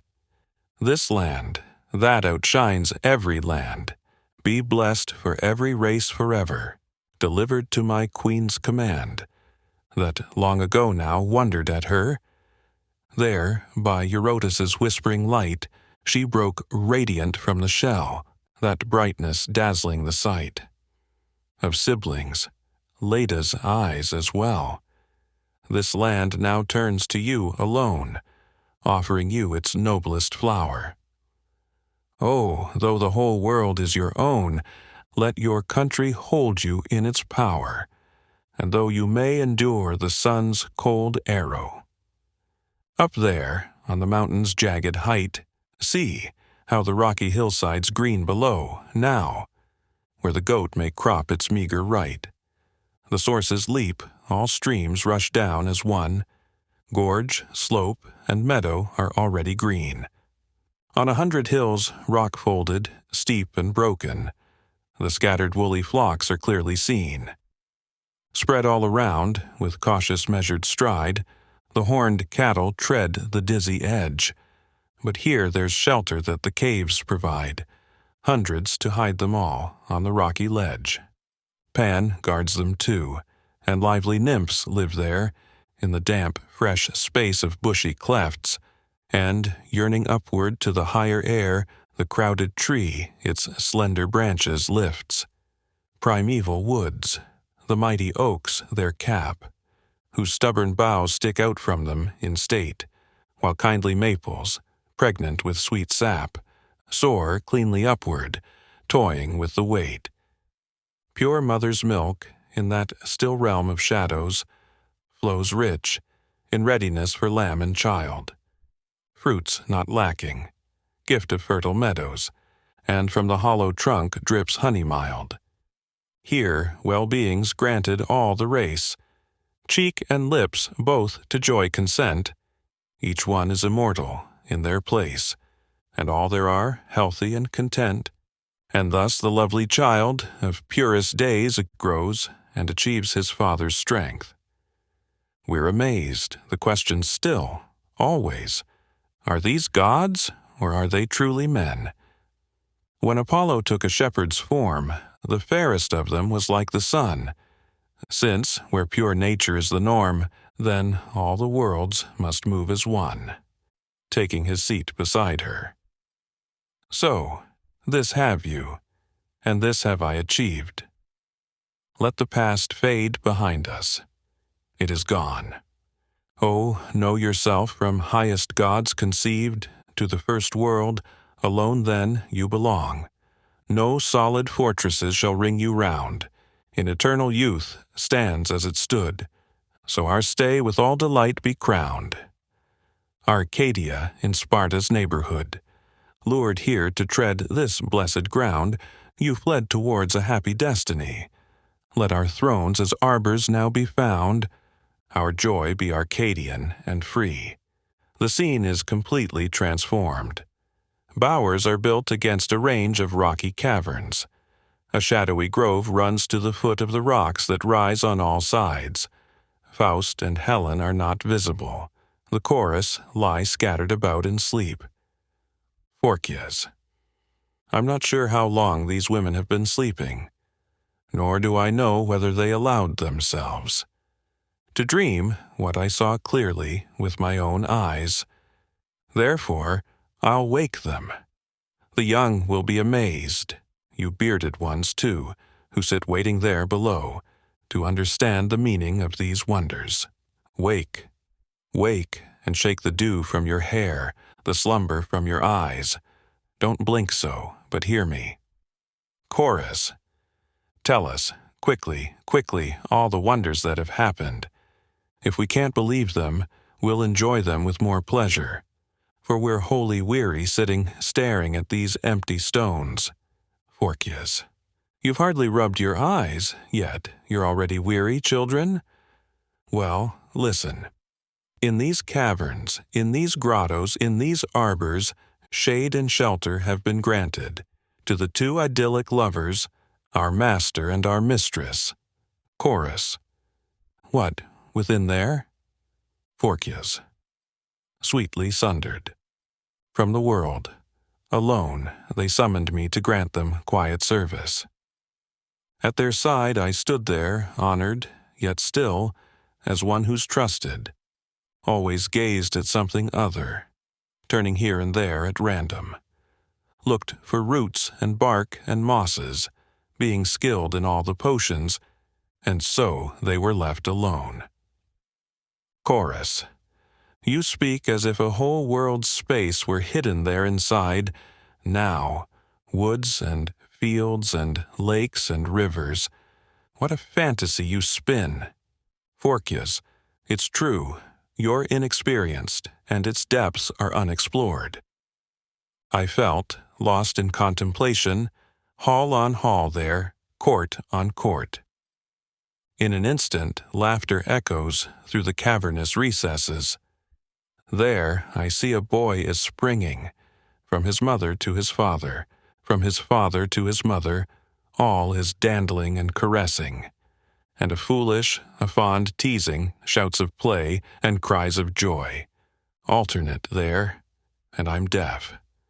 A naked, wingless spirit, like a fawn, and yet no creature, leaps across the solid floor, and the ground beneath responding, sends him flying through the ether, till the second leap or so, there, he can touch the cavern roof.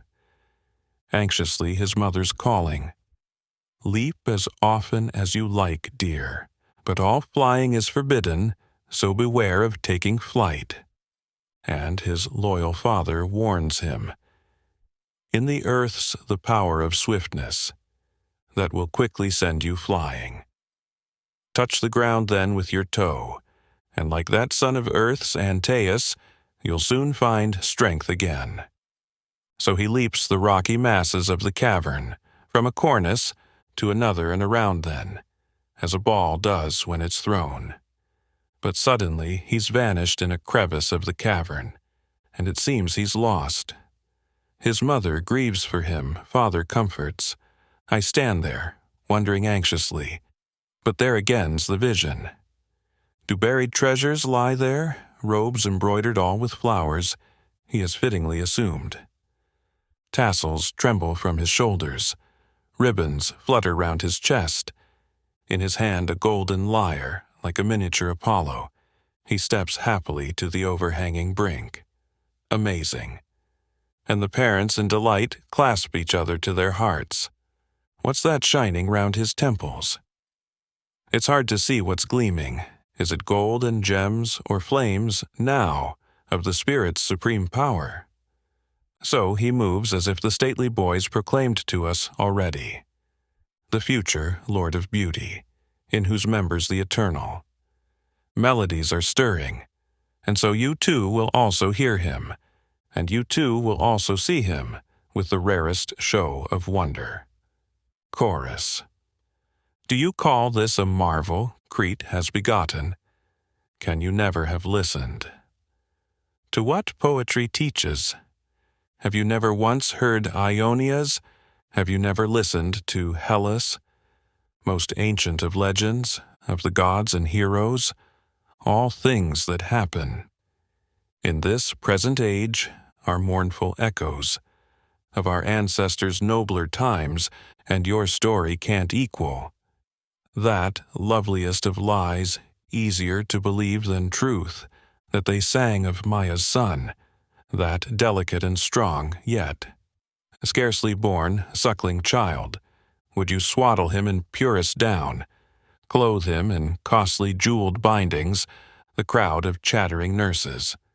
Utterly senseless notion, but strong and yet delicate, already the supple rascal draws forth his lithe body, leaves behind that royal but timid, constraining shell, silent there in its place, like the finished butterfly from the chilly chrysalis, slipping, with quick unfolding wings, boldly into the sunlit air, and courageously fluttering. So did he, the liveliest, and he quickly demonstrated, by the most skillful arts, that he'd always be the patron, demon of thieves and jesters, and all seekers of profit. From the sea-god he quickly stole his trident, and from Ares himself, slyly, his sword from its scabbard, bow and arrows from Phoebus too, and tongs from Hephaestus, He even stole Father Zeus's. Lightning bolts not scared of fire. Then he tripped poor Eros up in the toils of a wrestling match. As Venus kissed him too, stole away the ribbons from her breasts. A pure, melodious, and exquisite music echoes from the cave. All listen and appear deeply moved. There is a full musical accompaniment from this point to the designated pause. Phorkias. Hear the loveliest of music, free from old mythology. All your gods and all their antics, let them go, their history. None can understand you more. We demand a higher art. From the heart itself must pour what will influence the heart. She retires towards the rocks. Be you stirred, you awesome being, by the sweet and flattering sound. We, renewed to life, are feeling, moved to tears of joy around.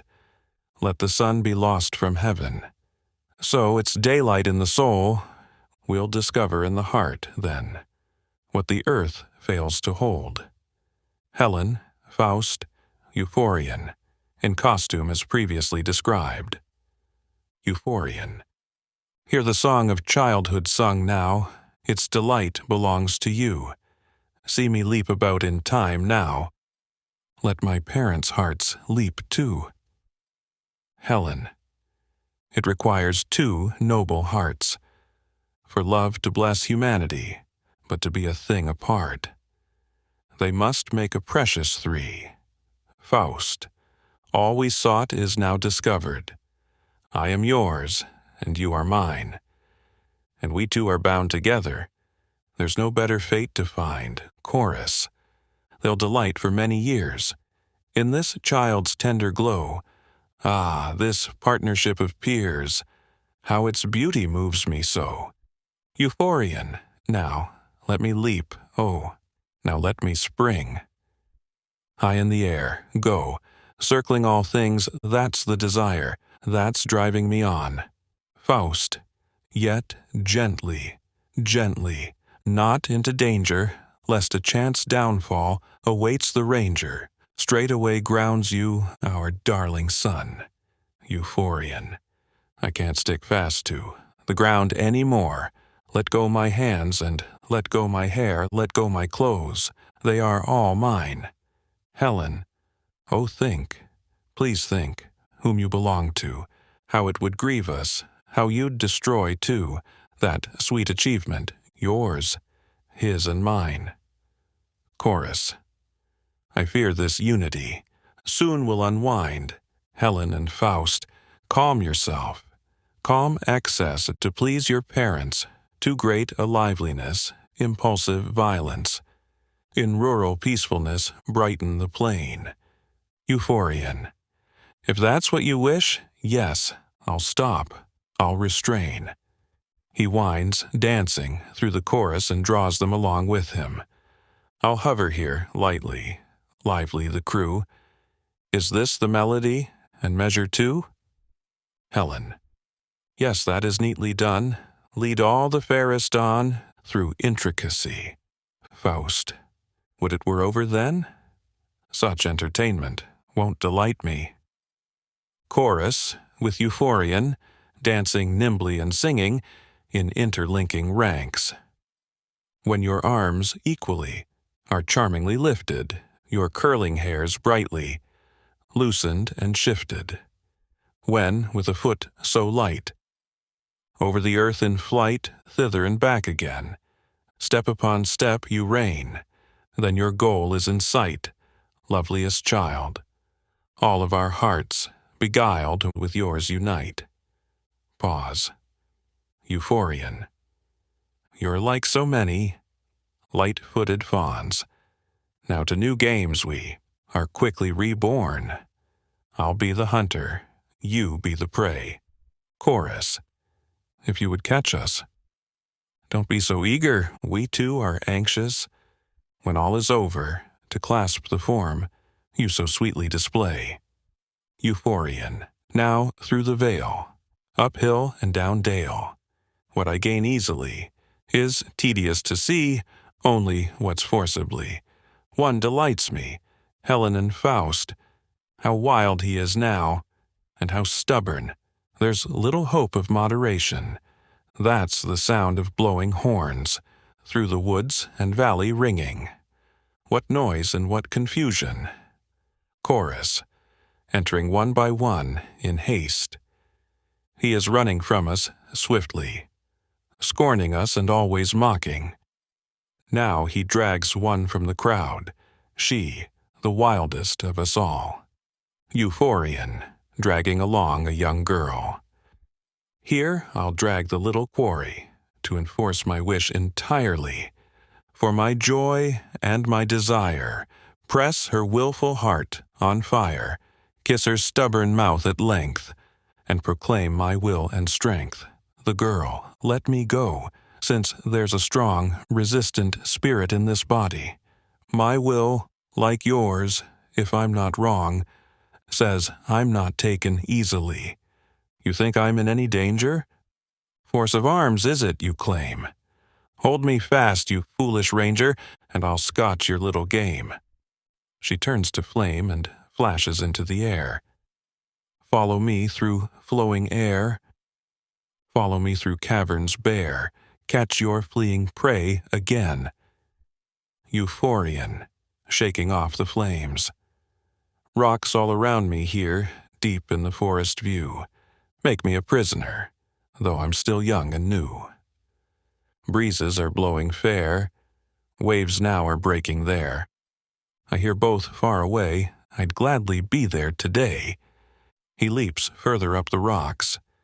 Helen, Faust, and the chorus. A chamois you'd imitate? We're fearful of your fate. Euphorion. Ever higher I must climb, ever further I must see. Now I know where I stand.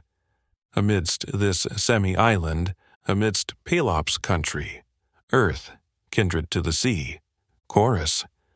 Why not live here in peace among hills and groves? Vines, then for you, we'll seek, vines in their rows. Vines on high ridges stand. Figs there, and apples gold. Stay in this lovely land, stay and grow old. Euphorion, do you dream of peaceful days? Dream, then, as dreamers may. War is the watchword, though. Victory. It rings out so. Chorus. He who in time of peace wishes for war soon, witnesses the decease of hope and fortune. Euphorion. Those who made this land, with danger on every hand, free and courageously, gave their blood lavishly. Bring holy meaning. To that sacrifice, see us still conquering. All whom we fight, chorus. Look up there, how high he climbs, yet he seems to us no smaller. In his armor, as in triumph, how he gleams in steel and silver. Euphorion, each one's no longer conscious of the high wall or the rest, since the one enduring fortress is the soldier's iron breast. If you'd live unconquered, quickly arm, and fight the real foe. Every wife an Amazon bred, and every child a hero. Chorus. Sacred poetry, climbing and heavenly, shines there, the fairest star, far there, and still so far, and yet it reaches here, always, and still we hear, joy where we are. Euphorion. No, not as a child do I appear. This youth comes armed, you see. In spirit he's already a peer of the strong, the bold, and free. Now I go. Now, and lo, the path to glory shines for me. Helen and Faust, you've scarcely been called to being, scarcely come to daylight's gleam, and from the heights you're yearning, for the place of pain, it seems. Are we two, not to you? Is the sweetest bond a dream? Euphorion. Don't you hear the thundering wave? Through veil on veil the echoes call, host on host, in sand and spray, shock on shock, in anguished fall. Understand the command. Is death, now and for all, Helen, Faust, and the chorus. What horror! What disaster! Is then death ordained for you? Euphorion. Should I watch it from afar? No, I'll share their trouble too. Helen, Faust, and the chorus. Exuberance, danger, deadliest fate, Euphorion. Yes, I am winged here. I will not wait. Onward. I must. Let me but fly. He hurls himself into the air. His clothes bear him a moment. His head is illuminated, and a streak of light follows. Chorus. Icarus. Icarus. No more. We sigh. A beautiful youth falls at the parents' feet. We imagine we see a well-known form in the dead body, but the physical part vanishes at once, while an aureole rises like a comet to heaven. The clothes, cloak, and lyre remain on the ground. Helen and Faust. At once, joy is followed by bitterest pain. Euphorion, from the depths. Mother, don't leave me alone, in the shadows' domain. Pause. Chorus, dirge. Not alone, no matter where you are, for we believe in following you. Oh, though from the day you part, not one heart will part from you. We scarcely wish to mourn you, even, we sing in envy of your fate. To you, the clearest light of heaven gave song and courage true and great. Ah, you were born for earthly fate, high descent and supreme power. Youth, sadly, while you went astray, was torn from you in its first hour. You saw the world with clearer vision. You understood the yearning heart, the glow of lovely woman's passion, and all singing's rarest art. Yet irresistibly you ran free, in nets of indiscipline. You divorced yourself violently from custom and from rule, until at last, through thinking deeper, you gave courage greater weight, and wished to win to splendor, but that could not be your fate. Whose, then? The gloomy question, that destiny itself conceals, while in days unblessed by fortune, our people's silent blood congeals. But new songs will refresh them. No longer bow them to the floor. The earth shall see them once again, as it saw them once before. A complete pause, the music ends. Helen to Faust. Alas, the ancient word proves true for me as well, that joy and beauty never lastingly unite. The thread of life, as the thread of love, is torn. Painfully, lamenting both, I must say, farewell, and enter your embrace, once and then no more. Persephone, receive me, and this child of ours. She embraces Faust. Her body vanishes. Her dress and veil remain in his hands. Phorcys to Faust. Hold tight to what alone remains to you. Don't let the garment go. Already, demons pull at its hem and wish to drag it down into the underworld. Hold tight to it now. It no longer veils the divinity you've lost, but it is divine. Employ then the priceless, noble gift for yourself, and soar on high. It will carry you quickly from the lowest to the highest ether while you can endure. We'll meet once more, far away from here. Helen's garments dissolve in mist, surround Faust, life him into the air, and drift away with him. Phorcys takes Euphorion's tunic, cloak, and lyre from the ground, steps forward to the proscenium, holds them aloft, and speaks.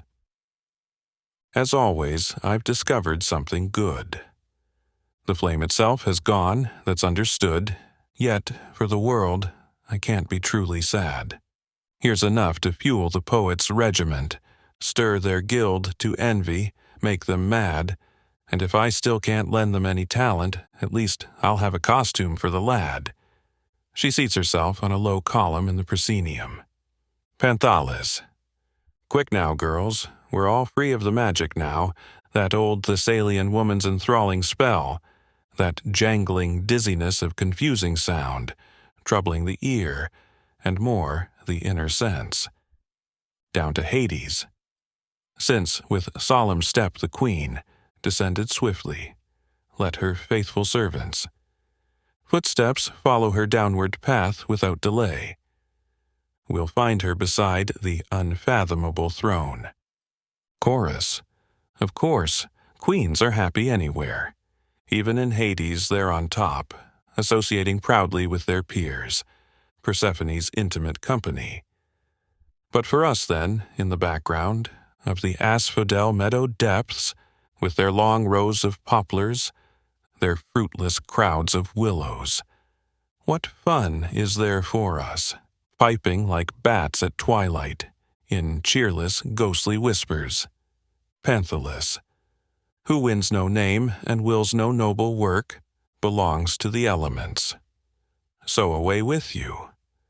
My own intense desires to be with my queen, the individual's loyalty and not just service. Exits. All. We're returned to the light of day, no longer individual. It's true, we feel it, and we know it. But we'll never go back to Hades. Ever-living nature makes the most valid claim. On our spirits, and we on her. A section of the chorus.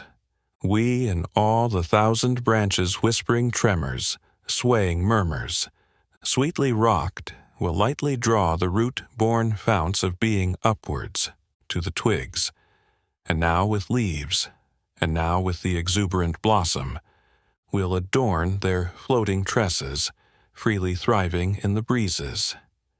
Straightway, now, as the fruit falls, happy crowds and flocks will gather, for the picking and the tasting, swift arriving, busy thronging, bending down, now, all around us, as before the early gods.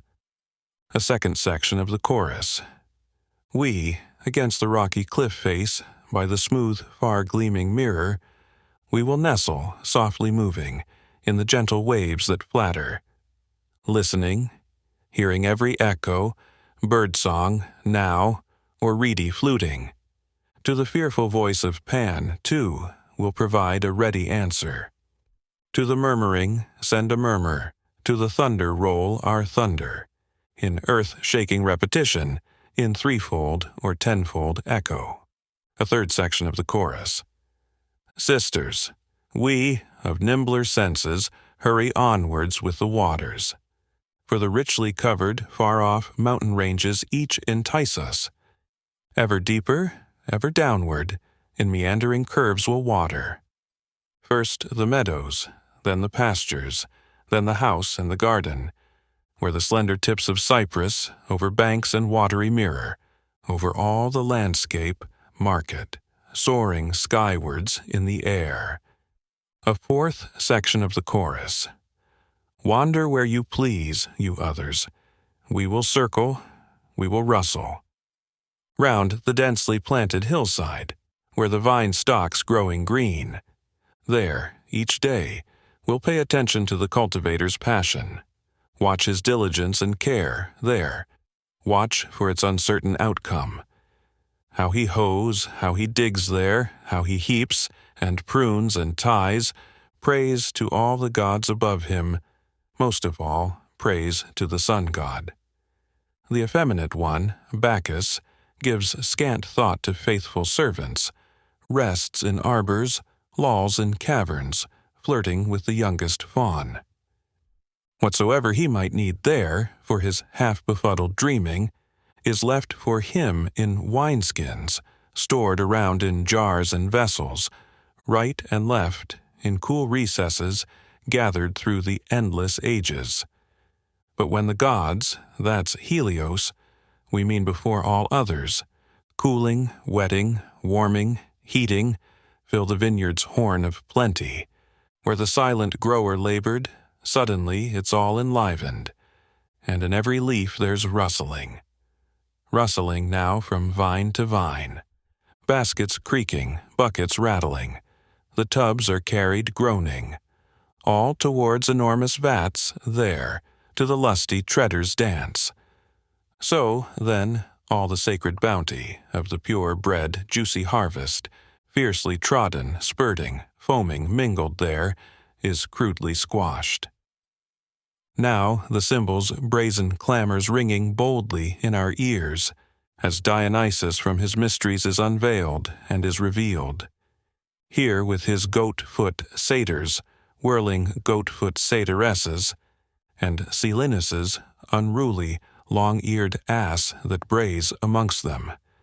Nothing spared. The cloven feet now trample on all decency. All the senses whirl, bewildered. Hideously, ears are stunned there. Drunkards fumble for their wine cups, head and bellies overfull. Here and there one has misgivings, but can only swell the riot, since to hold the latest vintage one must drain the oldest skin. The curtain falls. Phorkys in the proscenium rises to full height, steps down from her tragic buskins, removes her mask and veil, and reveals herself as Mephistopheles to point the last lines by way of epilogue. Act 4. Scene I, high mountains. Fierce, jagged, rocky peaks. A cloud approaches, pauses, and settles on a projecting ledge. It parts. Faust steps out. Gazing at those deep solitudes beneath my feet, I tread the mountain brink with deliberation, leaving the cloud vehicle that carried me, softly through bright day, over land and ocean. Slowly, not dispersing now, it moves away. With a rolling movement, traveling eastward, and the eye follows in wondering admiration. Moving, it divides, wave-like and changeable. Yet it shapes itself. My eyes can't deceive me. I see, reclining there, nobly, on sunlit pillows, a godlike female form, though it's immense. An image of Juno, Leda, or Helen herself, royally lovely, floating before my eyes. Ah, it's already melting, formlessly huge. And towering it hangs in far, icy eastern hills, reflecting deep meaning from fine, fleeting days. Yet a soft, delicate band of mist still clings to head and body, coolly caressing, and cheers me. Now it lifts lightly, soars higher and higher, there, condensing. Does its enticing shape deceive me, like some long-forgotten joy of earliest youth? The first riches of the heart's depths flow again. I'd liken it to Aurora's love, light-winged. The first, swiftly felt, scarcely understood glance that outshines every treasure when it's held fast. The lovely form rises now like spiritual beauty, not melting further but lifting through the air, and carries, far off, the best of what I am. A 7-league boot strides forward. Another follows immediately. Mephistopheles steps out of them. The boots stride off quickly. Now that I call real onward, striding. But tell me why you're all alone, climbing here among the horrors in these horrendous gulfs of stone. I know them well, but with another face. In truth, the floor of hell's a similar place. Faust. You're never short of a foolish fantasy. You've dusted that one off again, I see. Mephistopheles. Seriously. When the Lord God, and I know why as well, banished us from the air to deepest deeps, there, where round and round the glow of hell, an eternal inward self-fueled fire leaps, we found we were too brightly illuminated, quite crowded, and uncomfortably situated. All the devils fell to fits of coughing, the vents above them and beneath them puffing. Hell, swollen with the sulphur's stench and acid, gave out its gas. The bubble was so massive that soon the level surface of the earth, thick as it was was forced to crack and burst. So we all gained another mountain from it, and what was ground before now is summit. From this they deduced the truest law, turn lowest into highest. To be sure, since we escaped from fiery prison there, to excessive power in the freer air, an open mystery, yet well concealed, and only lately publicly revealed. Ephesians 6:12. Faust. To me, the mountain masses are nobly dumb. I don't ask why they are, or where they're from. When nature in herself was grounded.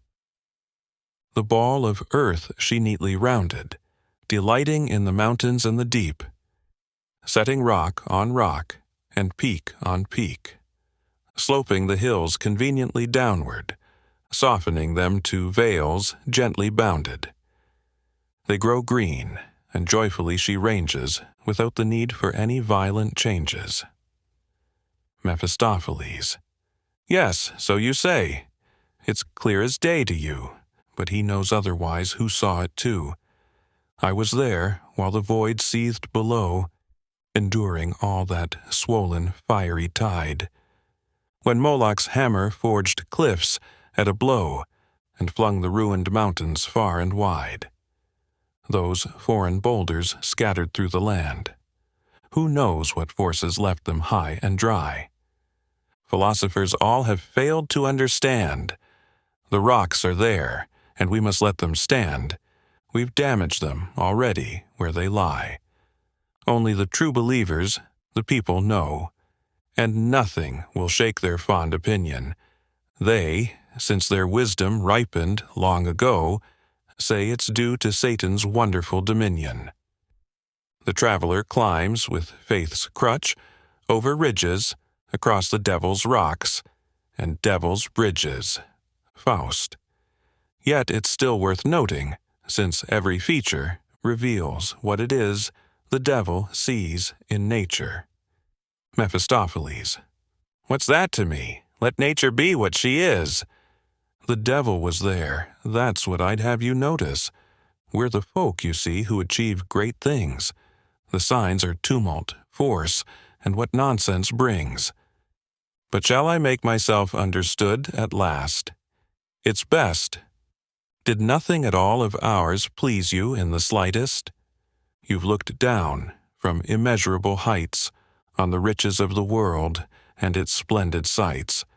Matthew Thasser 4. Yet, hard as you may be to fire, didn't you feel some deep desire? Faust. I did. I saw a mighty plan. Guess. Mephistopheles. Oh, that's easily done. I'd find myself some capital city. Its core the citizens' greedy plenty. Crooked alleys and pointed gables. Cabbage, turnips, onions, market tables. Butchers' stalls where flies all cluster. Round the fattened joints past muster. Wherever you move, there you'll find. Stench and activity intertwined. Then wide streets and wider squares. Measured, elegant thoroughfares. And, at their end, no gates to bar you. Just boundless, far-flung suburbs, too. There, I love to see all the carriages go by, the noisy rushing about from side to side, the endless running to and fro of scattered ants in ceaseless flow. And when I walk, and when I ride, I'd be the central point implied, 100,000 honoring me. Faust, that could never content me, though. A swelling crowd is fine to see, all well fed in their way, agreed, well bred, well taught, all the three. Yet you've only made more rebels grow.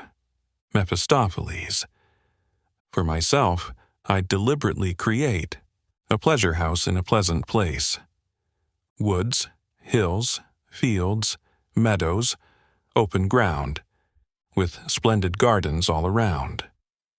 Between green walls of velvet leaves, straight walks where artful shadows please, waterfalls spanning the rocks in pairs, and all those kinds of water-jet affairs, rising nobly while all round the dish 1,000 little fountains hiss and piss, Then I'd have a hut, snug and convenient, where beautiful women might be content, and pass the boundless time away, in the sweetest solitude and play. Women, I say, since, one and all, I think of their loveliness in the plural. Faust, Sardanapalus, modern and rural, Mephistopheles. Then might one ask to know your yearning? It's something daring, I've no doubt. Since the moon was near you in your journeying, might it be moon madness you're about?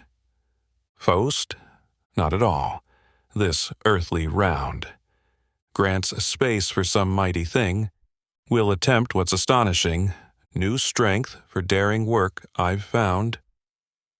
Mephistopheles. And shall you earn more glory by it too? One sees the heroines have been with you. Faust. I'll win power and property. The deed is all, and not the glory. Mephistopheles. Yet future poets' verse will stress the splendor of your bright success and inspire fools to foolishness. Faust, all that's far from you indeed. What do you know of what men need? Your contrary being, bitter, dire, what does it know of man's desire? Mephistopheles. Let it all be as you wish it then. Trust fancy's flight to me again.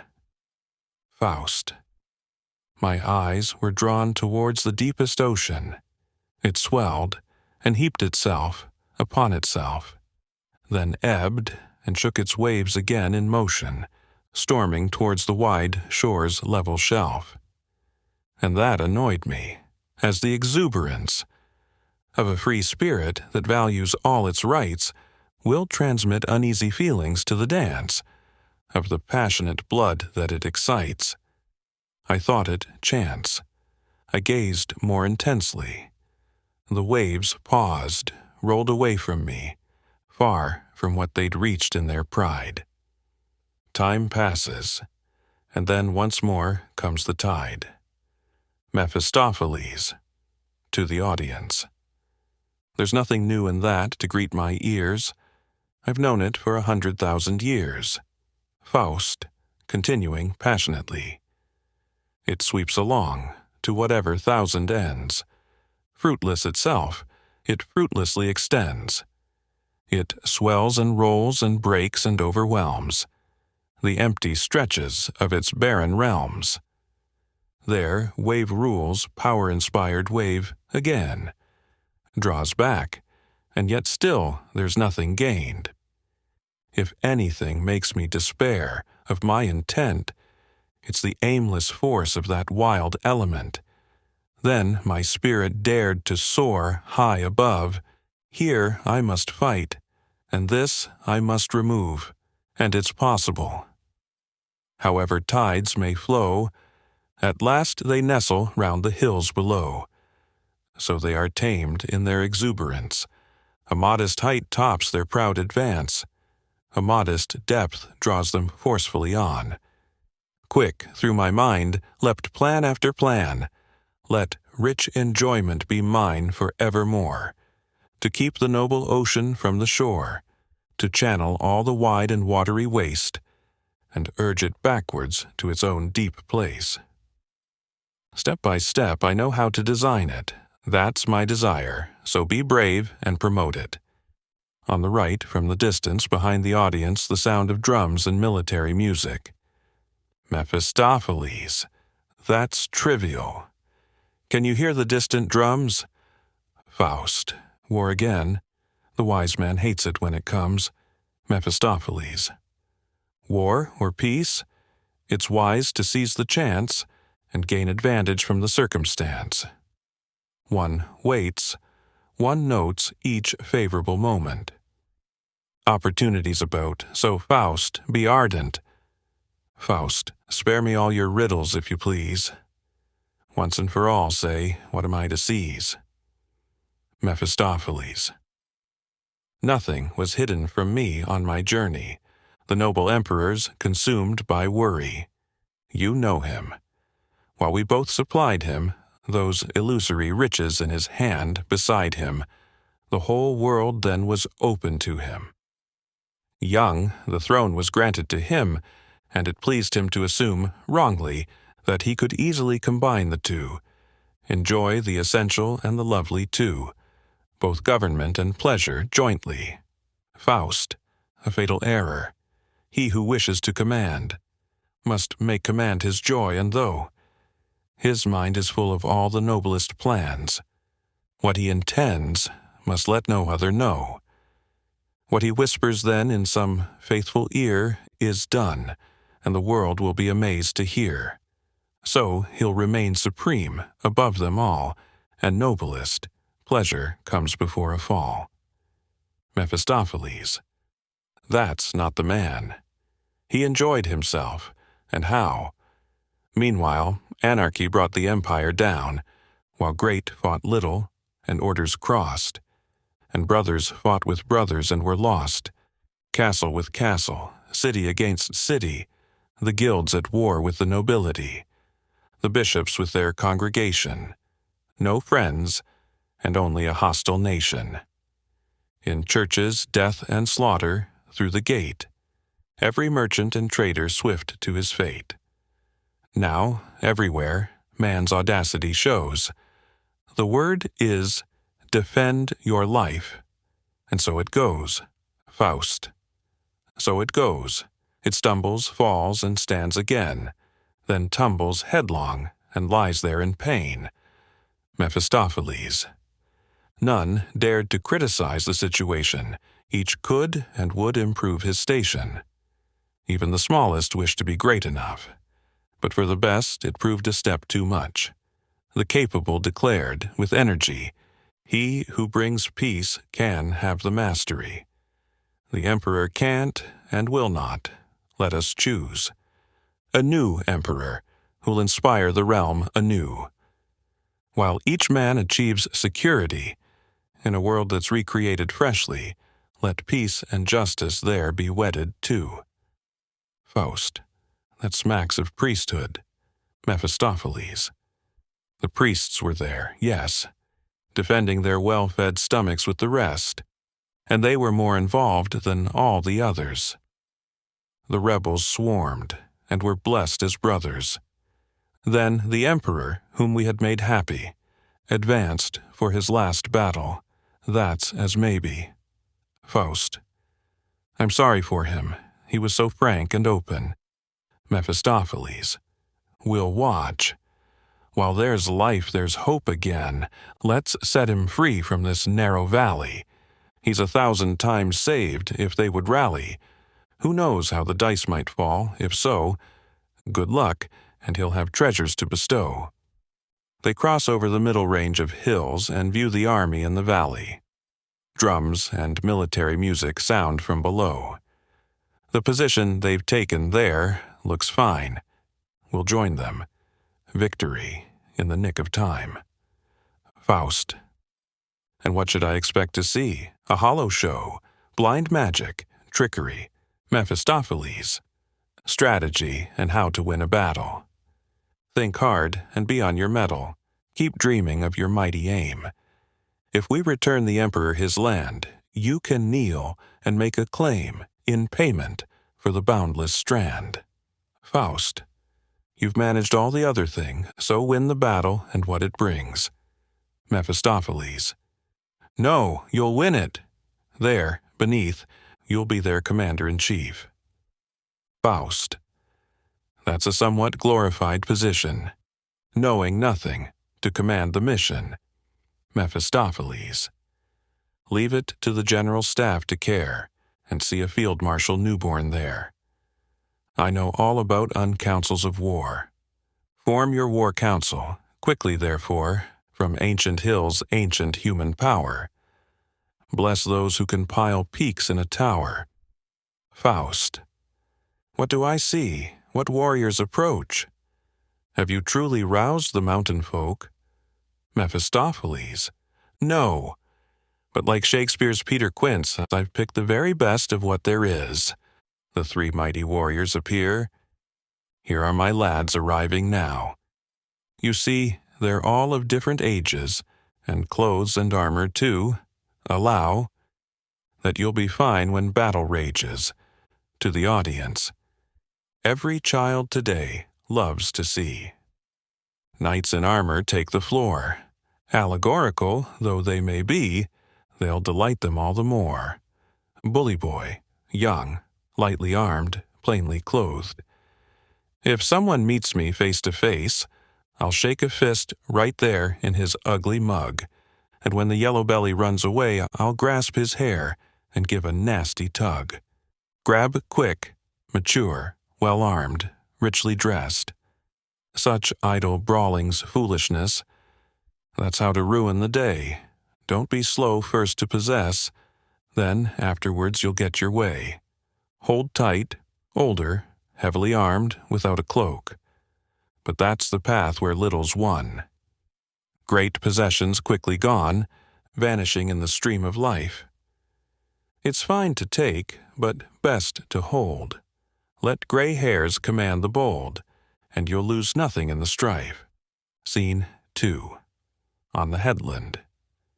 Drums and military music from below. The emperor's tent is pitched. The emperor, commander-in-chief, guardsmen, the commander-in-chief. It still seems the most likely strategy, to have made our whole army wait here below, in this convenient valley. I hope the choice is truly fortunate. The emperor. Whatever will happen now, we'll soon see. But I don't like this half-retreat, it's weak. The commander-in-chief. Look here, my prince, on our right flank. This terrain is one that generals like to thank. The hills aren't steep, but there's no ready access, so it protects us, while denying them success. We're half-concealed, on undulating ground. Their cavalry won't dare to circle round. The emperor. There's nothing left for me to do but praise. Here, strength and bravery may have their day. The commander-in-chief. There, in the center of the level space, see the phalanx eagerly in place. The lances shine and glitter in the air, through the sunlit mist of morning there. And all the mighty square is swaying darkly, thousands inspired to fierce activity. There you can see our power en masse. I trust it to split the enemy in half. The emperor.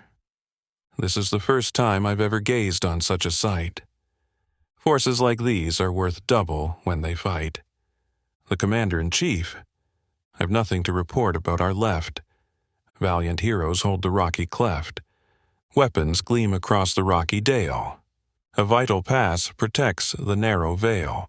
Here the enemy power, I think, will shatter, taken unawares in this bloody matter.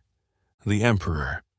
There they advance, my faithless kith and kin, even as they call me brother, uncle, cousin, ever more widely allowing men's respect, for throne and scepter to fall into neglect, ruining the empire with their fighting, and now, against me, rebelliously uniting.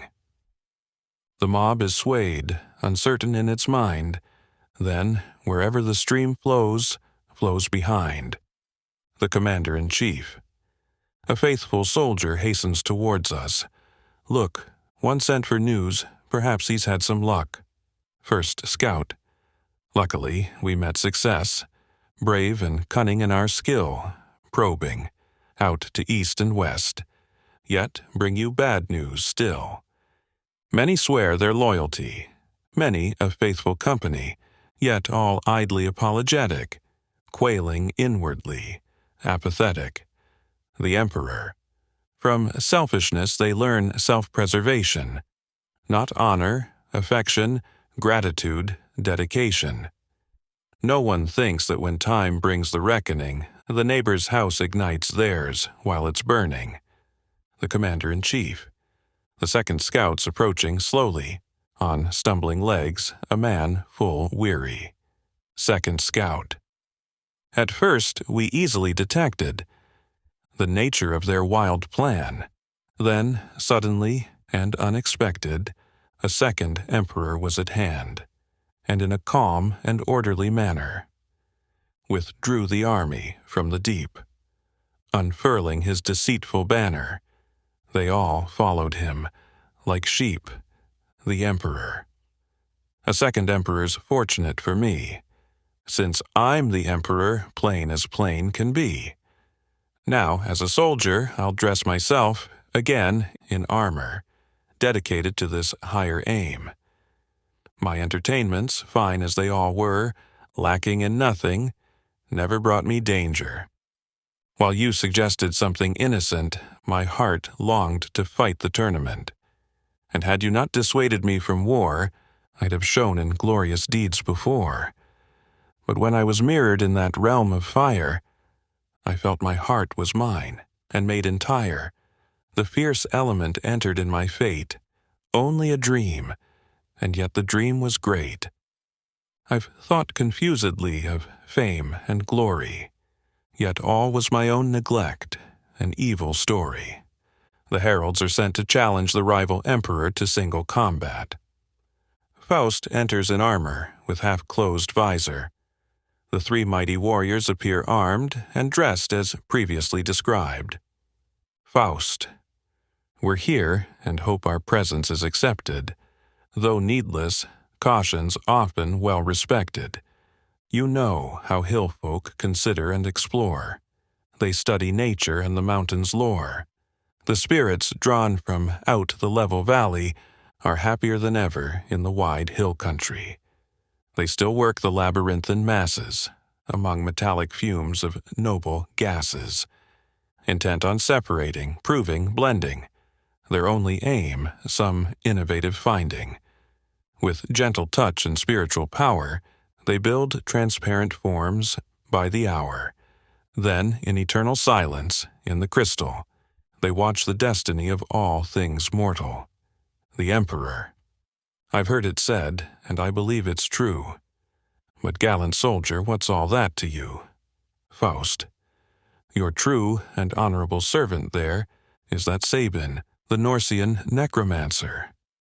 What fearful fate once hung above his head? Crackling wood, the stinging fire ahead.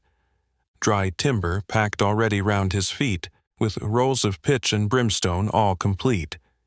No warrior, god, or devil to the rescue. The emperor saved his life. And that was you, in Rome. He was obliged, and none the less. Anxiously, he contemplates your progress. Wholly forgotten, every hour, just for you, he studies the stars and the abyss too.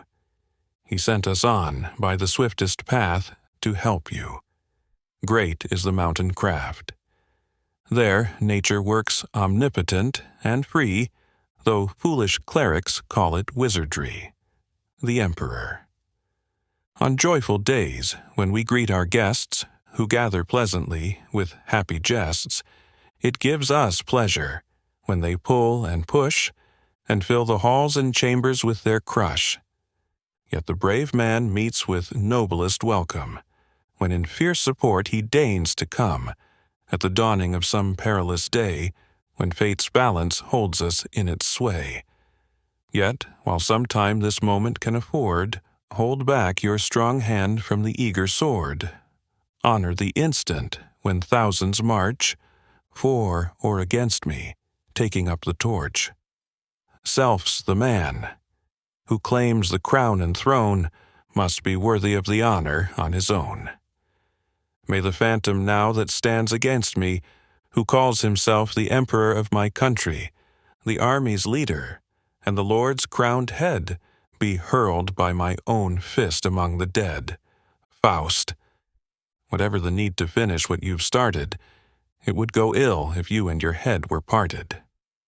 Isn't your helmet decked with plume and crest? It shields the head that fills our hearts with zest. Without a head, what can the members do? If it should sleep, they sink in silence too. If it's injured, they're all hurt alike, and if it's healed, they quickly stir to life. Swiftly, the arm will assert its right, and shield the head then from the fight.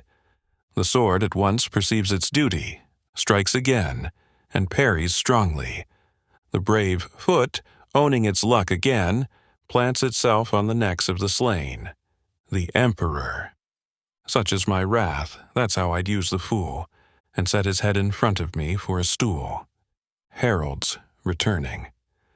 Our advances they reject, with little honor or respect. Our strong and noble ultimatum they treat it as an empty statement. Your emperor is wholly lost, an echo of some ancient rhyme. When we think about the past, his tale will be once upon a time.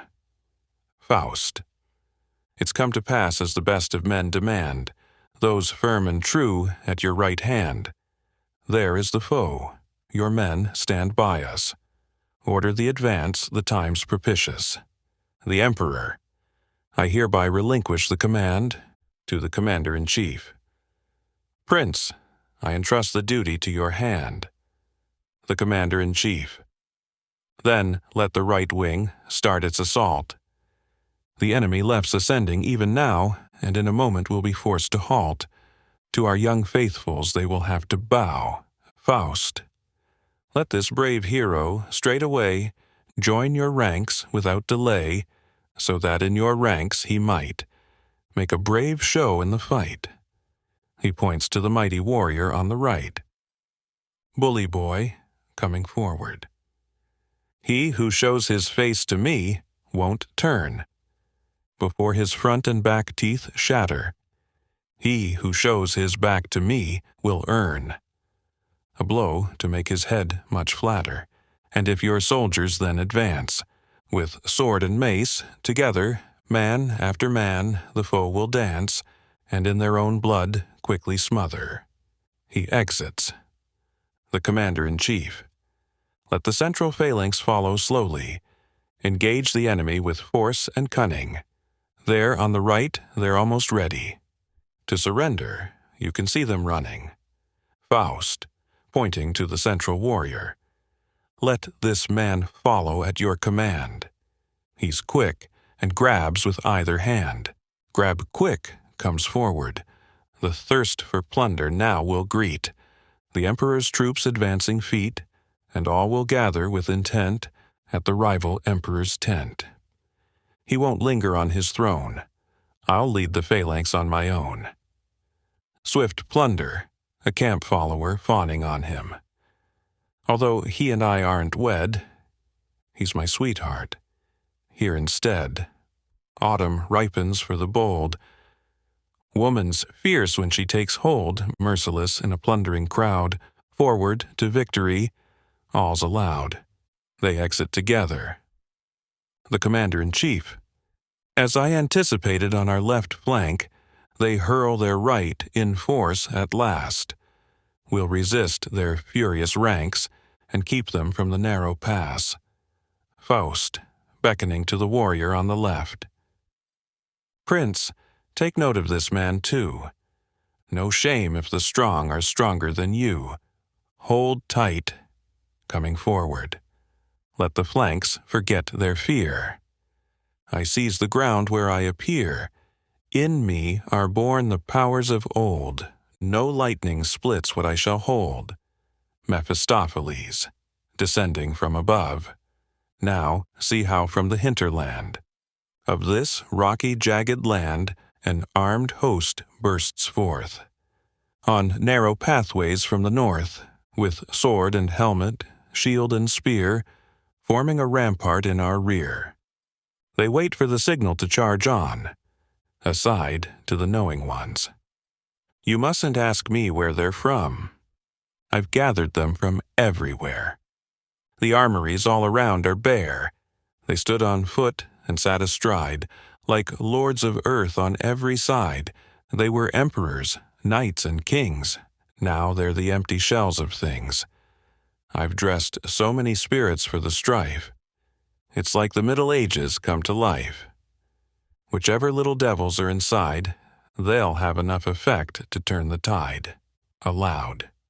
Listen how they show their anger jostling in metallic clangor. The ragged banners flutter free that waited restless for the breeze. Think, here's an ancient race that's ready to mingle in our new dispute, and gladly. A tremendous peal of trumpets from above. a perceptible tremor in the hostile army. Faust. The far horizon darkens swiftly, yet here and there, and meaningfully, there's an incipient crimson glow. Already the battlefield gleams there, the rocks, the woods, the atmosphere, the very heavens join the show. Mephistopheles. The right flank holds in strength. There's Bully Boy the nimble giant, towering over all, defiant, and charging them at length. The Emperor. First I saw an arm uplifted, then at least a dozen shifted. The thing's unnatural. Faust. Don't you know the bands of mist that drift round the Sicilian cliffs? There, in the daylight, clear, in mid-air, hovering about. Mirrored in peculiar cloud, marvelous images appear. Cities wander to and fro, gardens rise above, below, as form on form fills the air. The Emperor. Yet it's suspicious. All about. The tips of spears are shining out. On our phalanx gleaming lances I see a crowd of flame-let dances. It looks quite ghostly there to me. Faust, forgive me, Lord, those are the traces of natural spirits, vanished races, a glimmer of the Dioscuri. Sailors invoke in tempest's fury. They show their last strength there, the Emperor. But tell me, who then might command nature's assistance for our land, this gathering of the rare? Mephistopheles. Who else than that noble master, who takes your destiny to heart? The thought of military disaster moves him deeply, stirs his art. In gratitude, he wants to save you, though he himself should suffer too. The Emperor. They cheered me when I was invested, so I was keen to see my power tested. I found it useful, without much thought, as ruler, to send that wise man where the air was cooler. I robbed the clergy of a fond desire, and hardly won their favor from the fire, now that so many years have gone. Is this the reward of what I'd done? Faust. Good deeds from the heart reap riches. Let your glance stray upwards now. I think he'll send a sign, a show, attend, and straightway it's as he wishes, the Emperor. An eagle soars in the upper air. A griffon attacks him there. Faust. Attend. It's an auspicious feature. The griffon's a fabulous creature. How could he forget who's regal and tangle with a real eagle? The Emperor. And now they fly in wider gyres. They wheel together, swiftly now, then dash against each other's bow, so neck and chest are ripped entire. Faust. Now note the miserable griffon, ripped and rumpled, hurt quite badly. Now, with his lion's tail all torn, he falls and vanishes in a tree. The Emperor. As it's prophesied, so let it be. This whole thing's astounding me. Mephistopheles, towards the right. Driven by blows 10 times repeated, the enemy force has retreated, and in the uncertain fight, drifts away towards the right, so defusing all the force of their army's sinister course.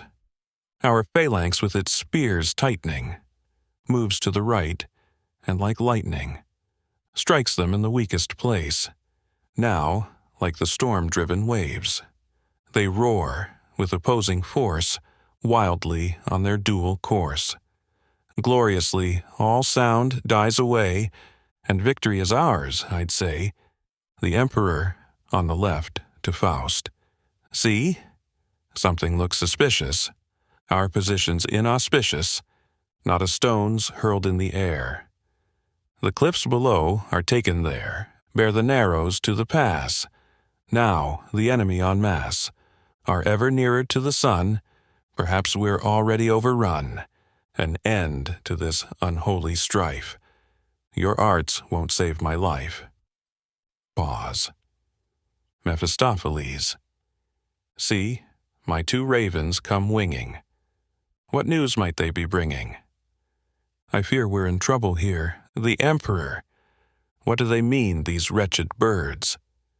Their black wings turn hitherwards. Out of the heat of battle they steer, Mephistopheles, to the ravens. Both of you sit by my ear. None are lost if you are near. Your counsel's always good to hear. Faust, to the Emperor.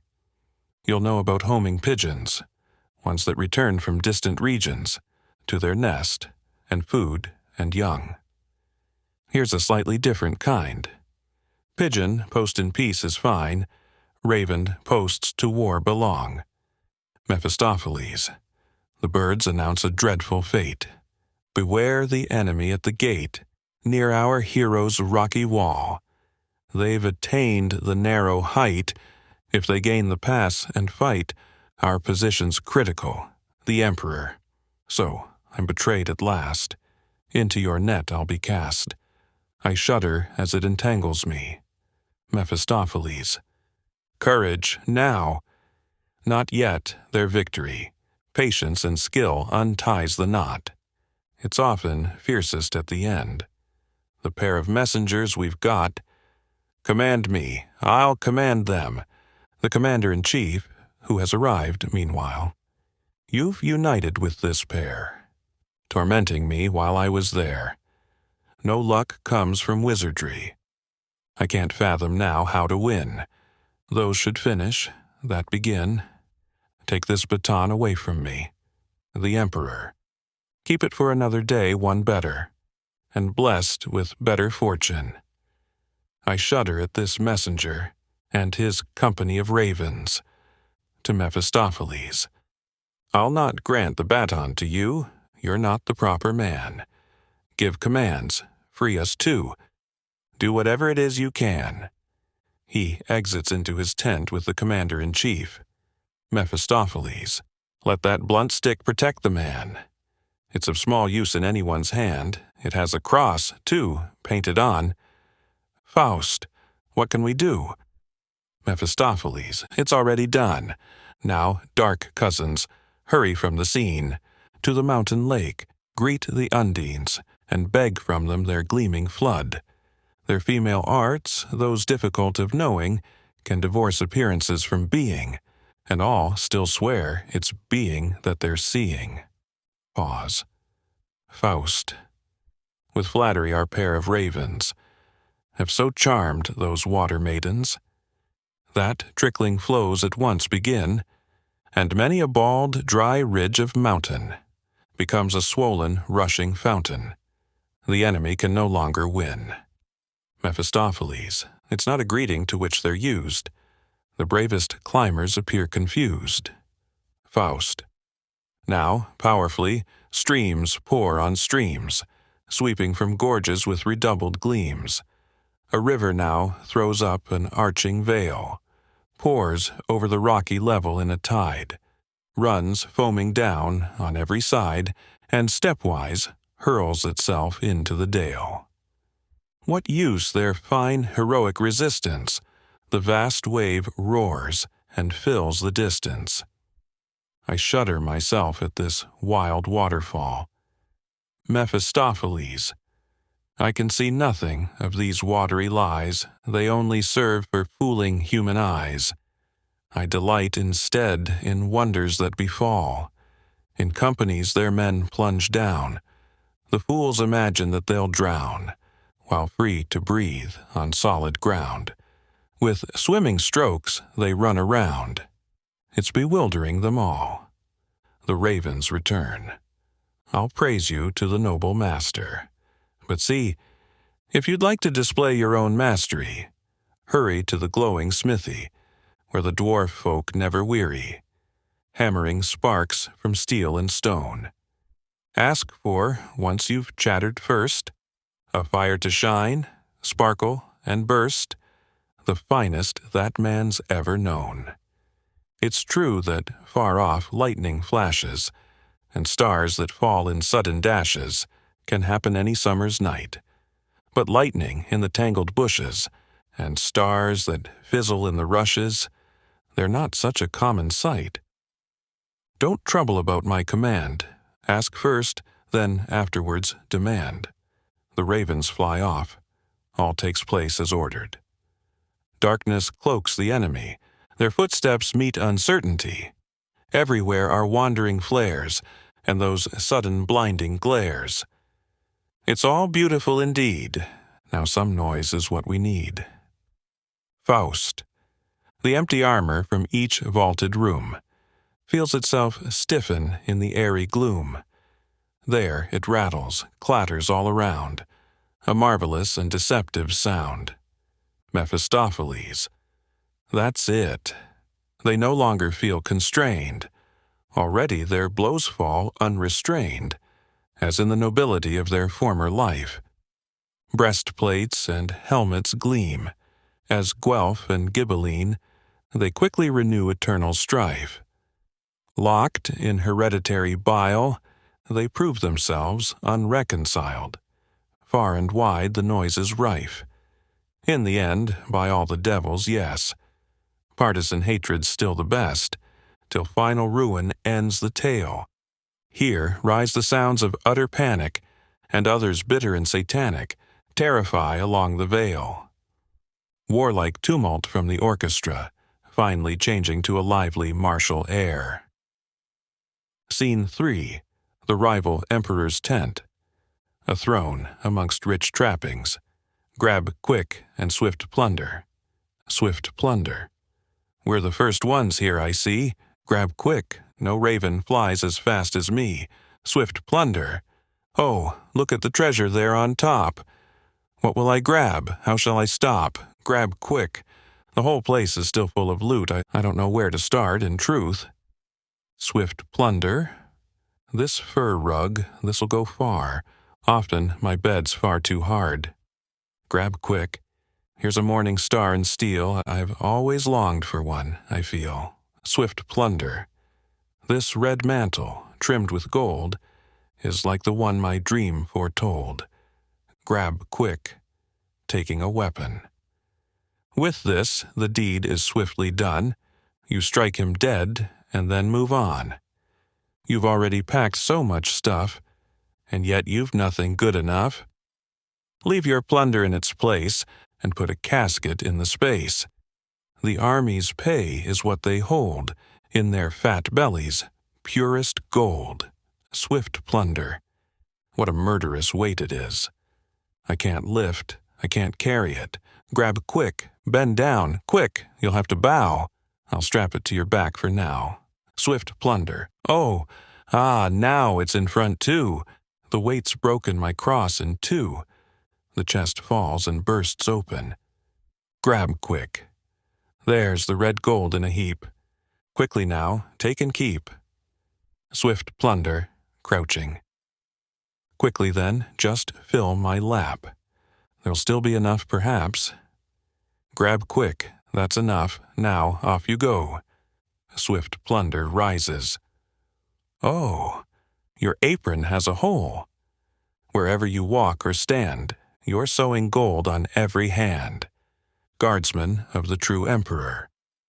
What are you doing here, at leisure, rummaging in the imperial treasure? Grab quick. We risked our bodies in the ranks and take away our share of thanks. That's the rule in enemy tents. And we're soldiers too, my friends. The guardsmen. That won't wash in our army. You can't be soldier and thief equally. Whoever serves our emperor is an honest soldier and no more. Grab quick. That honesty, we know it, son. It's called a contribution. You're all the same. It's a crime. Give is the password every time. To swift plunder. Take what you've got and leave the rest. Here one's hardly a welcome guest. They both exit. A guardsman. Tell me why you didn't land. That churl with a good right hand. A second guardsman. I don't know, my strength was gone, they were a pair of ghostly ones. A third guardsman. There was something nasty in my eye, I couldn't see. they flickered by.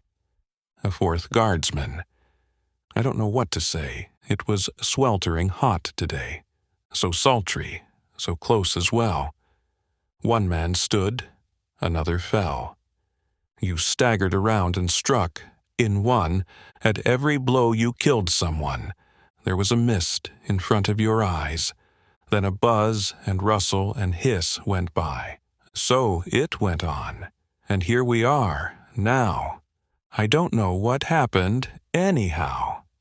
The emperor enters, accompanied by 4 princes. The guardsmen exit. Now, let him do as he may. The battle here is done. The host is scattered in flight, across the field new won. Here is the traitor's treasure, and his empty throne, where tapestries hang round, closed in a narrow zone. Protected by our guard of honor, we'll wait. Imperially, for the people's delegate. Messengers of joy arrive from every side. The empire's calm, and we're mutually reconciled. Though some wizardry was involved in our fight, in the end we fought with only our own true might. There were, of course, a few lucky accidents. Stones from the sky, a shower of blood on their tents, strange and mighty sounds from the rocky caves that lifted our hearts and terrified their braves. The conquered fell beneath our relentless scorn. Praising the kind God, our ranks cheer once more, and all, without coercion, shout together as one. God be praised, from a million throats is wrung. Yet, in highest praise, I turn my own pious glance, as I seldom do towards my own circumstance. A young man may well squander his early days, but age teaches him all the error of his ways. Therefore, at once without delay, I bind you to me, you noble 4, to my house, court, and country. To the first. Prince, yours was the army's ordering, wisely planned. Then, at the height of the battle, its bold command. Now act, in time of peace, as the hour requires you to. I name you High Marshal, and confer the sword on you. The High Marshal. Your loyal army, deployed on my orders, internally, will now defend your borders. Let us too prepare the table on feast days, in your spacious castle's ancestral ways, always to be your High Majesty's defense, standing beside you or marching in advance. The Emperor to the second. You, who show yourself as gracious as you are brave, be our High Chamberlain. The office is grave. You become the overseer of all our attendants. Great evil comes from strife among dependents, so let your example honorably recall how they may please their prince, the court, and all. The High Chamberlain. Be gracious that the lords may further your great aim. Assist the best and cause no injury to the lame. Be open without cunning, be calm without deceit. If you know me, sire, my ambition is complete. But on the feast may I now deploy my imagination. When you're at table, I shall bear the golden basin. I'll hold your rings, that on those joyful days. Your hands may be refreshed, as I am, by your gaze. The Emperor. I feel too serious for ready celebration, but be it so, as a joyful inauguration. To the third. I make you High Steward. Oversee the chase, the poultry yard, and such around the place. Give me the finest dishes, choice and rare, in their right month, and carefully prepared. The High Steward. Strict fast will be my pleasant punishment, till I can serve the tastiest refreshment. Your kitchen staff will join with me to bring the distant near and make the year take wing. Yet early and rare won't stimulate your fires. Simple and strong is what your taste desires. The Emperor. To the fourth. Since planning feasts is unavoidable here, young hero, I'll give you my cup to bear. High cupbearer, take care those cellars of mine. are richly filled with casks of vintage wine. Be temperate yourself, don't lose your reason. In the wild delight of momentary temptation, the high cupbearer. The young, if you trust in them, my prince, grow to manhood, almost before you'd notice. I'll take my place too at your noble feast, and load the imperial table with all that's best, with every kind of vessel in silver and gold, but the handsomest of all for you I'll hold. A clear Venetian glass where joy is waiting, that strengthens the taste without intoxicating. One often trusts too much in such a treasure, but your restraint, Lord, will protect your pleasure. The Emperor. What I bestow on you at this grave moment you hear in confidence as my true intent.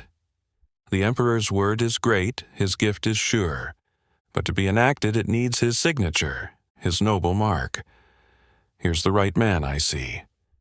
True to his time, to complete the formality, the Archbishop and High Chancellor enters.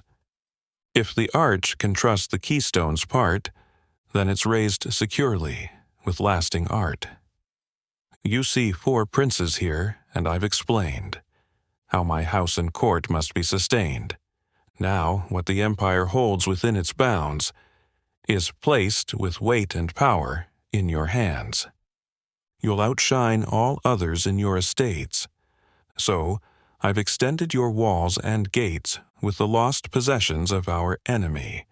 I award you fine lands for your loyalty, together with the right, in due course, to buy, exchange, or add to them by force. Then, be it known, I grant you unhindered use of what belongs to you, the landlord's dues. When you as judges speak your final thought, no appeal shall be heard by a higher court. Then taxes, levies, rents, and tolls and fees are yours, of mine's mints salt the royalties.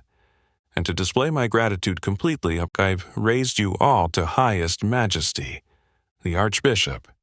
On behalf of us all, I give our deepest thanks to you.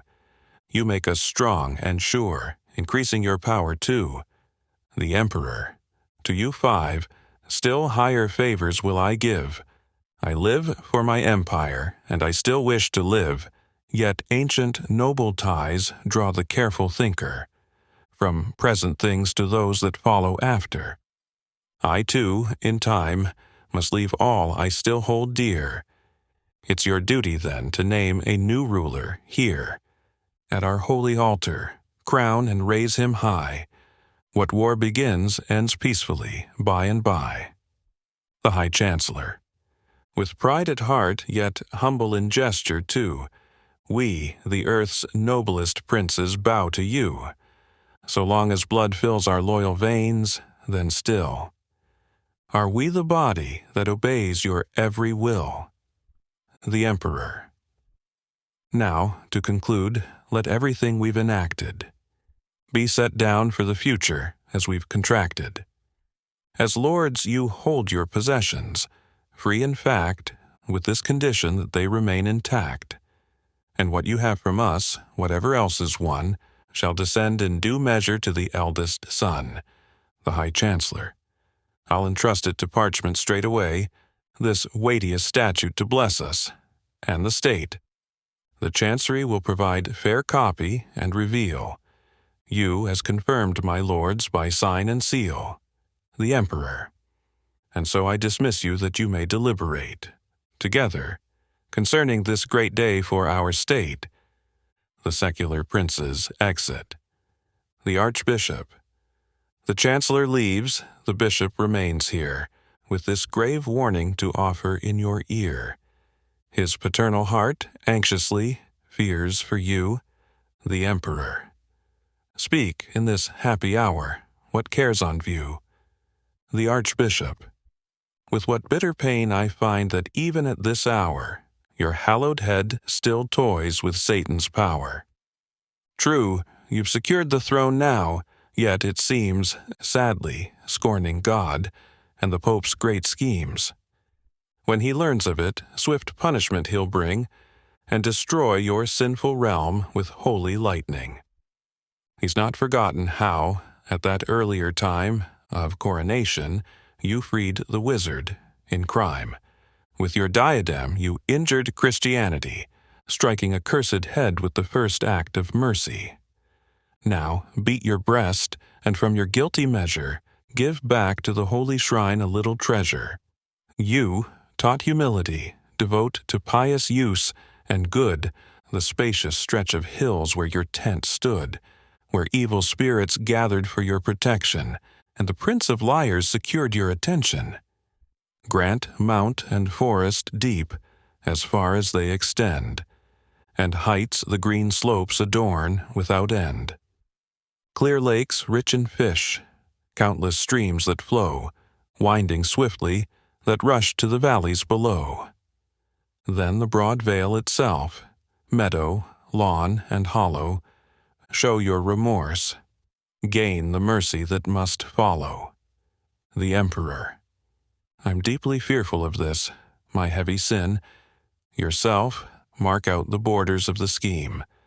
The Archbishop.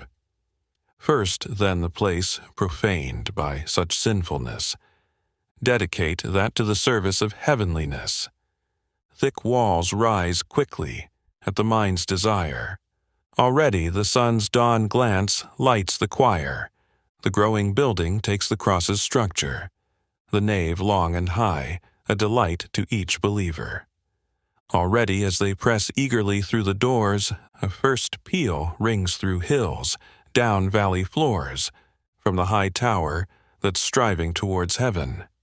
The penitent comes to whom new life is given. That day of consecration, may it be soon, when your presence grants the greatest boon, the Emperor. Let the pious mind proclaim so great an action. In praising the Lord, I'll achieve my expiation. Enough. I already feel my mind's exaltation. The Archbishop. As Chancellor, I require a formal proclamation. The Emperor, a formal document. Lay that before me. I'll be pleased to sign whatever the Church agrees. The Archbishop has taken leave, but turns back at the door. At the same time, devote the total income of the land, as it arises, tithes, taxes, levies, to the work on hand, forever. It needs to be maintained fairly, and its careful upkeep will cost us dearly. From all that plunder grant us a measure of gold, to build it quickly there, in that desert fold. Moreover, we'll need, I can't help mentioning, timber from far off, lime, slate, and such things. Exhorted from the pulpit, the folk will haul it. The Church will bless the man who learns to serve it. He exits. The Emperor. The sin with which my soul is heavy is full sore. Wretched sorcerers have wounded me once more. The Archbishop, returning yet again, and bowing deeply. Pardon, my lord, the imperial shore was given. To that disreputable man I'll excommunicate him, unless you in penitence grant the Church, there, too, its tithes and gifts and taxes, the whole of its revenue. The Emperor, in a bad humor. That land doesn't exist, it lies there under the sea. The Archbishop, who's patient and is right, his time is yet to be. For us, your word must wait on one man's desire. He exits. The Emperor, alone. I might as well sign away the whole wide empire. Act 5. Scene I. Open country. The wanderer. Yes. Here are the dusky lindens, standing round in mighty age, and here am I, returning to them, after so long a pilgrimage. It still appears the same old place. Here's the hut that sheltered me, when the storm uplifted wave hurled me shorewards from the sea. My hosts are those I would bless, a brave, a hospitable pair, who if I meet them, I confess, must already be white-haired. Ah, they were pious people. Shall I call or knock? Greetings if, as open-hearted, you still, Enjoy good luck in meetings. Boses, a little woman very aged. Gentle stranger, quietly, quietly. Peace, let my husband rest. Long sleep lends the elderly, little time to work, at best, the wanderer. Tell me, mother, are you that wife? To whom thanks should be given, who brought a young man back to life, when wife and husband worked as one? Are you that Baucis who tirelessly restored my almost vanished breath? Her husband appears. Are you that Philemon who bravely saved my wealth from watery death? Your swiftly burning fire, your silvery sounding bell, in chance dread and dire, was the outcome that befell. And now let me walk about, and view the boundless ocean. Let me kneel and be devout, mind troubled with emotion. He walks on, over the downs. Philemon to Baucis. Hurry now, and lay the table, underneath the garden trees. Let him go, as in the fable, he'll not credit what he sees. He follows and stands beside the wanderer. Where, wave on wave, foaming wildly, savagely mistreated you, see a garden planted, widely, see the paradisial view. I was too old to seize the day, unfit to work as long ago, and while my powers ebbed away, the tide extended its wide flow. Clever lords set their bold servants, digging ditches, building dikes, to gain the mastery of ocean, diminishing its natural rights. See green meadow bordering meadow, field and garden, wood and town. But it's time to eat, so follow. Sunset is approaching now. See the sails far away there, seeking port before the night. The birds fly homeward through the air. Their harbor, too, heaves in sight. So gaze, then, at the whole horizon, where the blue sea used to flow, right and left there, to your vision, densely peopled space below.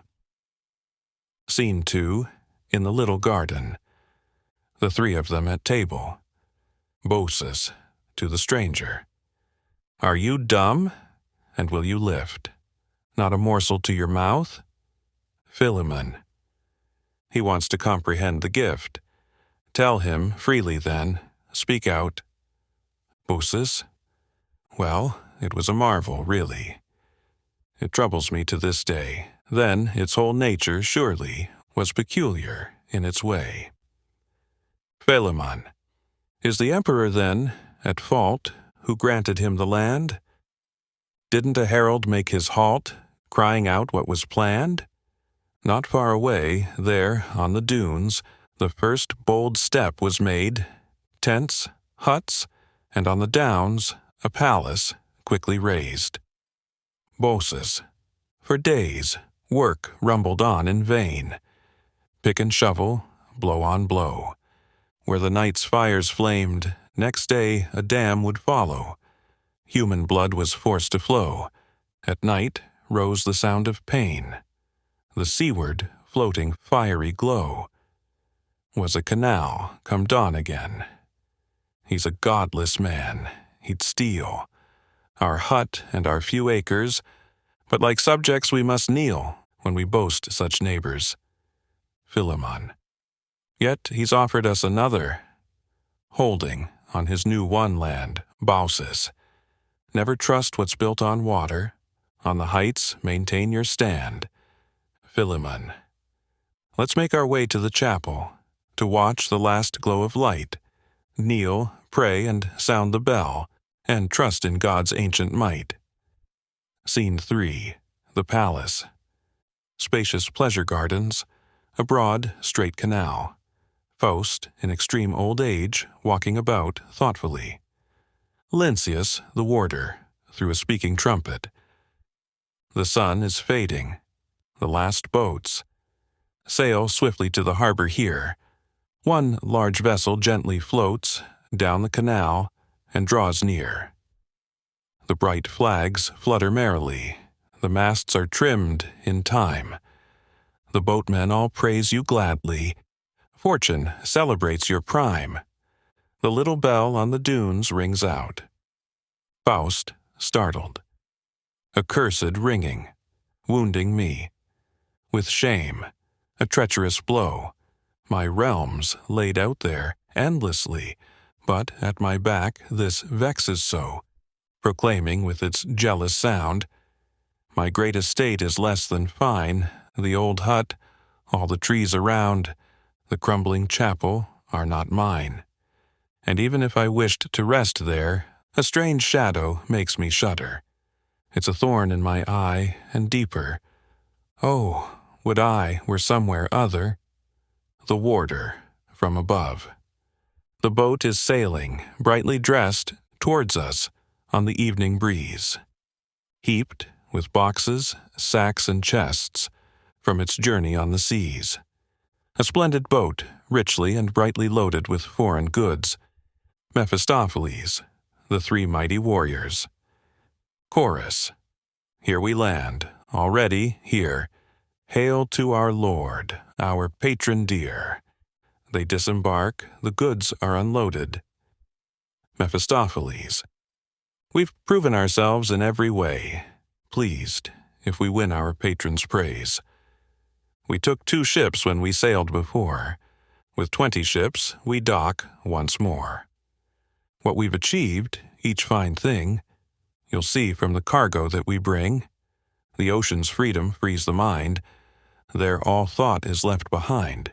You only need a handy grip. You catch a fish or take a ship, and once you're lord of all 3, the 4th one's tackled easily. The 5th one's in an evil plight. You have the might, and so the right. You wonder what, and never how. I know a little of navigation. War, trade, and piracy allow, as 3 in 1, no separation. The 3 mighty warriors. No thanks for us. No thanks at all, as if we've brought a stench, that's all. He pulls a nasty face again. These royal goods don't please him then, Mephistopheles. Don't expect more. Pay for it. What you've had is what you get. The warriors, that was only to pass the time. We want an equal, share in crime. Mephistopheles. Then first set out in haul on haul, the costly treasures, one and all, and coming to, the splendid show. He'll think it all the more, you know, he won't be mean, with you at least. He'll give the fleet feast on feast. Tomorrow motley birds attend, I want to take good care of them. The cargo is removed. To Faust. This splendid fortune you embrace, with wrinkled brow and gloomy face. Your noble wisdom has been crowned, seas reconciled with solid ground. From the shore, on swifter track, the sea wills out the ship and back. So speak that here, from your spire, your arms might grip the world entire. From this place the trench was cut. Here stood the first wooden hut. A little ditch was traced from here, where now vessels' wakes appear. Your servants' toil, your thoughts so wise, have won the earth and ocean's prize. From here on, Faust, that accursed here, that always brings me wretched fear. To you, who are so clever, I say it gives my heart sting on sting. It's impossible for me to bear it.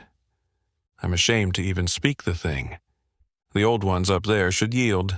I want the limes as my retreat. The least tree in another's field detracts from my whole estate.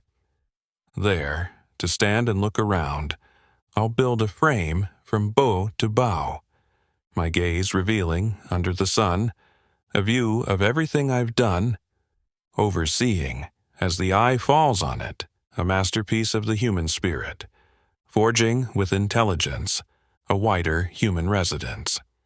That's the worst suffering can bring, being rich to feel we lack something. The bells chime, the lindens breeze, like tombs in churchyards stifle me. The exercise of my all-conquering will, is shattered in the sand here and lies still.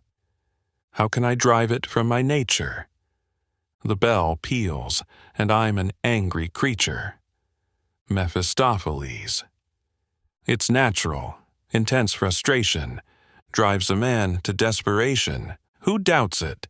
That clang I fear falls cruelly on a noble ear, and that wretched bing-bang-bong through the clear evening sky, that gong is joined to every chance event, from first bath to last interment, as if between its bing and bong, life's a dream and then is gone. Faust. Such obstinacy and opposition diminishes the noblest position, until in endless pain one must grow deeply weary of being just. Mephistopheles. Why bother yourself so much about them? Shouldn't you long ago have colonized them? Faust. Then go and push them aside for me. You know the land, with my approval, set aside for the old folks' removal. Mephistopheles. We'll take them up and set them down. They'll stand once more. I'll be bound. When they've survived a little force, they'll be reconciled to it, of course. He whistles shrilly. Come, perform your lord's command, and tomorrow let the feast be planned. The 3 warriors. This old lord received us badly. A feast now is our right. Believe me. Mephistopheles to the audience. And here we see, as long ago, Naboth's vineyard still on show. Kings I-21. Scene 4, dead of night. Lynceus, the warder, singing on the watchtower of the palace. For seeing, I'm born. For watching, employed. To the tower I'm sworn, while the world I enjoy. I gaze at the far, I stare at the near, the moon and the star, the forest and deer, the eternally lovely. Adornment I view, and as it delights me. I delight myself too. You, fortunate eyes, all you've seen, there, let it be as it may, yet it was so fair. Pause. I'm not positioned here on high, just for my own enjoyment. What horror, meant to terrify, threatens from the firmament? I see sparks of fire gushing. Through the linden's double night, fanned by the wind's rushing, ever stronger grows the light. Ah, within, the hut is burning, damp and mossy though it stand. Swift help in this direction turning is needed, yet no aids to hand. Ah, the pious old couple, so careful ever of the fire, made a prey to smoke, to stifle, on this dreadful pyre. The flame burns on, glowing red. It's now a blackened mossy pile. If only those good folk are rescued from those fires of hell run wild. A bright tongue of lightning heaves through the branches, through the leaves, breaking, snapping, catching swiftly. Withered branches flicker, glow. Why have I such powers to see? Why are mine the eyes that know? The little chapel now collapses, with the falling branches' weight. Already with bright snake-like flashes, the treetops, gripped, meet their fate, glowing crimson to their hollow. Roots, the trunks, now burn with ease. A long pause. Chant. What used to please my eyes below has vanished with the centuries. Faust, on the balcony towards the downs. What whining song is that above? Too late its word and tone reach me. The watchman wails. Yes, I'm moved, annoyed by this impatient deed, but let the lime trees be erased. A horror now of half-burnt timber. A watchtower can soon be raised, to gaze around at boundless splendor. From there I'll see my new creation, one set aside for that old pair. At least they'll feel benign consideration, enjoying their last days in peace. Mephistopheles and the three warriors, below. Here we come, and at the double. Pardon us, we've caused you trouble. We knocked and knocked on the door, but it seemed locked for evermore. We rattled it and shook it too, until the planks broke in two. We called aloud and threatened then, but there was no reply again. And as happens in such cases, they heard nothing, hid their faces. But we commenced without delay, to drive the stubborn folk away. That pair knew scant anxiety.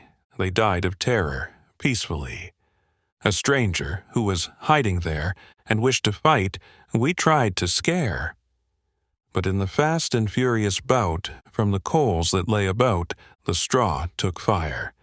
Now all three, in that one pyre, burn merrily. Faust, were you deaf to what I said? I wanted them moved, not dead.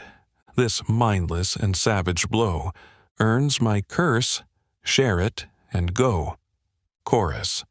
The ancient proverb says, of course, yield willingly to a greater force. While if you're bold and opt for strife, you'll stake your house and home and life. They exit. Faust, on the balcony. Stars hide their faces and their glow. The fire sinks and flickers low. A moist breeze fans the dying ember, bringing smoke and vapor closer. Quickly said, too quickly done, I fear. Now what hovers like a shadow here? Scene 5. Midnight. 4. Gray women enter. The first, I am called Want. The second, I am called Guilt. The third, I am called Care. The fourth, Necessity. 3. Together, Want, Guilt, and Necessity. The door is shut tight and we cannot get in. The owner is rich, he won't have us within. Want.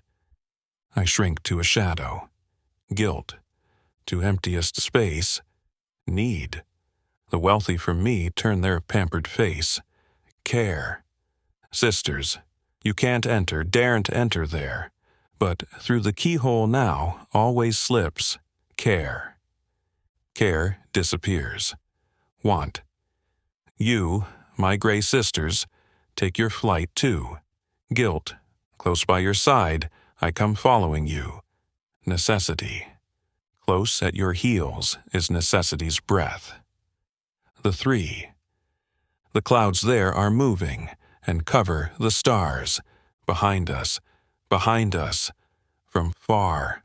Oh, from far. He's coming, our brother. He's coming, he's death. Faust, in the palace. I saw 4, but only 3 went away. I caught no meaning from the words they say.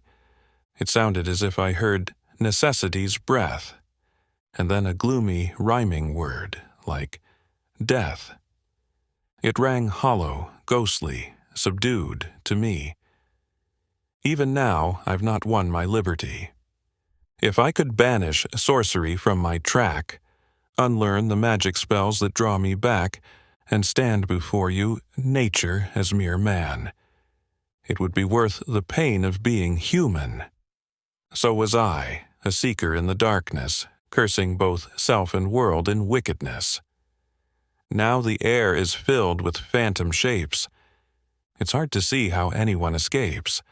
Though day may smile on us with rational gleams, the night entwines us in a web of dreams. We come happily from the fields of youth. A bird croaks. What? Misfortune is our truth. Cloaked with superstitions soon and late. It's wedded to us, warns us, shows our fate. And so, alone, intimidated, we stand. The door creaks, yet no one is at hand. Anxiously. Is anyone there? Care. The answer must be yes. Faust. And you, who then are you? Care. I am your guest. Faust. Begone. Care. I am here, in my proper place. Faust. First angered, then composed, addressing himself. Take care, of magic spells show not a trace. Care. Though the ear choose not to hear, in the heart I echo. Clear. Savage power I exercise, transformed I am to mortal eyes. On the land and on the ocean, evermore the dread companion, always found and never sought, praised as well as cursed in thought. Have you yourself not known care? Faust. I sped through the world that's there, gripped by the hair every appetite, and let go those that failed to delight, let those fly that quite escaped me. I've desired, achieved my course, desired again, and so, with force, stormed through life, first powerfully, but wisely now, and thoughtfully. Earth's spheres familiar enough to me, the view beyond is barred eternally. The fool who sets his sights up there creates his own likeness in the air. Let him stand and look around him well. This world means something to the capable. Why does he need to roam eternity? Let him grasp what is firm reality. So, let him wander down his earthly day, and if ghosts haunt him, go on his way. Find joy and suffering in striding on, dissatisfied with every hour that's gone. Care.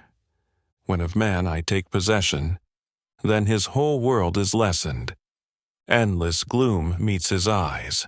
No more suns will set or rise, though intact to outer sense, he lives in the dark, intense, never knowing how to measure any portion of his treasure. Good and ill are merely chance. He starves food in his hands, be it joy or be it sorrow. He delays it till tomorrow, waiting for the future ever, finding his fulfillment never. Faust, begone, and don't come near me. Such nonsense I'll not understand.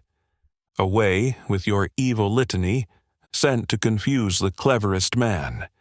Care. Shall he come, or shall he go? All decision is denied him.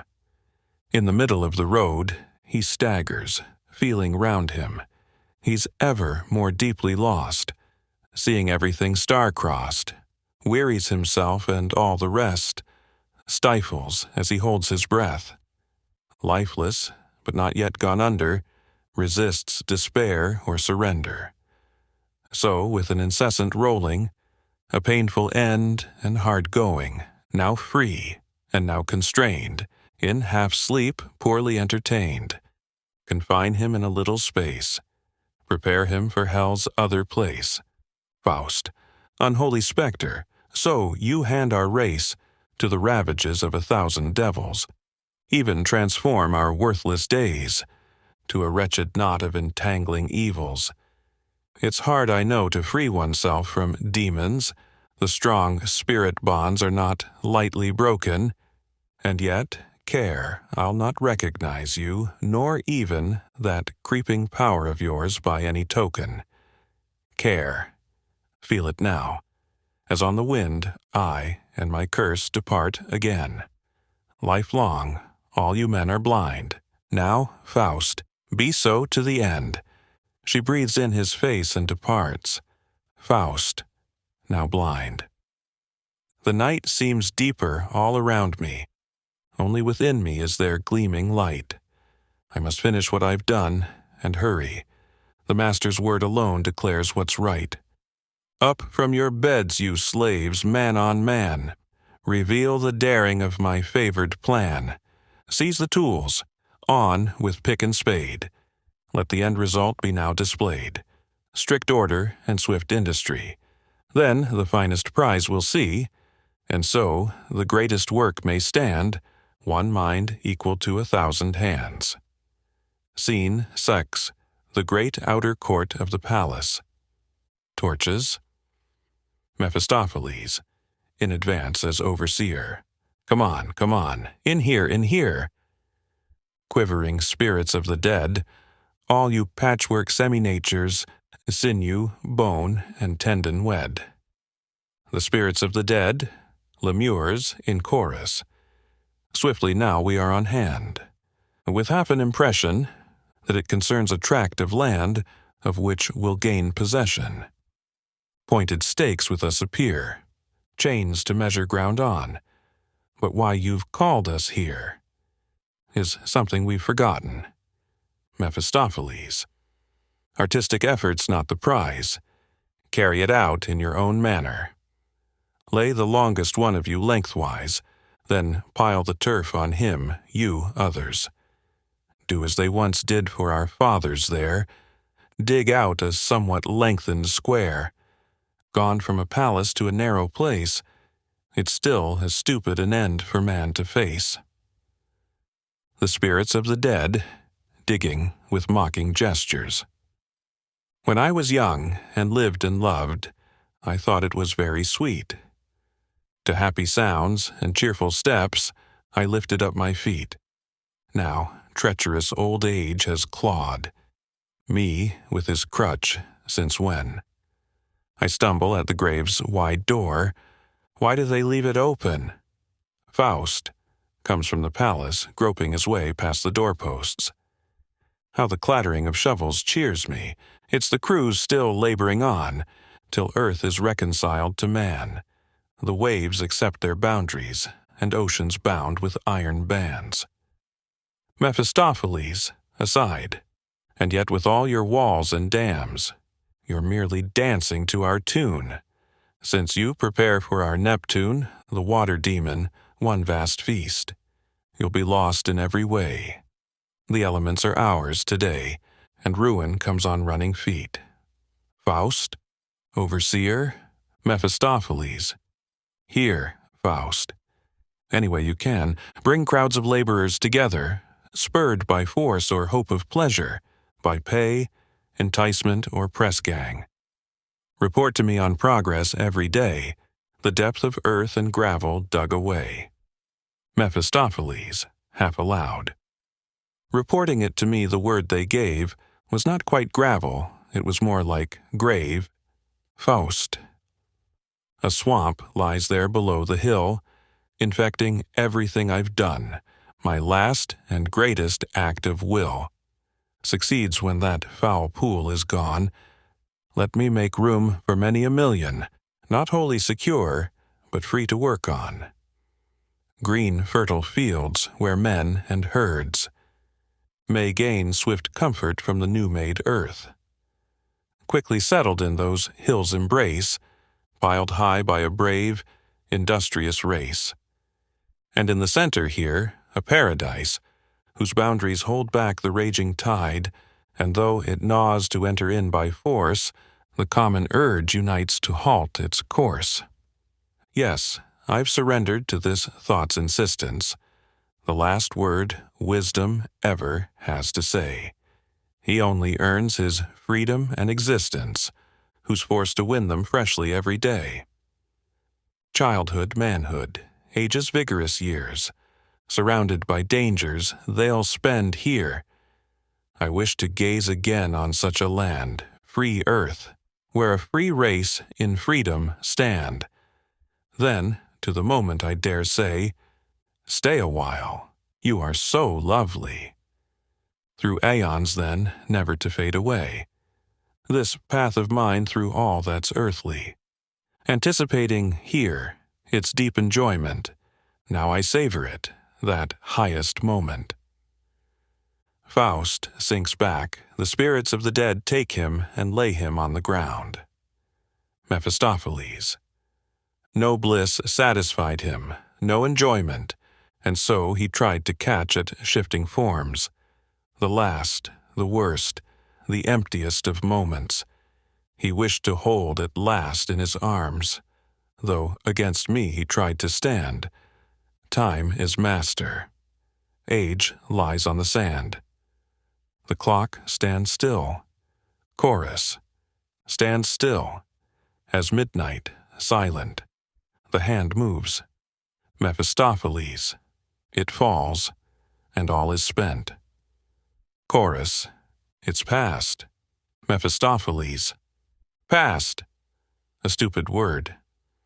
Then why? Past and pure nothing, complete monotony. What use is this eternal creation? Creating to achieve annihilation. There, it's past. What's to read in it? It's just the same as if it never lived, yet chases round in circles as if it did. I'd prefer to have the everlasting void. Burial. A spirit of the dead. Solo. Who's built the house so badly, with shovel and with spade? Spirits of the dead. Chorus.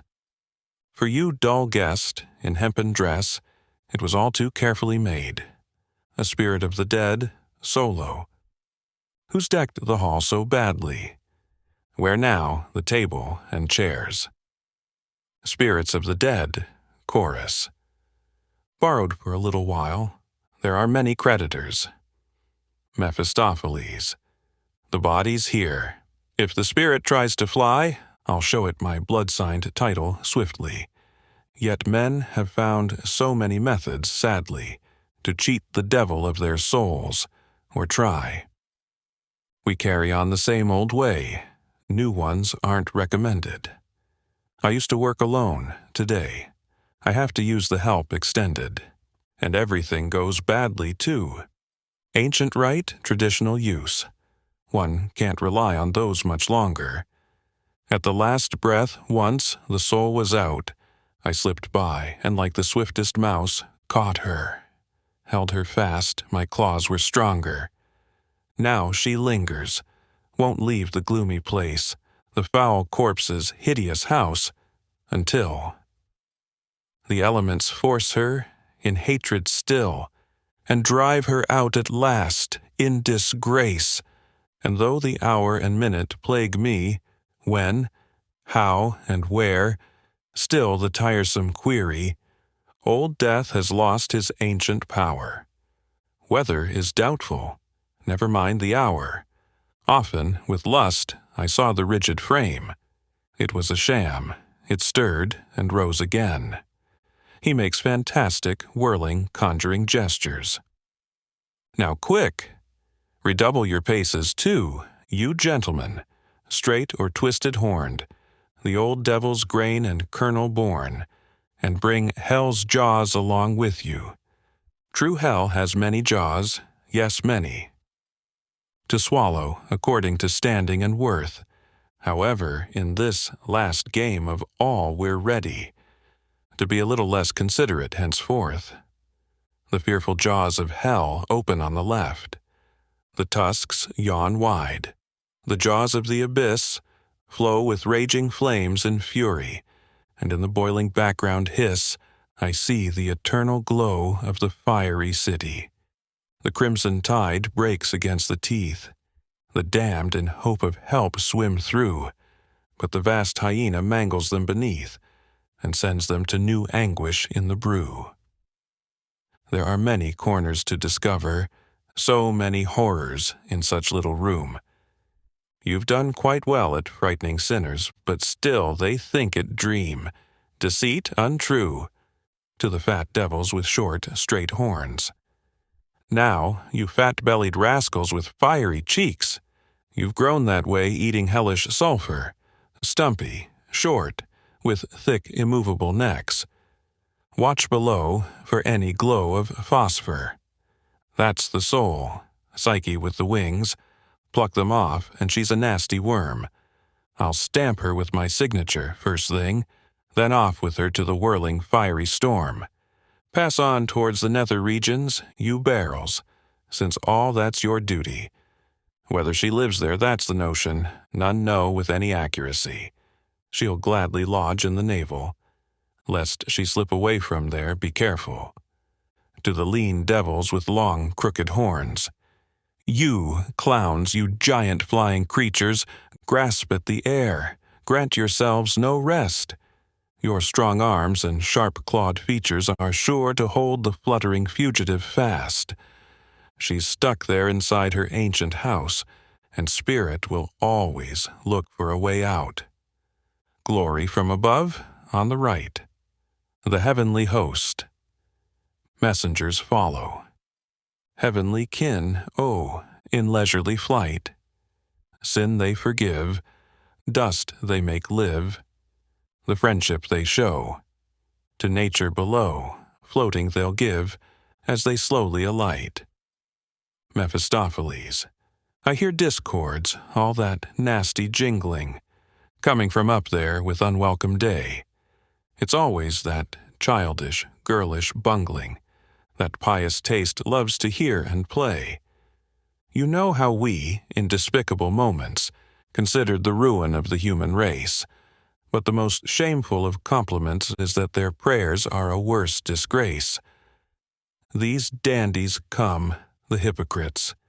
They've snatched a heap of souls away, use our own weapons too to do it. They're devils in disguise, I'd say.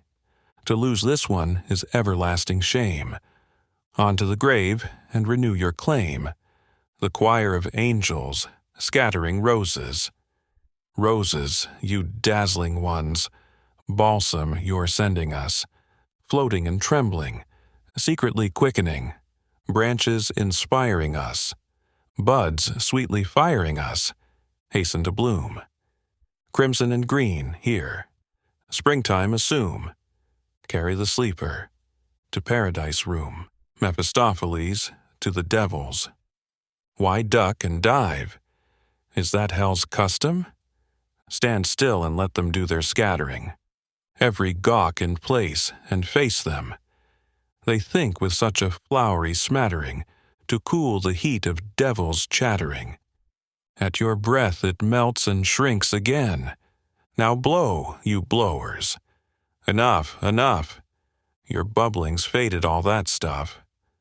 Not so fiercely. Close your mouths and noses. Ah, now you've been too violent with the roses. Where's the moderation you should have learnt? They're not just shriveling, they're burning, burnt. They float about in flames, poisonous, bright. Avoid them, close together, huddle tight. Your power's waning, and your courage too. The devils sniff the strange, seductive brew. The choir of angels, blossoms of joyfulness, flames of true happiness. Love they radiate, bliss they now create, as the heart may. Words that are truest, air of the clearest, gathering round us. Eternal day, Mephistopheles. Oh, curses, oh shower of shame that's shed. Each Satan standing on his head, the fatties spin like tops in curves and plunge arse upwards into hell. Go find the hot baths you deserve, while at my post I'll stand here still. He beats at the hovering roses. Will-o'-the-wisps, be gone. Though you burn bright, snatched at, in the end you're disgusting shite. Why'd you keep fluttering here? Buzz off. They stick like tar and sulfur, filthy stuff. The choir of angels. What is not part of you, you need not share it. What inwardly troubles you, you need not bear it. Should it close in with force, we will deflect its course. Only the loving love guides to its source. Mephistopheles. My head and heart are burnt, my liver's burnt by a devilish element, sharper than the fires of hell. That's what makes you cry so as well, you, the unlucky in love. Disdained, heads turned to the beloved, strained. Mine, too. What's twisted it to one side? Are they and I not sworn to eternal strife? I, once fiercely hostile to their very sight, has an alien force pierced me through and through? I gladly gaze at them, loveliest of youths. What holds me back from cursing at the light? And if I let myself be seduced, who'll play the fool in future? These airy fellows that I hate, too, how lovely to me now they all appear. You sweet children, tell me then, Aren't you part of Lucifer's race? You're so nice I'd like to kiss you. And again, it feels as if this is your proper place. It feels as comfortable, as natural to me, as if we'd met 1,000 times before, so surreptitiously cat-like, so lustfully. The loveliness with each glance quickens more. Oh, come nearer. Oh, only glance at me. The angels. We're here already. Why so cautiously? We are close, and if you can, then stay.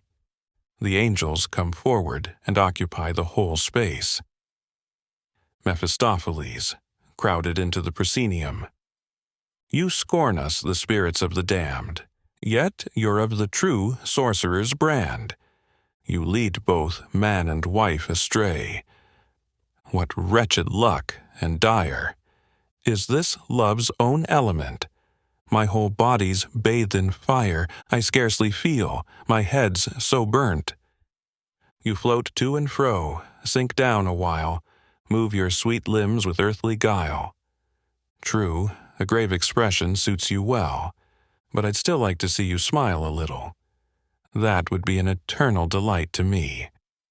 Like the lover's mutual glance, you see, a simper round the mouth is how it's done. You, the tall lad, you could make me love you.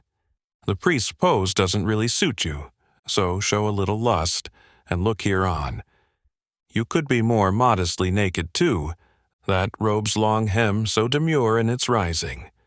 They turn away, and seen from the rear view, those rascals now are really appetizing. The choir of angels. You, loving fires, brighter, now fanned, heal the damned, with truth, the higher. Let them be freed, from evil indeed, blissfully grace, the eternal embrace. Mephistopheles, collecting himself. What's happening to me? Like Job, in fact. All boils, so I scare myself, and yet I've won.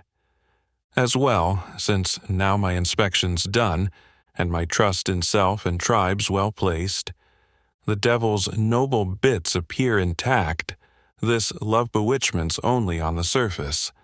The wretched flames already smother, and, as is right, I curse you all together, the choir of angels, pure incandescence, whom its flames bless, blissful with goodness, is their existence, gathered together, rise now, and praise. Spirit can breathe here in purer waves. They rise, carrying away the immortal part of Faust. Mephistopheles, looking round him. How then? Where did they vanish to? You took me by surprise, you adolescents. Now, with what they've salvaged from the tomb, as their own prize they've flown off to heaven. They've stolen a unique treasure, that noble soul, mortgaged to my pleasure.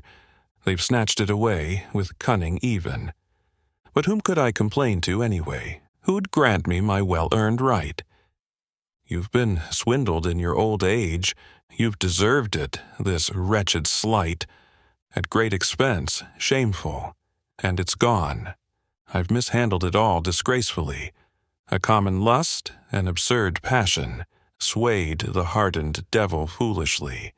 And if experience was in a mess, with all these childish, stupid things, it was in truth no trivial foolishness that took possession of him in the end. Scene 7th. Mountain, gorges, forest, rock, desert. Holy hermits, divided in ascending planes, posted among the ravines. Chorus and echo. Forests, they wave around. Over them, cliffs bear down. Roots cling to rocky ground. Trunk upon trunk is bound. Wave after wave sprays up. Deep caves protecting us. Lions prowl silently, round us still friendly, honoring sacred space, love's holy hiding place. Pater ecstaticus, hovering up and down. Eternal, fire of bliss, glow of love's bond this is, pain in the heart, seething, rapture divine, foaming, Arrows, come, piercing me, spears compelling me. Clubs, you may shatter me, lightning may flash through me. So passes the nullity of all unreality, and from the lasting star shines love's eternal core, pater profundus, at a lower level. As this rocky abyss at my feet rests on a deeper abyss, as 1,000 glittering streams meet. In the foaming flood's downward hiss, as with its own strong impulse, above, the tree lifts skywards in the air. Even so, all-powerful love creates all things in its care. Around me there's a savage roar, as if the rocks and forests sway, yet full of love the waters pour, rushing bountifully away, sent to irrigate the valley here. The lightning that flashed down must purify the atmosphere, with poisonous vapors bound. They are love's messengers, they tell, of what creates eternally around us. May it inflame me inwardly as well, since my spirit, cold and confounded, torments itself, bound in the dull senses, as sharp-toothed fetters agonizing art. O God, calm my thoughts, pacify us, and bring light to my needy heart. Pater Seraphicus, in the middle regions. What a mist of morning hovers through the pine trees' swaying hair. Can I guess what it might cover? A crowd of spirits lived there. Choir of sacred young boys. Tell us, Father, where we wander. Tell us, kind one, who we are. We are happy, beings tender. To all who are, all who are. Pater Seraphicus, young boys. Born at midnight's hour, mind and spirit half unveiled, for your parents a lost dower, for the angels profit gained. You can feel that one who loves is near to you, so come to me. Yet of earthly ways and moves you bear no traces, happily. Rise into my eyes those known. Organs of the earthly life, you can use them as your own. Gaze at all the spaces wide. He absorbs them into himself. Those are trees, those are cliffs, a stream of water, rushing round, with gigantic leaps it lifts, shortening its journey down. The young boys, from within him. That's indeed a mighty vision, but it's gloomy here, you know, with fear and dread we're all shaken. Father, kind one, let us go. Pater Seraphicus, rise upwards to the highest sphere, grow unnoticed there forever. While in pure eternal manner, God's presence makes you stronger. Such is the Spirit's libation, blending with the freest air. Love's eternal revelation, bliss is unfolded there. The choir of young boys, circling round the highest summit. Hands now entwining, joyfully circling round, soaring and singing, with sacred feelings sound. In the divinely taught, now you should trust. He whom your worship sought, you'll see at last. The angels, soaring in the highest atmosphere, carrying the immortal part of Faust. He's escaped, this noble member, of the spirit world, from evil. Whoever strives in his endeavor, we can rescue from the devil. And if he has love within, granted from above, the sacred crowd will meet him, with welcome and with love. The younger angels, every rose from the hands of those penitents, loving, holy, helped us win the victory. The highest work, completed, stands, the treasure of this soul we've won. Evil bowed to petals thrown, devils fled the blows we threw. Instead of hell's hurts anew, they felt spirit's loving pain, pierced with agony again. The old devil-master too was gone. Shout with joy, all is done. the more perfect angels, carrying earthly remains, is hard to endure. Though they survive the flames, they are still the impure. Once a great spirit's strength, so tightly fits all the four elements, no angel splits. That double nature wed, the inwardly binding. To eternal love instead is left the unwinding. The younger angels, misted on rocky heights. Now we are feeling, nearing our clearer sight. Spiritual being, these clouds are vanishing. A crowd I see moving of sacred young men, freed from their earthly gloom, circling together, delighting again in the spring's brighter bloom, in higher air. Let them together then lead him on, risen, perfect, and there, the young boys, joyfully we receive him as a chrysalis, so that we now achieve a pledge of our bliss. Let all the threads be lost that now surround him. He is already blessed, divine love has found him. Dr. Marianus, the transformed Faust in the highest, purest cell. Here is the freest view of spirit borne skywards. There, women moving too, drifting on upwards. The splendor I see within. Garlands of stars, there all the heaven's queen shines from afar, enraptured, highest queen of all the world. Let me, in the blue, with all heaven's web unfurled, know your mystery too. Approve the tender, serious stir of the human heart, and in love's sacred bliss, raise it higher through your art. Our courage is unconquerable when you command on high, but our glow is gentler still when you are satisfied. Virgin, pure, of loveliest mind, mother in all nobility, peer to everything divine, queen of our reality, such light cloud fragments, wind all around her, they are the penitents. Women so tender, all around her knees, breathing the air, free, desiring her mercy. You are the virginal mother, it's not surprising. Those seduced by another, towards you are rising. Taken in weakness now, they are all harder to save. Who can resist the power of desires that enslave? How quickly the feet may slip on smooth, sloping ground.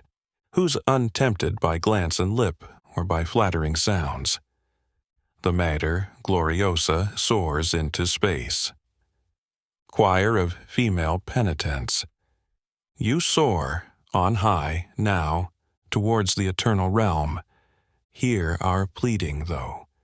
You, the peerless one, O merciful one, Magna Peccatrix, the sinful woman who anointed Christ's feet, see Luke 7:36, by the love that at the feet there, of your Son, divine, transfigured, let the tears like balsam flow there, despite the Pharisees' derision, by the vessel that so richly spread its fragrance on the ground, by the locks of hair that softly dried the holy feet shed round, the woman of Samaria, the woman at the well, see John 4, by the well where once before Abraham's flocks were driven, by the jar that cooled the Savior, that to sacred lips was given, by the pure and flowing fountain that poured out its clear water, overflowing, bright and certain,